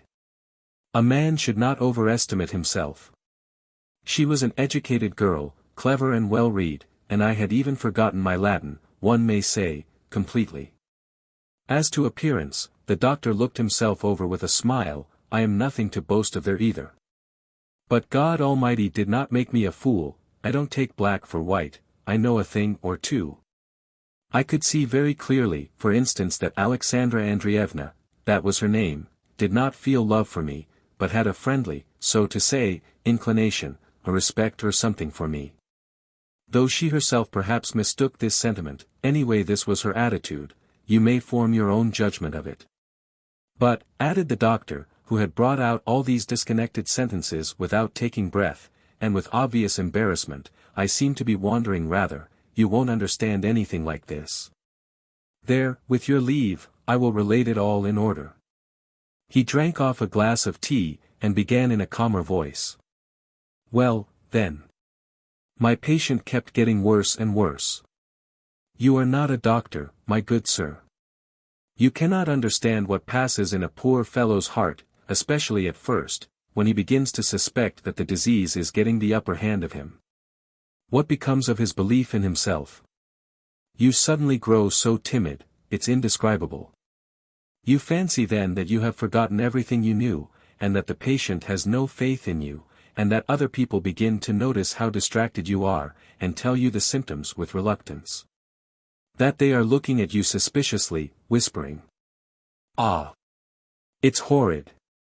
There must be a remedy, you think, for this disease, if one could find it. Isn't this it? You try, no, that's not it. You don't allow the medicine the necessary time to do good. You clutch at one thing, then at another. Sometimes you take up a book of medical prescriptions, here it is, you think. Sometimes, by Jove, you pick one out by chance, thinking to leave it to fate. But meantime a fellow creature's dying, and another doctor would have saved him. We must have a consultation, you say, I will not take the responsibility on myself. And what a fool you look at such times. Well, in time you learn to bear it, it's nothing to you. A man has died, but it's not your fault, you treated him by the rules. But what's still more torture to you is to see blind faith in you, and to feel yourself that you are not able to be of use. Well, it was just this blind faith that the whole of Alexandra Andreevna's family had in me. They had forgotten to think that their daughter was in danger. I, too, on my side assure them that it's nothing, but meantime my heart sinks into my boots. To add to our troubles, the roads were in such a state that the coachman was gone for whole days together to get medicine. And I never left the patient's room, I could not tear myself away. I tell her amusing stories, you know, and play cards with her. I watch by her side at night. The old mother thanks me with tears in her eyes, but I think to myself, I don't deserve your gratitude. I frankly confess to you, there is no object in concealing it now, I was in love with my patient. And Alexandra Andreevna had grown fond of me, she would not sometimes let anyone be in her room but me. She began to talk to me, to ask me questions. Where I had studied, how I lived, who are my people, whom I go to see. I feel that she ought not to talk, but to forbid her to forbid her resolutely, you know, I could not. Sometimes I held my head in my hands, and asked myself, what are you doing, villain? And she would take my hand and hold it, give me a long, long look, and turn away, sigh, and say, how good you are.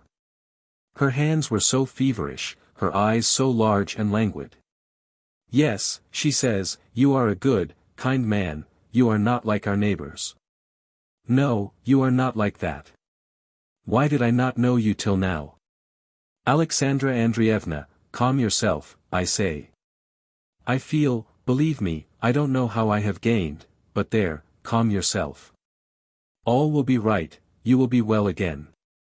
And meanwhile I must tell you, continued the doctor, bending forward and raising his eyebrows, that they associated very little with the neighbors, because the smaller people were not on their level. And pride hindered them from being friendly with the rich. I tell you, they were an exceptionally cultivated family, so you know it was gratifying for me. She would only take her medicine from my hands, she would lift herself up, poor girl, with my aid, take it, and gaze at me. My heart felt as if it were bursting. And meanwhile she was growing worse and worse, worse and worse, all the time. She will die, I think to myself, she must die. Believe me, I would sooner have gone to the grave myself. And here were her mother and sisters watching me, looking into my eyes, and their faith in me was wearing away. Well? How is she? Oh, all right, all right. All right, indeed.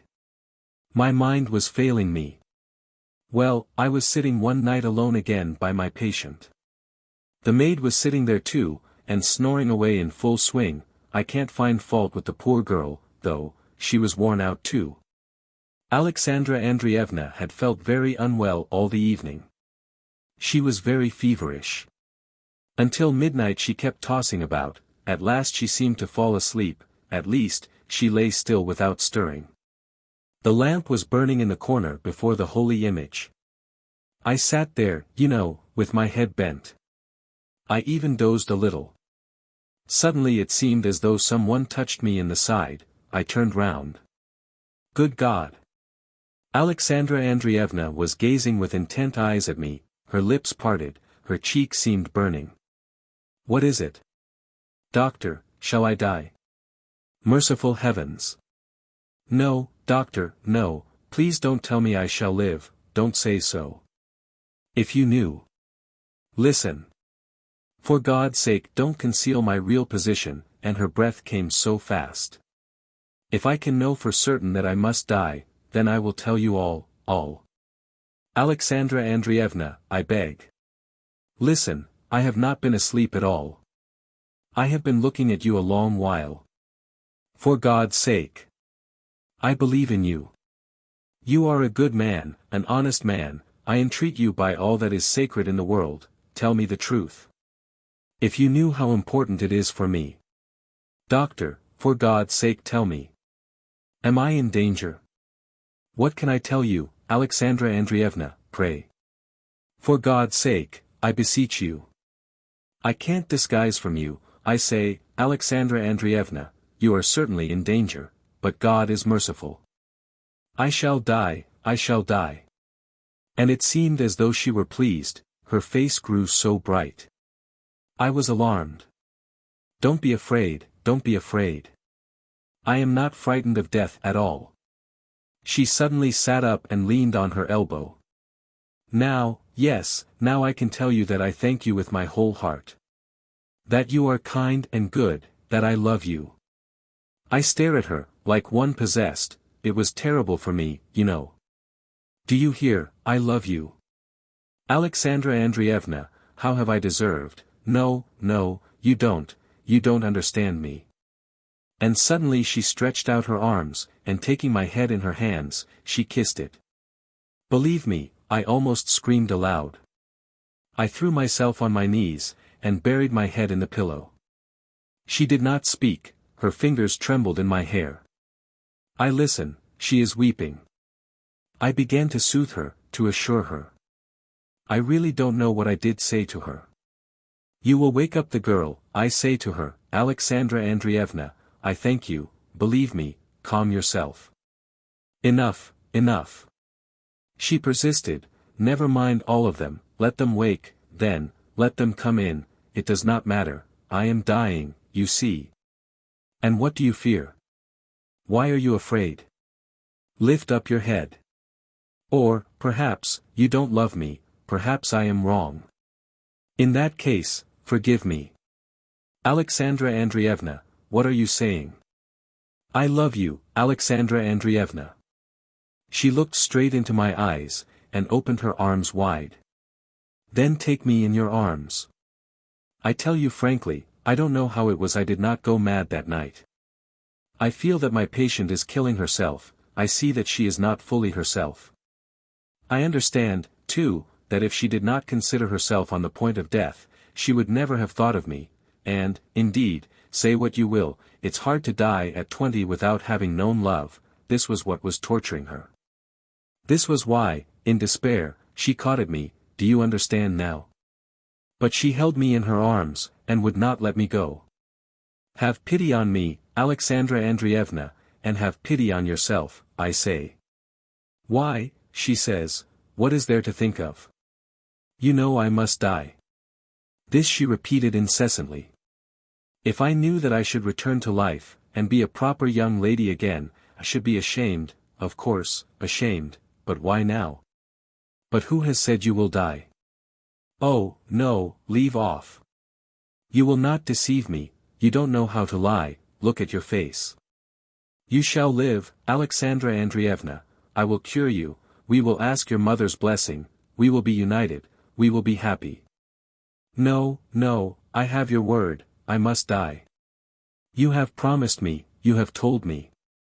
It was cruel for me, cruel for many reasons.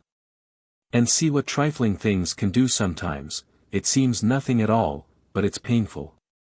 It occurred to her to ask me, what is my name? Not my surname, but my first name. I must needs be so unlucky as to be called Trifon. Yes, indeed, Trifon Ivanich. Every one in the house called me doctor. However, there's no help for it. I say, Trifon, madam. She frowned, shook her head, and muttered something in French. Something unpleasant, of course, and then she laughed, disagreeably too. Well, I spent the whole night with her in this way. Before morning I went away, feeling as though I were mad. When I went again into her room it was daytime, after morning tea. Good God! I could scarcely recognize her, people are laid in their grave looking better than that. I swear to you, on my honor, I don't understand, I absolutely don't understand, now, how I lived through that experience. 3 days and nights my patient still lingered on. And what nights! What things she said to me! And on the last night, only imagine to yourself, I was sitting near her, and kept praying to God for one thing only, take her, I said, quickly, and meet with her. Suddenly the old mother comes unexpectedly into the room. I had already the evening before told her, the mother, there was little hope, and it would be well to send for a priest. When the sick girl saw her mother she said, it's very well you have come. Look at us, we love one another, we have given each other our word. What does she say, doctor? What does she say? I turned livid. She is wandering, I say, the fever. But she, hush, hush. You told me something quite different just now, and have taken my ring. Why do you pretend? My mother is good, she will forgive, she will understand, and I am dying. I have no need to tell lies, give me your hand. I jumped up and ran out of the room. The old lady, of course, guessed how it was. I will not, however, weary you any longer, and to me too, of course, it's painful to recall all this. My patient passed away the next day. God rest her soul. The doctor added, speaking quickly and with a sigh. Before her death she asked her family to go out and leave me alone with her.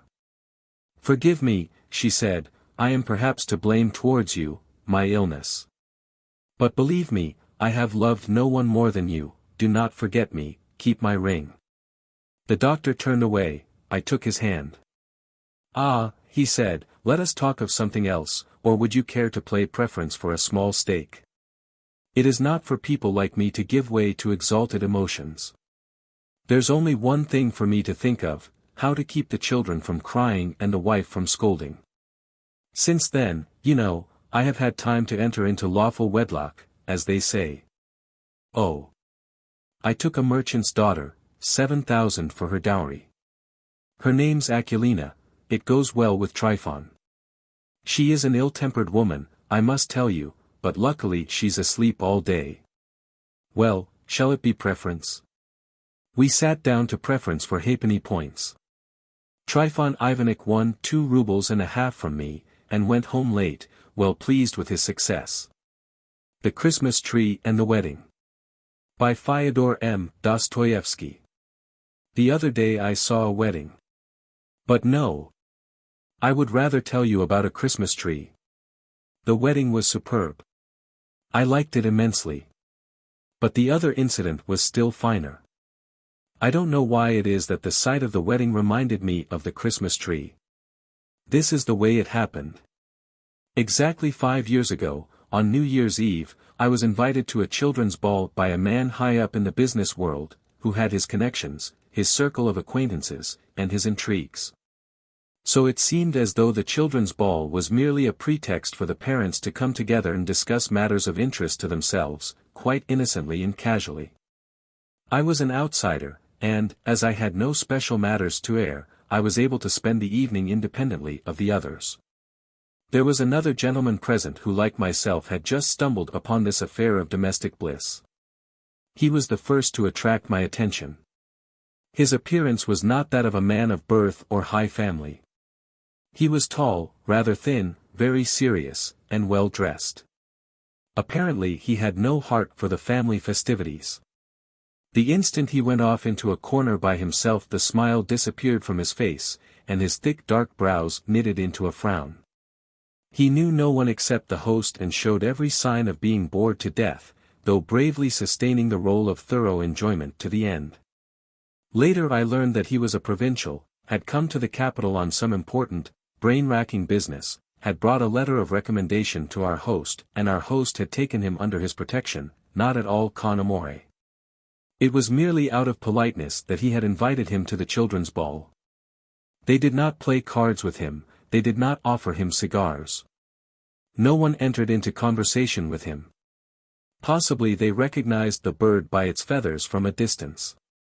Thus, my gentleman, not knowing what to do with his hands, was compelled to spend the evening stroking his whiskers. His whiskers were really fine, but he stroked them so assiduously that one got the feeling that the whiskers had come into the world first and afterwards the man in order to stroke them. There was another guest who interested me. But he was of quite a different order. He was a personage. They called him Julian Mastakovich. At first glance one could tell he was an honored guest and stood in the same relation to the host as the host to the gentleman of the whiskers.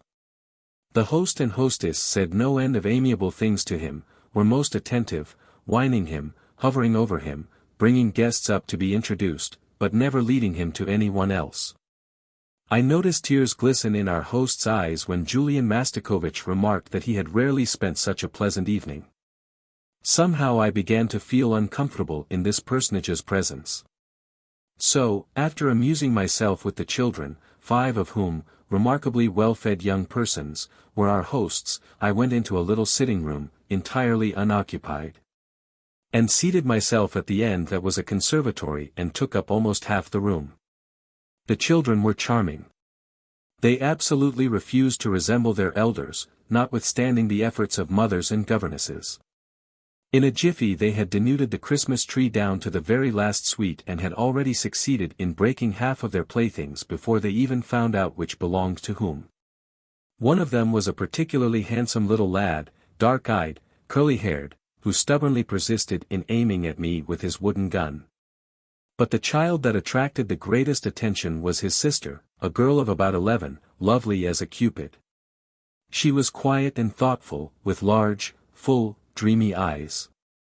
The children had somehow offended her, and she left them and walked into the same room that I had withdrawn into. There she seated herself with her doll in a corner. Her father is an immensely wealthy businessman, the guests informed each other in tones of awe. 300,000 rubles set aside for her dowry already. As I turned to look at the group from which I heard this news item issuing, my glance met Julian Mastakovich's. He stood listening to the insipid chatter in an attitude of concentrated attention, with his hands behind his back and his head inclined to one side. All the while I was quite lost in admiration of the shrewdness our host displayed in the dispensing of the gifts. The little maid of the many-rubied dowry received the handsomest doll, and the rest of the gifts were graded in value according to the diminishing scale of the parents' stations in life. The last child, a tiny chap of 10, thin, red-haired, freckled, came into possession of a small book of nature stories without illustrations or even head and tail pieces. He was the governess's child. She was a poor widow, and her little boy, clad in a sorry-looking little nankeen jacket, looked thoroughly crushed and intimidated. He took the book of nature stories and circled slowly about the children's toys. He would have given anything to play with them. But he did not dare to. You could tell he already knew his place. I like to observe children. It is fascinating to watch the individuality in them struggling for self-assertion. I could see that the other children's things had tremendous charm for the red-haired boy, especially a toy theater, in which he was so anxious to take a part that he resolved to fawn upon the other children. He smiled and began to play with them. His one and only apple he handed over to a puffy urchin whose pockets were already crammed with sweets, and he even carried another youngster pickaback, all simply that he might be allowed to stay with the theater.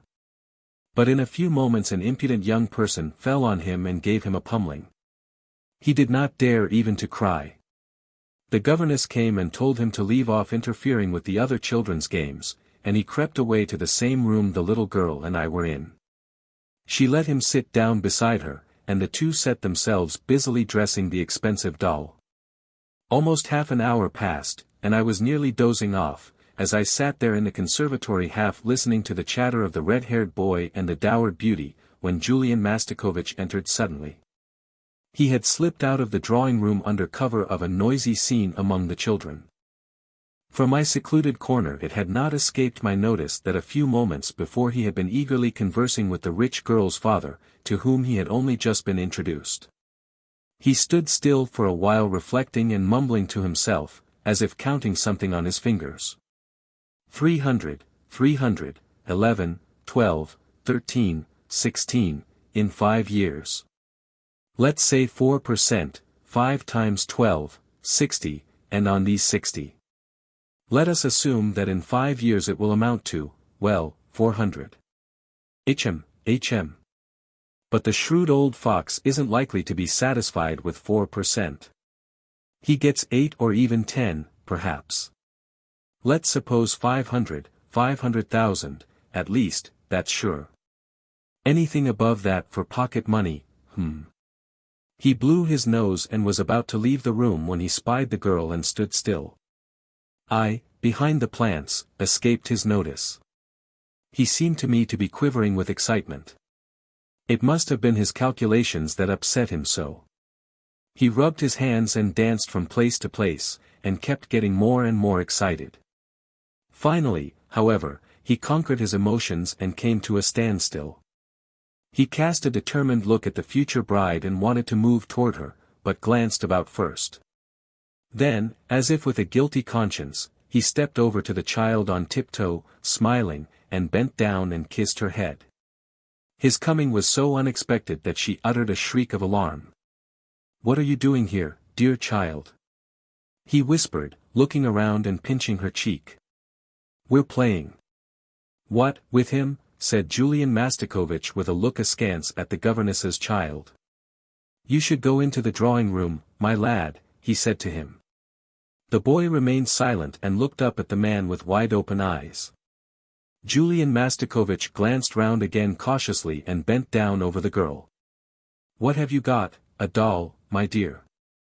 "Yes, sir." The child quailed a little, and her brow wrinkled. "A doll? And do you know, my dear, what dolls are made of?"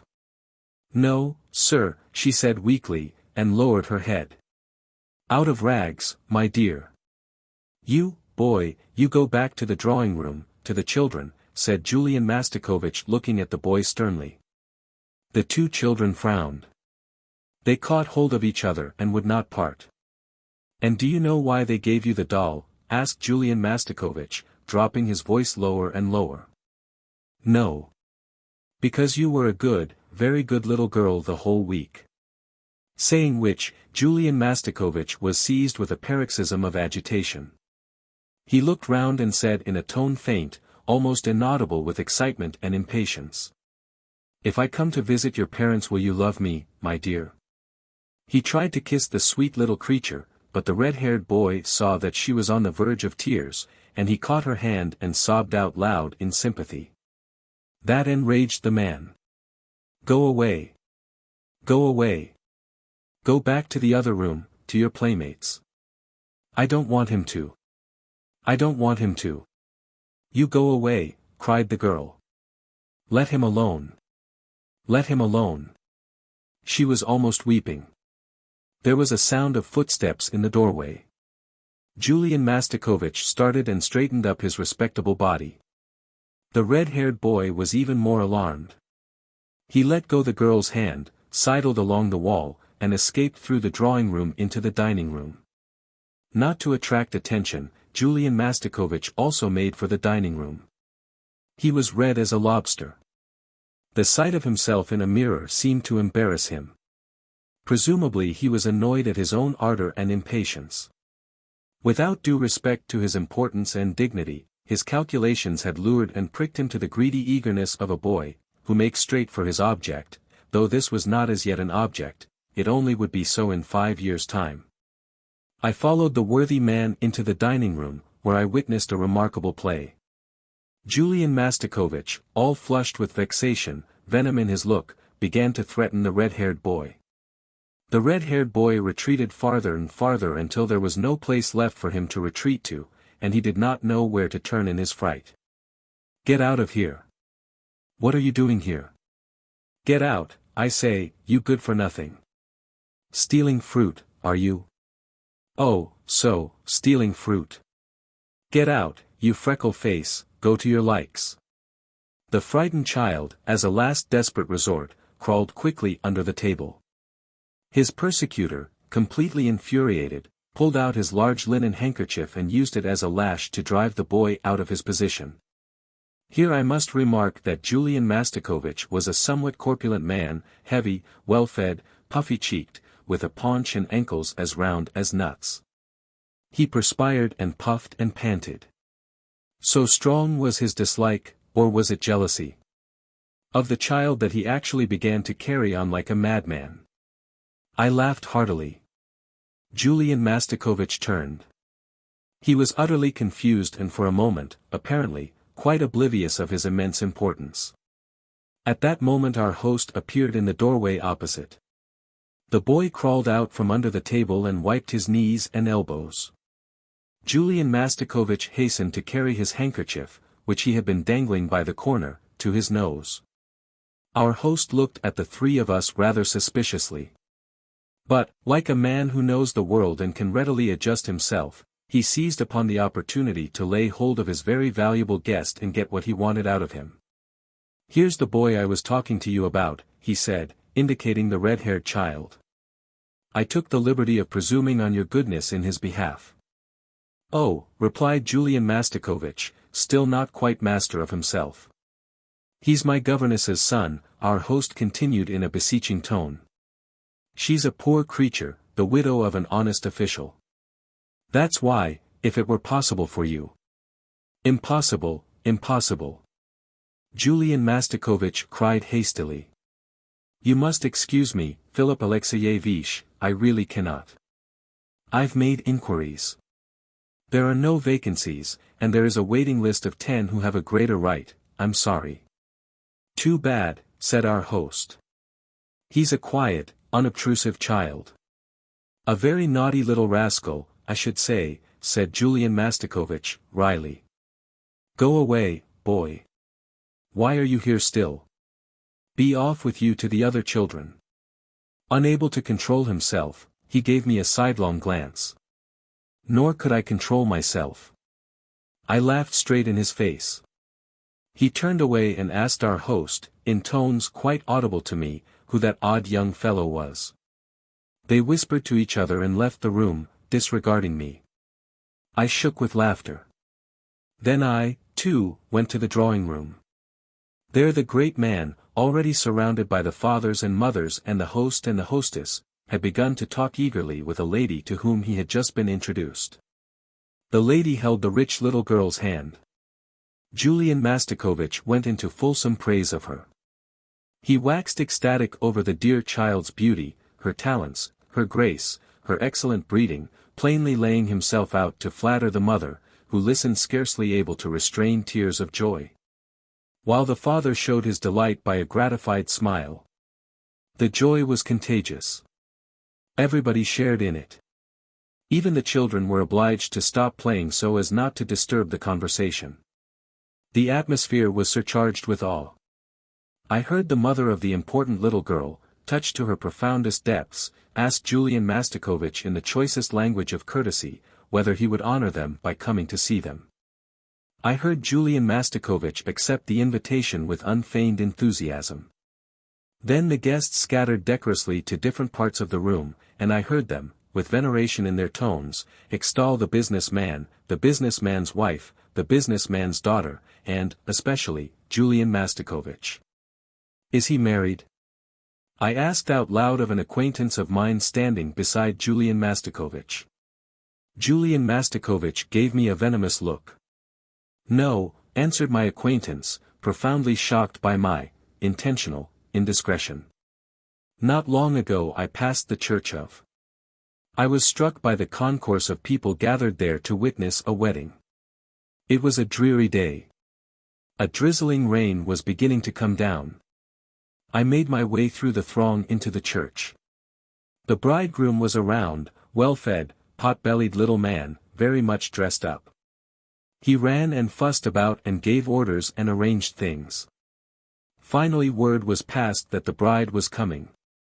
I pushed through the crowd, and I beheld a marvelous beauty whose first spring was scarcely commencing. But the beauty was pale and sad. She looked distracted. It seemed to me even that her eyes were red from recent weeping. The classic severity of every line of her face imparted a peculiar significance and solemnity to her beauty. But through that severity and solemnity, through the sadness, shone the innocence of a child. There was something inexpressibly naive, unsettled and young in her features, which, without words, seemed to plead for mercy. They said she was just 16 years old. I looked at the bridegroom carefully. Suddenly I recognized Julian Mastakovich, whom I had not seen again in all those 5 years. Then I looked at the bride again. Good God! I made my way, as quickly as I could, out of the church. I heard gossiping in the crowd about the bride's wealth, about her dowry of 500,000 rubles, so and so much for pocket money. Then his calculations were correct, I thought, as I pressed out into the street. God sees the truth, but waits. By Leo N. Tolstoy. In the town of Vladimir lived a young merchant named Ivan Dmitritch Aksionov. He had 2 shops and a house of his own. Aksionov was a handsome, fair-haired, curly-headed fellow, full of fun, and very fond of singing. When quite a young man he had been given to drink, and was riotous when he had had too much. But after he married he gave up drinking, except now and then. One summer Aksionov was going to the Nizhny fair, and as he bade goodbye to his family, his wife said to him, "Ivan Dmitritch, do not start today, I have had a bad dream about you." Aksionov laughed, and said, "You are afraid that when I get to the fair I shall go on a spree." His wife replied, "I do not know what I am afraid of, all I know is that I had a bad dream. I dreamt you returned from the town, and when you took off your cap I saw that your hair was quite grey." Aksionov laughed. "That's a lucky sign," said he. "See if I don't sell out all my goods, and bring you some presents from the fair." So he said goodbye to his family, and drove away. When he had traveled halfway, he met a merchant whom he knew, and they put up at the same inn for the night. They had some tea together, and then went to bed in adjoining rooms. It was not Aksionov's habit to sleep late, and, wishing to travel while it was still cool, he aroused his driver before dawn, and told him to put in the horses. Then he made his way across to the landlord of the inn, who lived in a cottage at the back, paid his bill, and continued his journey. When he had gone about 25 miles, he stopped for the horses to be fed. Aksionov rested a while in the passage of the inn, then he stepped out into the porch, and, ordering a samovar to be heated, got out his guitar and began to play. Suddenly a troika drove up with tinkling bells and an official alighted, followed by 2 soldiers. He came to Aksionov and began to question him, asking him who he was and whence he came. Aksionov answered him fully, and said, "Won't you have some tea with me?" But the official went on cross-questioning him and asking him, "Where did you spend last night? Were you alone, or with a fellow merchant? Did you see the other merchant this morning? Why did you leave the inn before dawn?" Aksionov wondered why he was asked all these questions, but he described all that had happened, and then added, "Why do you cross-question me as if I were a thief or a robber? I am traveling on business of my own, and there is no need to question me." Then the official, calling the soldiers, said, "I am the police officer of this district, and I question you because the merchant with whom you spent last night has been found with his throat cut. We must search your things."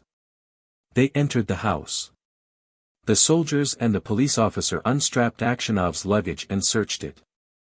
Suddenly the officer drew a knife out of a bag, crying, "Whose knife is this?" Akshenov looked, and seeing a blood-stained knife taken from his bag, he was frightened.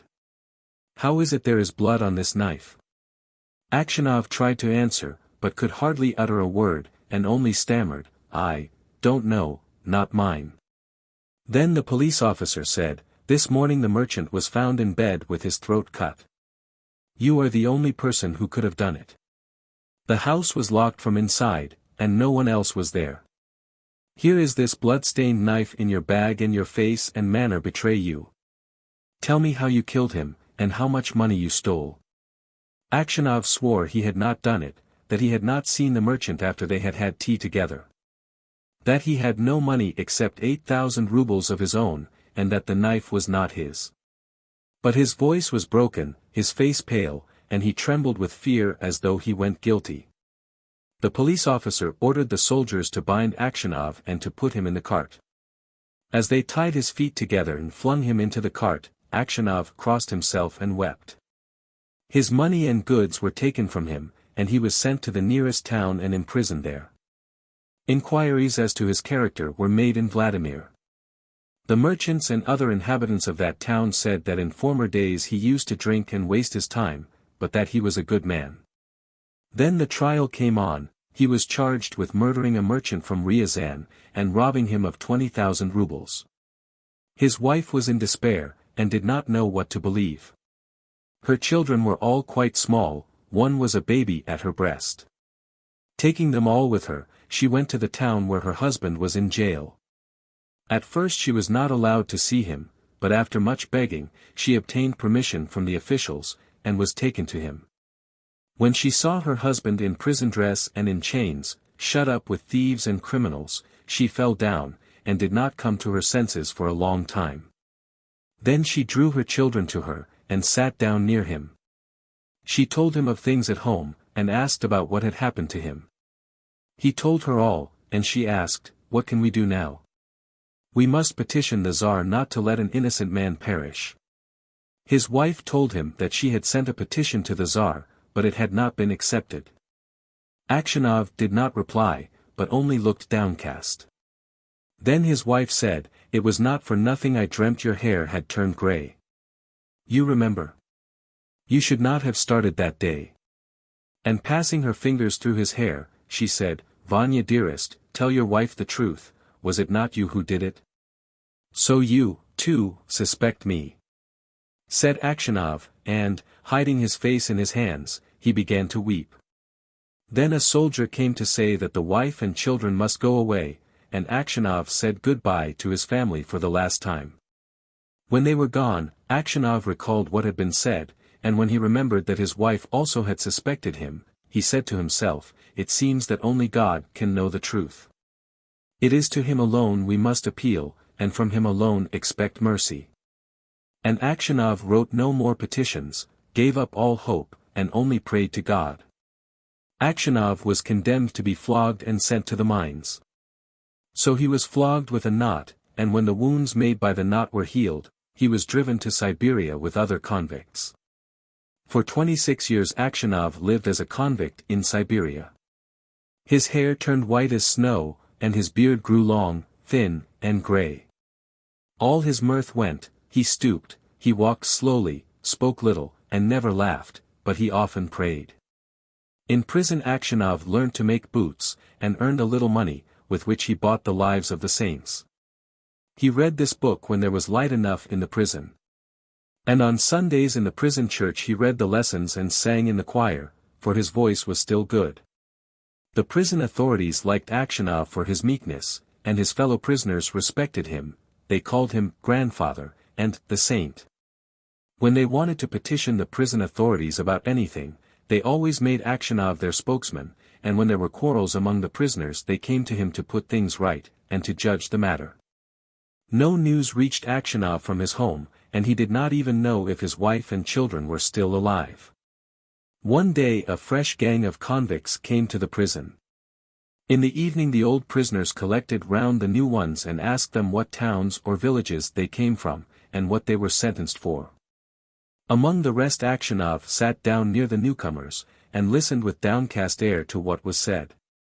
One of the new convicts, a tall, strong man of 60, with a closely cropped grey beard, was telling the others what he had been arrested for. "Well, friends," he said, "I only took a horse that was tied to a sledge, and I was arrested and accused of stealing.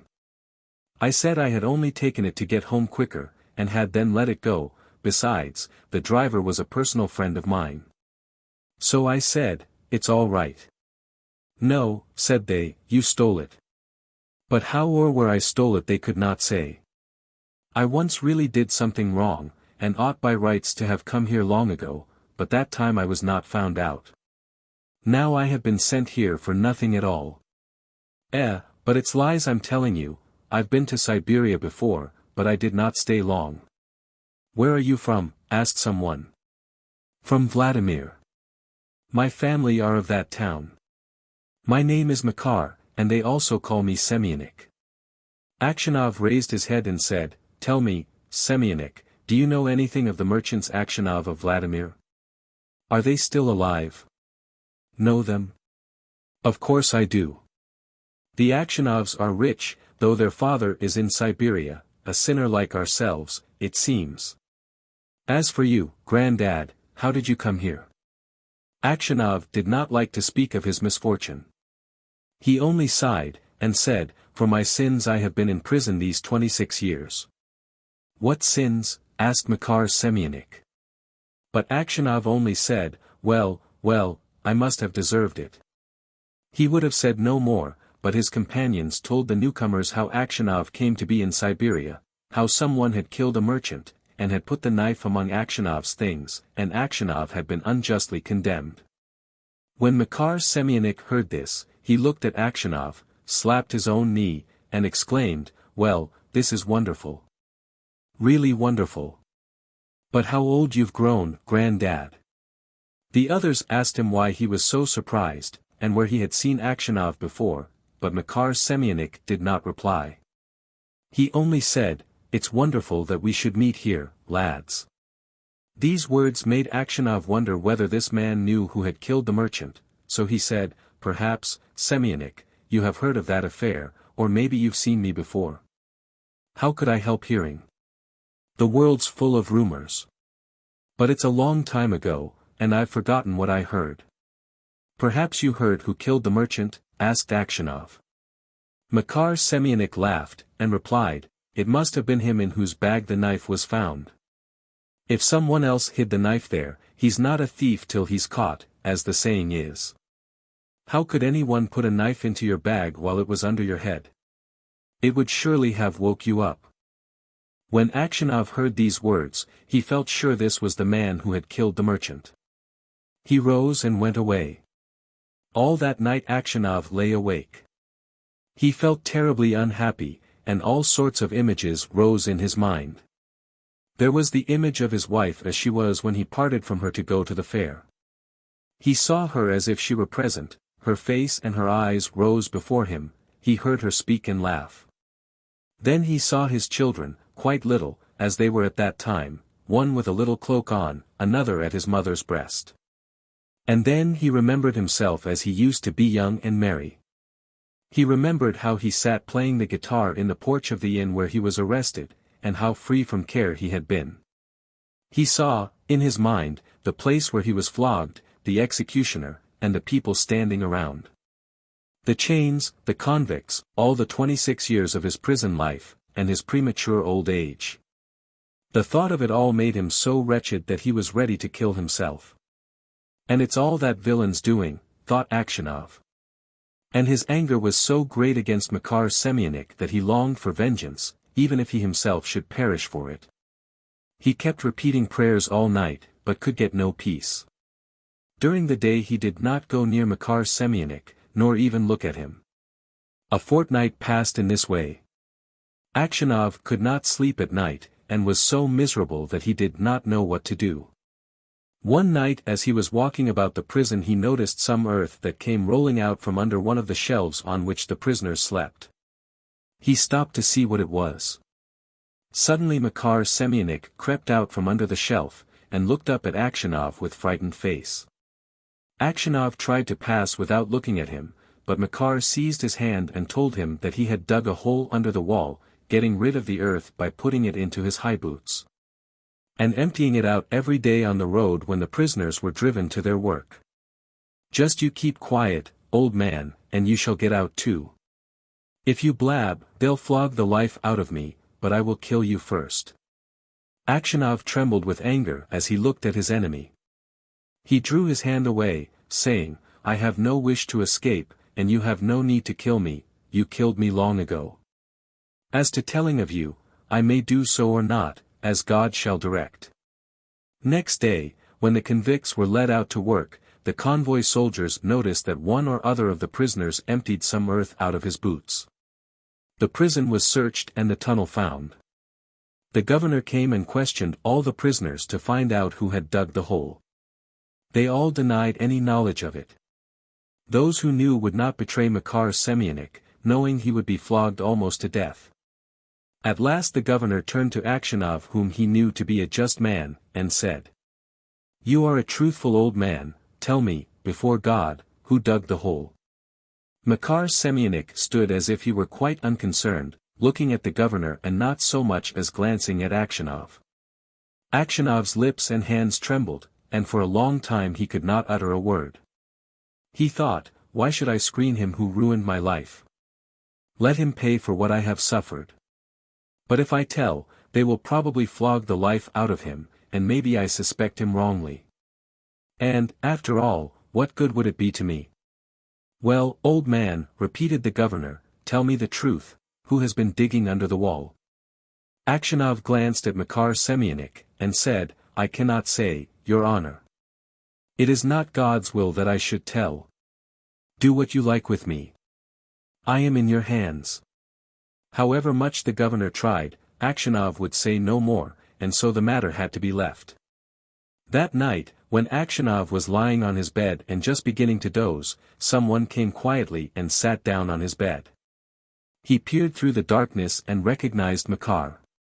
What more do you want of me? Asked Aksionov. Why have you come here? Makar Semyonich was silent. So Aksionov sat up and said, What do you want? Go away, or I will call the guard. Makar Semyonich bent close over Aksionov, and whispered, Ivan Dmitrich, forgive me. What for? Asked Aksionov. It was I who killed the merchant and hid the knife among your things. I meant to kill you too, but I heard a noise outside, so I hid the knife in your bag and escaped out of the window. Aksionov was silent, and did not know what to say. Makar Semyonich slid off the bed shelf and knelt upon the ground. Ivan Dmitrich, said he, forgive me. For the love of God, forgive me. I will confess that it was I who killed the merchant, and you will be released and can go to your home. It is easy for you to talk, said Aksionov, but I have suffered for you these 26 years. Where could I go to now? My wife is dead, and my children have forgotten me. I have nowhere to go. Makar Semyonich did not rise, but beat his head on the floor. Ivan Dmitrich, forgive me, he cried. When they flogged me with the knot it was not so hard to bear as it is to see you now, yet you had pity on me, and did not tell. For Christ's sake forgive me, wretch that I am. And he began to sob. When Aksionov heard him sobbing he, too, began to weep. God will forgive you, said he. Maybe I am 100 times worse than you. And at these words his heart grew light, and the longing for home left him. He no longer had any desire to leave the prison, but only hoped for his last hour to come. In spite of what Aksionov had said, Makar Semyonich confessed his guilt. But when the order for his release came, Aksionov was already dead. How a Mujik Fed Two Officials. By M.Y. Saltykov, N. Shedrin. Once upon a time there were two officials. They were both empty-headed, and so they found themselves one day suddenly transported to an uninhabited isle, as if on a magic carpet. They had passed their whole life in a government department, where records were kept. Had been born there, bred there, grown old there, and consequently hadn't the least understanding for anything outside of the department, and the only words they knew were, with assurances of the highest esteem, "I am your humble servant." But the department was abolished, and as the services of the two officials were no longer needed, they were given their freedom. So the retired officials migrated to Podyacheskiya Street in St. Petersburg. Each had his own home, his own cook and his pension. Waking up on the uninhabited isle, they found themselves lying under the same cover. At first, of course, they couldn't understand what had happened to them, and they spoke as if nothing extraordinary had taken place. "What a peculiar dream I had last night, Your Excellency," said the one official. "It seemed to me as if I were on an uninhabited isle." Scarcely had he uttered the words, when he jumped to his feet. The other official also jumped up. "Good Lord, what does this mean? Where are we?" they cried out in astonishment. They felt each other to make sure that they were no longer dreaming, and finally convinced themselves of the sad reality. Before them stretched the ocean, and behind them was a little spot of earth, beyond which the ocean stretched again. They began to cry, the first time since their department had been shut down. They looked at each other, and each noticed that the other was clad in nothing but his night shirt with his order hanging about his neck.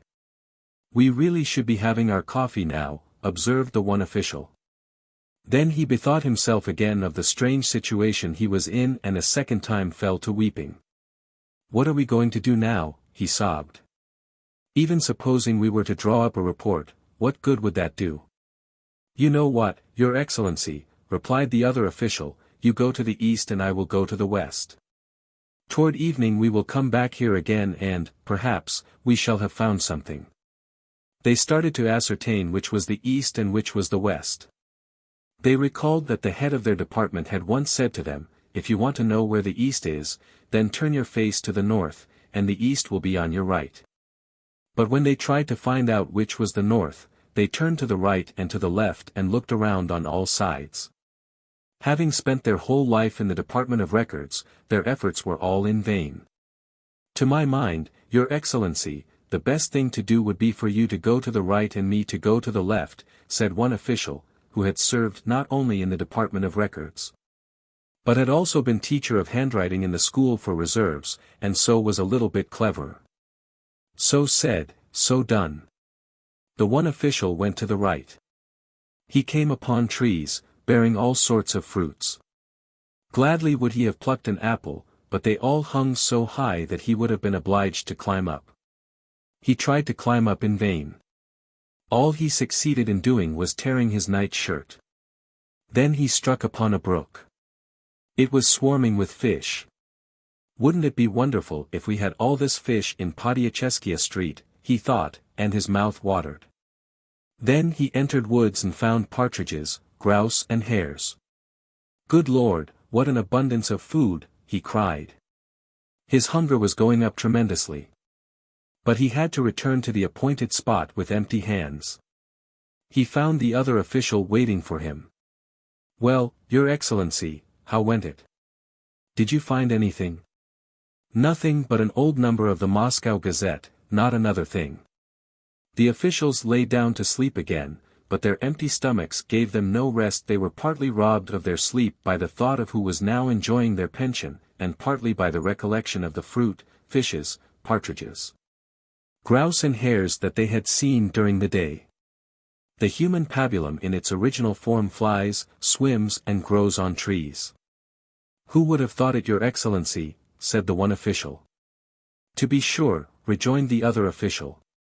"I, too, must admit that I had imagined that our breakfast rolls came into the world just as they appear on the table. From which it is to be deduced that if we want to eat a pheasant, we must catch it first, kill it, pull its feathers and roast it. But how's that to be done?" "Yes, how's that to be done?" repeated the other official. They turned silent and tried again to fall asleep, but their hunger scared sleep away. Before their eyes swarmed flocks of pheasants and ducks, herds of porklings, and they were all so juicy, done so tenderly and garnished so deliciously with olives, capers and pickles. "I believe I could devour my own boots now," said the one official. "Gloves are not bad either, especially if they have been born quite mellow," said the other official. The two officials stared at each other fixedly. In their glances gleamed an evil-boding fire, their teeth chattered and a dull groaning issued from their breasts. Slowly they crept upon each other and suddenly they burst into a fearful frenzy. There was a yelling and groaning, the rags flew about, and the official who had been teacher of handwriting bit off his colleague's order and swallowed it. However, the sight of blood brought them both back to their senses. "God help us!" they cried at the same time. "We certainly don't mean to eat each other up. How could we have come to such a pass as this? What evil genius is making sport of us? We must, by all means, entertain each other to pass the time away, otherwise there will be murder and death," said the one official. "You begin," said the other. "Can you explain why it is that the sun first rises and then sets? Why isn't it the reverse? Aren't you a funny man, Your Excellency? You get up first, then you go to your office and work there, and at night you lie down to sleep. But why can't one assume the opposite, that is, that one goes to bed, sees all sorts of dream figures, and then gets up?" "Well, yes, certainly. But when I was still an official, I always thought this way. Now it is dawn, then it will be day, then will come supper, and finally will come the time to go to bed." The word supper recalled that incident in the day's doings, and the thought of it made both officials melancholy, so that the conversation came to a halt. "A doctor once told me that human beings can sustain themselves for a long time on their own juices," the one official began again. "What does that mean?" "It is quite simple. You see, one's own juices generate other juices, and these in their turn still other juices, and so it goes on until finally all the juices are consumed. And then what happens? Then food has to be taken into the system again. The devil." No matter what topic the officials chose, the conversation invariably reverted to the subject of eating, which only increased their appetite more and more. So they decided to give up talking altogether, and, recollecting the Moscow Gazette that the one of them had found, they picked it up and began to read eagerly. Banquet given by the mayor.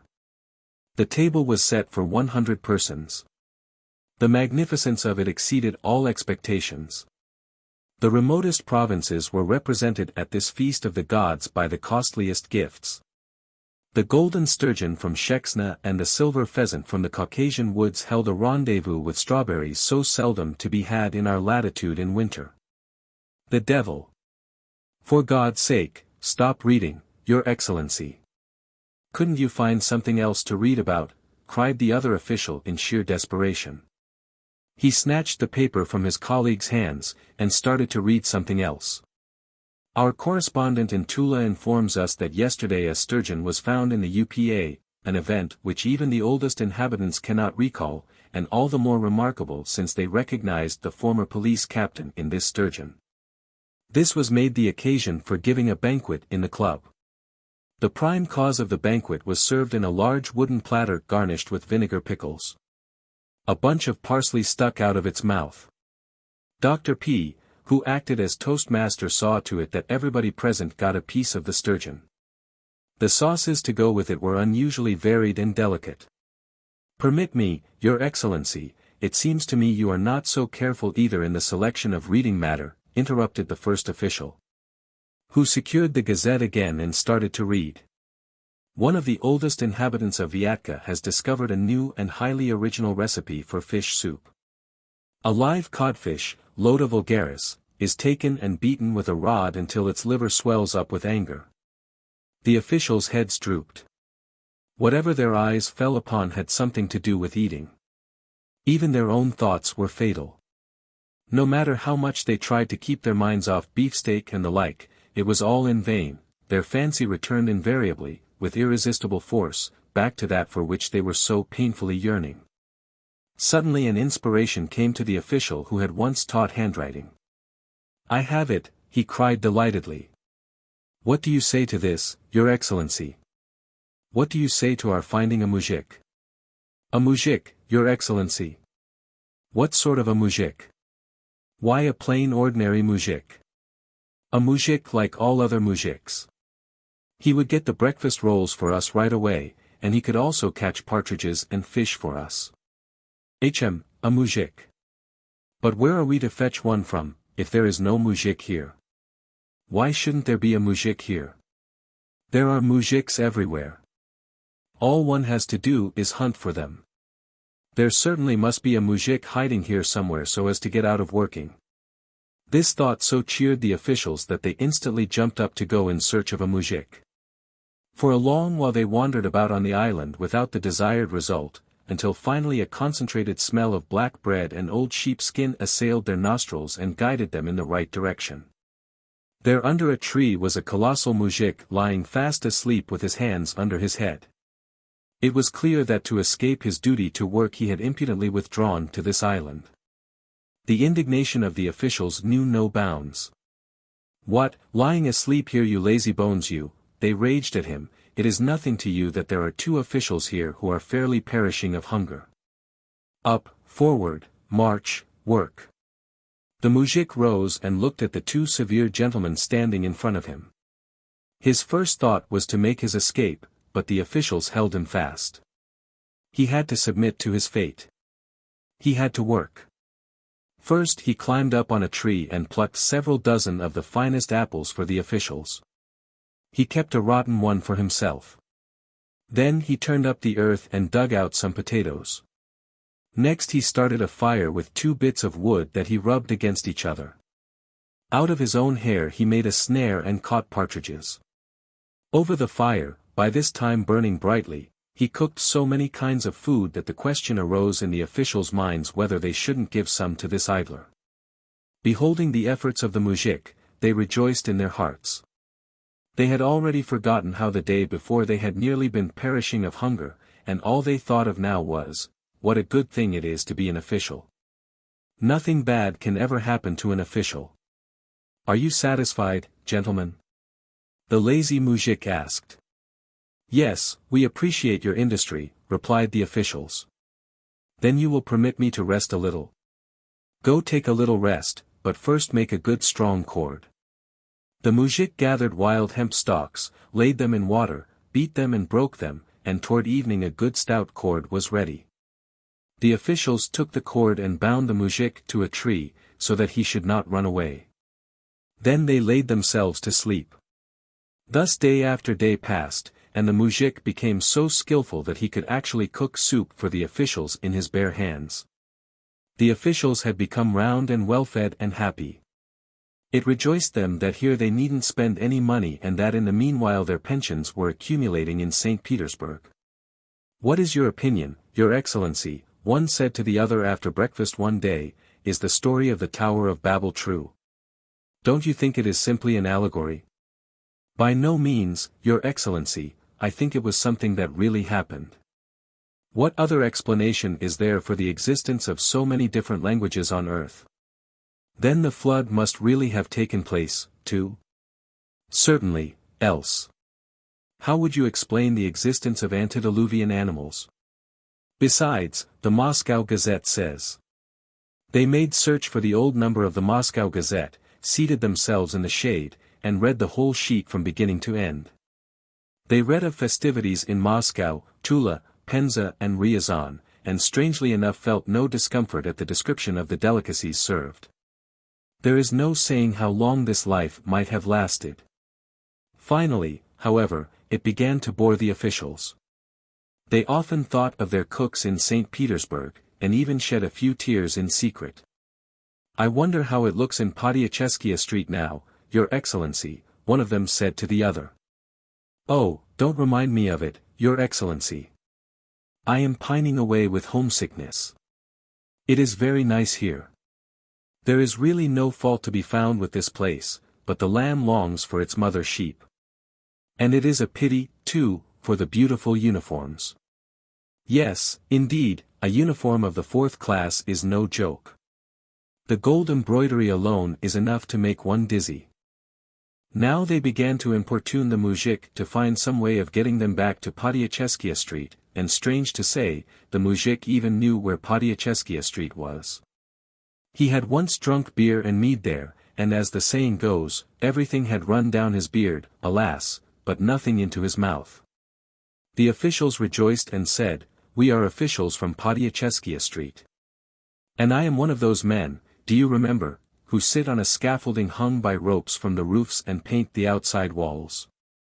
I am one of those who crawl about on the roofs like flies." "That is what I am," replied the mujik. The mujik now pondered long and heavily on how to give great pleasure to his officials, who had been so gracious to him, the lazybones, and had not scorned his work. And he actually succeeded in constructing a ship. It was not really a ship, but still it was a vessel, that would carry them across the ocean close to Podyacheskiya Street. "Now, take care, you dog, that you don't drown us," said the officials, when they saw the raft rising and falling on the waves. "Don't be afraid. We mujiks are used to this," said the mujik, making all the preparations for the journey. He gathered swans down and made a couch for his two officials, then he crossed himself and rowed off from shore. How frightened the officials were on the way, how seasick they were during the storms, how they scolded the coarse mujik for his idleness, can neither be told nor described. The mujik, however, just kept rowing on and fed his officials on herring. At last, they caught sight of dear old Mother Neva. Soon they were in the glorious Catherine Canal, and then, oh joy! They struck the grand Podyacheskiya Street. When the cooks saw their officials so well fed, round and so happy, they rejoiced immensely. The officials drank coffee and rolls, then put on their uniforms and drove to the pension bureau. How much money they collected there is another thing that can neither be told nor described. Nor was the mujik forgotten. The officials sent a glass of whiskey out to him and 5 kopecks. Now, mujik, rejoice. The Shades, a Fantasy. By Vladimir G. Korlenko. A month and 2 days had elapsed since the judges, amid the loud acclaim of the Athenian people, had pronounced the death sentence against the philosopher Socrates because he had sought to destroy faith in the gods. What the gadfly is to the horse Socrates was to Athens. The gadfly stings the horse in order to prevent it from dozing off and to keep it moving briskly on its course. The philosopher said to the people of Athens, "I am your gadfly. My sting pricks your conscience and arouses you when you are caught napping. Sleep not, people of Athens, awake and seek the truth." The people arose in their exasperation and cruelly demanded to be rid of their gadfly. "Perchance both of his accusers, Meletus and Anytus, are wrong," said the citizens, on leaving the court after sentence had been pronounced. "But after all, whither do his doctrines tend? What would he do? He has wrought confusion, he overthrows beliefs that have existed since the beginning, he speaks of new virtues which must be recognized and sought for, he speaks of a divinity hitherto unknown to us. The blasphemer, he deems himself wiser than the gods. No, 'twere better we remain true to the old gods whom we know. They may not always be just, sometimes they may flare up in unjust wrath, and they may also be seized with a wanton lust for the wives of mortals. But did not our ancestors live with them in the peace of their souls, did not our forefathers accomplish their heroic deeds with the help of these very gods? And now the faces of the Olympians have paled and the old virtue is out of joint. What does it all lead to? Should not an end be put to this impious wisdom once for all?" Thus the citizens of Athens spoke to one another as they left the place, and the blue twilight was falling. They had determined to kill the restless gadfly in the hope that the countenances of the gods would shine again. And yet, before their souls arose the mild figure of the singular philosopher. There were some citizens who recalled how courageously he had shared their troubles and dangers at Potidaea, how he alone had prevented them from committing the sin of unjustly executing the generals after the victory over the Arginusi. How he alone had dared to raise his voice against the tyrants who had 1,500 people put to death, speaking to the people on the marketplace concerning shepherds and their sheep. "Is not he a good shepherd?" he asked, who guards his flock and watches over its increase? Or is it the work of the good shepherd to reduce the number of his sheep and disperse them, and of the good ruler to do the same with his people? Men of Athens, let us investigate this question. And at this question of the solitary, undefended philosopher, the faces of the tyrants paled, while the eyes of the youths kindled with the fire of just wrath and indignation. Thus, when on dispersing after the sentence the Athenians recalled all these things of Socrates, their hearts were oppressed with heavy doubt. Have we not done a cruel wrong to the son of Sophroniscus? But then the good Athenians looked upon the harbor and the sea, and in the red glow of the dying day they saw the purple sails of the sharp-keeled ship, sent to the Delian festival, shimmering in the distance on the blue Pontus. The ship would not return until the expiration of a month, and the Athenians recollected that during this time no blood might be shed in Athens, whether the blood of the innocent or the guilty. A month, moreover, has many days and still more hours. Supposing the son of Sophroniscus had been unjustly condemned, who would hinder his escaping from the prison, especially since he had numerous friends to help him? Was it so difficult for the rich Plato, for Aeschines and others to bribe the guards? Then the restless gadfly would flee from Athens to the barbarians in Thessaly, or to the Peloponnesus, or, still farther, to Egypt. Athens would no longer hear his blasphemous speeches. His death would not weigh upon the conscience of the worthy citizens, and so everything would end for the best of all.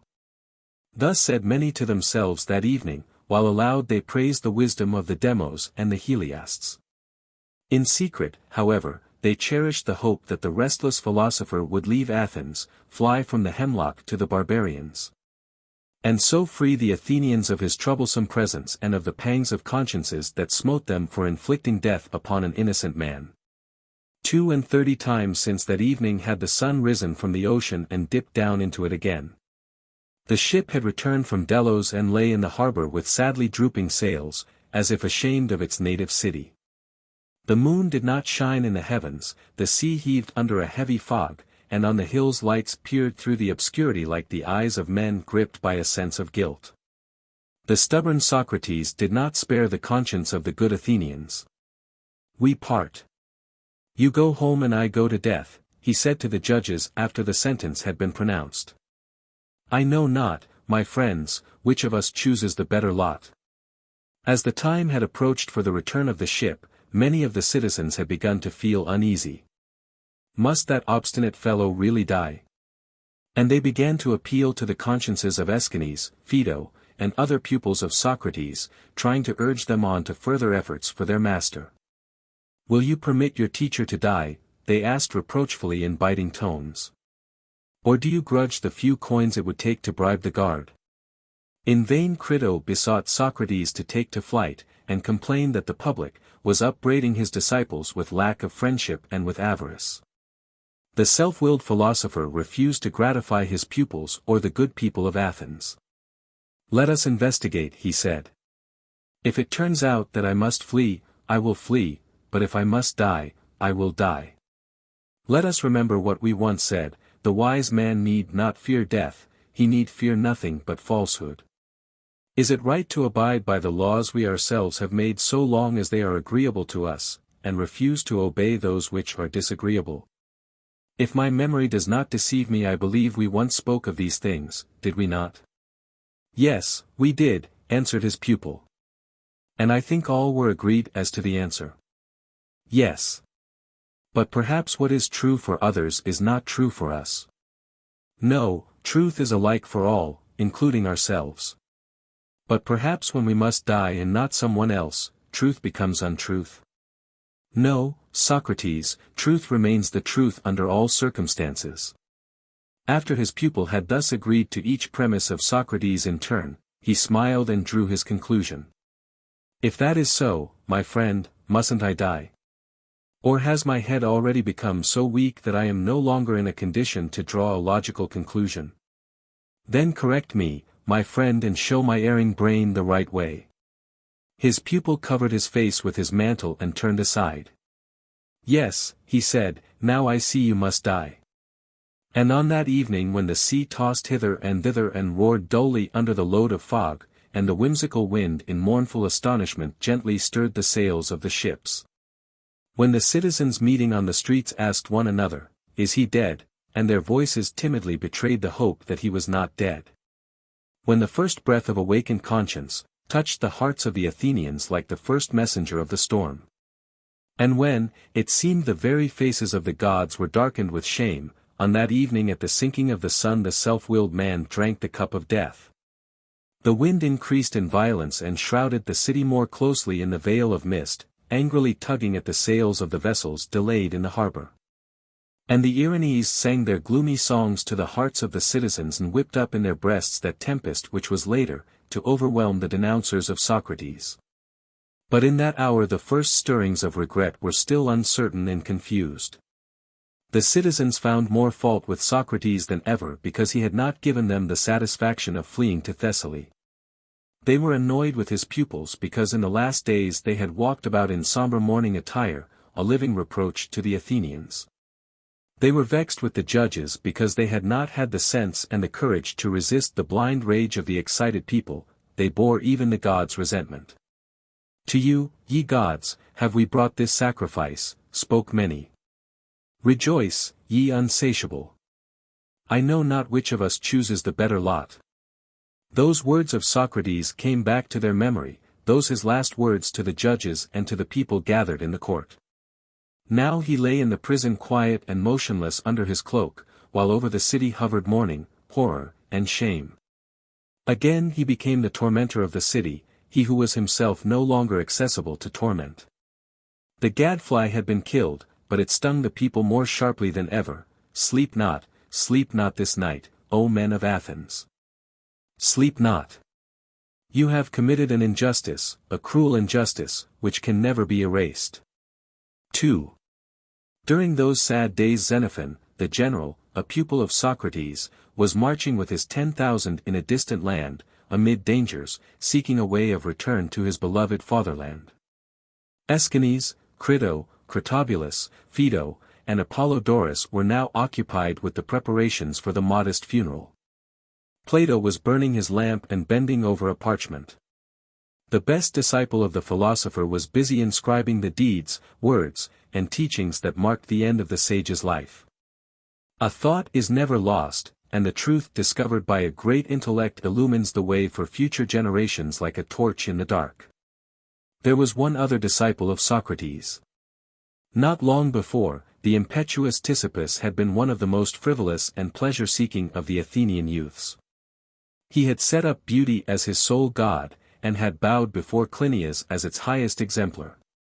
But since he had become acquainted with Socrates, all desire for pleasure and all light-mindedness had gone from him.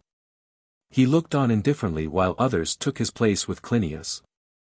The grace of thought and the harmony of spirit that he found in Socrates seemed 100 times more attractive than the graceful form and the harmonious features of Clinias. With all the intensity of his stormy temperament he hung on the man who had disturbed the serenity of his virginal soul, which for the first time opened to doubts as the bud of a young oak opens to the fresh winds of spring. Now that the master was dead, he could find peace neither at his own hearth nor in the oppressive stillness of the streets nor among his friends and fellow disciples. The gods of hearth and home and the gods of the people inspired him with repugnance. "I know not," he said, "whether ye are the best of all the gods to whom numerous generations have burned incense and brought offerings. All I know is that for your sake the blind mob extinguished the clear torch of truth, and for your sake sacrificed the greatest and best of mortals." It almost seemed to Ctesippus as though the streets and marketplaces still echoed with the shrieking of that unjust sentence. And he remembered how it was here that the people clamored for the execution of the generals who had led them to victory against the Argonaci, and how Socrates alone had opposed the savage sentence of the judges and the blind rage of the mob. But when Socrates himself needed a champion, no one had been found to defend him with equal strength. Ctesippus blamed himself and his friends, and for that reason he wanted to avoid everybody, even himself, if possible. That evening he went to the sea. But his grief grew only the more violent. It seemed to him that the mourning daughters of Nereus were tossing hither and thither on the shore bewailing the death of the best of the Athenians and the folly of the frenzied city. The waves broke on the rocky coast with a growl of lament. Their booming sounded like a funeral dirge. He turned away, left the shore, and went on further without looking before him. He forgot time and space and his own ego, filled only with the afflicting thought of Socrates. Yesterday he still was, yesterday his mild words still could be heard. How is it possible that today he no longer is?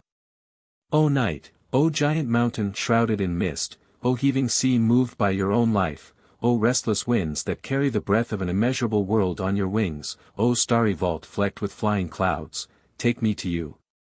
Disclose to me the mystery of this death, if it is revealed to you. And if ye know not, then grant my ignorant soul your own lofty indifference. Remove from me these torturing questions. I no longer have strength to carry them in my bosom without an answer, without even the hope of an answer. For who shall answer them, now that the lips of Socrates are sealed in eternal silence, and eternal darkness is laid upon his lids? Thus Chrysippus cried out to the sea and the mountains, and to the dark night, which followed its invariable course, ceaselessly, invisibly, over the slumbering world. Many hours passed before Chrysippus glanced up and saw whither his steps had unconsciously led him. A dark horror seized his soul as he looked about him. 3. It seemed as if the unknown gods of eternal night had heard his impious prayer.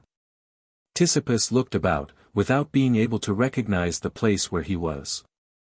The lights of the city had long been extinguished by the darkness. The roaring of the sea had died away in the distance.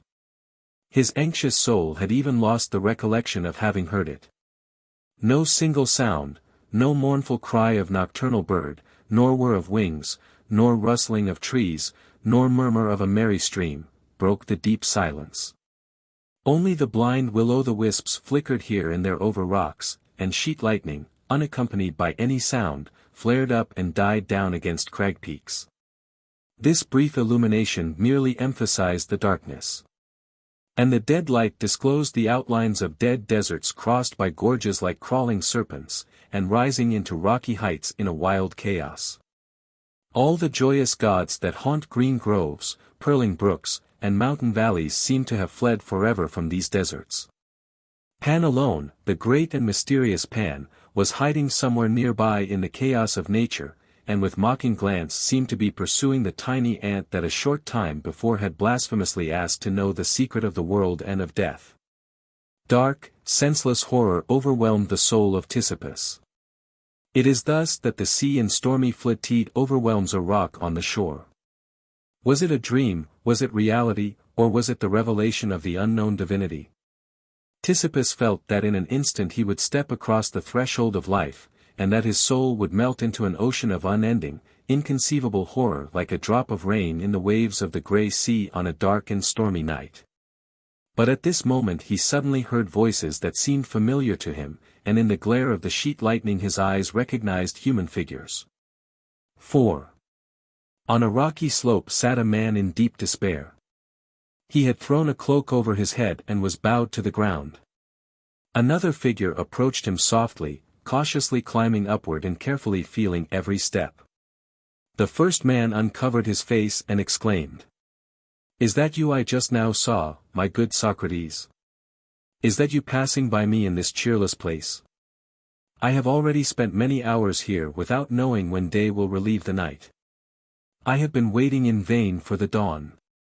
Yes, I am Socrates, my friend, and you, are you not Elpidias who died 3 days before me? Yes, I am Elpidias, formerly the richest tanner in Athens, now the most miserable of slaves. For the first time I understand the words of the poet, better to be a slave in this world than a ruler in gloomy Hades. My friend, if it is disagreeable for you where you are, why don't you move to another spot? O Socrates, I marvel at you, how dare you wander about in this cheerless gloom? I sit here overcome with grief and bemoan the joys of a fleeting life. Friend Elpidias, like you, I, too, was plunged in this gloom when the light of earthly life was removed from my eyes. But an inner voice told me, tread this new path without hesitation, and I went. But whither do you go, O son of Sophroniscus? Here there is no way, no path, not even a ray of light, nothing but a chaos of rocks, mist, and gloom. True. But, my Elpidias, since you are aware of this sad truth, have you not asked yourself what is the most distressing thing in your present situation?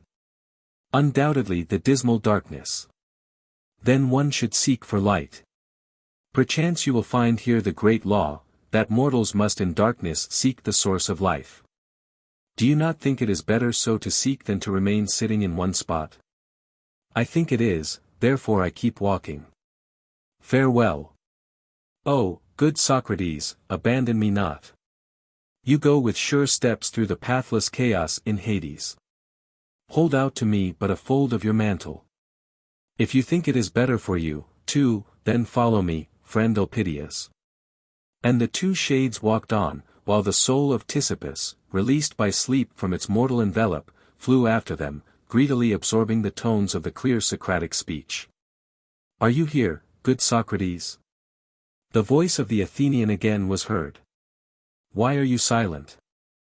Converse shortens the way, and I swear, by Hercules, never did I have to traverse such a horrid way. Put questions, friend Elpidias. The question of one who seeks knowledge brings forth answers and produces conversation. Elpidias maintained silence for a moment, and then, after he had collected his thoughts, asked. Yes, this is what I wanted to say. Tell me, my poor Socrates, did they at least give you a good burial? I must confess, friend Elpidias, I cannot satisfy your curiosity. I understand, my poor Socrates, it doesn't help you cut a figure. Now with me it was so different. Oh, how they buried me, how magnificently they buried me, my poor fellow wanderer. I still think with great pleasure of those lovely moments after my death. First they washed me and sprinkled me with well-smelling balsam. Then my faithful Larissa dressed me in garments of the finest weave. The best mourning women of the city tore their hair from their heads because they had been promised good pay, and in the family vault they placed an amphora, a crater with beautiful, decorated handles of bronze, and, besides, a vial. Stay, friend Elpidias. I am convinced that the faithful Larissa converted her love into several minas. Yet. Exactly 10 minas and 4 drachmas, not counting the drinks for the guests. I hardly think that the richest tanner can come before the souls of his ancestors and boast of such respect on the part of the living. Friend Elpidias, don't you think that money would have been of more use to the poor people who are still alive in Athens than to you at this moment? Admit, Socrates, you are speaking in envy, responded Elpidias, pained. I am sorry for you, unfortunate Socrates, although, between ourselves, you really deserved your fate. I myself in the family circle said more than once that an end ought to be put to your impious doings, because... Stay, friend, I thought you wanted to draw a conclusion, and I fear you are straying from the straight path. Tell me, my good friend, whither does your wavering thought tend? I wanted to say that in my goodness I am sorry for you. A month ago I myself spoke against you in the assembly, but truly none of us who shouted so loud wanted such a great ill to befall you. Believe me, now I am all the sorrier for you, unhappy philosopher. I thank you. But tell me, my friend, do you perceive a brightness before your eyes? No, on the contrary such darkness lies before me that I must ask myself whether this is not the misty region of Orcus. This way, therefore, is just as dark for you as for me. Quite right. If I am not mistaken, you are even holding on to the folds of my cloak. Also true. Then we are in the same position. You see your ancestors are not hastening to rejoice in the tale of your pompous burial. Where is the difference between us, my good friend? But, Socrates, have the gods enveloped your reason in such obscurity that the difference is not clear to you? Friend, if your situation is clearer to you, then give me your hand and lead me, for I swear, by the dog, you let me go ahead in this darkness. Cease your scoffing, Socrates. Do not make sport, and do not compare yourself, your godless self, with a man who died in his own bed. Ah, I believe I am beginning to understand you. But tell me, Elpidias, do you hope ever again to rejoice in your bed? Oh, I think not. And was there ever a time when you did not sleep in it? Yes. That was before I bought goods from Agesilaus at half their value. You see, that Agesilaus is really a deep-dyed rogue. Ah, never mind about Agesilaus.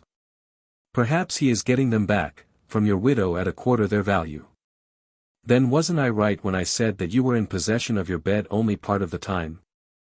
Yes, you were right. Well, and I, too, was in possession of the bed in which I died part of the time. Proteus, the good guard of the prison, lent it to me for a period. Oh, if I had known what you were aiming at with your talk, I wouldn't have answered your wily questions. By Hercules, such profanation is unheard of, he compares himself with me. Why, I could put an end to you with 2 words, if it came to it. Say them, Elpidias, without fear. Words can scarcely be more destructive to me than the hemlock. Well, then, that is just what I wanted to say. You unfortunate man, you died by the sentence of the court and had to drink hemlock. But I have known that since the day of my death, even long before. And you, unfortunate Elpidias, tell me what caused your death. Oh, with me, it was different, entirely different.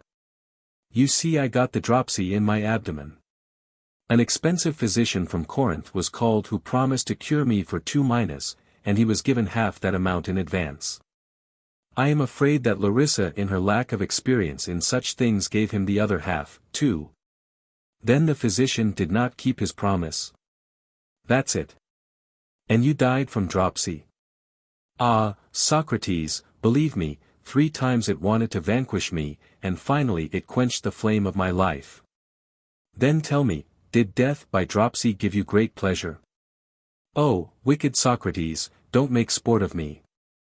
I told you it wanted to vanquish me 3 times. I bellowed like a steer under the knife of the slaughterer, and begged the Parsee to cut the thread of my life as quickly as possible. That doesn't surprise me. But from what do you conclude that the dropsy was pleasanter to you than the hemlock to me? The hemlock made an end of me in a moment. I see, I fell into your snare again, you crafty sinner. I won't enrage the gods still more by speaking with you, you destroyer of sacred customs. Both were silent, and quiet reigned. But in a short while Elpidias was again the first to begin a conversation. Why are you silent, good Socrates? My friend, didn't you yourself ask for silence? I am not proud, and I can treat men who are worse than I am considerately. Don't let us quarrel. I did not quarrel with you, friend Elpidias, and did not wish to say anything to insult you. I am merely accustomed to get at the truth of things by comparisons. My situation is not clear to me. You consider your situation better, and I should be glad to learn why. On the other hand, it would not hurt you to learn the truth, whatever shape it may take. Well, no more of this. Tell me, are you afraid? I don't think that the feeling I now have can be called fear. I am afraid, although I have less cause than you to be at odds with the gods. But don't you think that the gods, in abandoning us to ourselves here in this chaos, have cheated us of our hopes? That depends upon what sort of hopes they were. What did you expect from the gods, Elpidias? Well, what did I expect from the gods? What curious questions you ask, Socrates. If a man throughout life brings offerings, and at his death passes away with a pious heart and with all that custom demands, the gods might at least send someone to meet him, at least one of the inferior gods, to show a man the way. But that reminds me. Many a time when I begged for good luck in traffic in hides, I promised Hermes calves. And you didn't have luck. Oh, yes, I had luck, good Socrates, but I understand, you had no calf. Bah! Socrates, a rich tanner and not have calves. Now I understand. You had luck, had calves, but you kept them for yourself, and Hermes received nothing. You're a clever man. I've often said so. I kept only 3 of my 10 oaths, and I didn't deal differently with the other gods. If the same is the case with you, isn't that the reason, possibly, why we are now abandoned by the gods? To be sure, I ordered Larissa to sacrifice a whole hecatomb after my death. But that is Larissa's affair, whereas it was you, friend Elpidias, who made the promises. That's true, that's true. But you, good Socrates, could you, godless as you are, deal better with the gods than I who was a God-fearing tanner? My friend, I know not whether I dealt better or worse. At first I brought offerings without having made vows. Later I offered neither calves nor vows. What, not a single calf, you unfortunate man? Yes, friend, if Hermes had had to live by my gifts, I am afraid he would have grown very thin. I understand. You did not traffic in cattle, so you offered articles of some other trade, probably a mina or so of what the pupils paid you. You know, my friend, I didn't ask pay of my pupils, and my trade scarcely sufficed to support me. If the gods reckoned on the sorry remnants of my meals they miscalculated. Oh, blasphemer, in comparison with you I can be proud of my piety. Ye gods, look upon this man. I did deceive you at times, but now and then I shared with you the surplus of some fortunate deal. He who gives at all gives much in comparison with a blasphemer who gives nothing. Socrates, I think you had better go on alone. I fear that your company, godless one, damages me in the eyes of the gods. As you will, good Elpidias. I swear by the dog no one shall force his company on another. Unhand the fold of my mantle, and farewell. I will go on alone.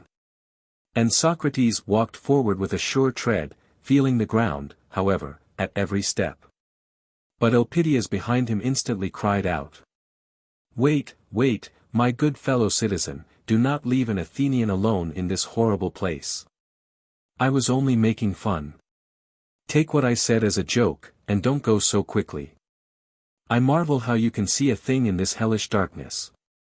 Friend, I have accustomed my eyes to it. That's good.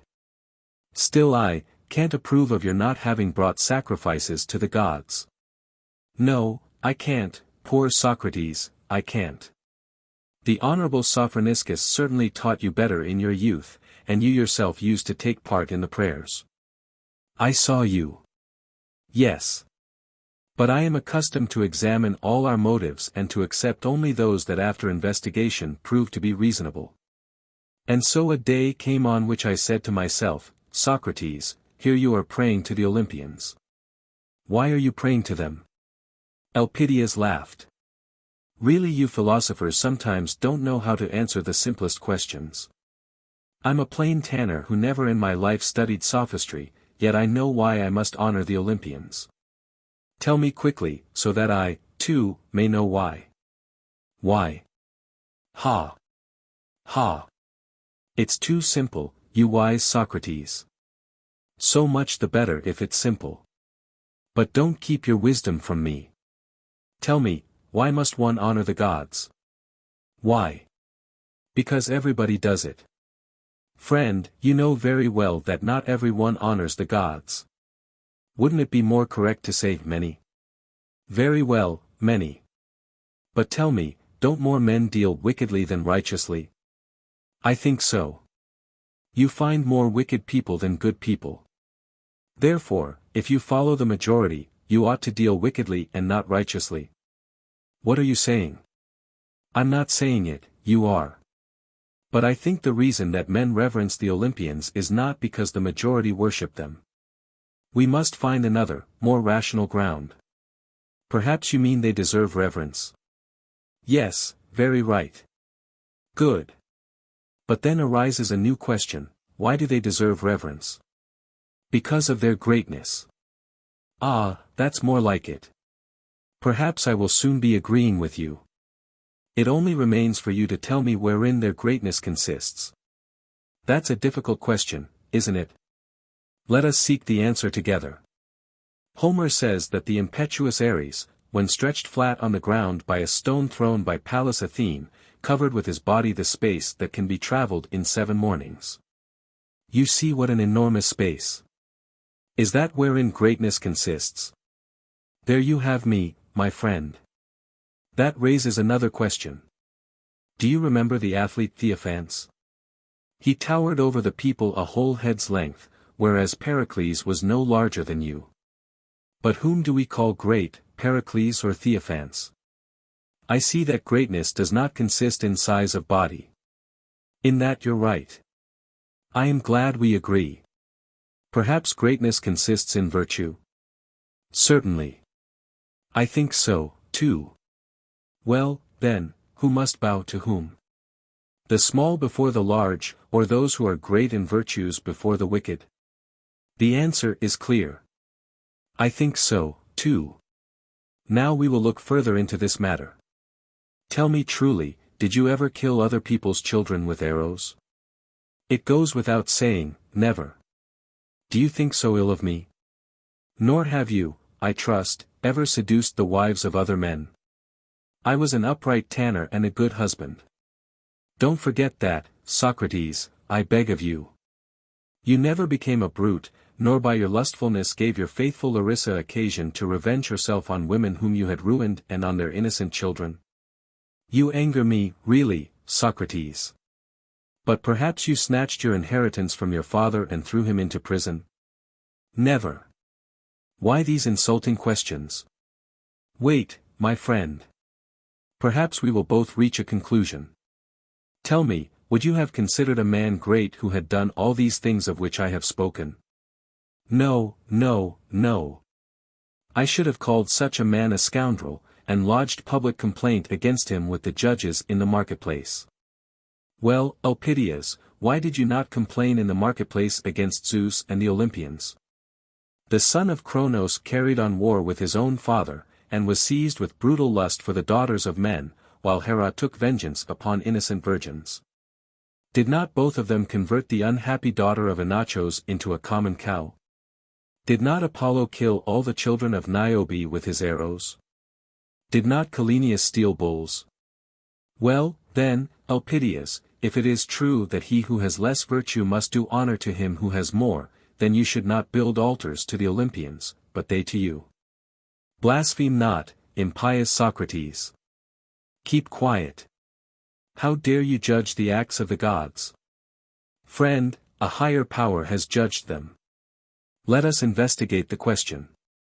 What is the mark of divinity? I think you said, greatness, which consists in virtue. Now is not this greatness the one divine spark in man? But if we test the greatness of the gods by our small human virtues, and it turns out that that which measures is greater than that which is measured, then it follows that the divine principle itself condemns the Olympians. But, then? What, then?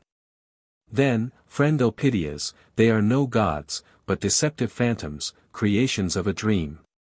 Is it not so? Ah, that's whither your talk leads, you bare-footed philosopher. Now I see what they said of you is true. You are like that fish that takes men captive with its look. So you took me captive in order to confound my believing soul and awaken doubt in it. It was already beginning to waver in its reverence for Zeus. Speak alone. I won't answer any more. Be not wrathful, Elpidias. I don't wish to inflict any evil upon you. But if you are tired of following my arguments to their logical conclusions, permit me to relate to you an allegory of a Milesian youth.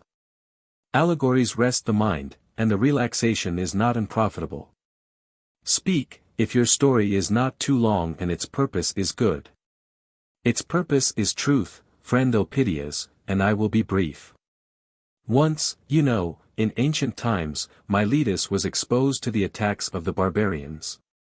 Among the youth who were seized was a son of the wisest and best of all the citizens in the land.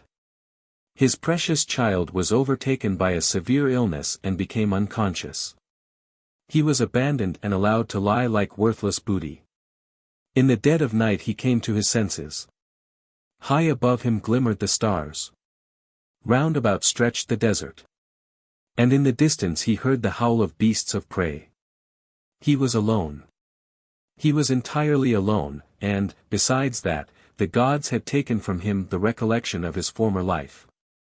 In vain he racked his brain, it was as dark and empty as the inhospitable desert in which he found himself. But somewhere, far away, behind the misty and obscure figures conjured up by his reason, loomed the thought of his lost home, and a vague realization of the figure of the best of all men, and in his heart resounded the word Father. Doesn't it seem to you that the fate of this youth resembles the fate of all humanity? How so? Do we not all awake to life on earth with a hazy recollection of another home? And does not the figure of the great unknown hover before our souls? Continue, Socrates, I am listening. The youth revived, arose, and walked cautiously, seeking to avoid all dangers. When after long wanderings his strength was nearly gone, he discerned a fire in the misty distance which illumined the darkness and banished the cold. A faint hope crept into his weary soul, and the recollections of his father's house again awoke within him. The youth walked toward the light and cried, "It is you, my father, it is you." And was it his father's house? No, it was merely a night lodging of wild nomads. So for many years he led the miserable life of a captive slave, and only in his dreams saw the distant home and rested on his father's bosom. Sometimes with weak hand he endeavored to lure from dead clay or wood or stone the face and form that ever hovered before him. There even came moments when he grew weary and embraced his own handiwork and prayed to it and wet it with his tears. But the stone remained cold stone. And as he waxed in years the youth destroyed his creations, which already seemed to him a vile defamation of his ever-present dreams.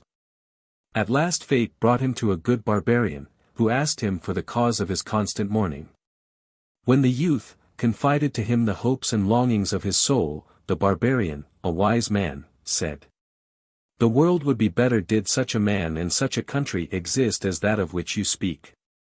But by what mark would you recognize your father?" "In my country," answered the youth, "they reverenced wisdom and virtue and looked up to my father as to the master." "Well and good," answered the barbarian. "I must assume that a kernel of your father's teaching resides in you. Therefore take up the wanderer's staff, and proceed on your way. Seek perfect wisdom and truth, and when you have found them, cast aside your staff, there will be your home and your father." And the youth went on his way at break of day. Did he find the one whom he sought? He is still seeking. Many countries, cities and men has he seen. He has come to know all the ways by land, he has traversed the stormy seas. He has searched the courses of the stars in heaven by which a pilgrim can direct his course in the limitless deserts. And each time that on his wearisome way an inviting fire lighted up the darkness before his eyes, his heart beat faster and hope crept into his soul. "That is my father's hospitable house," he thought. And when a hospitable host would greet the tired traveler and offer him the peace and blessing of his hearth, the youth would fall at his feet and say with emotion, "I thank you, my father. Do you not recognize your son?" And many were prepared to take him as their son, for at that time children were frequently kidnapped. But after the first glow of enthusiasm, the youth would detect traces of imperfection, sometimes even of wickedness. Then he would begin to investigate and to test his host with questions concerning justice and injustice. And soon he would be driven forth again upon the cold wearisome way. More than once he said to himself, "I will remain at this last hearth, I will preserve my last belief. It shall be the home of my father." Do you know, Socrates, perhaps that would have been the most sensible thing to do. So he thought sometimes. But the habit of investigating, the confused dream of a father, gave him no peace. Again and again he shook the dust from his feet, again and again he grasped his staff. Not a few stormy nights found him shelterless. Doesn't it seem to you that the fate of this youth resembles the fate of mankind? Why? Does not the race of man make trial of its childish belief and doubt it while seeking the unknown? Doesn't it fashion the form of its father in wood, stone, custom, and tradition? And then man finds the form imperfect, destroys it, and again goes on his wanderings in the desert of doubt. Always for the purpose of seeking something better. Oh, you cunning sage, now I understand the purpose of your allegory. And I will tell you to your face that if only a ray of light were to penetrate this gloom, I would not put the Lord on trial with unnecessary questions. Friend, the light is already shining, answered Socrates. VIII. It seemed as if the words of the philosopher had taken effect. High up in the distance a beam of light penetrated a vapory envelope and disappeared in the mountains. It was followed by a second and a third. There beyond the darkness luminous genii seemed to be hovering, and a great mystery seemed about to be revealed, as if the breath of life were blowing, as if some great ceremony were in process. But it was still very remote. The shades descended thicker and thicker, foggy clouds rolled into masses, separated, and chased one another endlessly, ceaselessly. A blue light from a distant peak fell upon a deep ravine, the clouds rose and covered the heavens to the zenith. The rays disappeared and withdrew to a greater and greater distance, as if fleeing from this veil of shades and horrors. Socrates stood and looked after them sadly. Elpidias peered up at the peak full of dread. "Look, Socrates. What do you see there on the mountain?" "Friend," answered the philosopher, "let us investigate our situation. Since we are in motion, we must arrive somewhere, and since earthly existence must have a limit, I believe that this limit is to be found at the parting of two beginnings. In the struggle of light with darkness we attain the crown of our endeavors. Since the ability to think has not been taken from us, I believe that it is the will of the divine being who called our power of thinking into existence that we should investigate the goal of our endeavors ourselves. Therefore, Elpidias, let us in dignified manner go to meet the dawn that lies beyond those clouds." "Oh, my friend! If that is the dawn, I would rather the long cheerless night had endured forever, for it was quiet and peaceful. Don't you think our time passed tolerably well in instructive converse? And now my soul trembles before the tempest drawing nigh. Say what you will, but there before us are no ordinary shades of the dead night. Zeus hurled a bolt into the bottomless gulf. Ctesippus looked up to the peak, and his soul was frozen with horror. Huge somber figures of the Olympian gods crowded on the mountain in a circle.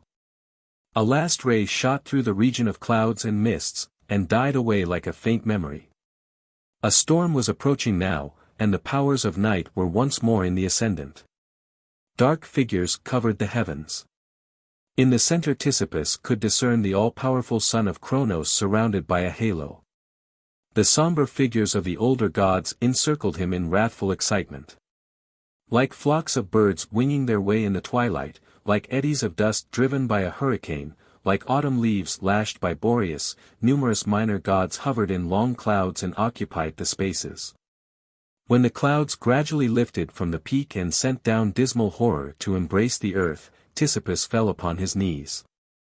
Later, he admitted that in this dreadful moment he forgot all his master's deductions and conclusions. His courage failed him, and terror took possession of his soul. He merely listened. Two voices resounded there where before had been silence, the one the mighty and threatening voice of the Godhead, the other the weak voice of a mortal which the wind carried from the mountain slope to the spot where Ctesippus had left Socrates. "Are you," thus spake the voice from the clouds, "are you the blasphemous Socrates who strives with the gods of heaven and earth? Once there were none so joyous, so immortal, as we. Now, for long we have passed our days in darkness because of the unbelief and doubt that have come upon earth. Never has the mist closed in on us so heavily as since the time your voice resounded in Athens, the city we once so dearly loved. Why did you not follow the commands of your father, Sophroniscus? The good man permitted himself a few little sins, especially in his youth, yet by way of recompense, we frequently enjoyed the smell of his offerings. Stay, son of Cronos, and solve my doubts. Do I understand that you prefer cowardly hypocrisy to searchings for the truth?" At this question the crags trembled with the shock of a thundering peal. The first breath of the tempest scattered in the distant gorges. But the mountains still trembled, for he who was enthroned upon them still trembled. And in the anxious quiet of the night only distant sighs could be heard. In the very bowels of the earth the chained Titans seemed to be groaning under the blow of the son of Cronos. "Where are you now, you impious questioner?" suddenly came the mocking voice of the Olympian. "I am here, son of Cronos, on the same spot. Nothing but your answer can move me from it. I am waiting." Thunder bellowed in the clouds like a wild animal amazed at the daring of a Libyan tamer's fearless approach. At the end of a few moments the voice again rolled over the spaces. Son of Sophroniscus! Is it not enough that you bred so much skepticism on earth that the clouds of your doubt reached even to Olympus? Indeed, many a time when you were carrying on your discourse in the marketplaces or in the academies or on the promenades, it seemed to me as if you had already destroyed all the altars on earth. And the dust were rising from them up to us here on the mountain. Even that is not enough. Here before my very face you will not recognize the power of the immortals. Zeus, thou art wrathful. Tell me, who gave me the demon which spoke to my soul throughout my life and forced me to seek the truth without resting? Mysterious silence reigned in the clouds. Was it not you? You are silent. Then I will investigate the matter. Either this divine beginning emanates from you or from someone else. If from you, I bring it to you as an offering.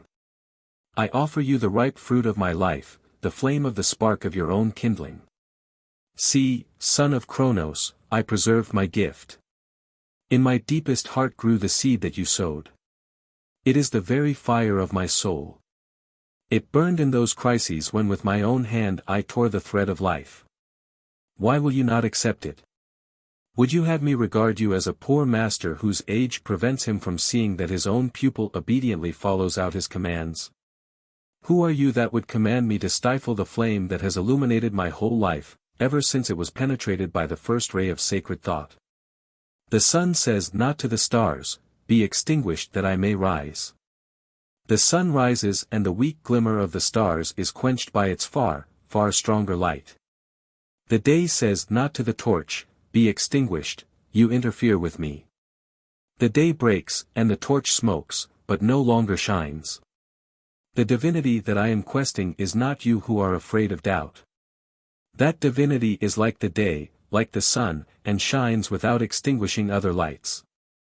The God I seek is the God who would say to me, Wanderer, give me your torch, you no longer need it, for I am the source of all light.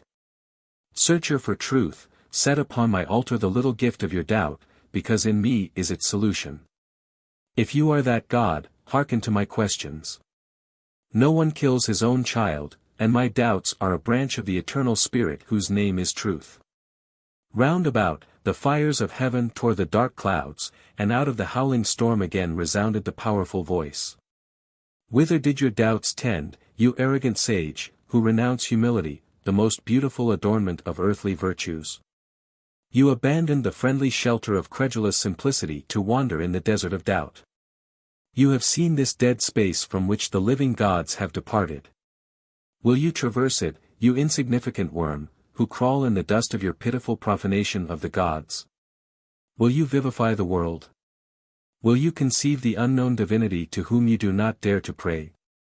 You miserable digger of dung, soiled by the smut of ruined altars, are you perchance the architect who shall build the new temple? Upon what do you base your hopes, you who disavow the old gods and have no new gods to take their place? The eternal night of doubts unsolved, the dead desert, deprived of the living spirit, this is your world, you pitiful worm, who gnawed at the living belief which was a refuge for simple hearts, who converted the world into a dead chaos. Now, then, where are you, you insignificant, blasphemous sage? Nothing was heard but the mighty storm roaring through the spaces. Then the thunder died away, the wind folded its pinions, and torrents of rain streamed through the darkness, like incessant floods of tears which threatened to devour the earth and drown it in a deluge of unquenchable grief. It seemed to Sisyphus that the master was overcome, and that the fearless, restless, questioning voice had been silenced forever. But a few moments later it issued again from the same spot. Your words, son of Kronos, hit the mark better than your thunderbolts. The thoughts you have cast into my terrified soul have haunted me often, and it has sometimes seemed as if my heart would break under the burden of their unendurable anguish. Yes, I abandoned the friendly shelter of credulous simplicity. Yes, I have seen the spaces from which the living gods have departed enveloped in the night of eternal doubt. But I walked without fear, for my demon lighted the way, the divine beginning of all life. Let us investigate the question. Are not offerings of incense burnt on your altars in the name of him who gives life? You are stealing what belongs to another. Not you, but that other, is served by credulous simplicity. Yes, you are right, I am no architect. I am not the builder of a new temple. Not to me was it given to raise from the earth to the heavens the glorious structure of the coming faith. I am one who digs dung, soiled by the smut of destruction.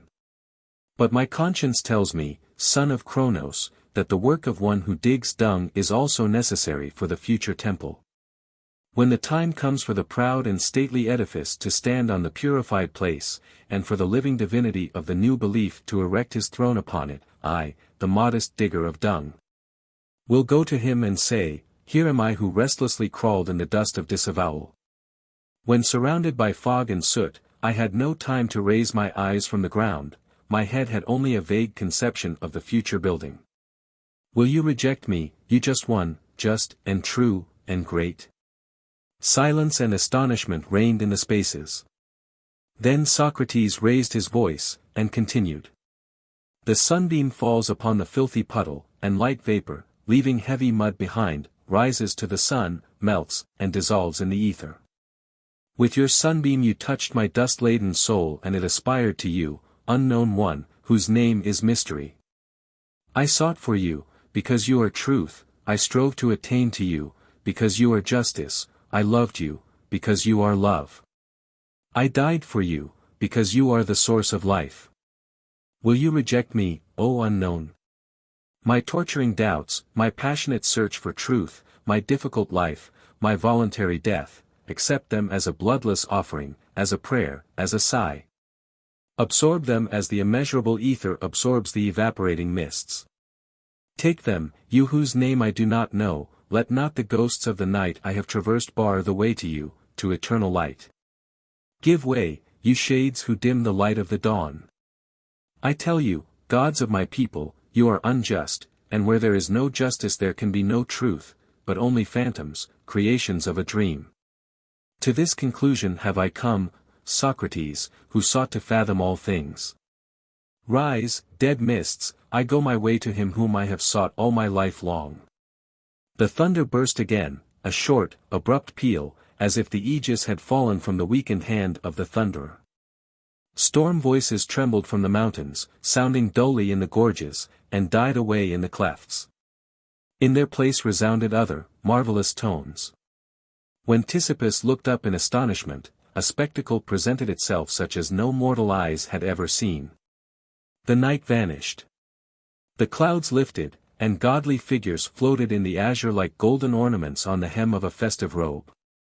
Heroic forms glimmered over the remote crags and ravines, and Elpidias, whose little figure was seen standing at the edge of a cleft in the rocks, stretched his hands toward them, as if beseeching the vanishing gods for a solution of his fate.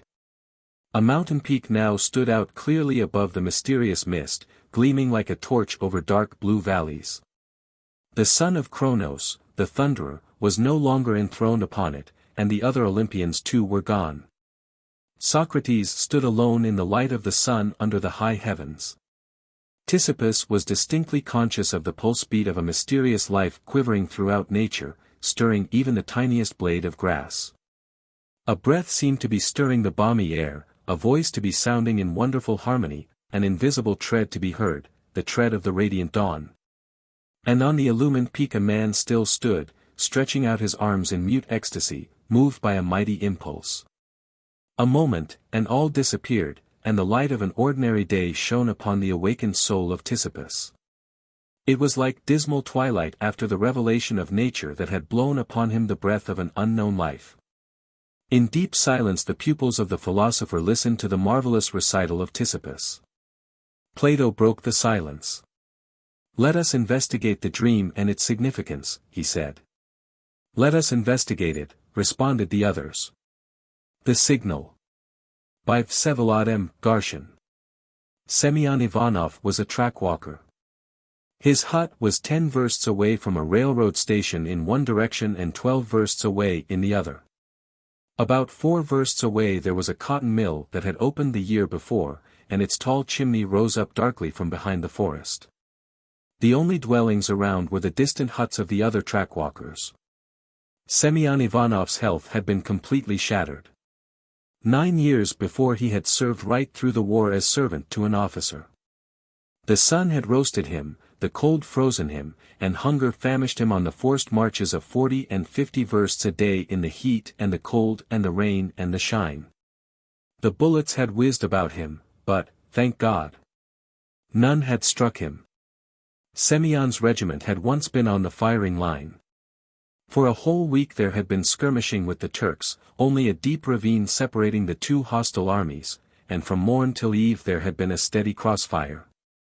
Thrice daily Semyon carried a steaming samovar and his officers' meals from the camp kitchen to the ravine. The bullets hummed about him and rattled viciously against the rocks. Semyon was terrified and cried sometimes, but still he kept right on. The officers were pleased with him, because he always had hot tea ready for them. He returned from the campaign with limbs unbroken but crippled with rheumatism. He had experienced no little sorrow since then. He arrived home to find that his father, an old man, and his little 4-year-old son had died. Semyon remained alone with his wife. They could not do much. It was difficult to plow with rheumatic arms and legs. They could no longer stay in their village, so they started off to seek their fortune in new places. They stayed for a short time on the line, in Kherson and Donchchina, but nowhere found luck. Then the wife went out to service, and Semyon continued to travel about. Once he happened to ride on an engine, and at one of the stations the face of the station master seemed familiar to him. Semyon looked at the station master and the station master looked at Semyon, and they recognized each other. He had been an officer in Semyon's regiment. "You are Ivanov," he said. "Yes, Your Excellency." "How do you come to be here?" Semyon told him all. "Where are you off to?" "I cannot tell you, sir." "Idiot. What do you mean by, cannot tell you?" "I mean what I say, Your Excellency. There is nowhere for me to go to. I must hunt for work, sir." The station master looked at him, thought a bit, and said, "See here, friend, stay here a while at the station. You are married, I think. Where is your wife?" "Yes, Your Excellency, I am married. My wife is at Kursk, in service with a merchant." "Well, write to your wife to come here. I will give you a free pass for her. There is a position as trackwalker open. I will speak to the chief on your behalf." "I shall be very grateful to you, Your Excellency," replied Semyon. He stayed at the station, helped in the kitchen, cut firewood, kept the yard clean, and swept the platform. In a fortnight's time his wife arrived, and Semyon went on a hand trolley to his hut. The hut was a new one and warm, with as much wood as he wanted.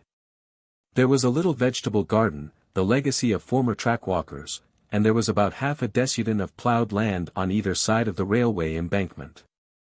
Semyon was rejoiced. He began to think of doing some farming, of purchasing a cow and a horse. He was given all necessary stores, a green flag, a red flag, lanterns, a horn, hammer, screw-wrench for the nuts, a crowbar, spade, broom, bolts, and nails. They gave him 2 books of regulations and a timetable of the train. At first Semyon could not sleep at night, and learnt the whole timetable by heart. 2 hours before a train was due he would go over his section, sit on the bench at his hut, and look and listen whether the rails were trembling or the rumble of the train could be heard. He even learned the regulations by heart, although he could only read by spelling out each word. It was summer, the work was not heavy, there was no snow to clear away, and the trains on that line were infrequent. Semyon used to go over his verse twice a day, examine and screw up nuts here and there, keep the bed level, look at the water pipes, and then go home to his own affairs. There was only one drawback: he always had to get the inspector's permission for the least little thing he wanted to do. Semyon and his wife were even beginning to be bored. 2 months passed, and Semyon commenced to make the acquaintance of his neighbors, the trackwalkers on either side of him. One was a very old man, whom the authorities were always meaning to relieve. He scarcely moved out of his hut. His wife used to do all his work. The other track walker, nearer the station, was a young man, thin, but muscular. He and Semyon met for the first time on the line midway between the huts. Semyon took off his hat and bowed. "Good health to you, neighbor," he said. The neighbor glanced askance at him. "How do you do?" he replied, then turned around and made off. Later the wives met.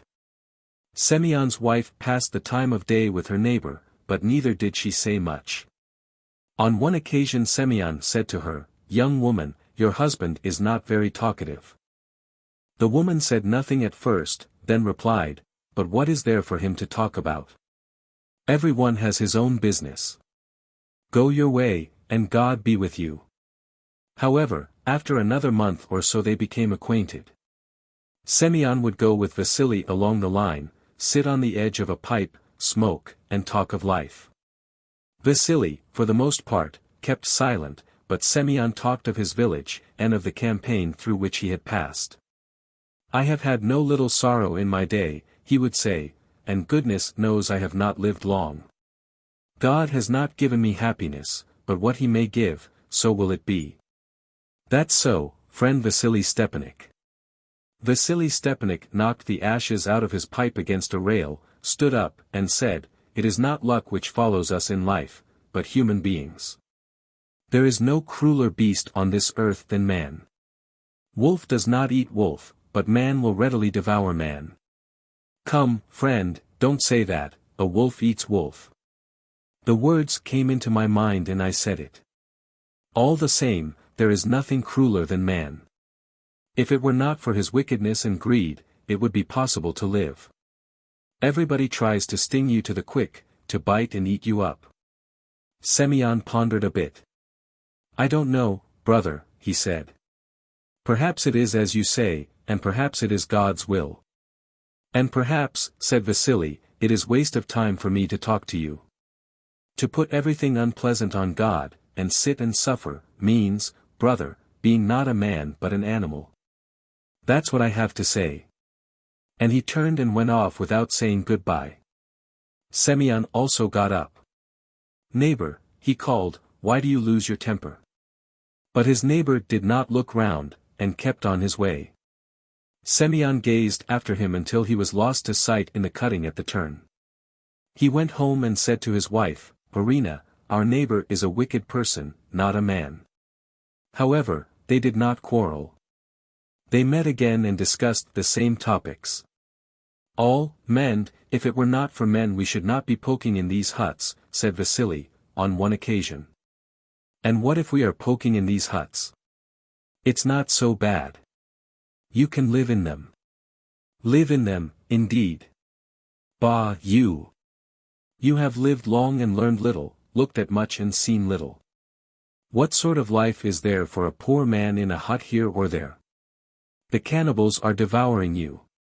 They are sucking up all your lifeblood, and when you become old, they will throw you out just as they do husks to feed the pigs on.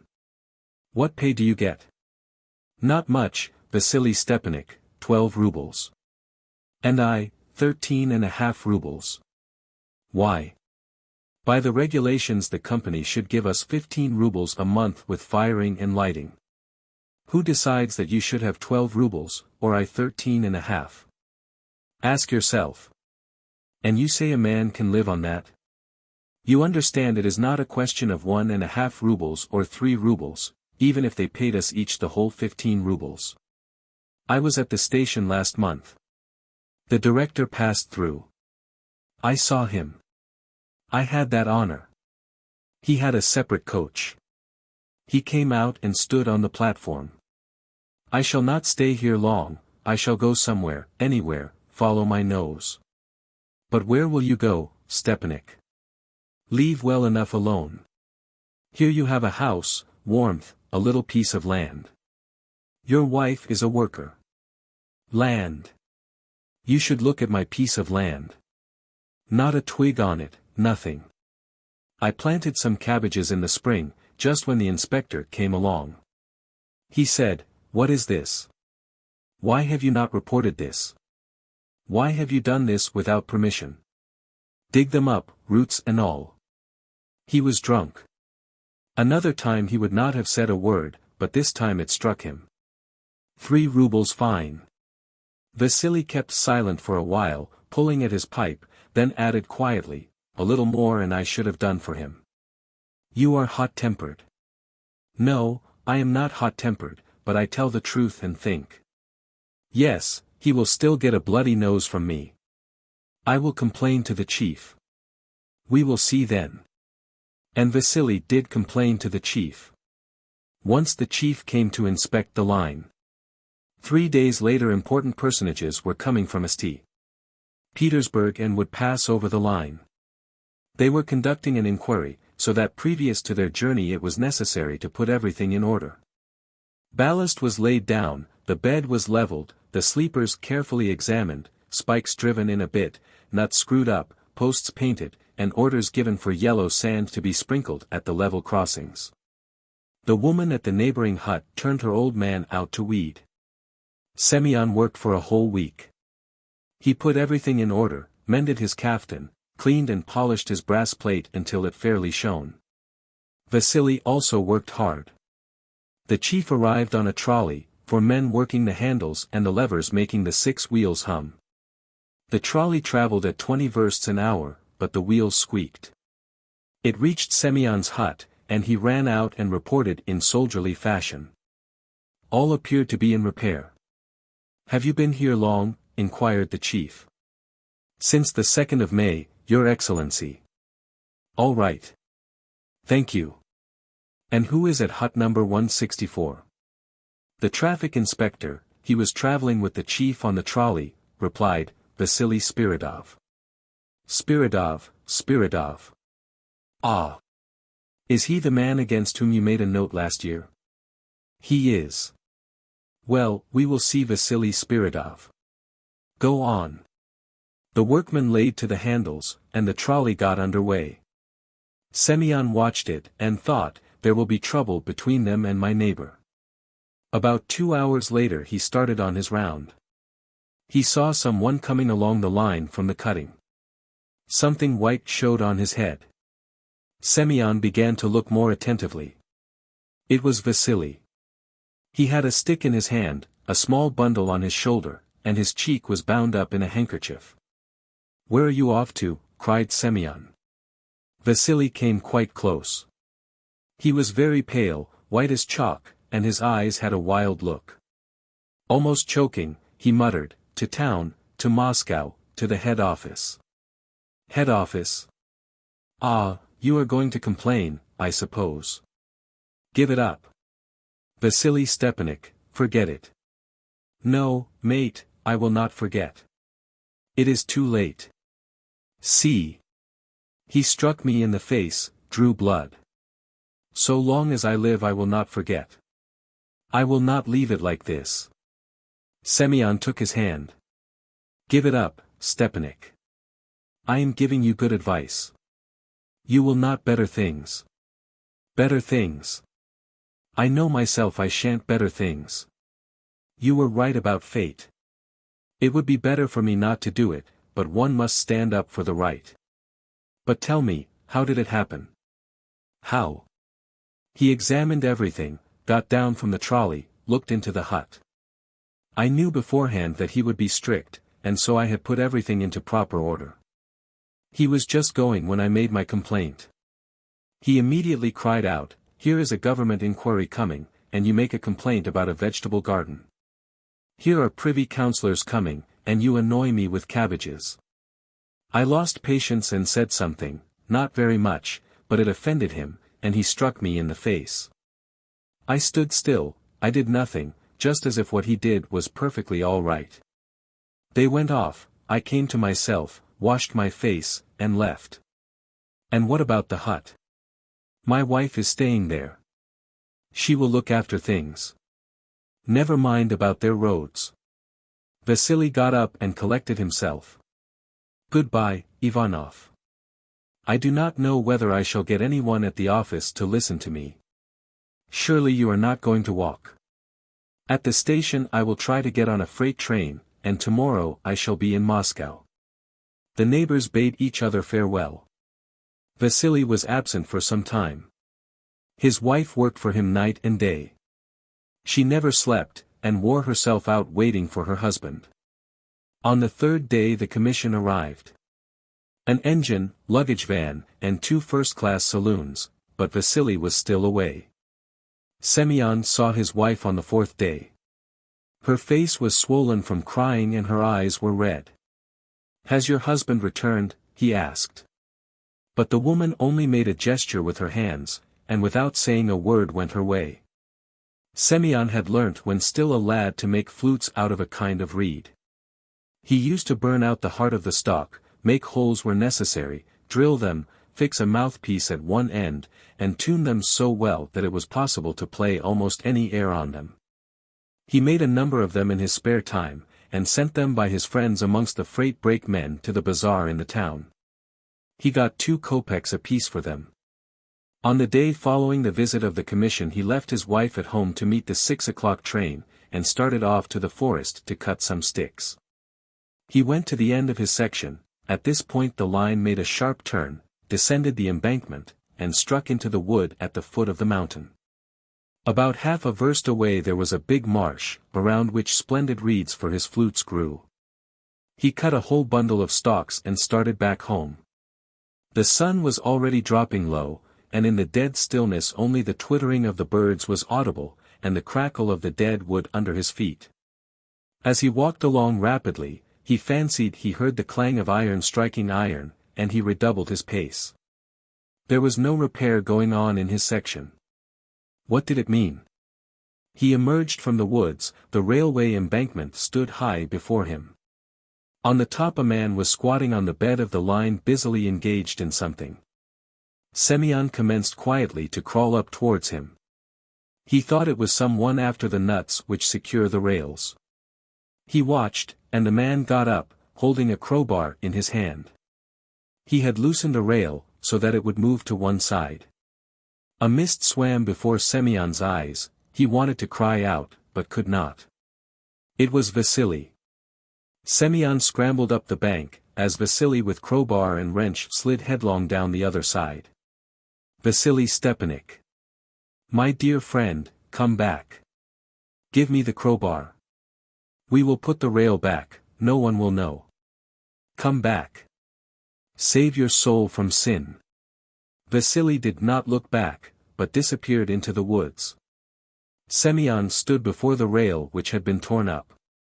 He threw down his bundle of sticks. A train was due, not a freight, but a passenger train. And he had nothing with which to stop it, no flag. He could not replace the rail and could not drive in the spikes with his bare hands. It was necessary to run, absolutely necessary to run to the hut for some tools. "God help me," he murmured. Semyon started running towards his hut. He was out of breath, but still ran, falling every now and then. He had cleared the forest. He was only a few hundred feet from his hut, not more, when he heard the distant hooter of the factory sound, 6 o'clock. In 2 minutes' time number 7 train was due. "Oh, Lord! Have pity on innocent souls." In his mind Semyon saw the engine strike against the loosened rail with its left wheel, shiver, careen, tear up and splinter the sleepers, and just there was a curve and the embankment 70 feet high, down which the engine would topple, and the third-class carriages would be packed. Little children. All sitting in the train now, never dreaming of danger. "Oh, Lord! Tell me what to do. No, it is impossible to run to the hut and get back in time." Semyon did not run on to the hut, but turned back and ran faster than before. He was running almost mechanically, blindly, he did not know himself what was to happen. He ran as far as the rail which had been pulled up, his sticks were lying in a heap. He bent down, seized one without knowing why, and ran on farther. It seemed to him the train was already coming. He heard the distant whistle, he heard the quiet, even tremor of the rails, but his strength was exhausted, he could run no farther, and came to a halt about 600 feet from the awful spot. Then an idea came into his head, literally like a ray of light. Pulling off his cap, he took out of it a cotton scarf, drew his knife out of the upper part of his boot, and crossed himself, muttering, "God bless me." He buried the knife in his left arm above the elbow, the blood spurted out, flowing in a hot stream. In this he soaked his scarf, smoothed it out, tied it to the stick and hung out his red flag. He stood waving his flag. The train was already in sight. The driver would not see him, would come close up, and a heavy train cannot be pulled up in 600 feet. And the blood kept on flowing. Semyon pressed the sides of the wound together so as to close it, but the blood did not diminish. Evidently he had cut his arm very deep. His head commenced to swim, black spots began to dance before his eyes, and then it became dark. There was a ringing in his ears. He could not see the train or hear the noise. Only one thought possessed him. I shall not be able to keep standing up. I shall fall and drop the flag, the train will pass over me. Help me, O Lord. All turned black before him, his mind became a blank, and he dropped the flag, but the blood-stained banner did not fall to the ground. A hand seized it and held it high to meet the approaching train. The engineer saw it, shut the regulator, and reversed steam. The train came to a standstill. People jumped out of the carriages and collected in a crowd. They saw a man lying senseless on the footway, drenched in blood, and another man standing beside him with a blood-stained rag on a stick. Vasily looked around at all. Then, lowering his head, he said, "Bind me." I tore up a rail. The Darling. By Anton Chekhov.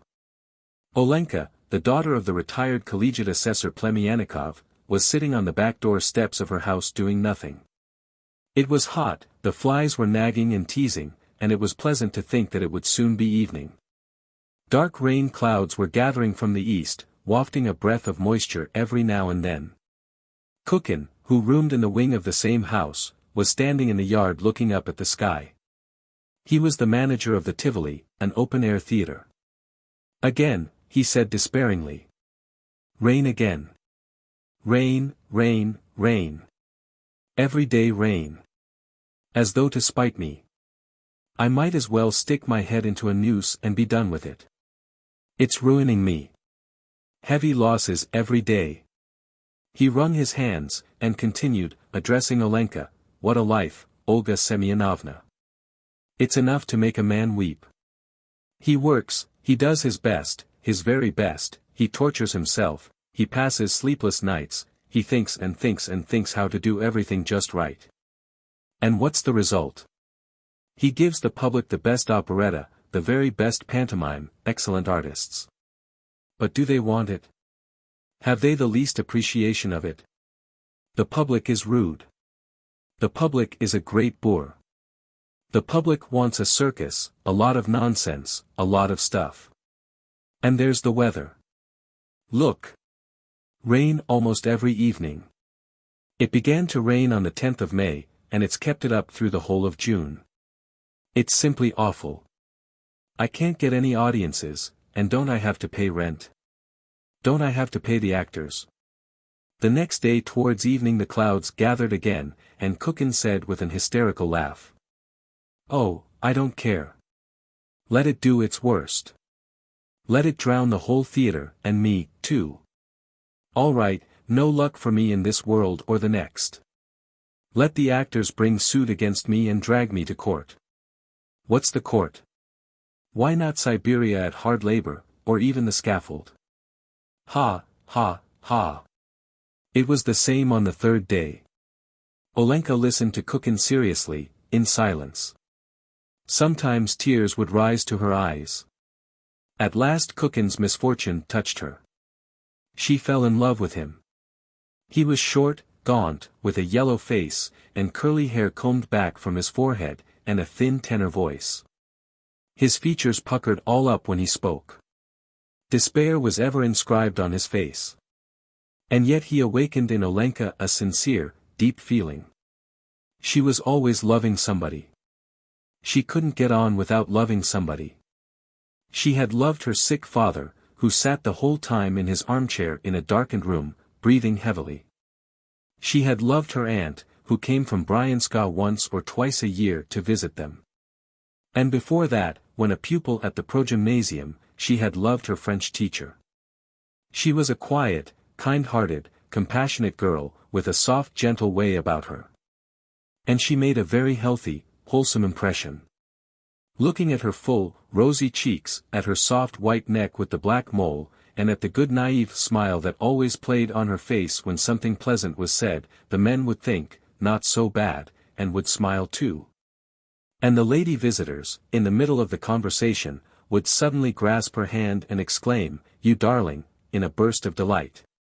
The house, hers by inheritance, in which she had lived from birth, was located at the outskirts of the city on the Gypsy Road, not far from the Tivoli.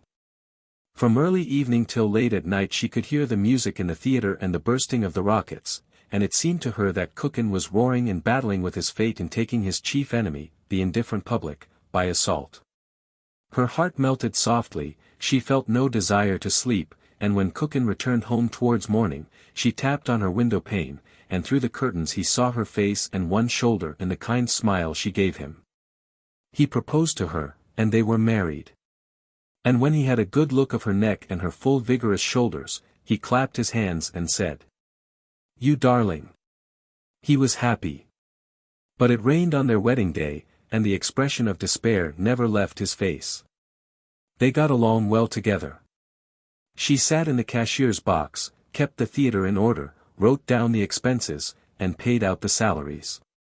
Her rosy cheeks, her kind naive smile, like a halo around her face, could be seen at the cashier's window, behind the scenes, and in the café.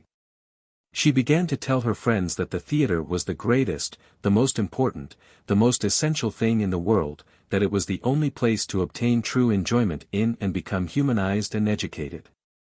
"But do you suppose the public appreciates it?" she asked. "What the public wants is the circus. Yesterday Vanichka and I gave Faust burlesqued, and almost all the boxes were empty. If we had given some silly nonsense, I assure you, the theater would have been overcrowded. Tomorrow we'll put Orpheus in Hades on. Do come." Whatever Kukin said about the theater and the actors, she repeated. She spoke, as he did, with contempt of the public, of its indifference to art, of its boorishness. She meddled in the rehearsals, corrected the actors, watched the conduct of the musicians. And when an unfavorable criticism appeared in the local paper, she wept and went to the editor to argue with him. The actors were fond of her and called her Vanichka and I, and the darling. She was sorry for them and lent them small sums. When they bilked her, she never complained to her husband, at the utmost she shed a few tears. In winter, too, they got along nicely together. They leased a theater in the town for the whole winter and sublet it for short periods to a little Russian theatrical company, to a conjurer and to the local amateur players. Olenka grew fuller and was always beaming with contentment. While Kukin grew thinner and yellower and complained of his terrible losses, though he did fairly well the whole winter. At night he coughed, and she gave him raspberry syrup and lime water, rubbed him with eau de cologne, and wrapped him up in soft coverings. "You are my precious sweet," she said with perfect sincerity, stroking his hair. "You are such a dear." At Lent he went to Moscow to get his company together, and, while without him, Olenka was unable to sleep. She sat at the window the whole time, gazing at the stars. She likened herself to the hens that are also uneasy and unable to sleep when their rooster is out of the coop. Kukin was detained in Moscow. He wrote he would be back during Easter week, and in his letters discussed arrangements already for the Tivoli. But late one night, before Easter Monday, there was an ill-omened knocking at the wicket gate. It was like a knocking on a barrel, boom, boom, boom. The sleepy cook ran barefooted, plashing through the puddles, to open the gate. "Open the gate, please," said someone in a hollow bass voice. "I have a telegram for you." Olenka had received telegrams from her husband before, but this time, somehow, she was numbed with terror. She opened the telegram with trembling hands and read. Ivan Petrovich died suddenly today. Awaiting prompt orders for funeral Tuesday. That was the way the telegram was written, funeral, and another unintelligible word, propt. The telegram was signed by the manager of the opera company. My dearest. Olenka burst out sobbing. Vanichka, my dearest, my sweetheart. Why did I ever meet you? Why did I ever get to know you and love you? To whom have you abandoned your poor Olenka, your poor, unhappy Olenka? Kukin was buried on Tuesday in the Vagankiv cemetery in Moscow. Olenka returned home on Wednesday. And as soon as she entered her house she threw herself on her bed and broke into such loud sobbing that she could be heard in the street and in the neighboring yards. The darling, said the neighbors, crossing themselves. How Olga Semyonovna, the poor darling, is grieving.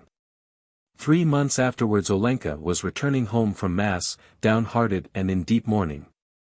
Beside her walked a man also returning from church, Vasily Pustovalov, the manager of the merchant Babakayev's lumber yard. He was wearing a straw hat, a white vest with a gold chain, and looked more like a landowner than a businessman. Everything has its ordained course, Olga Semyonovna, he said sedately, with sympathy in his voice. And if any one near and dear to us dies, then it means it was God's will and we should remember that and bear it with submission. He took her to the wicket gate, said goodbye and went away. After that she heard his sedate voice the whole day, and on closing her eyes she instantly had a vision of his dark beard. She took a great liking to him. And evidently he had been impressed by her, too, for, not long after, an elderly woman, a distant acquaintance, came in to have a cup of coffee with her. As soon as the woman was seated at table she began to speak about Pustovalov, how good he was, what a steady man, and any woman could be glad to get him as a husband. 3 days later Pustovalov himself paid Olenka a visit. He stayed only about 10 minutes, and spoke little, but Olenka fell in love with him, fell in love so desperately that she did not sleep the whole night and burned as with fever. In the morning she sent for the elderly woman. Soon after, Olenka and Pustovalov were engaged, and the wedding followed. Pustovalov and Olenka lived happily together. He usually stayed in the lumber yard until dinner, then went out on business. In his absence Olenka took his place in the office until evening, attending to the bookkeeping and dispatching the orders. Lumber rises 20% every year nowadays, she told her customers and acquaintances. Imagine, we used to buy wood from our forests here. Now Vasichka has to go every year to the government of Mogilev to get wood. And what a tax, she exclaimed, covering her cheeks with her hands in terror. What a tax! She felt as if she had been dealing in lumber for ever so long, that the most important and essential thing in life was lumber. There was something touching and endearing in the way she pronounced the words, beam, joist, plank, stave, lath, gun carriage, clamp. At night she dreamed of whole mountains of boards and planks, long, endless rows of wagons conveying the wood somewhere, far, far from the city. She dreamed that a whole regiment of beams, 36 feet x 5 inches, were advancing in an upright position to do battle against the lumber yard. That the beams and joists and clamps were knocking against each other, emitting the sharp crackling reports of dry wood, that they were all falling and then rising again, piling on top of each other. Olenka cried out in her sleep, and Pustovalov said to her gently, "Olenka my dear, what is the matter? Cross yourself." Her husband's opinions were all hers. If he thought the room was too hot, she thought so too. If he thought business was dull, she thought business was dull. Pustovalov was not fond of amusements and stayed home on holidays, she did the same. "You are always either at home or in the office," said her friends. "Why don't you go to the theater or to the circus, darling?" "Vasichka and I never go to the theater," she answered sedately. "We have work to do, we have no time for nonsense. What does one get out of going to theater?" On Saturdays she and Pustovalov went to vespers, and on holidays to early mass. On returning home they walked side by side with rapt faces, an agreeable smell emanating from both of them and her silk dress rustling pleasantly. At home they drank tea with milk bread and various jams, and then ate pie. Every day at noontime there was an appetizing odor in the yard and outside the gate of cabbage soup, roast mutton, or duck, and, on fast days, of fish. You couldn't pass the gate without being seized by an acute desire to eat. The samovar was always boiling on the office table, and customers were treated to tea and biscuits. Once a week the married couple went to the baths and returned with red faces, walking side by side. "We are getting along very well, thank God," said Olenka to her friends. "God grant that all should live as well as Vasichka and I." When Pustovalov went to the government of Mogilev to buy wood, she was dreadfully homesick for him, did not sleep nights, and cried. Sometimes the veterinary surgeon of the regiment, Smirnov, a young man who lodged in the wing of her house, came to see her evenings. He related incidents, or they played cards together. This distracted her. The most interesting of his stories were those of his own life. He was married and had a son, but he had separated from his wife because she had deceived him, and now he hated her and sent her 40 rubles a month for his son's support. Olenka sighed, shook her head, and was sorry for him. "Well, the Lord keep you," she said, as she saw him off to the door by candlelight. "Thank you for coming to kill time with me. May God give you health. Mother in heaven." She spoke very sedately, very judiciously, imitating her husband. The veterinary surgeon had disappeared behind the door when she called out after him, "Do you know, Vladimir Platonych, you ought to make up with your wife. Forgive her, if only for the sake of your son. The child understands everything, you may be sure." When Pustovalov returned, she told him in a low voice about the veterinary surgeon and his unhappy family life. And they sighed and shook their heads, and talked about the boy who must be homesick for his father. Then, by a strange association of ideas, they both stopped before the sacred images, made genuflections, and prayed to God to send them children. And so the Pustovalovs lived for full 6 years, quietly and peaceably, in perfect love and harmony. But once in the winter Vasily Andreich, after drinking some hot tea, went out into the lumber yard without a hat on his head, caught a cold and took sick. He was treated by the best physicians, but the malady progressed, and he died after an illness of 4 months. Olenka was again left a widow. "To whom have you left me, my darling?" she wailed after the funeral. "How shall I live now without you, wretched creature that I am? Pity me, good people, pity me, fatherless and motherless, all alone in the world." She went about dressed in black and weepers, and she gave up wearing hats and gloves for good. She hardly left the house except to go to church and to visit her husband's grave. She almost led the life of a nun. It was not until 6 months had passed that she took off the weepers and opened her shutters. She began to go out occasionally in the morning to market with her cook. But how she lived at home and what went on there, could only be surmised. It could be surmised from the fact that she was seen in her little garden drinking tea with the veterinarian while he read the paper out loud to her, and also from the fact that once on meeting an acquaintance at the post office, she said to her, "There is no proper veterinary inspection in our town. That is why there is so much disease. You constantly hear of people getting sick from the milk and becoming infected by the horses and cows. The health of domestic animals ought really to be looked after as much as that of human beings." She repeated the veterinarian's words and held the same opinions as he about everything. It was plain that she could not exist a single year without an attachment, and she found her new happiness in the wing of her house. In anyone else this would have been condemned, but no one could think ill of Olenka. Everything in her life was so transparent. She and the veterinary surgeon never spoke about the change in their relations. They tried, in fact, to conceal it, but unsuccessfully, for Olenka could have no secrets. When the surgeon's colleagues from the regiment came to see him, she poured tea, and served the supper, and talked to them about the cattle plague, the foot and mouth disease, and the municipal slaughter-houses. The surgeon was dreadfully embarrassed, and after the visitors had left, he caught her hand and hissed angrily. "Didn't I ask you not to talk about what you don't understand? When we doctors discuss things, please don't mix in. It's getting to be a nuisance. She looked at him in astonishment and alarm, and asked. But, Volodika, what am I to talk about? And she threw her arms round his neck, with tears in her eyes, and begged him not to be angry. And they were both happy. But their happiness was of short duration. The veterinary surgeon went away with his regiment to be gone for good, when it was transferred to some distant place almost as far as Siberia, and Olenka was left alone. Now she was completely alone.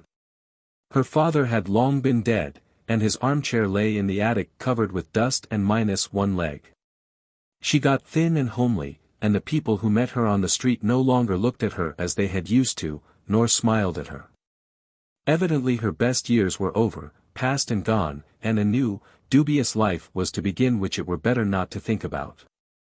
In the evening Olenka sat on the steps and heard the music playing and the rockets bursting in the Tivoli.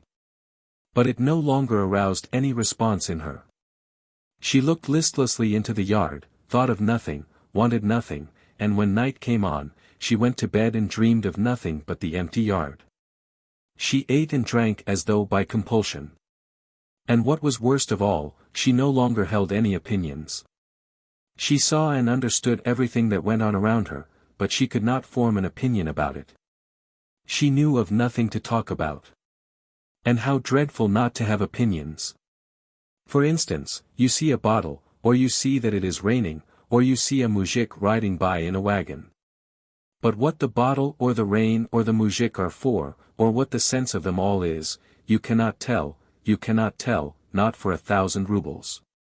In the days of Kukin and Pustovalov and then of the veterinary surgeon, Olenka had had an explanation for everything, and would have given her opinion freely no matter about what. But now there was the same emptiness in her heart and brain as in her yard. It was as galling and bitter as a taste of wormwood. Gradually the town grew up all around. The gypsy road had become a street, and where the Tivoli and the lumber yard had been, there were now houses and a row of side streets. How quickly time flies! Olenka's house turned gloomy, the roof rusty, the shed slanting. Dock and thistles overgrew the yard. Olenka herself had aged and grown homely. In the summer she sat on the steps, and her soul was empty and dreary and bitter. When she caught the breath of spring, or when the wind wafted the chime of the cathedral bells, a sudden flood of memories would pour over her, her heart would expand with a tender warmth, and the tears would stream down her cheeks. But that lasted only a moment. Then would come emptiness again, and the feeling, what is the use of living? The black kitten Briska rubbed up against her and purred softly, but the little creature's caresses left Olenka untouched. That was not what she needed. What she needed was a love that would absorb her whole being, her reason, her whole soul, that would give her ideas, an object in life, that would warm her aging blood. And she shook the black kitten off her skirt angrily, saying, "Go away. What are you doing here?" And so day after day, year after year, not a single joy, not a single opinion. Whatever Marva, the cook, said was all right. One hot day in July, towards evening, as the town cattle were being driven by, and the whole yard was filled with clouds of dust, there was suddenly a knocking at the gate. Olenka herself went to open it, and was dumbfounded to behold the veterinarian Smirnov. He had turned grey and was dressed as a civilian. All the old memories flooded into her soul, she could not restrain herself, she burst out crying, and laid her head on Smirnov's breast without saying a word. So overcome was she that she was totally unconscious of how they walked into the house and seated themselves to drink tea. "My darling," she murmured, trembling with joy. "Vladimir Platonych, from where has God sent you?" "I want to settle here for good," he told her. "I have resigned my position and have come here to try my fortune as a free man and lead a settled life. Besides, it's time to send my boy to the gymnasium. He is grown up now. You know, my wife and I have become reconciled." "Where is she?" asked Olenka. "At the hotel with the boy. I am looking for lodgings." "Good gracious, bless you, take my house." "Why won't my house do?" Oh, dear. Why, I won't ask any rent of you, Olenka burst out in the greatest excitement, and began to cry again. You live here, and the wing will be enough for me. Oh, heavens, what a joy! The very next day the roof was being painted and the walls whitewashed, and Olenka, arms akimbo, was going about the yard superintending. Her face brightened with her old smile. Her whole being revived and freshened, as though she had awakened from a long sleep. The veterinarian's wife and child arrived. She was a thin, plain woman, with a crabbed expression. The boy Sasha, small for his 10 years of age, was a chubby child, with clear blue eyes and dimples in his cheeks. He made for the kitten the instant he entered the yard, and the place rang with his happy laughter. Is that your cat, Auntie? He asked Olenka. When she has little kitties, please give me one. Mama is awfully afraid of mice. Olenka chatted with him, gave him tea, and there was a sudden warmth in her bosom and a soft gripping at her heart, as though the boy were her own son. In the evening, when he sat in the dining room studying his lessons, she looked at him tenderly and whispered to herself. My darling, my pretty. You are such a clever child, so good to look at. An island is a tract of land entirely surrounded by water, he recited. An island is a tract of land, she repeated, the first idea asseverated with conviction after so many years of silence and mental emptiness. She now had her opinions, and at supper discussed with Sasha's parents how difficult the studies had become for the children at the gymnasium, but how, after all, a classical education was better than a commercial course. Because when you graduated from the gymnasium then the road was open to you for any career at all. If you chose to, you could become a doctor, or, if you wanted to, you could become an engineer. Sasha began to go to the gymnasium. His mother left on a visit to her sister in Kharkov and never came back. The father was away every day inspecting cattle, and sometimes was gone 3 whole days at a time, so that Sasha, it seemed to Olenka, was utterly abandoned, was treated as if he were quite superfluous, and must be dying of hunger. So she transferred him into the wing along with herself and fixed up a little room for him there. Every morning Olenka would come into his room and find him sound asleep with his hand tucked under his cheek, so quiet that he seemed not to be breathing. What a shame to have to wake him, she thought. Sashenka, she said sorrowingly, get up, darling. It's time to go to the gymnasium. He got up, dressed, said his prayers, then sat down to drink tea. He drank 3 glasses of tea, ate 2 large cracknels and half a buttered roll. The sleep was not yet out of him, so he was a little cross. You don't know your fable as you should, Sashenka, said Olenka, looking at him as though he were departing on a long journey. What a lot of trouble you are. You must try hard and learn, dear, and mind your teachers. Oh, let me alone, please, said Sasha. Then he went down the street to the gymnasium, a little fellow wearing a large cap and carrying a satchel on his back. Olenka followed him noiselessly. Sashenka, she called. He looked round and she shoved a date or a caramel into his hand. When he reached the street of the gymnasium, he turned around and said, ashamed of being followed by a tall, stout woman. You had better go home, Aunt. I can go the rest of the way myself. She stopped and stared after him until he had disappeared into the school entrance. Oh, how she loved him. Not one of her other ties had been so deep. Never before had she given herself so completely, so disinterestedly, so cheerfully as now that her maternal instincts were all aroused. For this boy, who was not hers, for the dimples in his cheeks and for his big cap, she would have given her life, given it with joy and with tears of rapture. Why? Ah, indeed, why? When she had seen Sasha off to the gymnasium, she returned home quietly, content, serene, overflowing with love. Her face, which had grown younger in the last half-year, smiled and beamed. People who met her were pleased as they looked at her. How are you, Olga Semyonovna, darling? How are you getting on, darling? The gymnasium course is very hard nowadays, she told at the market. It's no joke. Yesterday the first class had a fable to learn by heart, a Latin translation, and a problem. How is a little fellow to do all that? And she spoke of the teacher and the lessons and the textbooks, repeating exactly what Sasha said about them. At 3 o'clock they had dinner. In the evening they prepared the lessons together, and Olenka wept with Sasha over the difficulties. When she put him to bed, she lingered a long time making the sign of the cross over him and muttering a prayer. And when she lay in bed, she dreamed of the faraway, misty future when Sasha would finish his studies and become a doctor or an engineer, have a large house of his own, with horses and a carriage, marry and have children.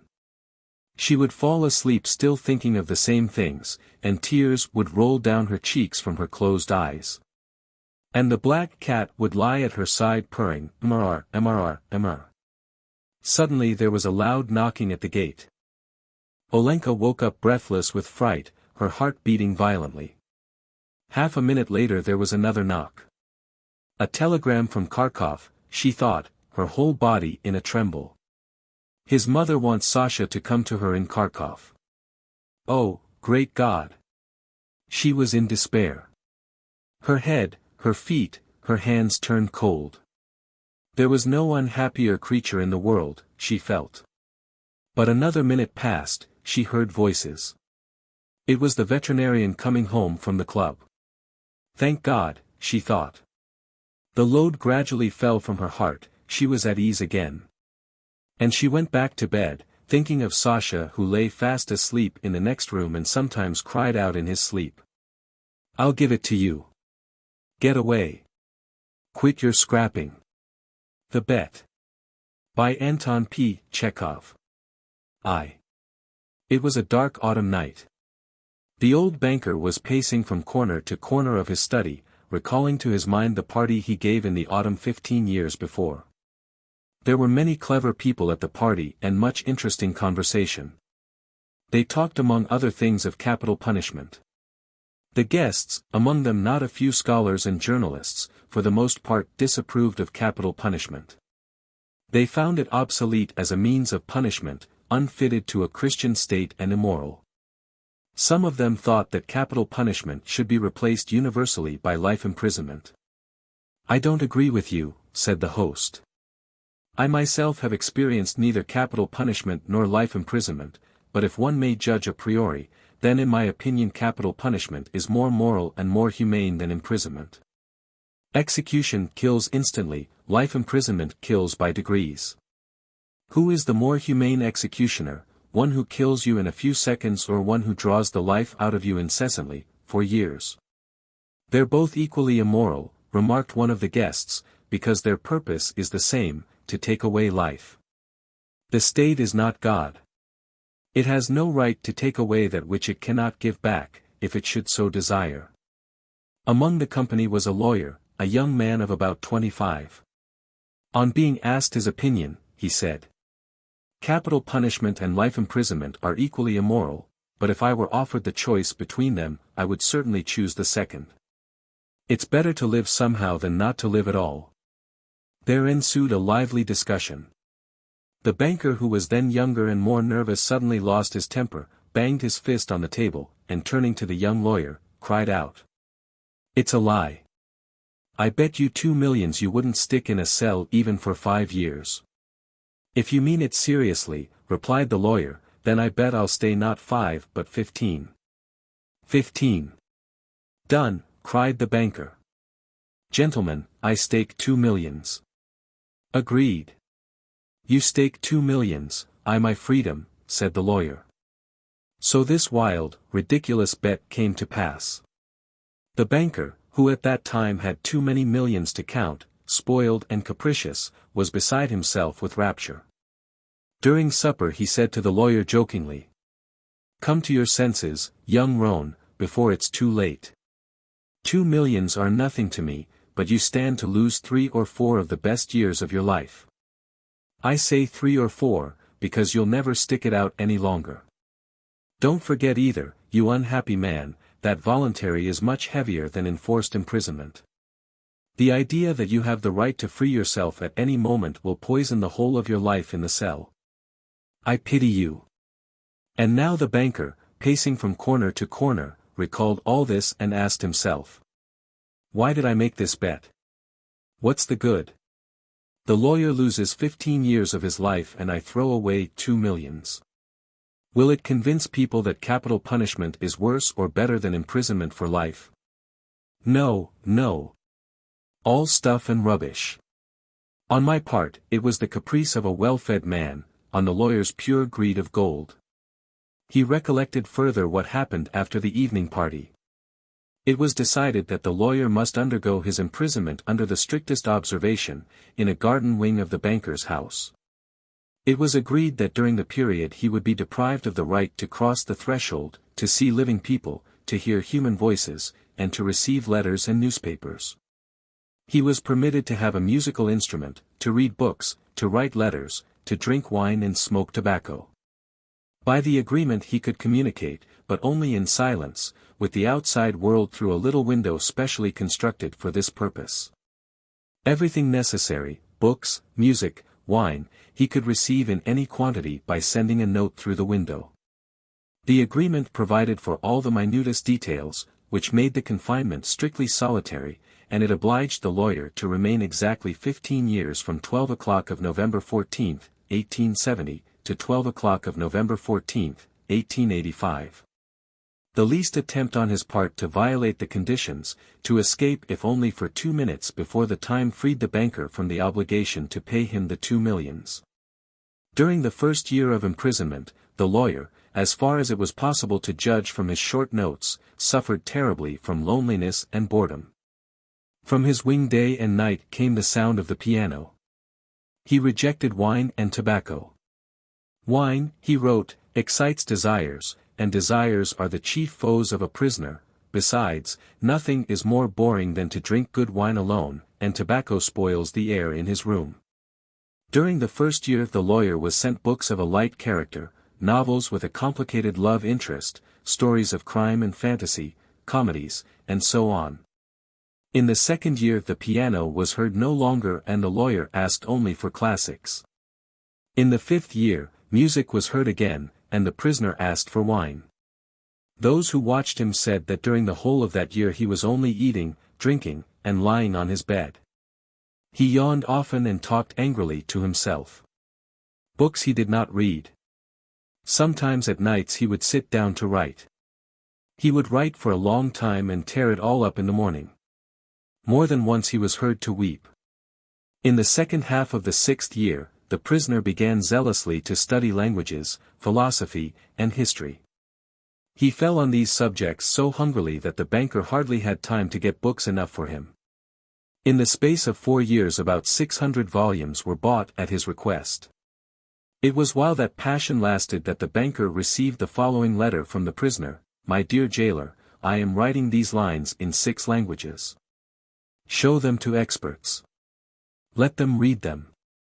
If they do not find one single mistake, I beg you to give orders to have a gun fired off in the garden. By the noise I shall know that my efforts have not been in vain. The geniuses of all ages and countries speak in different languages. But in them all burns the same flame. Oh, if you knew my heavenly happiness now that I can understand them. The prisoner's desire was fulfilled. 2 shots were fired in the garden by the banker's order. Later on, after the 10th year, the lawyer sat immovable before his table and read only the New Testament. The banker found it strange that a man who in 4 years had mastered 600 erudite volumes, should have spent nearly a year in reading one book, easy to understand and by no means thick. The New Testament was then replaced by the history of religions and theology. During the last 2 years of his confinement the prisoner read an extraordinary amount, quite haphazard. Now he would apply himself to the natural sciences, then he would read Byron or Shakespeare. Notes used to come from him in which he asked to be sent at the same time a book on chemistry, a textbook of medicine, a novel, and some treatise on philosophy or theology. He read as though he were swimming in the sea among broken pieces of wreckage, and in his desire to save his life was eagerly grasping one piece after another. 2. The banker recalled all this, and thought. Tomorrow at 12 o'clock he receives his freedom. Under the agreement, I shall have to pay him 2 millions. If I pay, it's all over with me. I am ruined forever. 15 years before he had too many millions to count, but now he was afraid to ask himself which he had more of, money or debts. Gambling on the stock exchange, risky speculation, and the recklessness of which he could not rid himself even in old age, had gradually brought his business to decay. And the fearless, self-confident, proud man of business had become an ordinary banker, trembling at every rise and fall in the market. That cursed bet, murmured the old man, clutching his head in despair. Why didn't the man die? He's only 40 years old. He will take away my last farthing, marry, enjoy life, gamble on the exchange, and I will look on like an envious beggar and hear the same words from him every day, I'm obliged to you for the happiness of my life. Let me help you. No, it's too much. The only escape from bankruptcy and disgrace is that the man should die. The clock had just struck 3. The banker was listening. In the house everyone was asleep, and one could hear only the frozen trees whining outside the windows. Trying to make no sound, he took out of his safe the key of the door which had not been opened for 15 years, put on his overcoat, and went out of the house. The garden was dark and cold. It was raining. A damp, penetrating wind howled in the garden and gave the trees no rest. Though he strained his eyes, the banker could see neither the ground, nor the white statues, nor the garden wing, nor the trees. Approaching the garden wing, he called the watchman twice. There was no answer. Evidently the watchman had taken shelter from the bad weather and was now asleep somewhere in the kitchen or the greenhouse. If I have the courage to fulfill my intention, thought the old man, the suspicion will fall on the watchman first of all. In the darkness he groped for the steps and the door and entered the hall of the garden wing, then poked his way into a narrow passage and struck a match. Not a soul was there. Someone's bed, with no bedclothes on it, stood there, and an iron stove loomed dark in the corner. The seals on the door that led into the prisoner's room were unbroken. When the match went out, the old man, trembling from agitation, peeped into the little window. In the prisoner's room a candle was burning dimly. The prisoner himself sat by the table. Only his back, the hair on his head and his hands were visible. Open books were strewn about on the table, the 2 chairs, and on the carpet near the table. 5 minutes passed and the prisoner never once stirred. 15 years' confinement had taught him to sit motionless. The banker tapped on the window with his finger, but the prisoner made no movement in reply. Then the banker cautiously tore the seals from the door and put the key into the lock. The rusty lock gave a hoarse groan and the door creaked. The banker expected instantly to hear a cry of surprise and the sound of steps. 3 minutes passed and it was as quiet inside as it had been before. He made up his mind to enter. Before the table sat a man, unlike an ordinary human being. It was a skeleton, with tight-drawn skin, with long curly hair like a woman's, and a shaggy beard. The color of his face was yellow, of an earthy shade. The cheeks were sunken, the back long and narrow, and the hand upon which he leaned his hairy head was so lean and skinny that it was painful to look upon. His hair was already silvering with gray, and no one who glanced at the senile emaciation of the face would have believed that he was only 40 years old. On the table, before his bended head, lay a sheet of paper on which something was written in a tiny hand. Poor devil, thought the banker, he's asleep and probably seeing millions in his dreams. I have only to take and throw this half-dead thing on the bed, smother him a moment with the pillow, and the most careful examination will find no trace of unnatural death. But, first, let us read what he has written here. The banker took the sheet from the table and read. Tomorrow at 12 o'clock midnight, I shall obtain my freedom and the right to mix with people.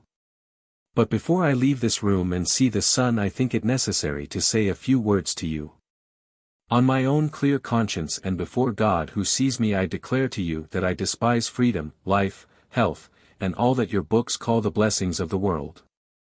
For 15 years I have diligently studied earthly life. True, I saw neither the earth nor the people, but in your books I drank fragrant wine, sang songs, hunted deer and wild boar in the forests, loved women. And beautiful women, like clouds ethereal, created by the magic of your poet's genius, visited me by night and whispered to me wonderful tales, which made my head drunken. In your books I climbed the summits of Elbruz and Mont Blanc and saw from there how the sun rose in the morning, and in the evening suffused the sky, the ocean and the mountain ridges with a purple gold. I saw from there how above me lightnings glimmered cleaving the clouds, I saw green forests, fields, rivers, lakes, cities, I heard sirens singing, and the playing of the pipes of Pan. I touched the wings of beautiful devils who came flying to me to speak of God. In your books I cast myself into bottomless abysses, worked miracles, burned cities to the ground, preached new religions, conquered whole countries. Your books gave me wisdom. All that unwearying human thought created in the centuries is compressed to a little lump in my skull. I know that I am cleverer than you all. And I despise your books, despise all worldly blessings and wisdom. Everything is void, frail, visionary and delusive as a mirage. Though you be proud and wise and beautiful, yet will death wipe you from the face of the earth like the mice underground. And your posterity, your history, and the immortality of your men of genius will be as frozen slag, burnt down together with the terrestrial globe. You are mad, and gone the wrong way. You take falsehood for truth and ugliness for beauty.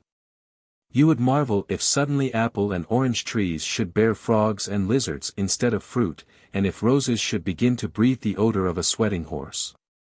So do I marvel at you, who have bartered heaven for earth. I do not want to understand you. That I may show you indeed my contempt for that by which you live, I waive the 2 millions of which I once dreamed as of paradise, and which I now despise. That I may deprive myself of my right to them, I shall come out from here 5 minutes before the stipulated term, and thus shall violate the agreement. When he had read, the banker put the sheet on the table, kissed the head of the strange man, and began to weep. He went out of the wing. Never at any other time, not even after his terrible losses on the exchange, had he felt such contempt for himself as now. Coming home, he lay down on his bed, but agitation and tears kept him a long time from sleeping. The next morning the poor watchman came running to him and told him that they had seen the man who lived in the wing climb through the window into the garden. He had gone to the gate and disappeared. The banker instantly went with his servants to the wing and established the escape of his prisoner. To avoid unnecessary rumors he took the paper with the renunciation from the table and, on his return, locked it in his safe. Vanka. By Anton P. Chekhov. 9-year-old Vanka Zhukov, who had been apprenticed to the shoemaker Aliakin for 3 months, did not go to bed the night before Christmas. He waited till the master and mistress and the assistants had gone out to an early church service, to procure from his employer's cupboard a small phial of ink and a penholder with a rusty nib. Then, spreading a crumpled sheet of paper in front of him, he began to write. Before, however, deciding to make the first letter, he looked furtively at the door and at the window, glanced several times at the somber icon, on either side of which stretched shelves full of lasts, and heaved a heartrending sigh. The sheet of paper was spread on a bench, and he himself was on his knees in front of it. Dear Grandfather Konstantin Makarych, he wrote, I am writing you a letter. I wish you a happy Christmas and all God's holy best. I have no mama or papa, you are all I have. Vanka gave a look towards the window in which shone the reflection of his candle, and vividly pictured to himself his grandfather, Konstantin Makarych, who was night watchman at Messrs. Zivarev. He was a small, lean, unusually lively and active old man of 65, always smiling and blear-eyed. All day he slept in the servants' kitchen or trifled with the cooks.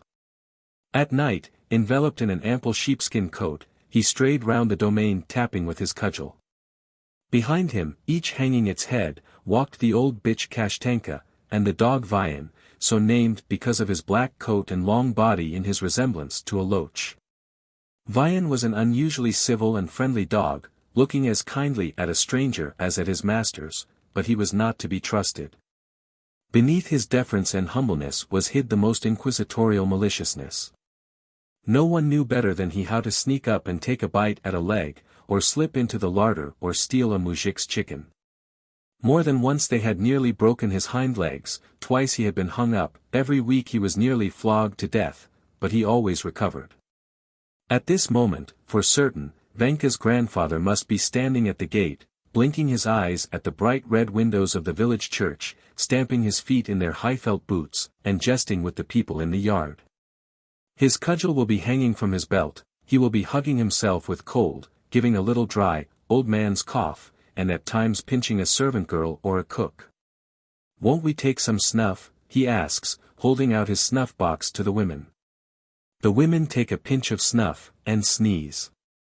The old man goes into indescribable ecstasies, breaks into loud laughter, and cries. "Off with it, it will freeze to your nose." He gives his snuff to the dogs, too. Kashtanka sneezes, twitches her nose, and walks away offended.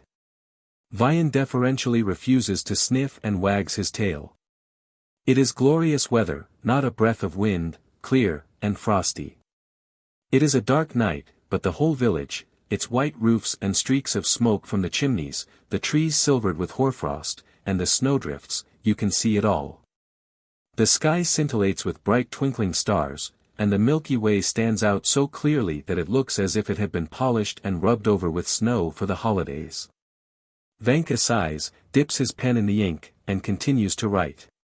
"Last night I got a thrashing. My master dragged me by my hair into the yard, and belabored me with a shoemaker's stirrup, because, while I was rocking his brat in its cradle, I unfortunately fell asleep.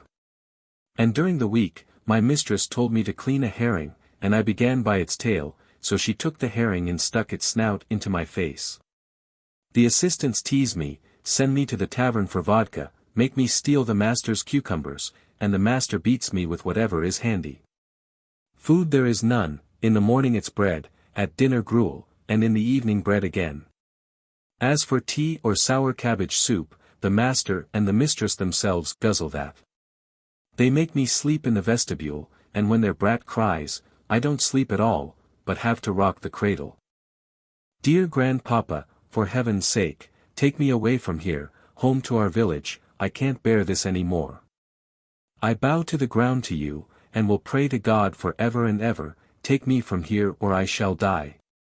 The corners of Vanka's mouth went down, he rubbed his eyes with his dirty fist, and sobbed.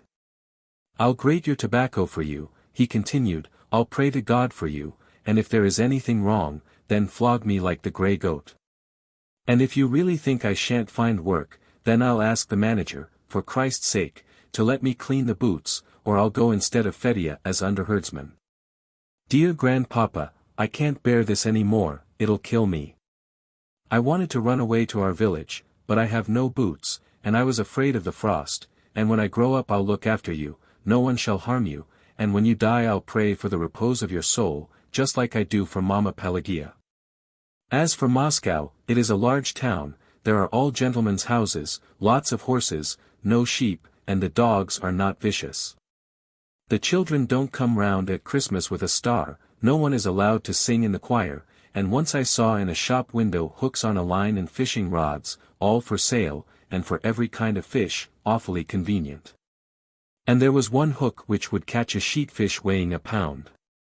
And there are shops with guns, like the master's, and I am sure they must cost 100 rubles each. And in the meat shops there are woodcocks, partridges, and hares, but who shot them or where they come from, the shopman won't say. Dear grandpapa, and when the masters give a Christmas tree, take a golden walnut and hide it in my green box. Ask the young lady, Olga Ignatyevna, for it, say it's for Vanka. Vanka sighed convulsively, and again stared at the window. He remembered that his grandfather always went to the forest for the Christmas tree, and took his grandson with him. What happy times! The frost crackled, his grandfather crackled, and as they both did, Vanka did the same. Then, before cutting down the Christmas tree, his grandfather smoked his pipe, took a long pinch of snuff, and made fun of poor frozen little Vanka. The young fir trees, wrapped in hoarfrost, stood motionless, waiting for which of them would die. Suddenly a hare springing from somewhere would dart over the snowdrift. His grandfather could not help shouting. "Catch it, catch it, catch it! Ah, short-tailed devil!" When the tree was down, his grandfather dragged it to the master's house, and there they set about decorating it. The young lady, Olga Ignatyevna, Vanka's great friend, busied herself most about it. When little Vanka's mother, Pelagia, was still alive, and was servant woman in the house, Olga Ignatyevna used to stuff him with sugar candy, and, having nothing to do, taught him to read, write, count up to 100. And even to dance the quadrille. When Pelagia died, they placed the orphan Vanka in the kitchen with his grandfather, and from the kitchen he was sent to Moscow to Aliakin, the shoemaker. "Come quick, dear grandpapa," continued Vanka, "I beseech you for Christ's sake take me from here. Have pity on a poor orphan, for here they beat me, and I am frightfully hungry, and so sad that I can't tell you, I cry all the time. The other day the master hit me on the head with a last, I fell to the ground, and only just returned to life. My life is a misfortune, worse than any dog's. I send greetings to Aliona, to One-Eyed Tiger, and the coachman, and don't let anyone have my mouth organ. I remain, your grandson, Ivan Zhukov, dear grandpapa, do come." Vanka folded his sheet of paper in four, and put it into an envelope purchased the night before for a kopeck. He thought a little, dipped the pen into the ink, and wrote the address. "The village, to my grandfather." He then scratched his head, thought again, and added, "Konstantin Makarych." Pleased at not having been interfered with in his writing, he put on his cap, and, without putting on his sheepskin coat, ran out in his shirt-sleeves into the street. The shopman at the poulterer's, from whom he had inquired the night before, had told him that letters were to be put into post-boxes. And from there they were conveyed over the whole earth in mail troikas by drunken postboys and to the sound of bells. Vanka ran to the first postbox and slipped his precious letter into the slit. An hour afterwards, lulled by hope, he was sleeping soundly. In his dreams he saw a stove, by the stove his grandfather sitting with his legs dangling down, barefooted, and reading a letter to the cooks, and Vian walking round the stove wagging his tail. Hide and Seek. By Fyodor Sologub. Everything in Lalechka's nursery was bright, pretty, and cheerful. Lalechka's sweet voice charmed her mother. Lalechka was a delightful child. There was no other such child, there never had been, and there never would be. Lalechka's mother, Serafima Alexandrovna, was sure of that. Lalechka's eyes were dark and large, her cheeks were rosy, her lips were made for kisses and for laughter. But it was not these charms in Lalechka that gave her mother the keenest joy. Lalechka was her mother's only child. That was why every movement of Lalechka's bewitched her mother. It was great bliss to hold Lalechka on her knees and to fondle her. To feel the little girl in her arms, a thing as lively and as bright as a little bird. To tell the truth, Serafima Alexandrovna felt happy only in the nursery. She felt cold with her husband. Perhaps it was because he himself loved the cold, he loved to drink cold water, and to breathe cold air. He was always fresh and cool, with a frigid smile, and wherever he passed cold currents seemed to move in the air. The Neseltievs, Sergei Modestovich and Serafima Alexandrovna, had married without love or calculation, because it was the accepted thing. He was a young man of 35, she a young woman of 25. Both were of the same circle and well brought up, he was expected to take a wife, and the time had come for her to take a husband. It even seemed to Serafima Alexandrovna that she was in love with her future husband, and this made her happy. He looked handsome and well-bred, his intelligent grey eyes always preserved a dignified expression, and he fulfilled his obligations of a fiancé with irreproachable gentleness. The bride was also good-looking. She was a tall, dark-eyed, dark-haired girl, somewhat timid but very tactful. He was not after her dowry, though it pleased him to know that she had something. He had connections, and his wife came of good, influential people. This might, at the proper opportunity, prove useful. Always irreproachable and tactful, Neseltiev got on in his position not so fast that anyone should envy him, nor yet so slow that he should envy anyone else. Everything came in the proper measure and at the proper time. After their marriage there was nothing in the manner of Sergei Modestovich to suggest anything wrong to his wife. Later, however, when his wife was about to have a child, Sergei Modestovich established connections elsewhere of a light and temporary nature. Serafima Alexandrovna found this out, and, to her own astonishment, was not particularly hurt. She awaited her infant with a restless anticipation that swallowed every other feeling. A little girl was born. Serafima Alexandrovna gave herself up to her. At the beginning she used to tell her husband, with rapture, of all the joyous details of Lelechka's existence. But she soon found that he listened to her without the slightest interest, and only from the habit of politeness. Serafima Alexandrovna drifted farther and farther away from him. She loved her little girl with the ungratified passion that other women, deceived in their husbands, show their chance young lovers. "Mamachka, let's play priatki, hide and seek," cried Lelechka, pronouncing the R like the L, so that the word sounded pliatki. This charming inability to speak always made Serafima Alexandrovna smile with tender rapture. Lelechka then ran away, stamping with her plump little legs over the carpets, and hid herself behind the curtains near her bed. "Tiu tiu, mamachka," she cried out in her sweet, laughing voice, as she looked out with a single roguish eye. "Where is my baby girl?" the mother asked, as she looked for Lelechka and made believe that she did not see her.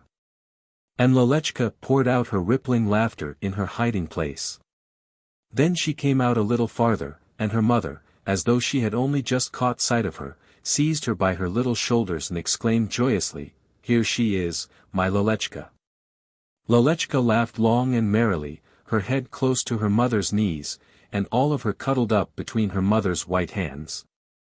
Her mother's eyes glowed with passionate emotion. "Now, mamachka, you hide," said Lelechka, as she ceased laughing. Her mother went to hide. Lelechka turned away as though not to see, but watched her mamachka stealthily all the time. Mama hid behind the cupboard, and exclaimed, "Tiu tiu, baby girl."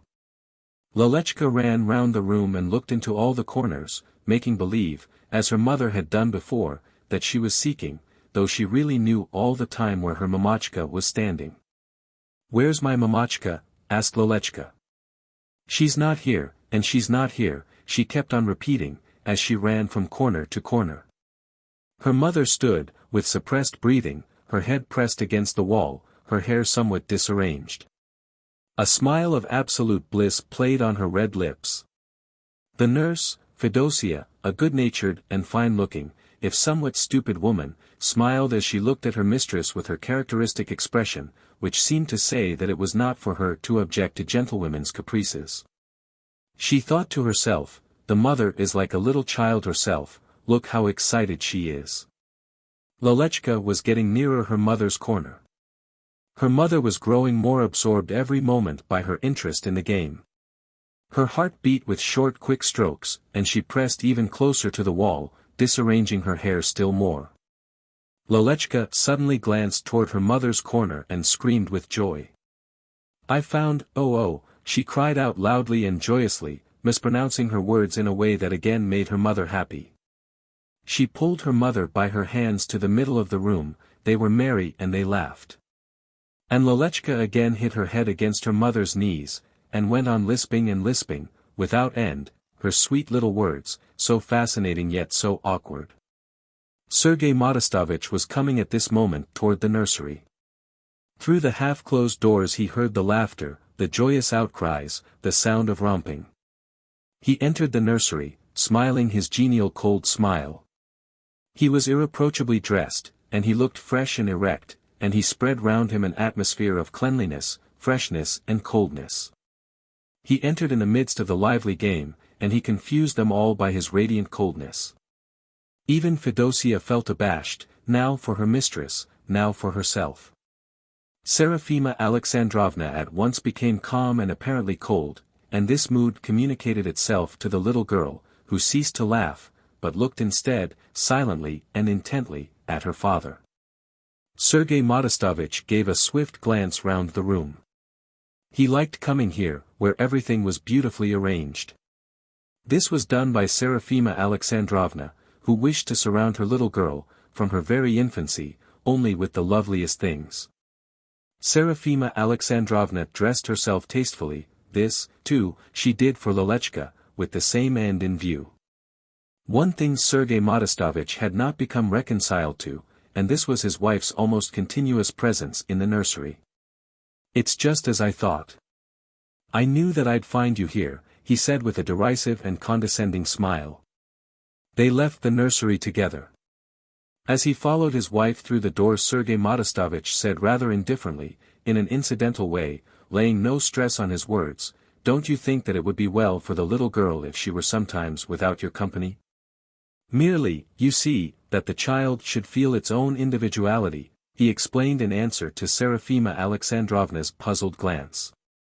"She's still so little," said Serafima Alexandrovna. "In any case, this is but my humble opinion. I don't insist. It's your kingdom there." "I'll think it over," his wife answered, smiling, as he did, coldly but genially. Then they began to talk of something else. 2. Nurse Fedosia, sitting in the kitchen that evening, was telling the silent housemaid Daria and the talkative old cook Agathia about the young lady of the house. And how the child loved to play priatki with her mother. She hides her little face, and cries, "Tayudiu." And the mistress herself is like a little one, added Fedosia, smiling. Agathia listened and shook her head ominously, while her face became grave and reproachful. That the mistress does it, well, that's one thing. But that the young lady does it, that's bad. "Why?" asked Fedosia with curiosity. This expression of curiosity gave her face the look of a wooden, roughly painted doll. "Yes, that's bad," repeated Agathia with conviction. "Terribly bad." "Well?" said Fedosia, the ludicrous expression of curiosity on her face becoming more emphatic. "She'll hide, and hide, and hide away," said Agathia, in a mysterious whisper, as she looked cautiously toward the door. "What are you saying?" exclaimed Fedosia, frightened. "It's the truth I'm saying, remember my words," Agathia went on with the same assurance and secrecy. "It's the surest sign." The old woman had invented this sign, quite suddenly, herself. And she was evidently very proud of it. 3. Lelechka was asleep, and Serafima Alexandrovna was sitting in her own room, thinking with joy and tenderness of Lelechka. Lelechka was in her thoughts, first a sweet, tiny girl, then a sweet, big girl, then again a delightful little girl, and so until the end she remained Mama's little Lelechka. Serafima Alexandrovna did not even notice that Fedosia came up to her and paused before her. Fedosia had a worried, frightened look. "Madam, madam," she said quietly, in a trembling voice. Serafima Alexandrovna gave a start. Fedosia's face made her anxious. "What is it, Fedosia?" she asked with great concern. "Is there anything wrong with Lelechka?" "No, madam," said Fedosia, as she gesticulated with her hands to reassure her mistress and to make her sit down. "Lelechka is asleep, may God be with her. Only I'd like to say something. You see, Lelechka is always hiding herself, that's not good." Fedosia looked at her mistress with fixed eyes, which had grown round from fright. "Why not good?" asked Serafima Alexandrovna, with vexation, succumbing involuntarily to vague fears. "I can't tell you how bad it is," said Fedosia, and her face expressed the most decided confidence. "Please speak in a sensible way," observed Serafima Alexandrovna dryly. "I understand nothing of what you are saying." "You see, madam, it's a kind of omen," explained Fedosia abruptly, in a shamefaced way. "Nonsense," said Serafima Alexandrovna. She did not wish to hear any further as to the sort of omen it was, and what it foreboded. But, somehow, a sense of fear and of sadness crept into her mood, and it was humiliating to feel that an absurd tale should disturb her beloved fancies, and should agitate her so deeply.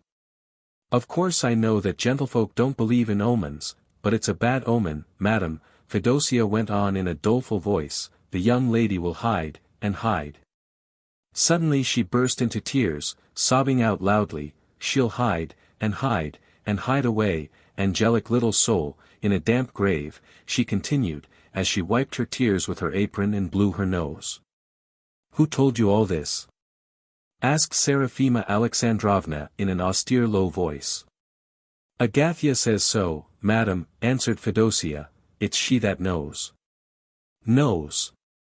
Exclaimed Seraphima Alexandrovna in irritation, as though she wished to protect herself somehow from this sudden anxiety. What nonsense! Please don't come to me with any such notions in the future. Now you may go. Fedosia, dejected, her feelings hurt, left her mistress. What nonsense! As though Lelechka could die. Thought Seraphima Alexandrovna to herself, trying to conquer the feeling of coldness and fear which took possession of her at the thought of the possible death of Lelechka. Seraphima Alexandrovna, upon reflection, attributed these women's beliefs in omens to ignorance. She saw clearly that there could be no possible connection between a child's quite ordinary diversion and the continuation of the child's life. She made a special effort that evening to occupy her mind with other matters, but her thoughts returned involuntarily to the fact that Lelechka loved to hide herself. When Lelechka was still quite small, and had learned to distinguish between her mother and her nurse, she sometimes, sitting in her nurse's arms, made a sudden roguish grimace, and hid her laughing face in the nurse's shoulder. Then she would look out with a sly glance. Of late, in those rare moments of the mistress' absence from the nursery, Fedosia had again taught Lelechka to hide. And when Lelechka's mother, on coming in, saw how lovely the child looked when she was hiding, she herself began to play hide and seek with her tiny daughter. 4. The next day Seraphima Alexandrovna, absorbed in her joyous cares for Lelechka, had forgotten Fedosia's words of the day before. But when she returned to the nursery, after having ordered the dinner, and she heard Lelechka suddenly cry, "Tiu tiu," from under the table, a feeling of fear suddenly took hold of her. Though she reproached herself at once for this unfounded, superstitious dread, nevertheless she could not enter wholeheartedly into the spirit of Lelechka's favorite game, and she tried to divert Lelechka's attention to something else. Lelechka was a lovely and obedient child. She eagerly complied with her mother's new wishes. But as she had got into the habit of hiding from her mother in some corner, and of crying out "Tiu tiu," so even that day she returned more than once to the game. Seraphima Alexandrovna tried desperately to amuse Lelechka. This was not so easy because restless, threatening thoughts obtruded themselves constantly. Why does Lelechka keep on recalling the "Tiu tiu"? Why does she not get tired of the same thing, of eternally closing her eyes, and of hiding her face? Perhaps, thought Seraphima Alexandrovna, she is not as strongly drawn to the world as other children, who are attracted by many things. If this is so, is it not a sign of organic weakness? Is it not a germ of the unconscious non-desire to live? Seraphima Alexandrovna was tormented by presentiments. She felt ashamed of herself for ceasing to play hide and seek with Lelechka before Fedosia. But this game had become agonizing to her, all the more agonizing because she had a real desire to play it, and because something drew her very strongly to hide herself from Lelechka and to seek out the hiding child. Seraphima Alexandrovna herself began the game once or twice, though she played it with a heavy heart. She suffered as though committing an evil deed with full consciousness. It was a sad day for Seraphima Alexandrovna.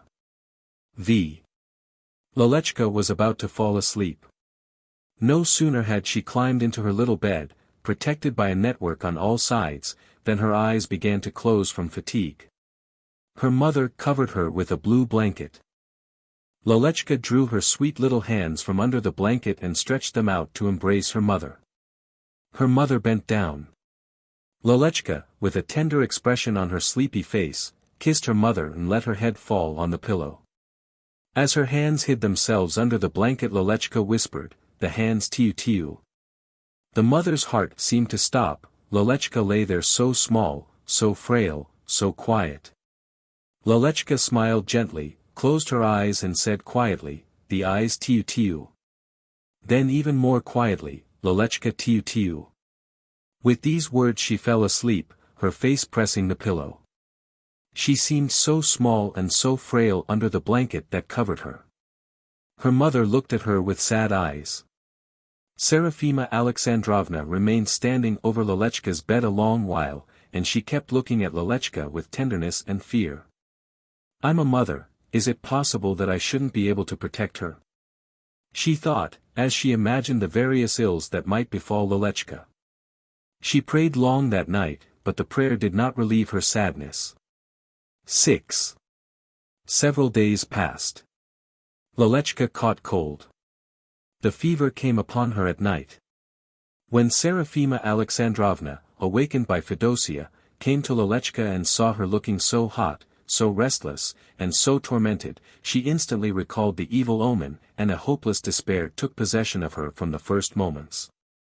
A doctor was called, and everything was done that is usual on such occasions, but the inevitable happened. Serafima Alexandrovna tried to console herself with the hope that Lalechka would get well, and would again laugh and play, yet this seemed to her an unthinkable happiness.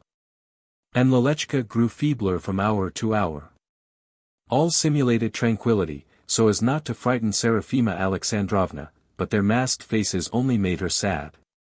Nothing made her so unhappy as the reiterations of Fedosia, uttered between sobs, "She hit herself and hit herself, our Lalechka." But the thoughts of Serafima Alexandrovna were confused, and she could not quite grasp what was happening. Fever was consuming Lalechka, and there were times when she lost consciousness and spoke in delirium. But when she returned to herself she bore her pain and her fatigue with gentle good nature, she smiled feebly at her mamachka, so that her mamachka should not see how much she suffered. 3 days passed, torturing like a nightmare. Lalechka grew quite feeble. She did not know that she was dying. She glanced at her mother with her dimmed eyes, and lisped in a scarcely audible, hoarse voice, "Tiu-tiu, mamachka. Make tiu-tiu, mamachka." Serafima Alexandrovna hid her face behind the curtains near Lalechka's bed. How tragic! "Mamachka," called Lalechka in an almost inaudible voice. Lalechka's mother bent over her, and Lalechka, her vision grown still more dim, saw her mother's pale, despairing face for the last time. "A white mamachka," whispered Lalechka. Mamachka's white face became blurred, and everything grew dark before Lalechka. She caught the edge of the bed cover feebly with her hands and whispered, "Tiu-tiu." Something rattled in her throat. Lalechka opened and again closed her rapidly paling lips, and died. Serafima Alexandrovna was in dumb despair as she left Lalechka, and went out of the room. She met her husband. "Lalechka is dead," she said in a quiet, dull voice. Sergei Modestovich looked anxiously at her pale face. He was struck by the strange stupor in her formerly animated handsome features. 7. Lalechka was dressed, placed in a little coffin, and carried into the parlor. Serafima Alexandrovna was standing by the coffin and looking dully at her dead child. Sergei Modestovich went to his wife and, consoling her with cold, empty words, tried to draw her away from the coffin. Serafima Alexandrovna smiled. "Go away," she said quietly. "Lalechka is playing. She'll be up in a minute." "Sima, my dear, don't agitate yourself," said Sergei Modestovich in a whisper. "You must resign yourself to your fate." "She'll be up in a minute," persisted Serafima Alexandrovna, her eyes fixed on the dead little girl. Sergei Modestovich looked round him cautiously, he was afraid of the unseemly and of the ridiculous. "Sima, don't agitate yourself," he repeated. This would be a miracle, and miracles do not happen in the 19th century. No sooner had he said these words than Sergei Modestovich felt their irrelevance to what had happened. He was confused and annoyed. He took his wife by the arm, and cautiously led her away from the coffin. She did not oppose him. Her face seemed tranquil and her eyes were dry.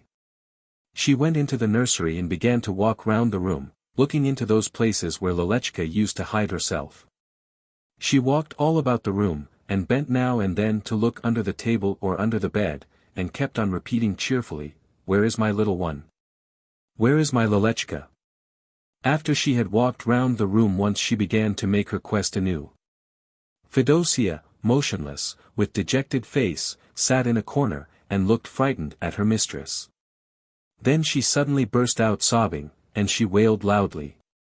She hid herself, our Lelechka, our angelic little soul. Seraphima Alexandrovna trembled, paused, cast a perplexed look at Fedosia, began to weep, and left the nursery quietly. 8. Sergei Modestovich hurried the funeral. He saw that Seraphima Alexandrovna was terribly shocked by her sudden misfortune, and as he feared for her reason he thought she would more readily be diverted and consoled when Lelechka was buried. Next morning Seraphima Alexandrovna dressed with particular care, for Lelechka. When she entered the parlor there were several people between her and Lelechka. The priest and deacon paced up and down the room. Clouds of blue smoke drifted in the air, and there was a smell of incense. There was an oppressive feeling of heaviness in Seraphima Alexandrovna's head as she approached Lelechka. Lelechka lay there still and pale, and smiled pathetically. Seraphima Alexandrovna laid her cheek upon the edge of Lelechka's coffin, and whispered, "Tiu tiu, little one." The little one did not reply. Then there was some kind of stir and confusion around Seraphima Alexandrovna. Strange, unnecessary faces bent over her, someone held her, and Lelechka was carried away somewhere. Seraphima Alexandrovna stood up erect, sighed in a lost way, smiled, and called loudly, "Lelechka." Lelechka was being carried out. The mother threw herself after the coffin with despairing sobs, but she was held back. She sprang behind the door, through which Lelechka had passed, sat down there on the floor, and as she looked through the crevice, she cried out, "Lelechka, tiu tiu." Then she put her head out from behind the door, and began to laugh. Lelechka was quickly carried away from her mother, and those who carried her seemed to run rather than to walk. Dethroned. By I.N. Potapenko. Well? Captain Zarubkin's wife called out impatiently to her husband, rising from the sofa and turning to face him as he entered. "He doesn't know anything about it," he replied indifferently, as if the matter were of no interest to him. Then he asked in a businesslike tone, "Nothing for me from the office?" "Why should I know?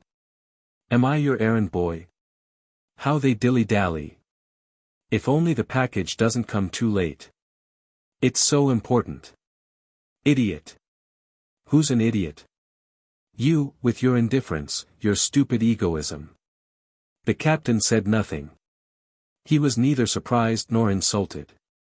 On the contrary, the smile on his face was as though he had received a compliment. These wifely animadversions, probably oft heard, by no means interfered with his domestic peace. "It can't be that the man doesn't know when his wife is coming back home," Mrs. Zarubkin continued excitedly. "She's written to him every day of the 4 months that she's been away. The postmaster told me so.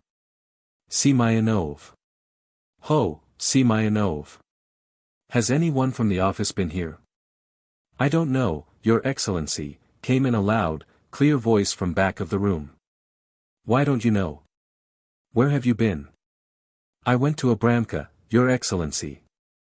"The tailor again?" "Yes, Your Excellency, the tailor Abramka." The captain spat in annoyance. "And where is Krinka?" "He went to market, Your Excellency." "Was he told to go to market?" "Yes, Your Excellency." The captain spat again. "Why do you keep spitting?" "Such vulgar manners," his wife cried angrily. "You behave at home like a drunken subaltern. You haven't the least consideration for your wife. You are so coarse in your behavior towards me. Do, please, go to your office." Simayanov. "Your Excellency. If the package comes, please have it sent back to the office and say I've gone there. And listen. Someone must always be here. I won't have everybody out of the house at the same time. Do you hear? Yes, Your Excellency. The captain put on his cap to go. In the doorway he turned and addressed his wife. Please, Tasia, please don't send all the servants on your errands at the same time. Something important may turn up, and then there's nobody here to attend to it. He went out, and his wife remained reclining in the sofa corner as if his plea were no concern of hers. But scarcely had he left the house, when she called out. Semyonov, come here. Quick. A barefooted unshaven man in dark blue pantaloons and cotton shirt presented himself. His stocky figure and red face made a wholesome appearance. He was the captain's orderly. At your service, Your Excellency. Listen, Semyonov, you don't seem to be stupid. I don't know, Your Excellency. For goodness sake, drop Your Excellency. I am not your superior officer. Yes, Your Excel. Idiot. But the lady's manner toward the servant was far friendlier than toward her husband. Semyonov had it in his power to perform important services for her, while the captain had not come up to her expectations. Listen, Semyonov, how do you and the doctor's men get along together? Are you friendly? Yes, Your Excellency. Intolerable, cried the lady, jumping up. Stop using that silly title. Can't you speak like a sensible man? Semyonov had been standing in the stiff attitude of attention, with the palms of his hands at the seams of his trousers. Now he suddenly relaxed, and even wiped his nose with his fist. That's the way we are taught to do, he said carelessly, with a clownish grin. The gentlemen, the officers, insist on it. Now, tell me, you are on good terms with the doctor's men? You mean Podmar and Shchuk? Of course, we're friends. Very well, then go straight to them and try to find out when Mrs. Shalden is expected back. They ought to know. They must be getting things ready against her return, cleaning her bedroom and fixing it up. Do you understand? But be careful to find out right. And also be very careful not to let on for whom you are finding it out. Do you understand? Of course, I understand. Well, then, go. But one more thing. Since you're going out, you may as well stop at Abramka's again and tell him to come here right away. You understand? But His Excellency gave me orders to stay at home, said Semyonov, scratching himself behind his ears. Please don't answer back. Just do as I tell you.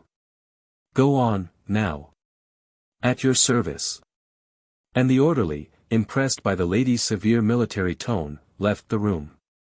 Mrs. Zarubkin remained reclining on the sofa for a while. Then she rose and walked up and down the room and finally went to her bedroom, where her two little daughters were playing in their nurse's care. She scolded them a bit and returned to her former place on the couch. Her every movement betrayed great excitement. Tatyana Grigoryevna Zarubkin was one of the most looked up to ladies of the S. Regiment and even of the whole town of Chmyrsk, where the regiment was quartered. To be sure, you hardly could say that, outside the regiment, the town could boast any ladies at all. There were very respectable women, decent wives, mothers, daughters and widows of honorable citizens.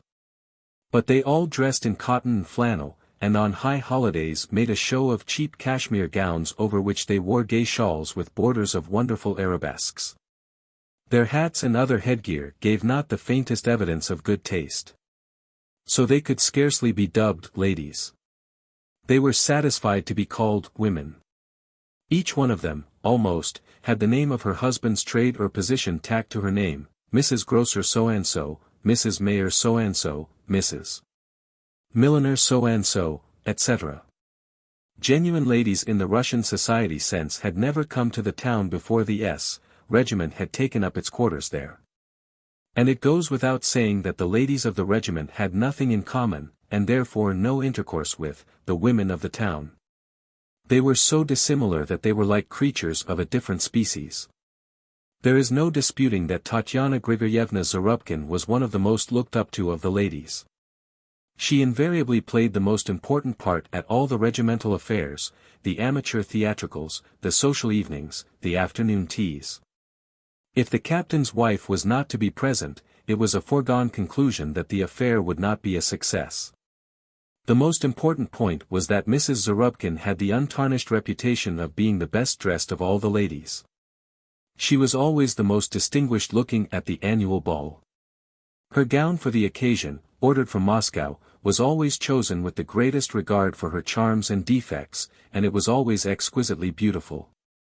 A new fashion could not gain admittance to the other ladies of the regiment except by way of the captain's wife. Thanks to her good taste in dressing, the stately blonde was queen at all the balls and in all the salons of CHMYRSK. Another advantage of hers was that although she was nearly 40 she still looked fresh and youthful, so that the young officers were constantly hovering about her and paying her homage. November was a very lively month in the regiment's calendar. It was on the 10th of November that the annual ball took place. The ladies, of course, spent their best efforts in preparation for this event. Needless to say that in these arduous activities, Abramka Stiftik, the ladies' tailor, played a prominent role. He was the one man in CHMYRSK who had any understanding at all for the subtle art of the feminine toilet. Preparations had begun in his shop in August already. Within the last weeks his modest parlor, furnished with 6 shabby chairs placed about a round table, and a fly-specked mirror on the wall, the atmosphere heavy with a smell of onions and herring, had been filled from early morning to the evening hours with the most charming and elegant of the fairer sex. There was trying on and discussion of styles and selection of material. It was all very nerve-wracking for the ladies. The only one who had never appeared in this parlor was the captain's wife. That had been a thorn in Abramka's flesh. He had spent days and nights going over in his mind how he could rid this lady of the, in his opinion, wretched habit of ordering her clothes from Moscow. For this ball, however, as she herself had told him, she had not ordered a dress but only material from out of town, from which he deduced that he was to make the gown for her. But there was only 1 week left before the ball, and still she had not come to him. Abramka was in a state of feverishness. He longed once to make a dress for Mrs. Zarubkin. It would add to his glory. He wanted to prove that he understood his trade just as well as any tailor in Moscow, and that it was quite superfluous for her to order her gowns outside of CHMYRSK. He would come out the triumphant competitor of Moscow. As each day passed and Mrs. Zarubkin did not appear in his shop, his nervousness increased. Finally she ordered a dressing jacket from him, but not a word said of a ball gown. What was he to think of it? So, when Semyonov told him that Mrs. Zarubkin was expecting him at her home, it goes without saying that he instantly removed the dozen pins in his mouth, as he was trying on a customer's dress, told one of his assistants to continue with the fitting, and instantly set off to call on the captain's wife.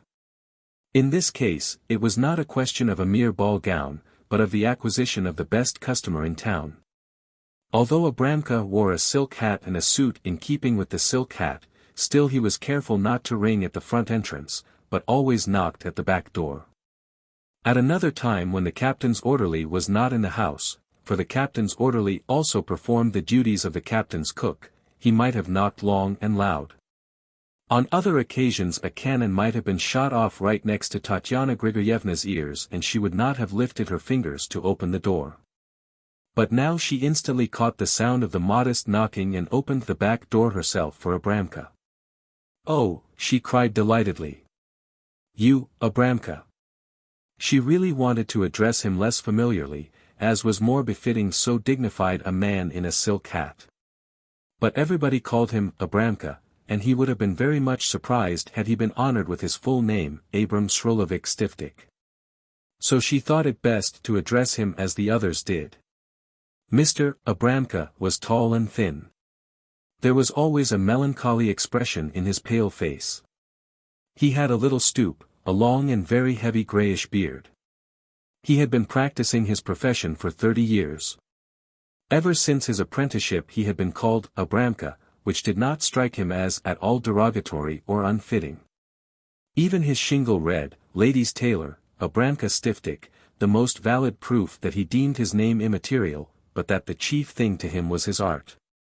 As a matter of fact, he had attained, if not perfection in tailoring, yet remarkable skill. To this all the ladies of the S. Regiment could attest with conviction.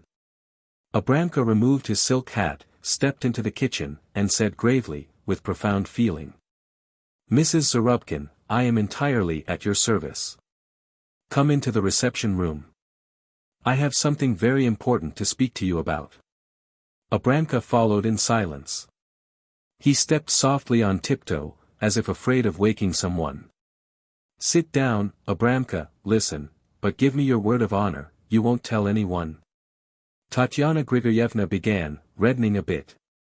She was ashamed to have to let the tailor Abramka into her secret, but since there was no getting around it, she quieted herself and in an instant had regained her ease. "I don't know what you are speaking of, Mrs. Zarubkin," Abramka rejoined. He assumed a somewhat injured manner. "Have you ever heard of Abramka ever babbling anything out? You certainly know that in my profession, you know everybody has some secret to be kept." "Oh, you must have misunderstood me, Abramka. What sort of secrets do you mean?" "Well, one lady is a little bit one-sided, another lady," he pointed to his breast, "is not quite full enough, another lady has scrawny arms, such things as that have to be covered up or filled out or laced in, so as to look better. That is where our art comes in. But we are in duty bound not to say anything about it." Tatyana Grigoryevna smiled. "Well, I can assure you I am all right that way. There is nothing about me that needs to be covered up or filled out." "Oh, as if I didn't know that. Everybody knows that Mrs. Zarubkin's figure is perfect," Abramka cried, trying to flatter his new customer. Mrs. Zarubkin laughed and made up her mind to remember. "Everybody knows that Mrs. Zarubkin's figure is perfect." Then she said, "You know that the ball is to take place in a week." "Yes, indeed, Mrs. Zarubkin, in only 1 week, unfortunately, only 1 week," replied Abramka, sighing. "But you remember your promise to make my dress for me for the ball this time?" "Mrs. Zarubkin," Abramka cried, laying his hand on his heart. "Have I said that I was not willing to make it? No, indeed, I said it must be made and made right, for Mrs. Zarubkin, it must be better than for anyone else. That's the way I feel about it." "Splendid. Just what I wanted to know. But why don't you show me your material? Why don't you say to me, 'Here, Abramka, here is the stuff, make a dress'?" Abramka would work on it day and night. "Ahem, that's just it, I can't order it. That is where the trouble comes in. Tell me, Abramka, what is the shortest time you need for making the dress?" "Listen, the very shortest." Abramka shrugged his shoulders. "Well, is a week too much for a ball dress such as you will want? It's got to be sewed, it can't be pasted together, you, yourself, know that, Mrs. Zarubkin. But supposing I order it only 3 days before the ball?" Abramka started. "Only 3 days before the ball? A ball dress? Am I a god, Mrs. Zarubkin? I am nothing but the lady's tailor, Abramka Stiftik." "Well, then you are a nice tailor," said Tatyana Grigoryevna, scornfully. "In Moscow they made a ball dress for me in 2 days." Abramka jumped up as if at a shot, and beat his breast. "Is that so? Then I say, Mrs. Zarubkin," he cried pathetically, "if they made a ball gown for you in Moscow in 2 days, very well, then I will make a ball gown for you, if I must, in 1 day. I will neither eat nor sleep, and I won't let my help off either for 1 minute. How does that suit you?" "Sit down, Abramka, thank you very much. I hope I shall not have to put such a strain on you. It really does not depend upon me, otherwise I should have ordered the dress from you long ago." "It doesn't depend upon you? Then upon whom does it depend?" "Ahem, it depends upon, but now, Abramka, remember this is just between you and me, it depends upon Mrs. Shaldin." "Upon Mrs. Shaldin, the doctor's wife? Why she isn't even here." "That's just it. That is why I have to wait. How is it that a clever man like you, Abramka, doesn't grasp the situation? Let me see. Abramka racked his brains for a solution of the riddle. How could it be that Mrs. Shaldin, who was away, should have anything to do with Mrs. Zarubkin's order for a gown? No, that passed his comprehension. She certainly will get back in time for the ball, said Mrs. Zarubkin, to give him a cue. Well, yes. And certainly will bring a dress back with her. Certainly. A dress from abroad, something we have never seen here, something highly original. Mrs. Zarubkin. Abramka cried, as if a truth of tremendous import had been revealed to him. Mrs. Zarubkin, I understand. Why certainly. Yes, but that will be pretty hard. That's just it. Abramka reflected a moment, then said. I assure you, Mrs. Zarubkin, you need not be a bit uneasy.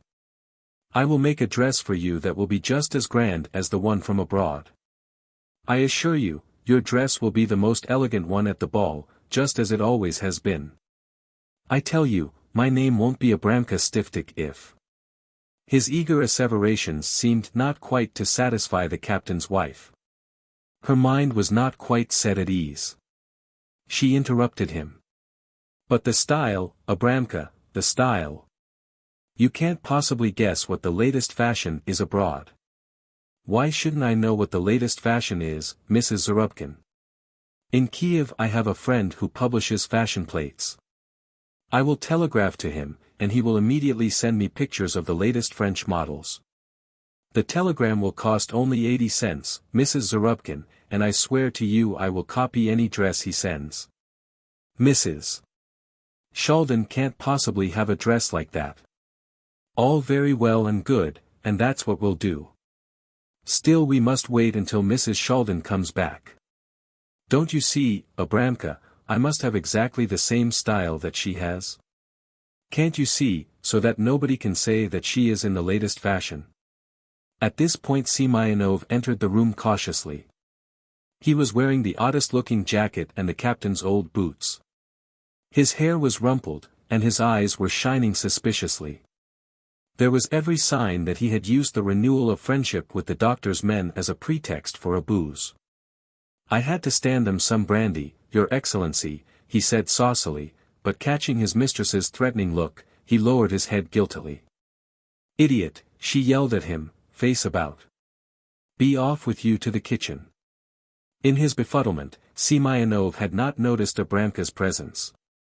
Now he became aware of him, faced about and retired to the kitchen sheepishly. What an impolite fellow, said Abramka reproachfully. Oh, you wouldn't believe, said the captain's wife, but instantly followed Semyonov into the kitchen. Semyonov, aware of his awful misdemeanor, tried to stand up straight and give a report.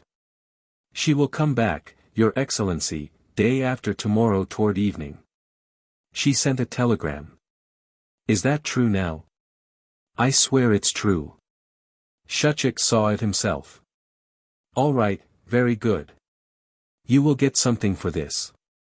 Yes, Your Excellency. Silence, you goose. Go on, set the table. Abramka remained about 10 minutes longer with the captain's wife, and on leaving said. Let me assure you once again, Mrs. Zarubkin, you needn't worry. Just select the style, and I will make a gown for you that the best tailor in Paris can't beat.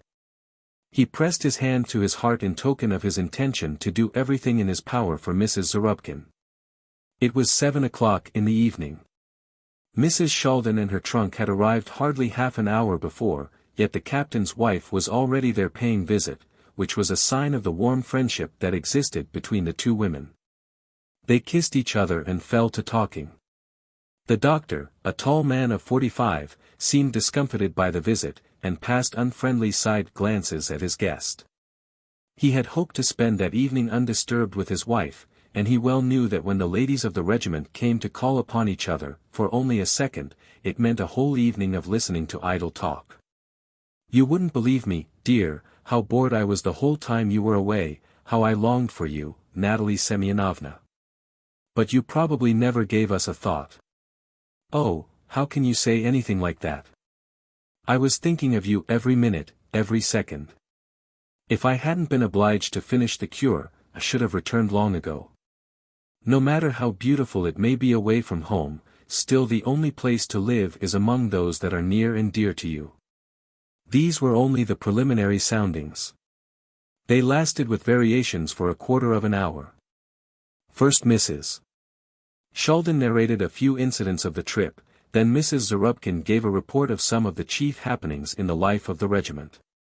When the conversation was in full swing, and the samovar was singing on the table, and the pancakes were spreading their appetizing odor, the captain's wife suddenly cried. "I wonder what the fashions are abroad now. I say, you must have feasted your eyes on them." Mrs. Sheldon simply replied with a scornful gesture. "Other people may like them, but I don't care for them one bit. I am glad we here don't get to see them until a year later. You know, Tatyana Grigoryevna, you sometimes see the ugliest styles." "Really?" asked the captain's wife eagerly, her eyes gleaming with curiosity. The great moment of complete revelation seemed to have arrived.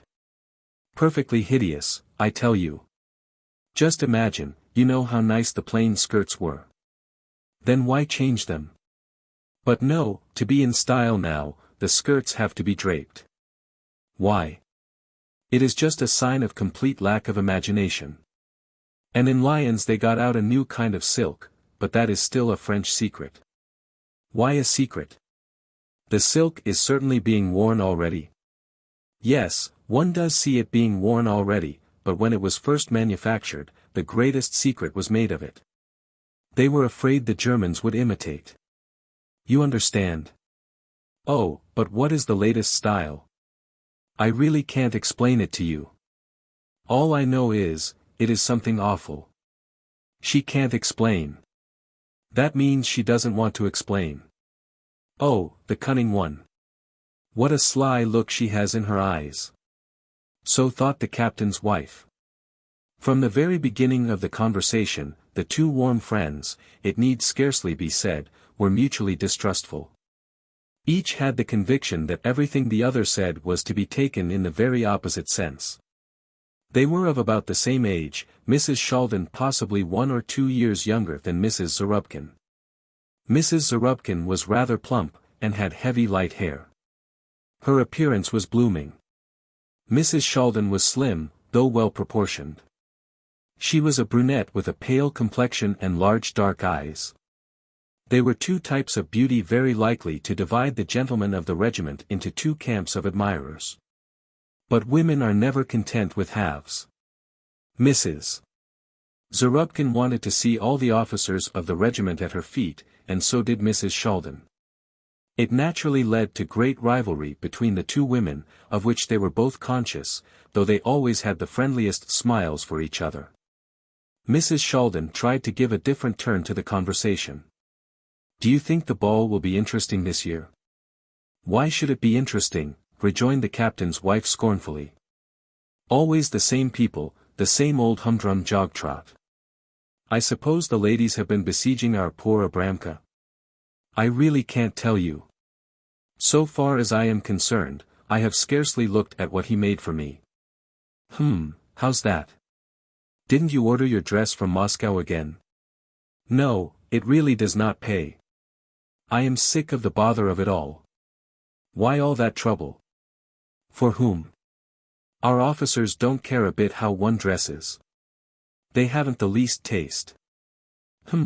There's something back of that," thought Mrs. Sheldon. The captain's wife continued with apparent indifference. "I can guess what a gorgeous dress you had made abroad. Certainly in the latest fashion."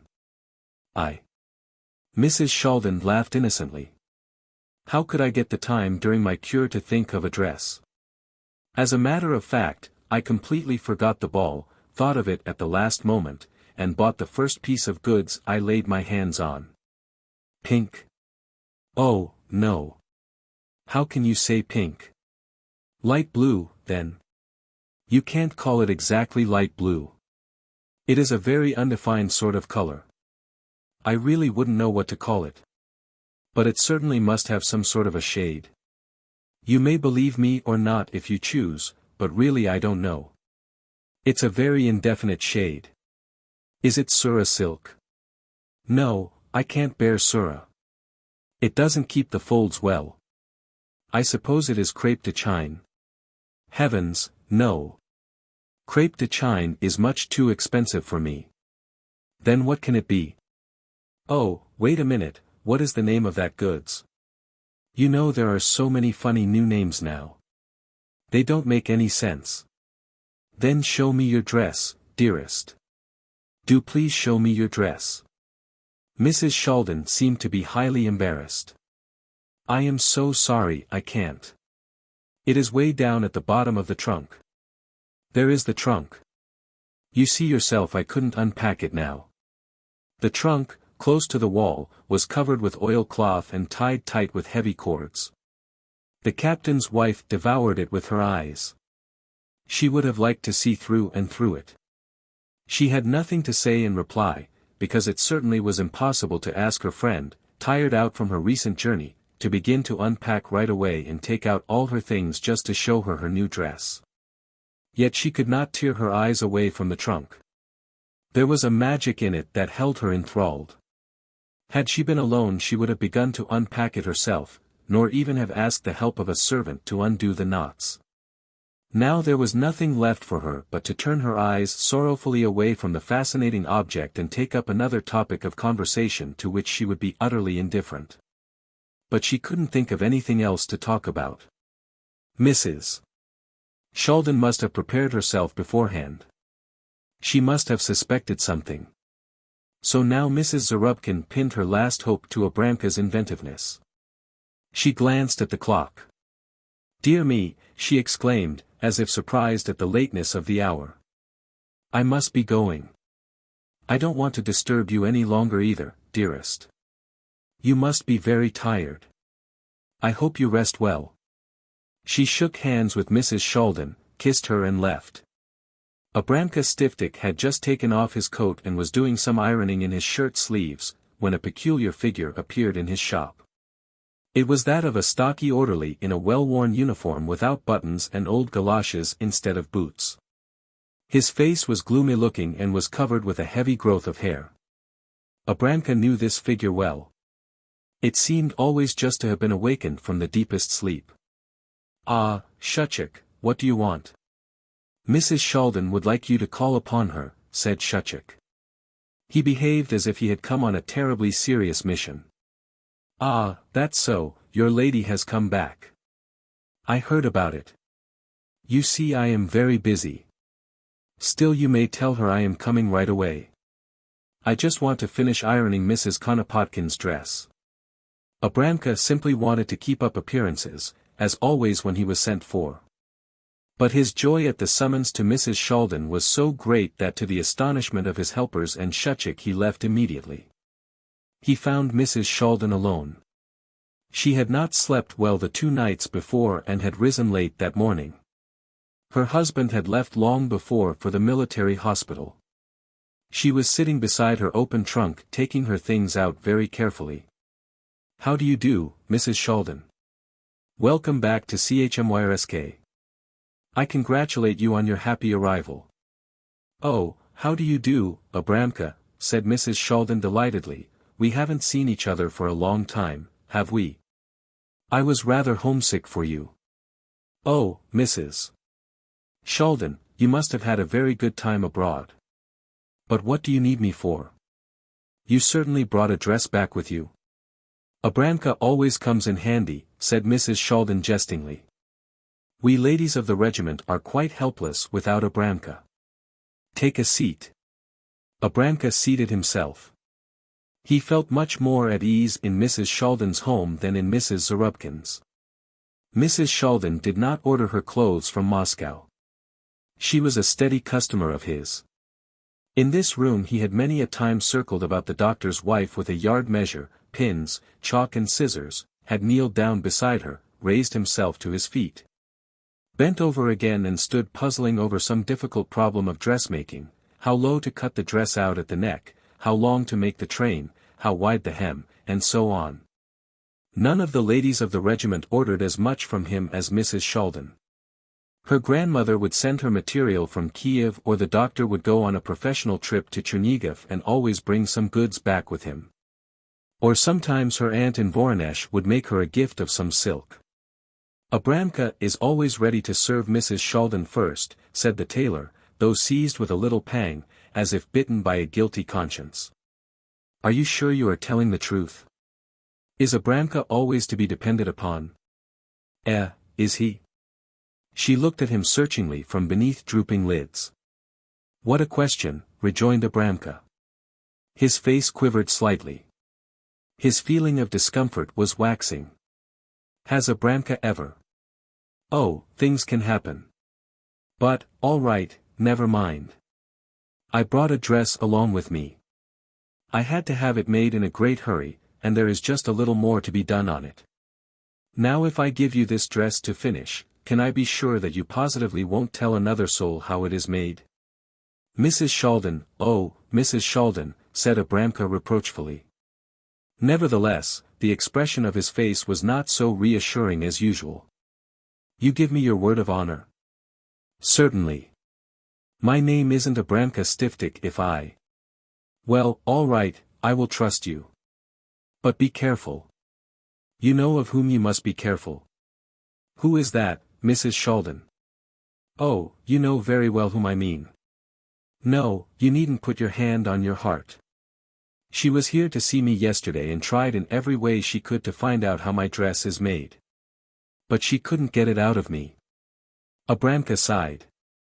Mrs. Shaldin seemed to suspect his betrayal. "I am right, am I not? She has not had her dress made yet, has she? She waited to see my dress, didn't she? And she told you to copy the style, didn't she?" Mrs. Shaldin asked with honest naivete. "But I warn you, Abramka, if you give away the least little thing about my dress, then all is over between you and me. Remember that." Abramka's hand went to his heart again, and the gesture carried the same sense of conviction as of old. "Mrs. Shaldin, how can you speak like that? Wait a moment." Mrs. Shaldin left the room. About 10 minutes passed, during which Abramka had plenty of time to reflect. How could he have given the captain's wife a promise like that so lightly? What was the captain's wife to him as compared with the doctor's wife? Mrs. Zarubkin had never given him a really decent order, just a few things for the house and some mending. Supposing he were now to perform this great service for her, would that mean that he could depend upon her for the future? Was any woman to be depended upon? She would wear this dress out and go back to ordering her clothes from Moscow again. But Mrs. Shaldin, she was very different. He could forgive her having brought this one dress along from abroad. What woman in Russia would have refrained, when abroad, from buying a new dress? Mrs. Shaldin would continue to be his steady customer all the same. The door opened. Abramka rose involuntarily, and clasped his hands in astonishment. "Well," he exclaimed rapturously, "that is a dress, that is, my. He was so stunned he could find nothing more to say. And how charming Mrs. Shaldin looked in her wonderful gown. Her tall slim figure seemed to have been made for it. What simple yet elegant lines. At first glance you would think it was nothing more than an ordinary house gown, but only at first glance. If you looked at it again, you could tell right away that it met all the requirements of a fancy ball gown. What struck Abramka most was that it had no waistline, that it did not consist of bodice and skirt. That was strange. It was just caught lightly together under the bosom, which it brought out in relief. Draped over the whole was a sort of upper garment of exquisite old rose lace embroidered with large silk flowers, which fell from the shoulders and broadened out in bold superb lines. The dress was cut low and edged with a narrow strip of black down around the bosom, around the bottom of the lace drapery, and around the hem of the skirt. A wonderful fan of feathers to match the down edging gave the finishing touch. "Well, how do you like it, Abramka?" asked Mrs. Shaldin with a triumphant smile. "Glorious, glorious. I haven't the words at my command. What a dress! No, I couldn't make a dress like that.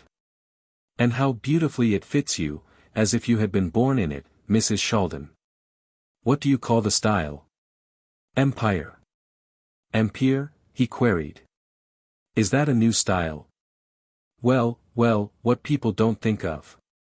Tailors like us might just as well throw our needles and scissors away. Now, listen, Abramka, I wouldn't have shown it to you if there were not this sewing to be done on it. You are the only one who will have seen it before the ball. I am not even letting my husband look at it. Oh, Mrs. Sheldon, you can rely upon me as upon a rock. But after the ball may I copy it? Oh, yes, after the ball copy it as much as you please, but not now, not for anything in the world. There were no doubts in Abramka's mind when he left the doctor's house. He had arrived at his decision. That superb creation had conquered him. It would be a piece of audacity on his part, he felt, even to think of imitating such a gown. Why, it was not a gown. It was a dream, a fantastic vision, without a bodice, without puffs or frills or tawdry trimmings of any sort. Simplicity itself and yet so chic.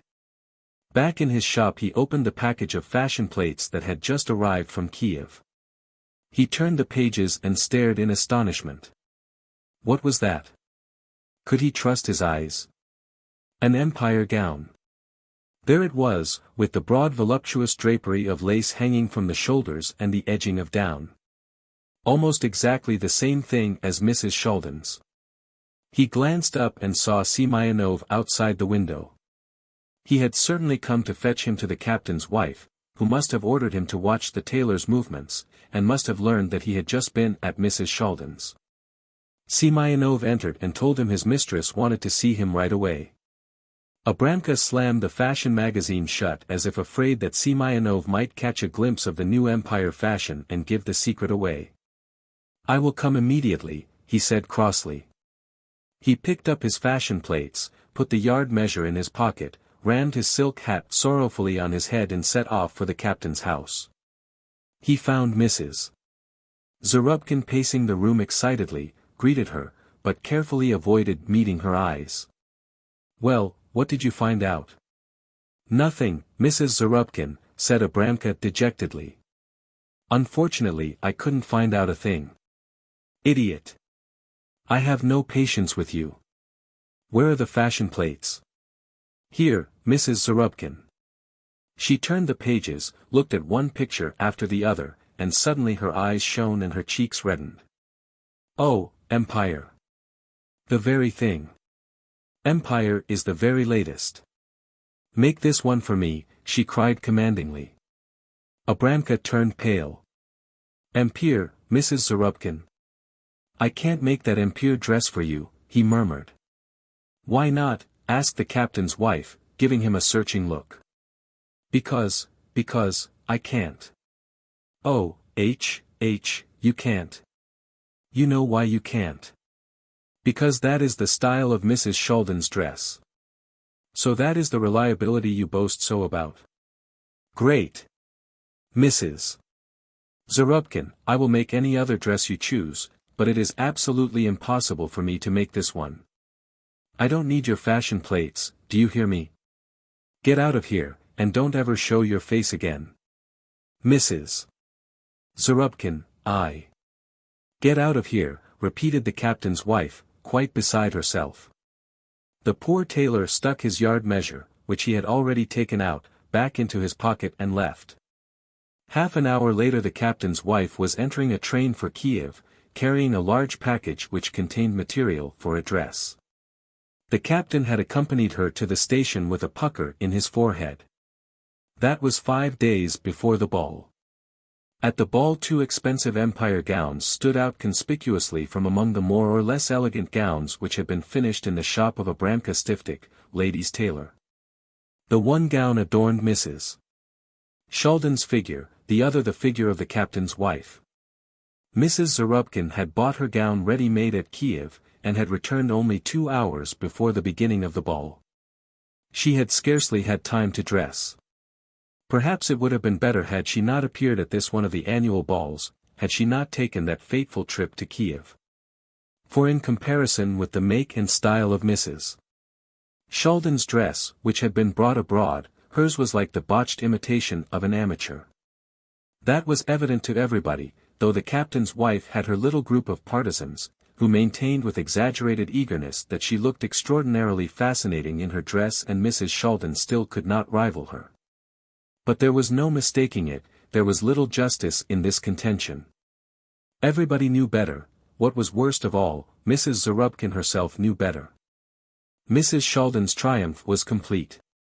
The two ladies gave each other the same friendly smiles as always, but one of them was experiencing the fine disdain and the derision of the conqueror, while the other was burning inside with the furious resentment of a dethroned goddess of the annual ball. From that time on Abramka cautiously avoided passing the captain's house. The servant. By St. Semyonov. I. Gerasim returned to Moscow just at a time when it was hardest to find work, a short while before Christmas, when a man sticks even to a poor job in the expectation of a present. For 3 weeks the peasant lad had been going about in vain seeking a position. He stayed with relatives and friends from his village, and although he had not yet suffered great want, it disheartened him that he, a strong young man, should go without work. Gerasim had lived in Moscow from early boyhood. When still a mere child, he had gone to work in a brewery as bottle washer, and later as a lower servant in a house. In the last 2 years he had been in a merchant's employ, and would still have held that position, had he not been summoned back to his village for military duty. However, he had not been drafted. It seemed dull to him in the village, he was not used to the country life, so he decided he would rather count the stones in Moscow than stay there. Every minute it was getting to be more and more irksome for him to be tramping the streets in idleness. Not a stone did he leave unturned in his efforts to secure any sort of work. He plagued all of his acquaintances, he even held up people on the street and asked them if they knew of a situation, all in vain. Finally Gerasim could no longer bear being a burden on his people. Some of them were annoyed by his coming to them, and others had suffered unpleasantness from their masters on his account. He was altogether at a loss what to do. Sometimes he would go a whole day without eating. 2. One day Gerasim betook himself to a friend from his village, who lived at the extreme outer edge of Moscow, near Sokolnik. The man was coachman to a merchant by the name of Sheriff, in whose service he had been for many years. He had ingratiated himself with his master, so that Sheriff trusted him absolutely and gave every sign of holding him in high favor. It was the man's glib tongue, chiefly, that had gained him his master's confidence. He told on all the servants, and Sheriff valued him for it. Gerasim approached and greeted him. The coachman gave his guest a proper reception, served him with tea and something to eat, and asked him how he was doing. "Very badly, Yegor Danilik," said Gerasim. "I've been without a job for weeks." "Didn't you ask your old employer to take you back?" "I did." "He wouldn't take you again. The position was filled already." "That's it. That's the way you young fellows are.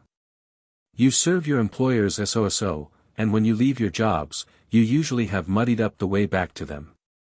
You ought to serve your masters so that they will think a lot of you, and when you come again, they will not refuse you, but rather dismiss the man who has taken your place. How can a man do that?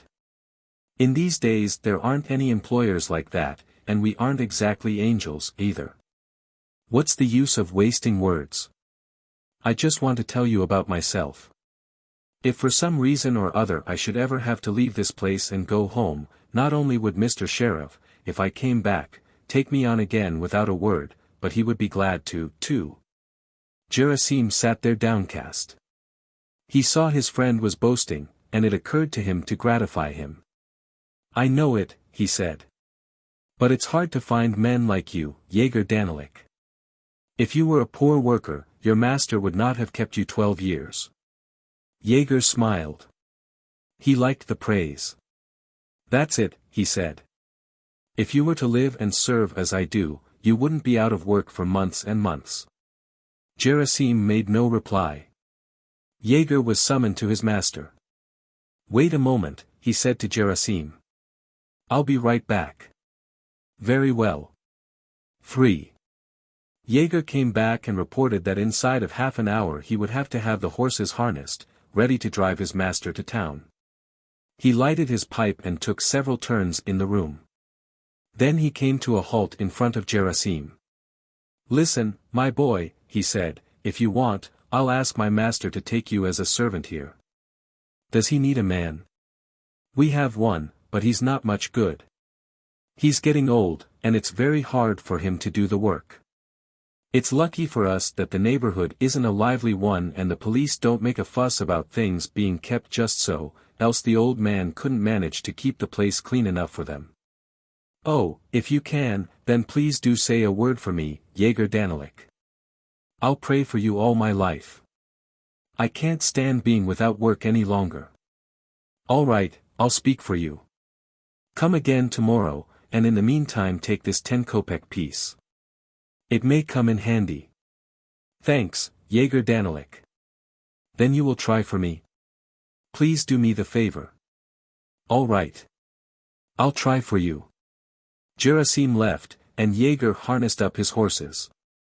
Then he put on his coachman's habit, and drove up to the front door. Mr. Sheriff stepped out of the house, seated himself in the sleigh, and the horses galloped off. He attended to his business in town and returned home. Jaeger, observing that his master was in a good humor, said to him. Jaeger Fyodorich, I have a favor to ask of you. What is it? There's a young man from my village here, a good boy. He's without a job. Well? Wouldn't you take him? What do I want him for? Use him as man of all work round the place. How about Polikarpych? What good is he? It's about time you dismissed him. That wouldn't be fair. He has been with me so many years. I can't let him go just so, without any cause. Supposing he has worked for you for years. He didn't work for nothing. He got paid for it. He's certainly saved up a few dollars for his old age. Saved up? How could he? From what? He's not alone in the world. He has a wife to support, and she has to eat and drink also. His wife earns money, too, at day's work as charwoman. A lot she could have made. Enough for Kvaz. Why should you care about Polikarpych and his wife? To tell you the truth, he's a very poor servant. Why should you throw your money away on him? He never shovels the snow away on time, or does anything right. And when it comes his turn to be night watchman, he slips away at least 10 times a night. It's too cold for him. You'll see, some day, because of him, you will have trouble with the police. The quarterly inspector will descend on us, and it won't be so agreeable for you to be responsible for Polikarpych. Still, it's pretty rough. He's been with me 15 years. And to treat him that way in his old age, it would be a sin. A sin. Why, what harm would you be doing him? He won't starve. He'll go to the almshouse. It will be better for him, too, to be quiet in his old age. Sheriff reflected. All right, he said finally. Bring your friend here. I'll see what I can do. Do take him, sir. I'm so sorry for him. He's a good boy, and he's been without work for such a long time. I know he'll do his work well and serve you faithfully. On account of having to report for military duty, he lost his last position. If it hadn't been for that, his master would never have let him go. 4. The next evening Gerasim came again and asked. Well, could you do anything for me? Something, I believe.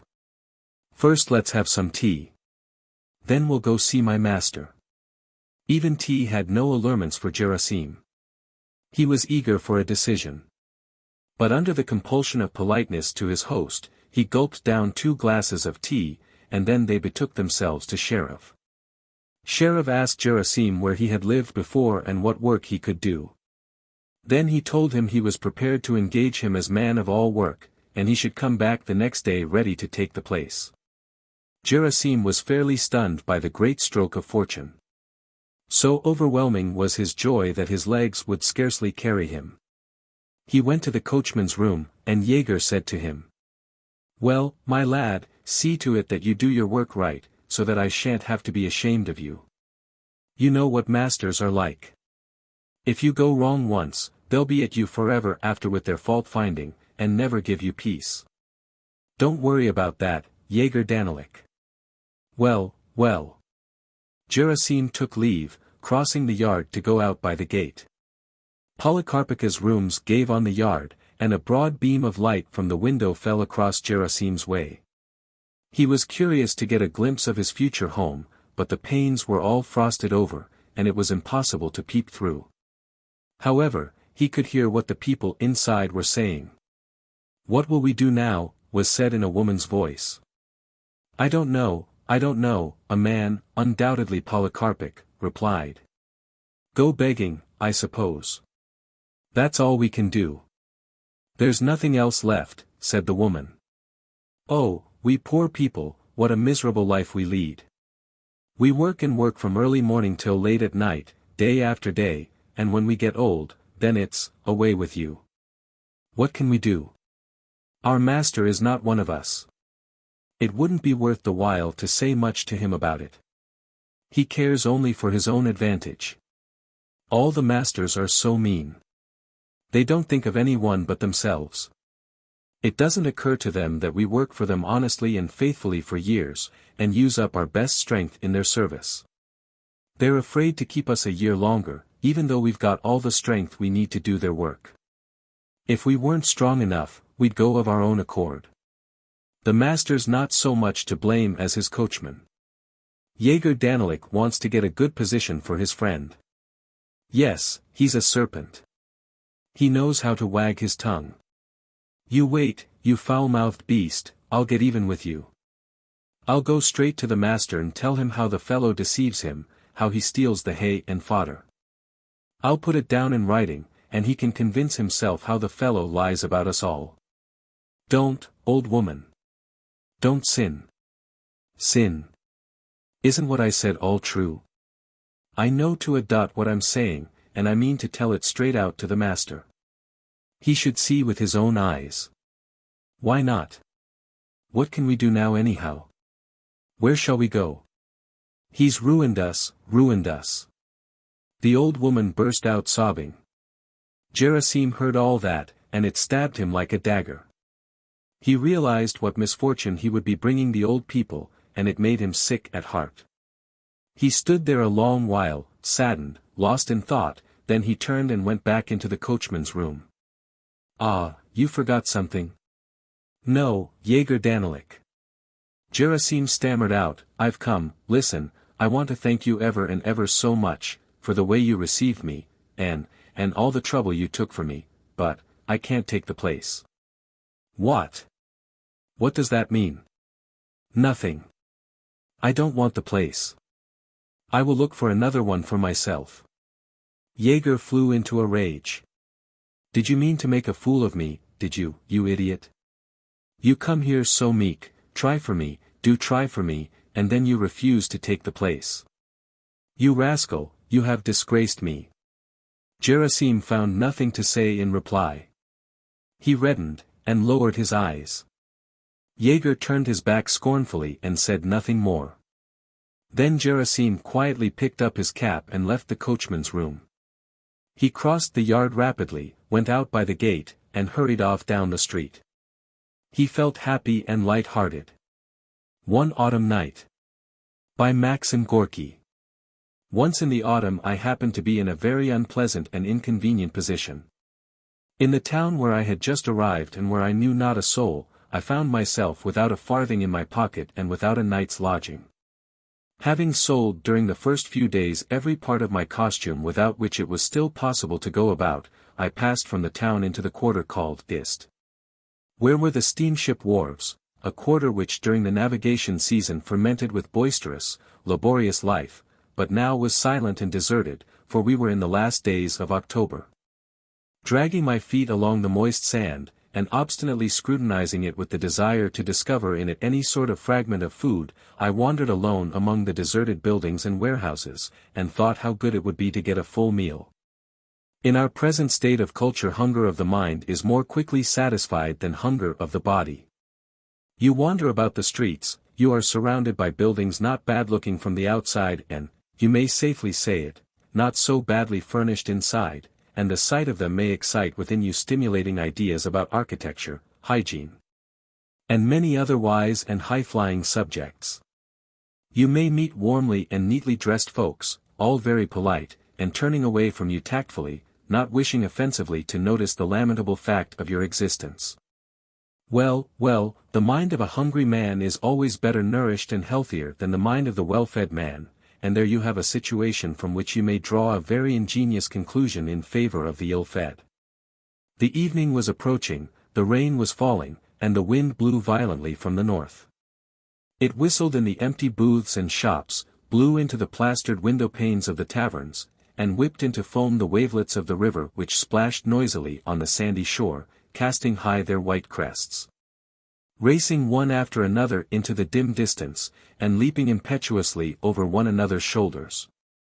It seemed as if the river felt the proximity of winter, and was running at random away from the fetters of ice which the north wind might well have flung upon her that very night. The sky was heavy and dark. Down from it swept incessantly scarcely visible drops of rain, and the melancholy elegy in nature all around me was emphasized by a couple of battered and misshapen willow trees and a boat, bottom upwards, that was fastened to their roots. The overturned canoe with its battered keel and the miserable old trees rifled by the cold wind, everything around me was bankrupt, barren, and dead, and the sky flowed with undryable tears.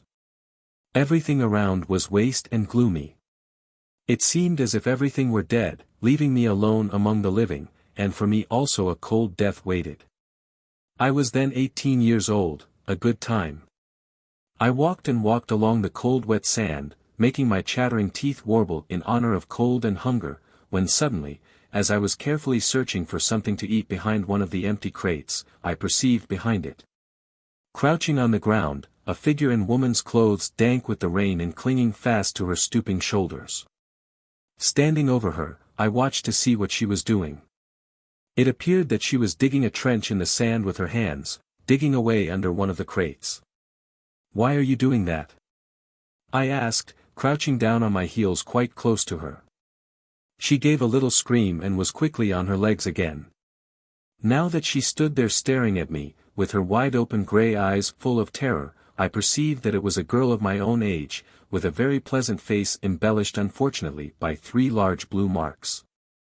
This spoilt her, although these blue marks had been distributed with a remarkable sense of proportion, one at a time, and all were of equal size, 2 under the eyes, and 1 a little bigger on the forehead just over the bridge of the nose. This symmetry was evidently the work of an artist well inured to the business of spoiling the human physiognomy. The girl looked at me, and the terror in her eyes gradually died out. She shook the sand from her hands, adjusted her cotton headgear, cowered down, and said, "I suppose you too want something to eat? Dig away then. My hands are tired. Over there," she nodded her head in the direction of a booth, "there is bread for certain, and sausages too. That booth is still carrying on business." I began to dig. She, after waiting a little and looking at me, sat down beside me and began to help me. We worked in silence. I cannot say now whether I thought at that moment of the criminal code, of morality, of proprietorship, and all the other things about which, in the opinion of many experienced persons, one ought to think every moment of one's life. Wishing to keep as close to the truth as possible, I must confess that apparently I was so deeply engaged in digging under the crate that I completely forgot about everything else except this one thing: what could be inside that crate? The evening drew on. The grey, mouldy, cold fog grew thicker and thicker around us. The waves roared with a hollower sound than before, and the rain pattered down on the boards of that crate more loudly and more frequently. Somewhere or other the night watchman began springing his rattle. "Has it got a bottom or not?" softly inquired my assistant. I did not understand what she was talking about, and I kept silence. I say, has the crate got a bottom? If it has, we shall try in vain to break into it. Here we are digging a trench, and we may, after all, come upon nothing but solid boards. How shall we take them off? Better smash the lock, it is a wretched lock. Good ideas rarely visit the heads of women, but, as you see, they do visit them sometimes. I have always valued good ideas, and have always tried to utilize them as far as possible. Having found the lock, I tugged at it and wrenched off the whole thing. My accomplice immediately stooped down and wriggled like a serpent into the gaping open, four-cornered cover of the crate, whence she called to me approvingly, in a low tone. "You're a brick." Nowadays a little crumb of praise from a woman is dearer to me than a whole dithyramb from a man, even though he be more eloquent than all the ancient and modern orators put together. Then, however, I was less amiably disposed than I am now, and, paying no attention to the compliment of my comrade, I asked her curtly and anxiously. "Is there anything?" In a monotonous tone she set about calculating our discoveries. A basketful of bottles, thick furs, a sunshade, an iron pail. All this was uneatable. I felt that my hopes had vanished. But suddenly she exclaimed vivaciously. "Aha! Here it is." "What?" "Bread, a loaf, it's only wet, take it." A loaf flew to my feet and after it herself, my valiant comrade. I had already bitten off a morsel, stuffed it in my mouth, and was chewing it. "Come, give me some too. And we mustn't stay here. Where shall we go?" She looked inquiringly about on all sides. It was dark, wet, and boisterous. "Look! There's an upset canoe yonder, let us go there." "Let us go then." And off we set, demolishing our booty as we went, and filling our mouths with large portions of it. The rain grew more violent, the river roared. From somewhere or other resounded a prolonged mocking whistle, just as if someone great who feared nobody was whistling down all earthly institutions and along with them this horrid autumnal wind and us its heroes. This whistling made my heart throb painfully, in spite of which I greedily went on eating, and in this respect the girl, walking on my left hand, kept even pace with me. "What do they call you?" I asked her, why I know not. "Natasha," she answered shortly, munching loudly. I stared at her. My heart ached within me, and then I stared into the mist before me, and it seemed to me as if the inimical countenance of my destiny was smiling at me enigmatically and coldly. The rain scourged the timbers of the skiff incessantly, and its soft patter induced melancholy thoughts, and the wind whistled as it flew down into the boat's battered bottom through a rift, where some loose splinters of wood were rattling together, a disquieting and depressing sound.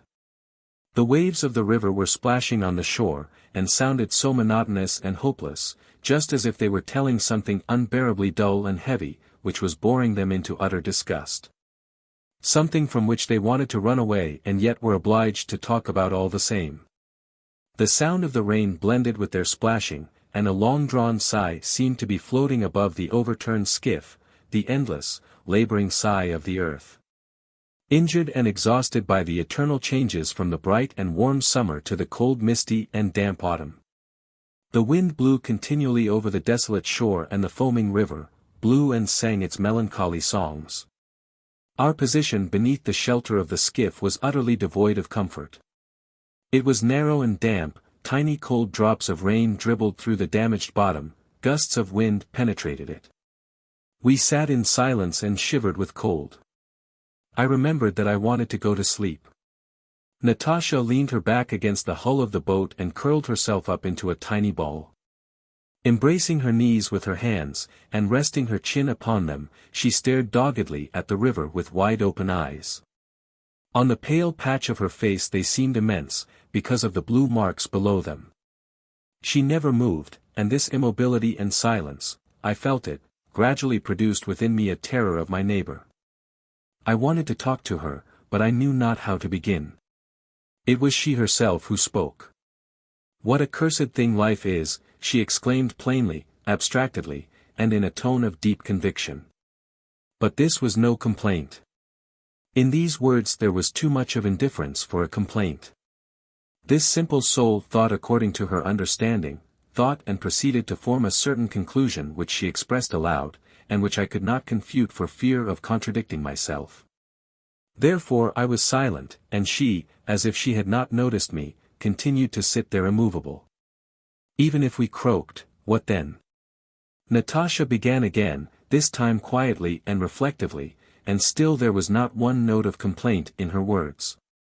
It was plain that this person, in the course of her reflections on life, was regarding her own case, and had arrived at the conviction that in order to preserve herself from the mockeries of life, she was not in a position to do anything else but simply croak, to use her own expression. The clearness of this line of thought was inexpressibly sad and painful to me, and I felt that if I kept silence any longer I was really bound to weep. And it would have been shameful to have done this before a woman, especially as she was not weeping herself. I resolved to speak to her. "Who was it that knocked you about?" I asked. For the moment I could not think of anything more sensible or more delicate. "Pashka did it all," she answered in a dull and level tone. "And who is he?" "My lover. He was a baker." "Did he beat you often?" "Whenever he was drunk he beat me." "Often."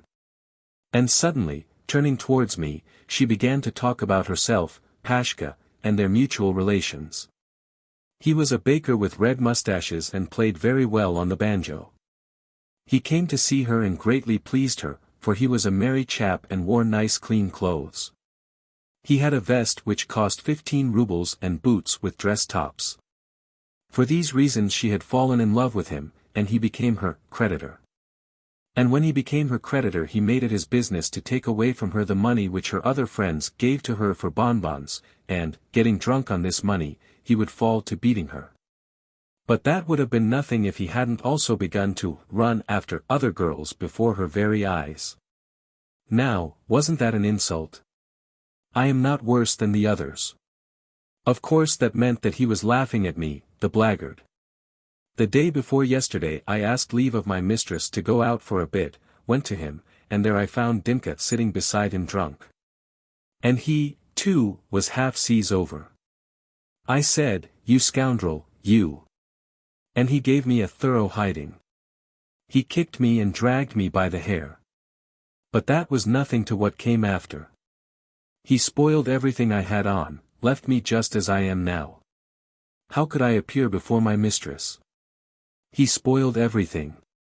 My dress and my jacket too, it was quite a new one, I gave a fiver for it, and tore my kerchief from my head. Oh, Lord! What will become of me now? She suddenly whined in a lamentable overstrained voice. The wind howled, and became ever colder and more boisterous. Again my teeth began to dance up and down, and she, huddled up to avoid the cold, pressed as closely to me as she could, so that I could see the gleam of her eyes through the darkness. "What wretches all you men are! I'd burn you all in an oven, I'd cut you in pieces. If any one of you was dying I'd spit in his mouth, and not pity him a bit. Mean skunks! You wheedle and wheedle, you wag your tails like cringing dogs, and we fools give ourselves up to you, and it's all up with us. Immediately you trample us underfoot. Miserable loafers!" She cursed us up and down, but there was no vigor, no malice, no hatred of these miserable loafers in her cursing that I could hear. The tone of her language by no means corresponded with its subject matter, for it was calm enough, and the gamut of her voice was terribly poor. Yet all this made a stronger impression on me than the most eloquent and convincing pessimistic books and speeches, of which I had read a good many and which I still read to this day. And this, you see, was because the agony of a dying person is much more natural and violent than the most minute and picturesque descriptions of death. I felt really wretched, more from cold than from the words of my neighbor. I groaned softly and ground my teeth. Almost at the same moment I felt two little arms about me, one of them touched my neck and the other lay upon my face, and at the same time an anxious, gentle, friendly voice uttered the question. "What ails you?"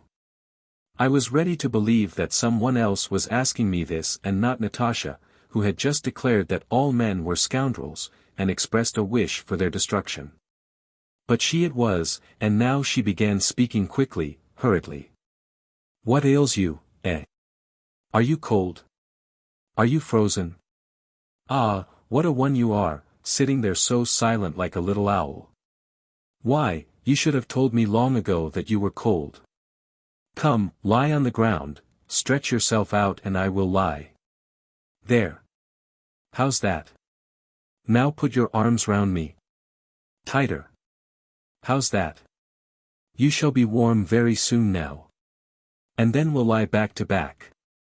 The night will pass so quickly, see if it won't. I say, have you two been drinking? Turned out of your place, eh? It doesn't matter." And she comforted me. She encouraged me. May I be thrice accursed. What a world of irony was in this single fact for me. Just imagine. Here was I, seriously occupied at this very time with the destiny of humanity, thinking of the reorganization of the social system, of political revolutions.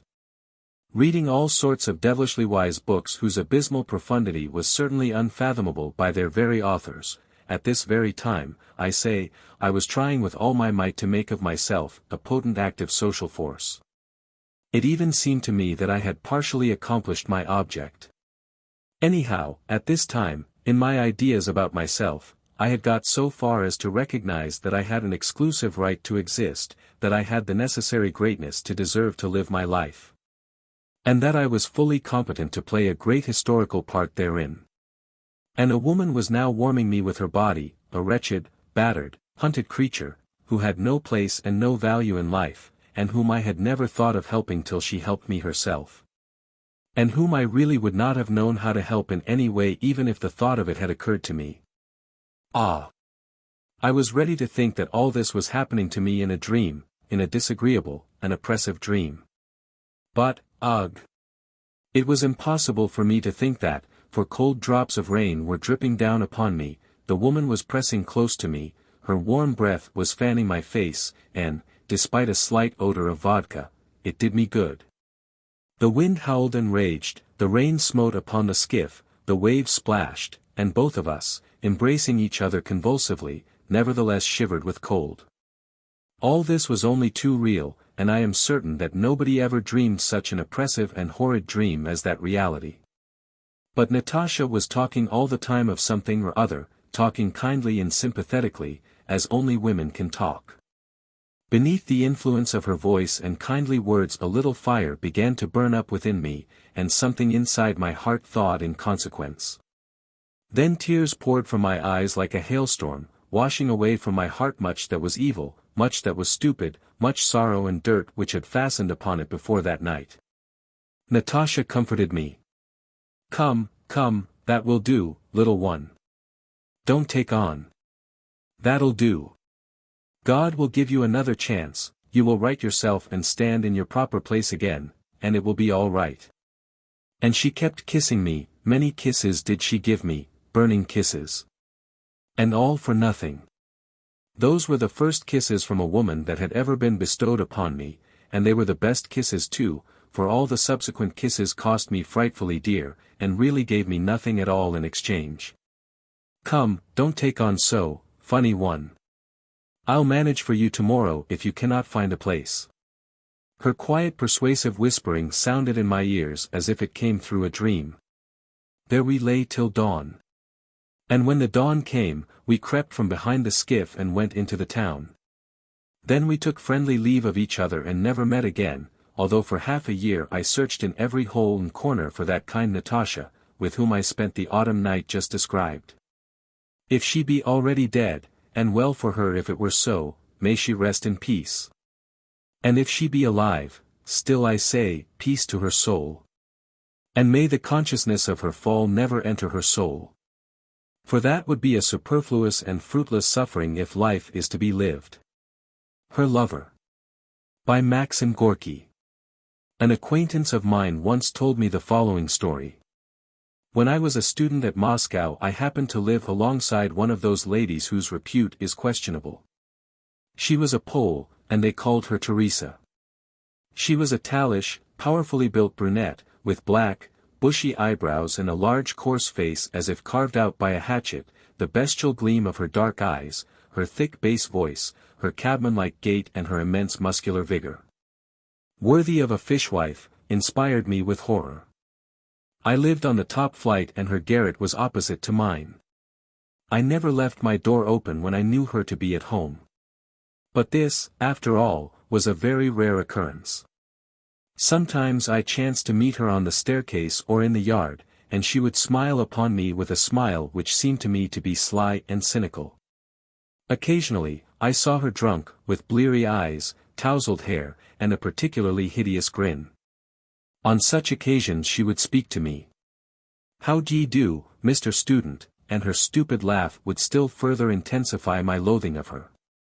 I should have liked to have changed my quarters in order to have avoided such encounters and greetings. But my little chamber was a nice one, and there was such a wide view from the window, and it was always so quiet in the street below, so I endured.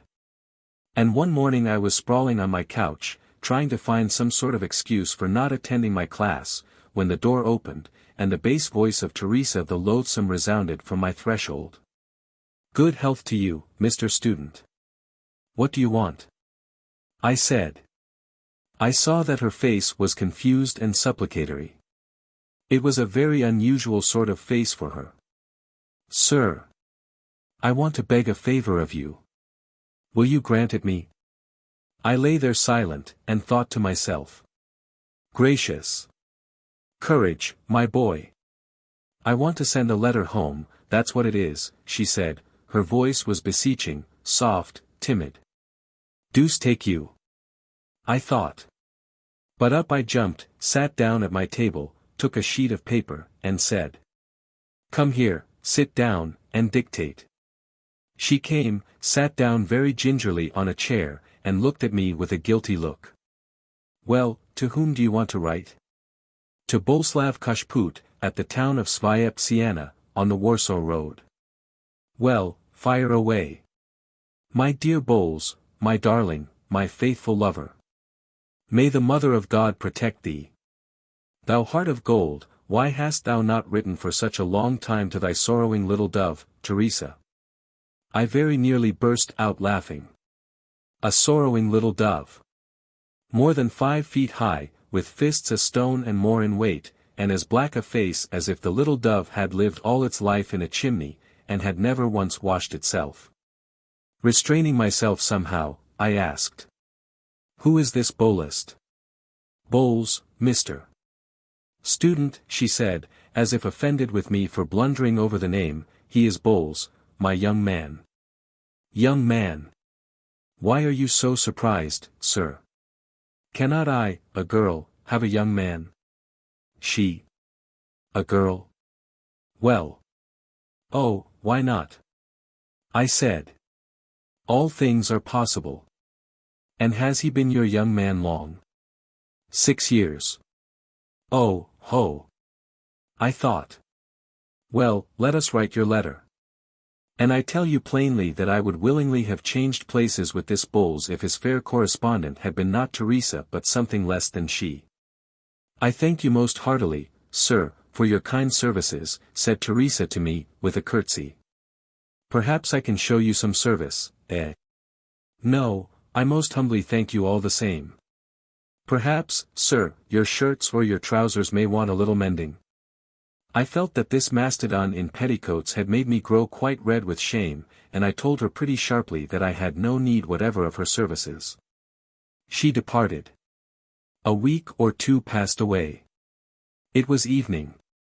I was sitting at my window whistling and thinking of some expedient for enabling me to get away from myself. I was bored, the weather was dirty. I didn't want to go out, and out of sheer ennui I began a course of self-analysis and reflection. This also was dull enough work, but I didn't care about doing anything else. Then the door opened. Heaven be praised! Someone came in. "Oh, Mr. Student, you have no pressing business, I hope." It was Teresa. "Humph. No. What is it?" "I was going to ask you, sir, to write me another letter." Very well. To Bowles, eh? No, this time it is from him. What? Stupid that I am. It is not for me, Mr. Student, I beg your pardon. It is for a friend of mine, that is to say, not a friend but an acquaintance, a man acquaintance. He has a sweetheart just like me here, Teresa. That's how it is. Will you, sir, write a letter to this Teresa? I looked at her, her face was troubled, her fingers were trembling. I was a bit fogged at first, and then I guessed how it was. Look here, my lady, I said, there are no Bowleses or Teresas at all, and you've been telling me a pack of lies. Don't you come sneaking about me any longer. I have no wish whatever to cultivate your acquaintance. Do you understand? And suddenly she grew strangely terrified and distraught. She began to shift from foot to foot without moving from the place, and spluttered comically, as if she wanted to say something and couldn't. I waited to see what would come of all this, and I saw and felt that, apparently, I had made a great mistake in suspecting her of wishing to draw me from the path of righteousness. It was evidently something very different. Mr. Student. She began, and suddenly, waving her hand, she turned abruptly towards the door and went out. I remained with a very unpleasant feeling in my mind. I listened. Her door was flung violently to, plainly the poor wench was very angry. I thought it over, and resolved to go to her, and, inviting her to come in here, write everything she wanted. I entered her apartment. I looked round. She was sitting at the table, leaning on her elbows, with her head in her hands. Listen to me, I said. Now, whenever I come to this point in my story, I always feel horribly awkward and idiotic. Well, well. Listen to me, I said. She leaped from her seat, came towards me with flashing eyes, and laying her hands on my shoulders, began to whisper, or rather to hum in her peculiar bass voice. Look you, now. It's like this. There's no Bowles at all, and there's no Teresa either. But what's that to you? Is it a hard thing for you to draw your pen over paper? Eh? Ah, and you, too. Still such a little fair-haired boy. There's nobody at all, neither Bowles, nor Teresa, only me. There you have it, and much good may it do you. Pardon me, said I, altogether flabbergasted by such a reception, what is it all about? There's no Bowles, you say? No. So it is. And no Teresa either. And no Teresa. I'm Teresa. I didn't understand it at all. I fixed my eyes upon her, and tried to make out which of us was taking leave of his or her senses. But she went again to the table, searched about for something, came back to me, and said in an offended tone. If it was so hard for you to write to Bowles, look, there's your letter, take it. Others will write for me. I looked. In her hand was my letter to Bowles. Phew. Listen, Teresa. What is the meaning of all this? Why must you get others to write for you when I have already written it, and you haven't sent it? Send it where? Why, to this, Bowles. There's no such person. I absolutely did not understand it. There was nothing for me but to spit and go. Then she explained. What is it? She said, still offended. There's no such person, I tell you, and she extended her arms as if she herself did not understand why there should be no such person. But I wanted him to be. Am I then not a human creature like the rest of them? Yes, yes, I know, of course. Yet no harm was done to any one by my writing to him that I can see. Pardon me, to whom? To Bowles, of course. But he doesn't exist.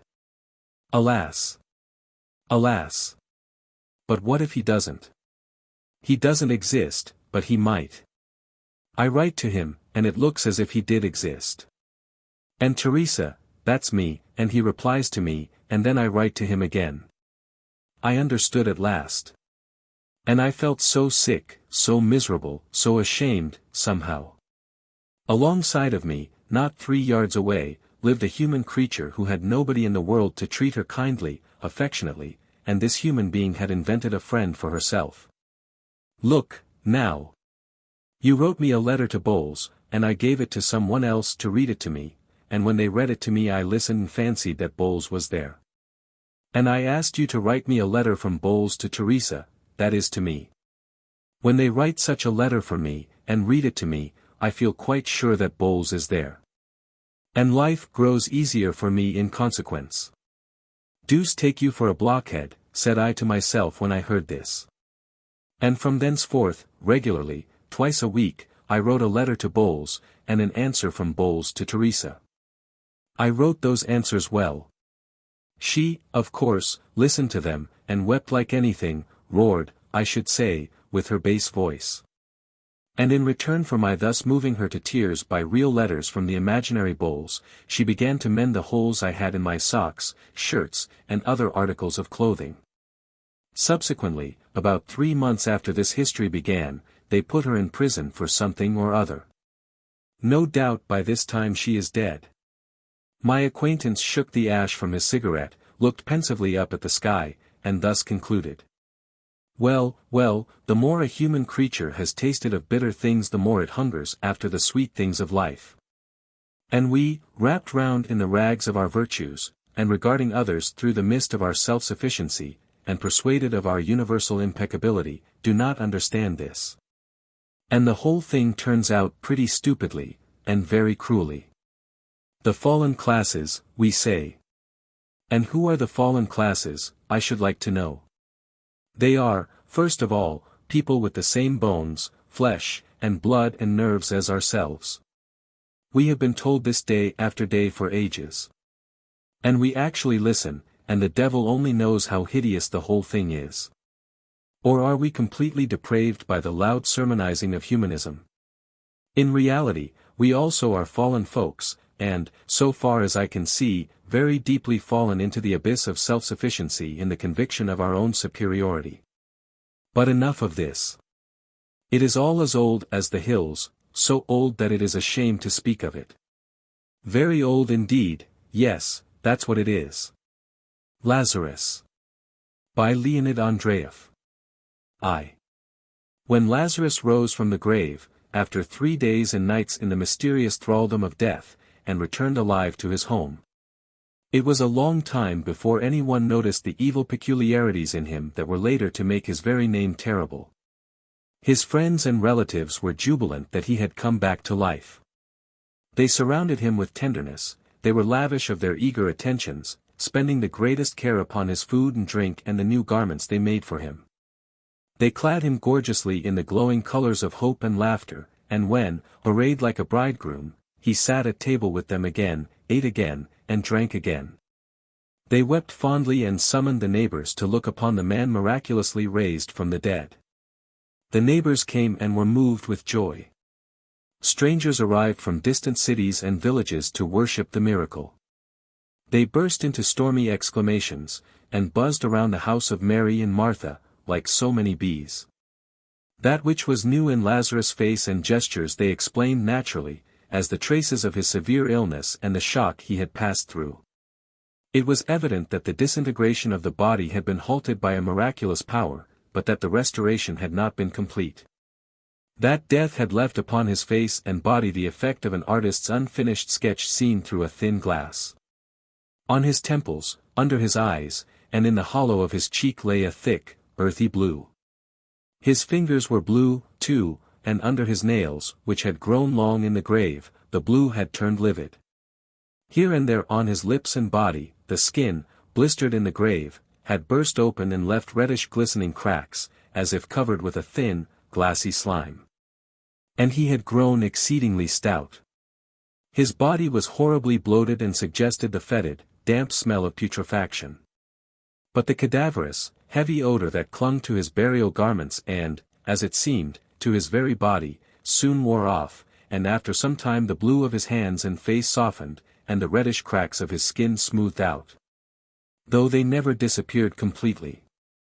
Such was the aspect of Lazarus in his second life. It looked natural only to those who had seen him buried.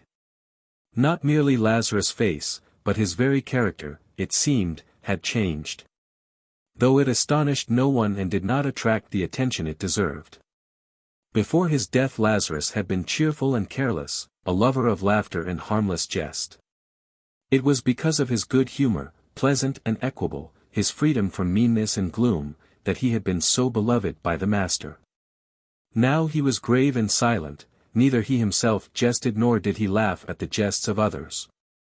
And the words he spoke occasionally were simple, ordinary and necessary words, words as much devoid of sense and depth as are the sounds with which an animal expresses pain and pleasure, thirst and hunger. Such words a man may speak all his life and no one would ever know the sorrows and joys that dwelt within him. Thus it was that Lazarus sat at the festive table among his friends and relatives, his face the face of a corpse over which, for 3 days, death had reigned in darkness, his garments gorgeous and festive, glittering with gold, bloody red and purple. His mien heavy and silent. He was horribly changed and strange, but as yet undiscovered. In high waves, now mild, now stormy, the festivities went on around him. Warm glances of love caressed his face, still cold with the touch of the grave. And a friend's warm hand patted his bluish, heavy hand. And the music played joyous tunes mingled of the sounds of the tympanum, the pipe, the zither and the dulcimer. It was as if bees were humming, locusts buzzing and birds singing over the happy home of Mary and Martha. 2. Someone recklessly lifted the veil.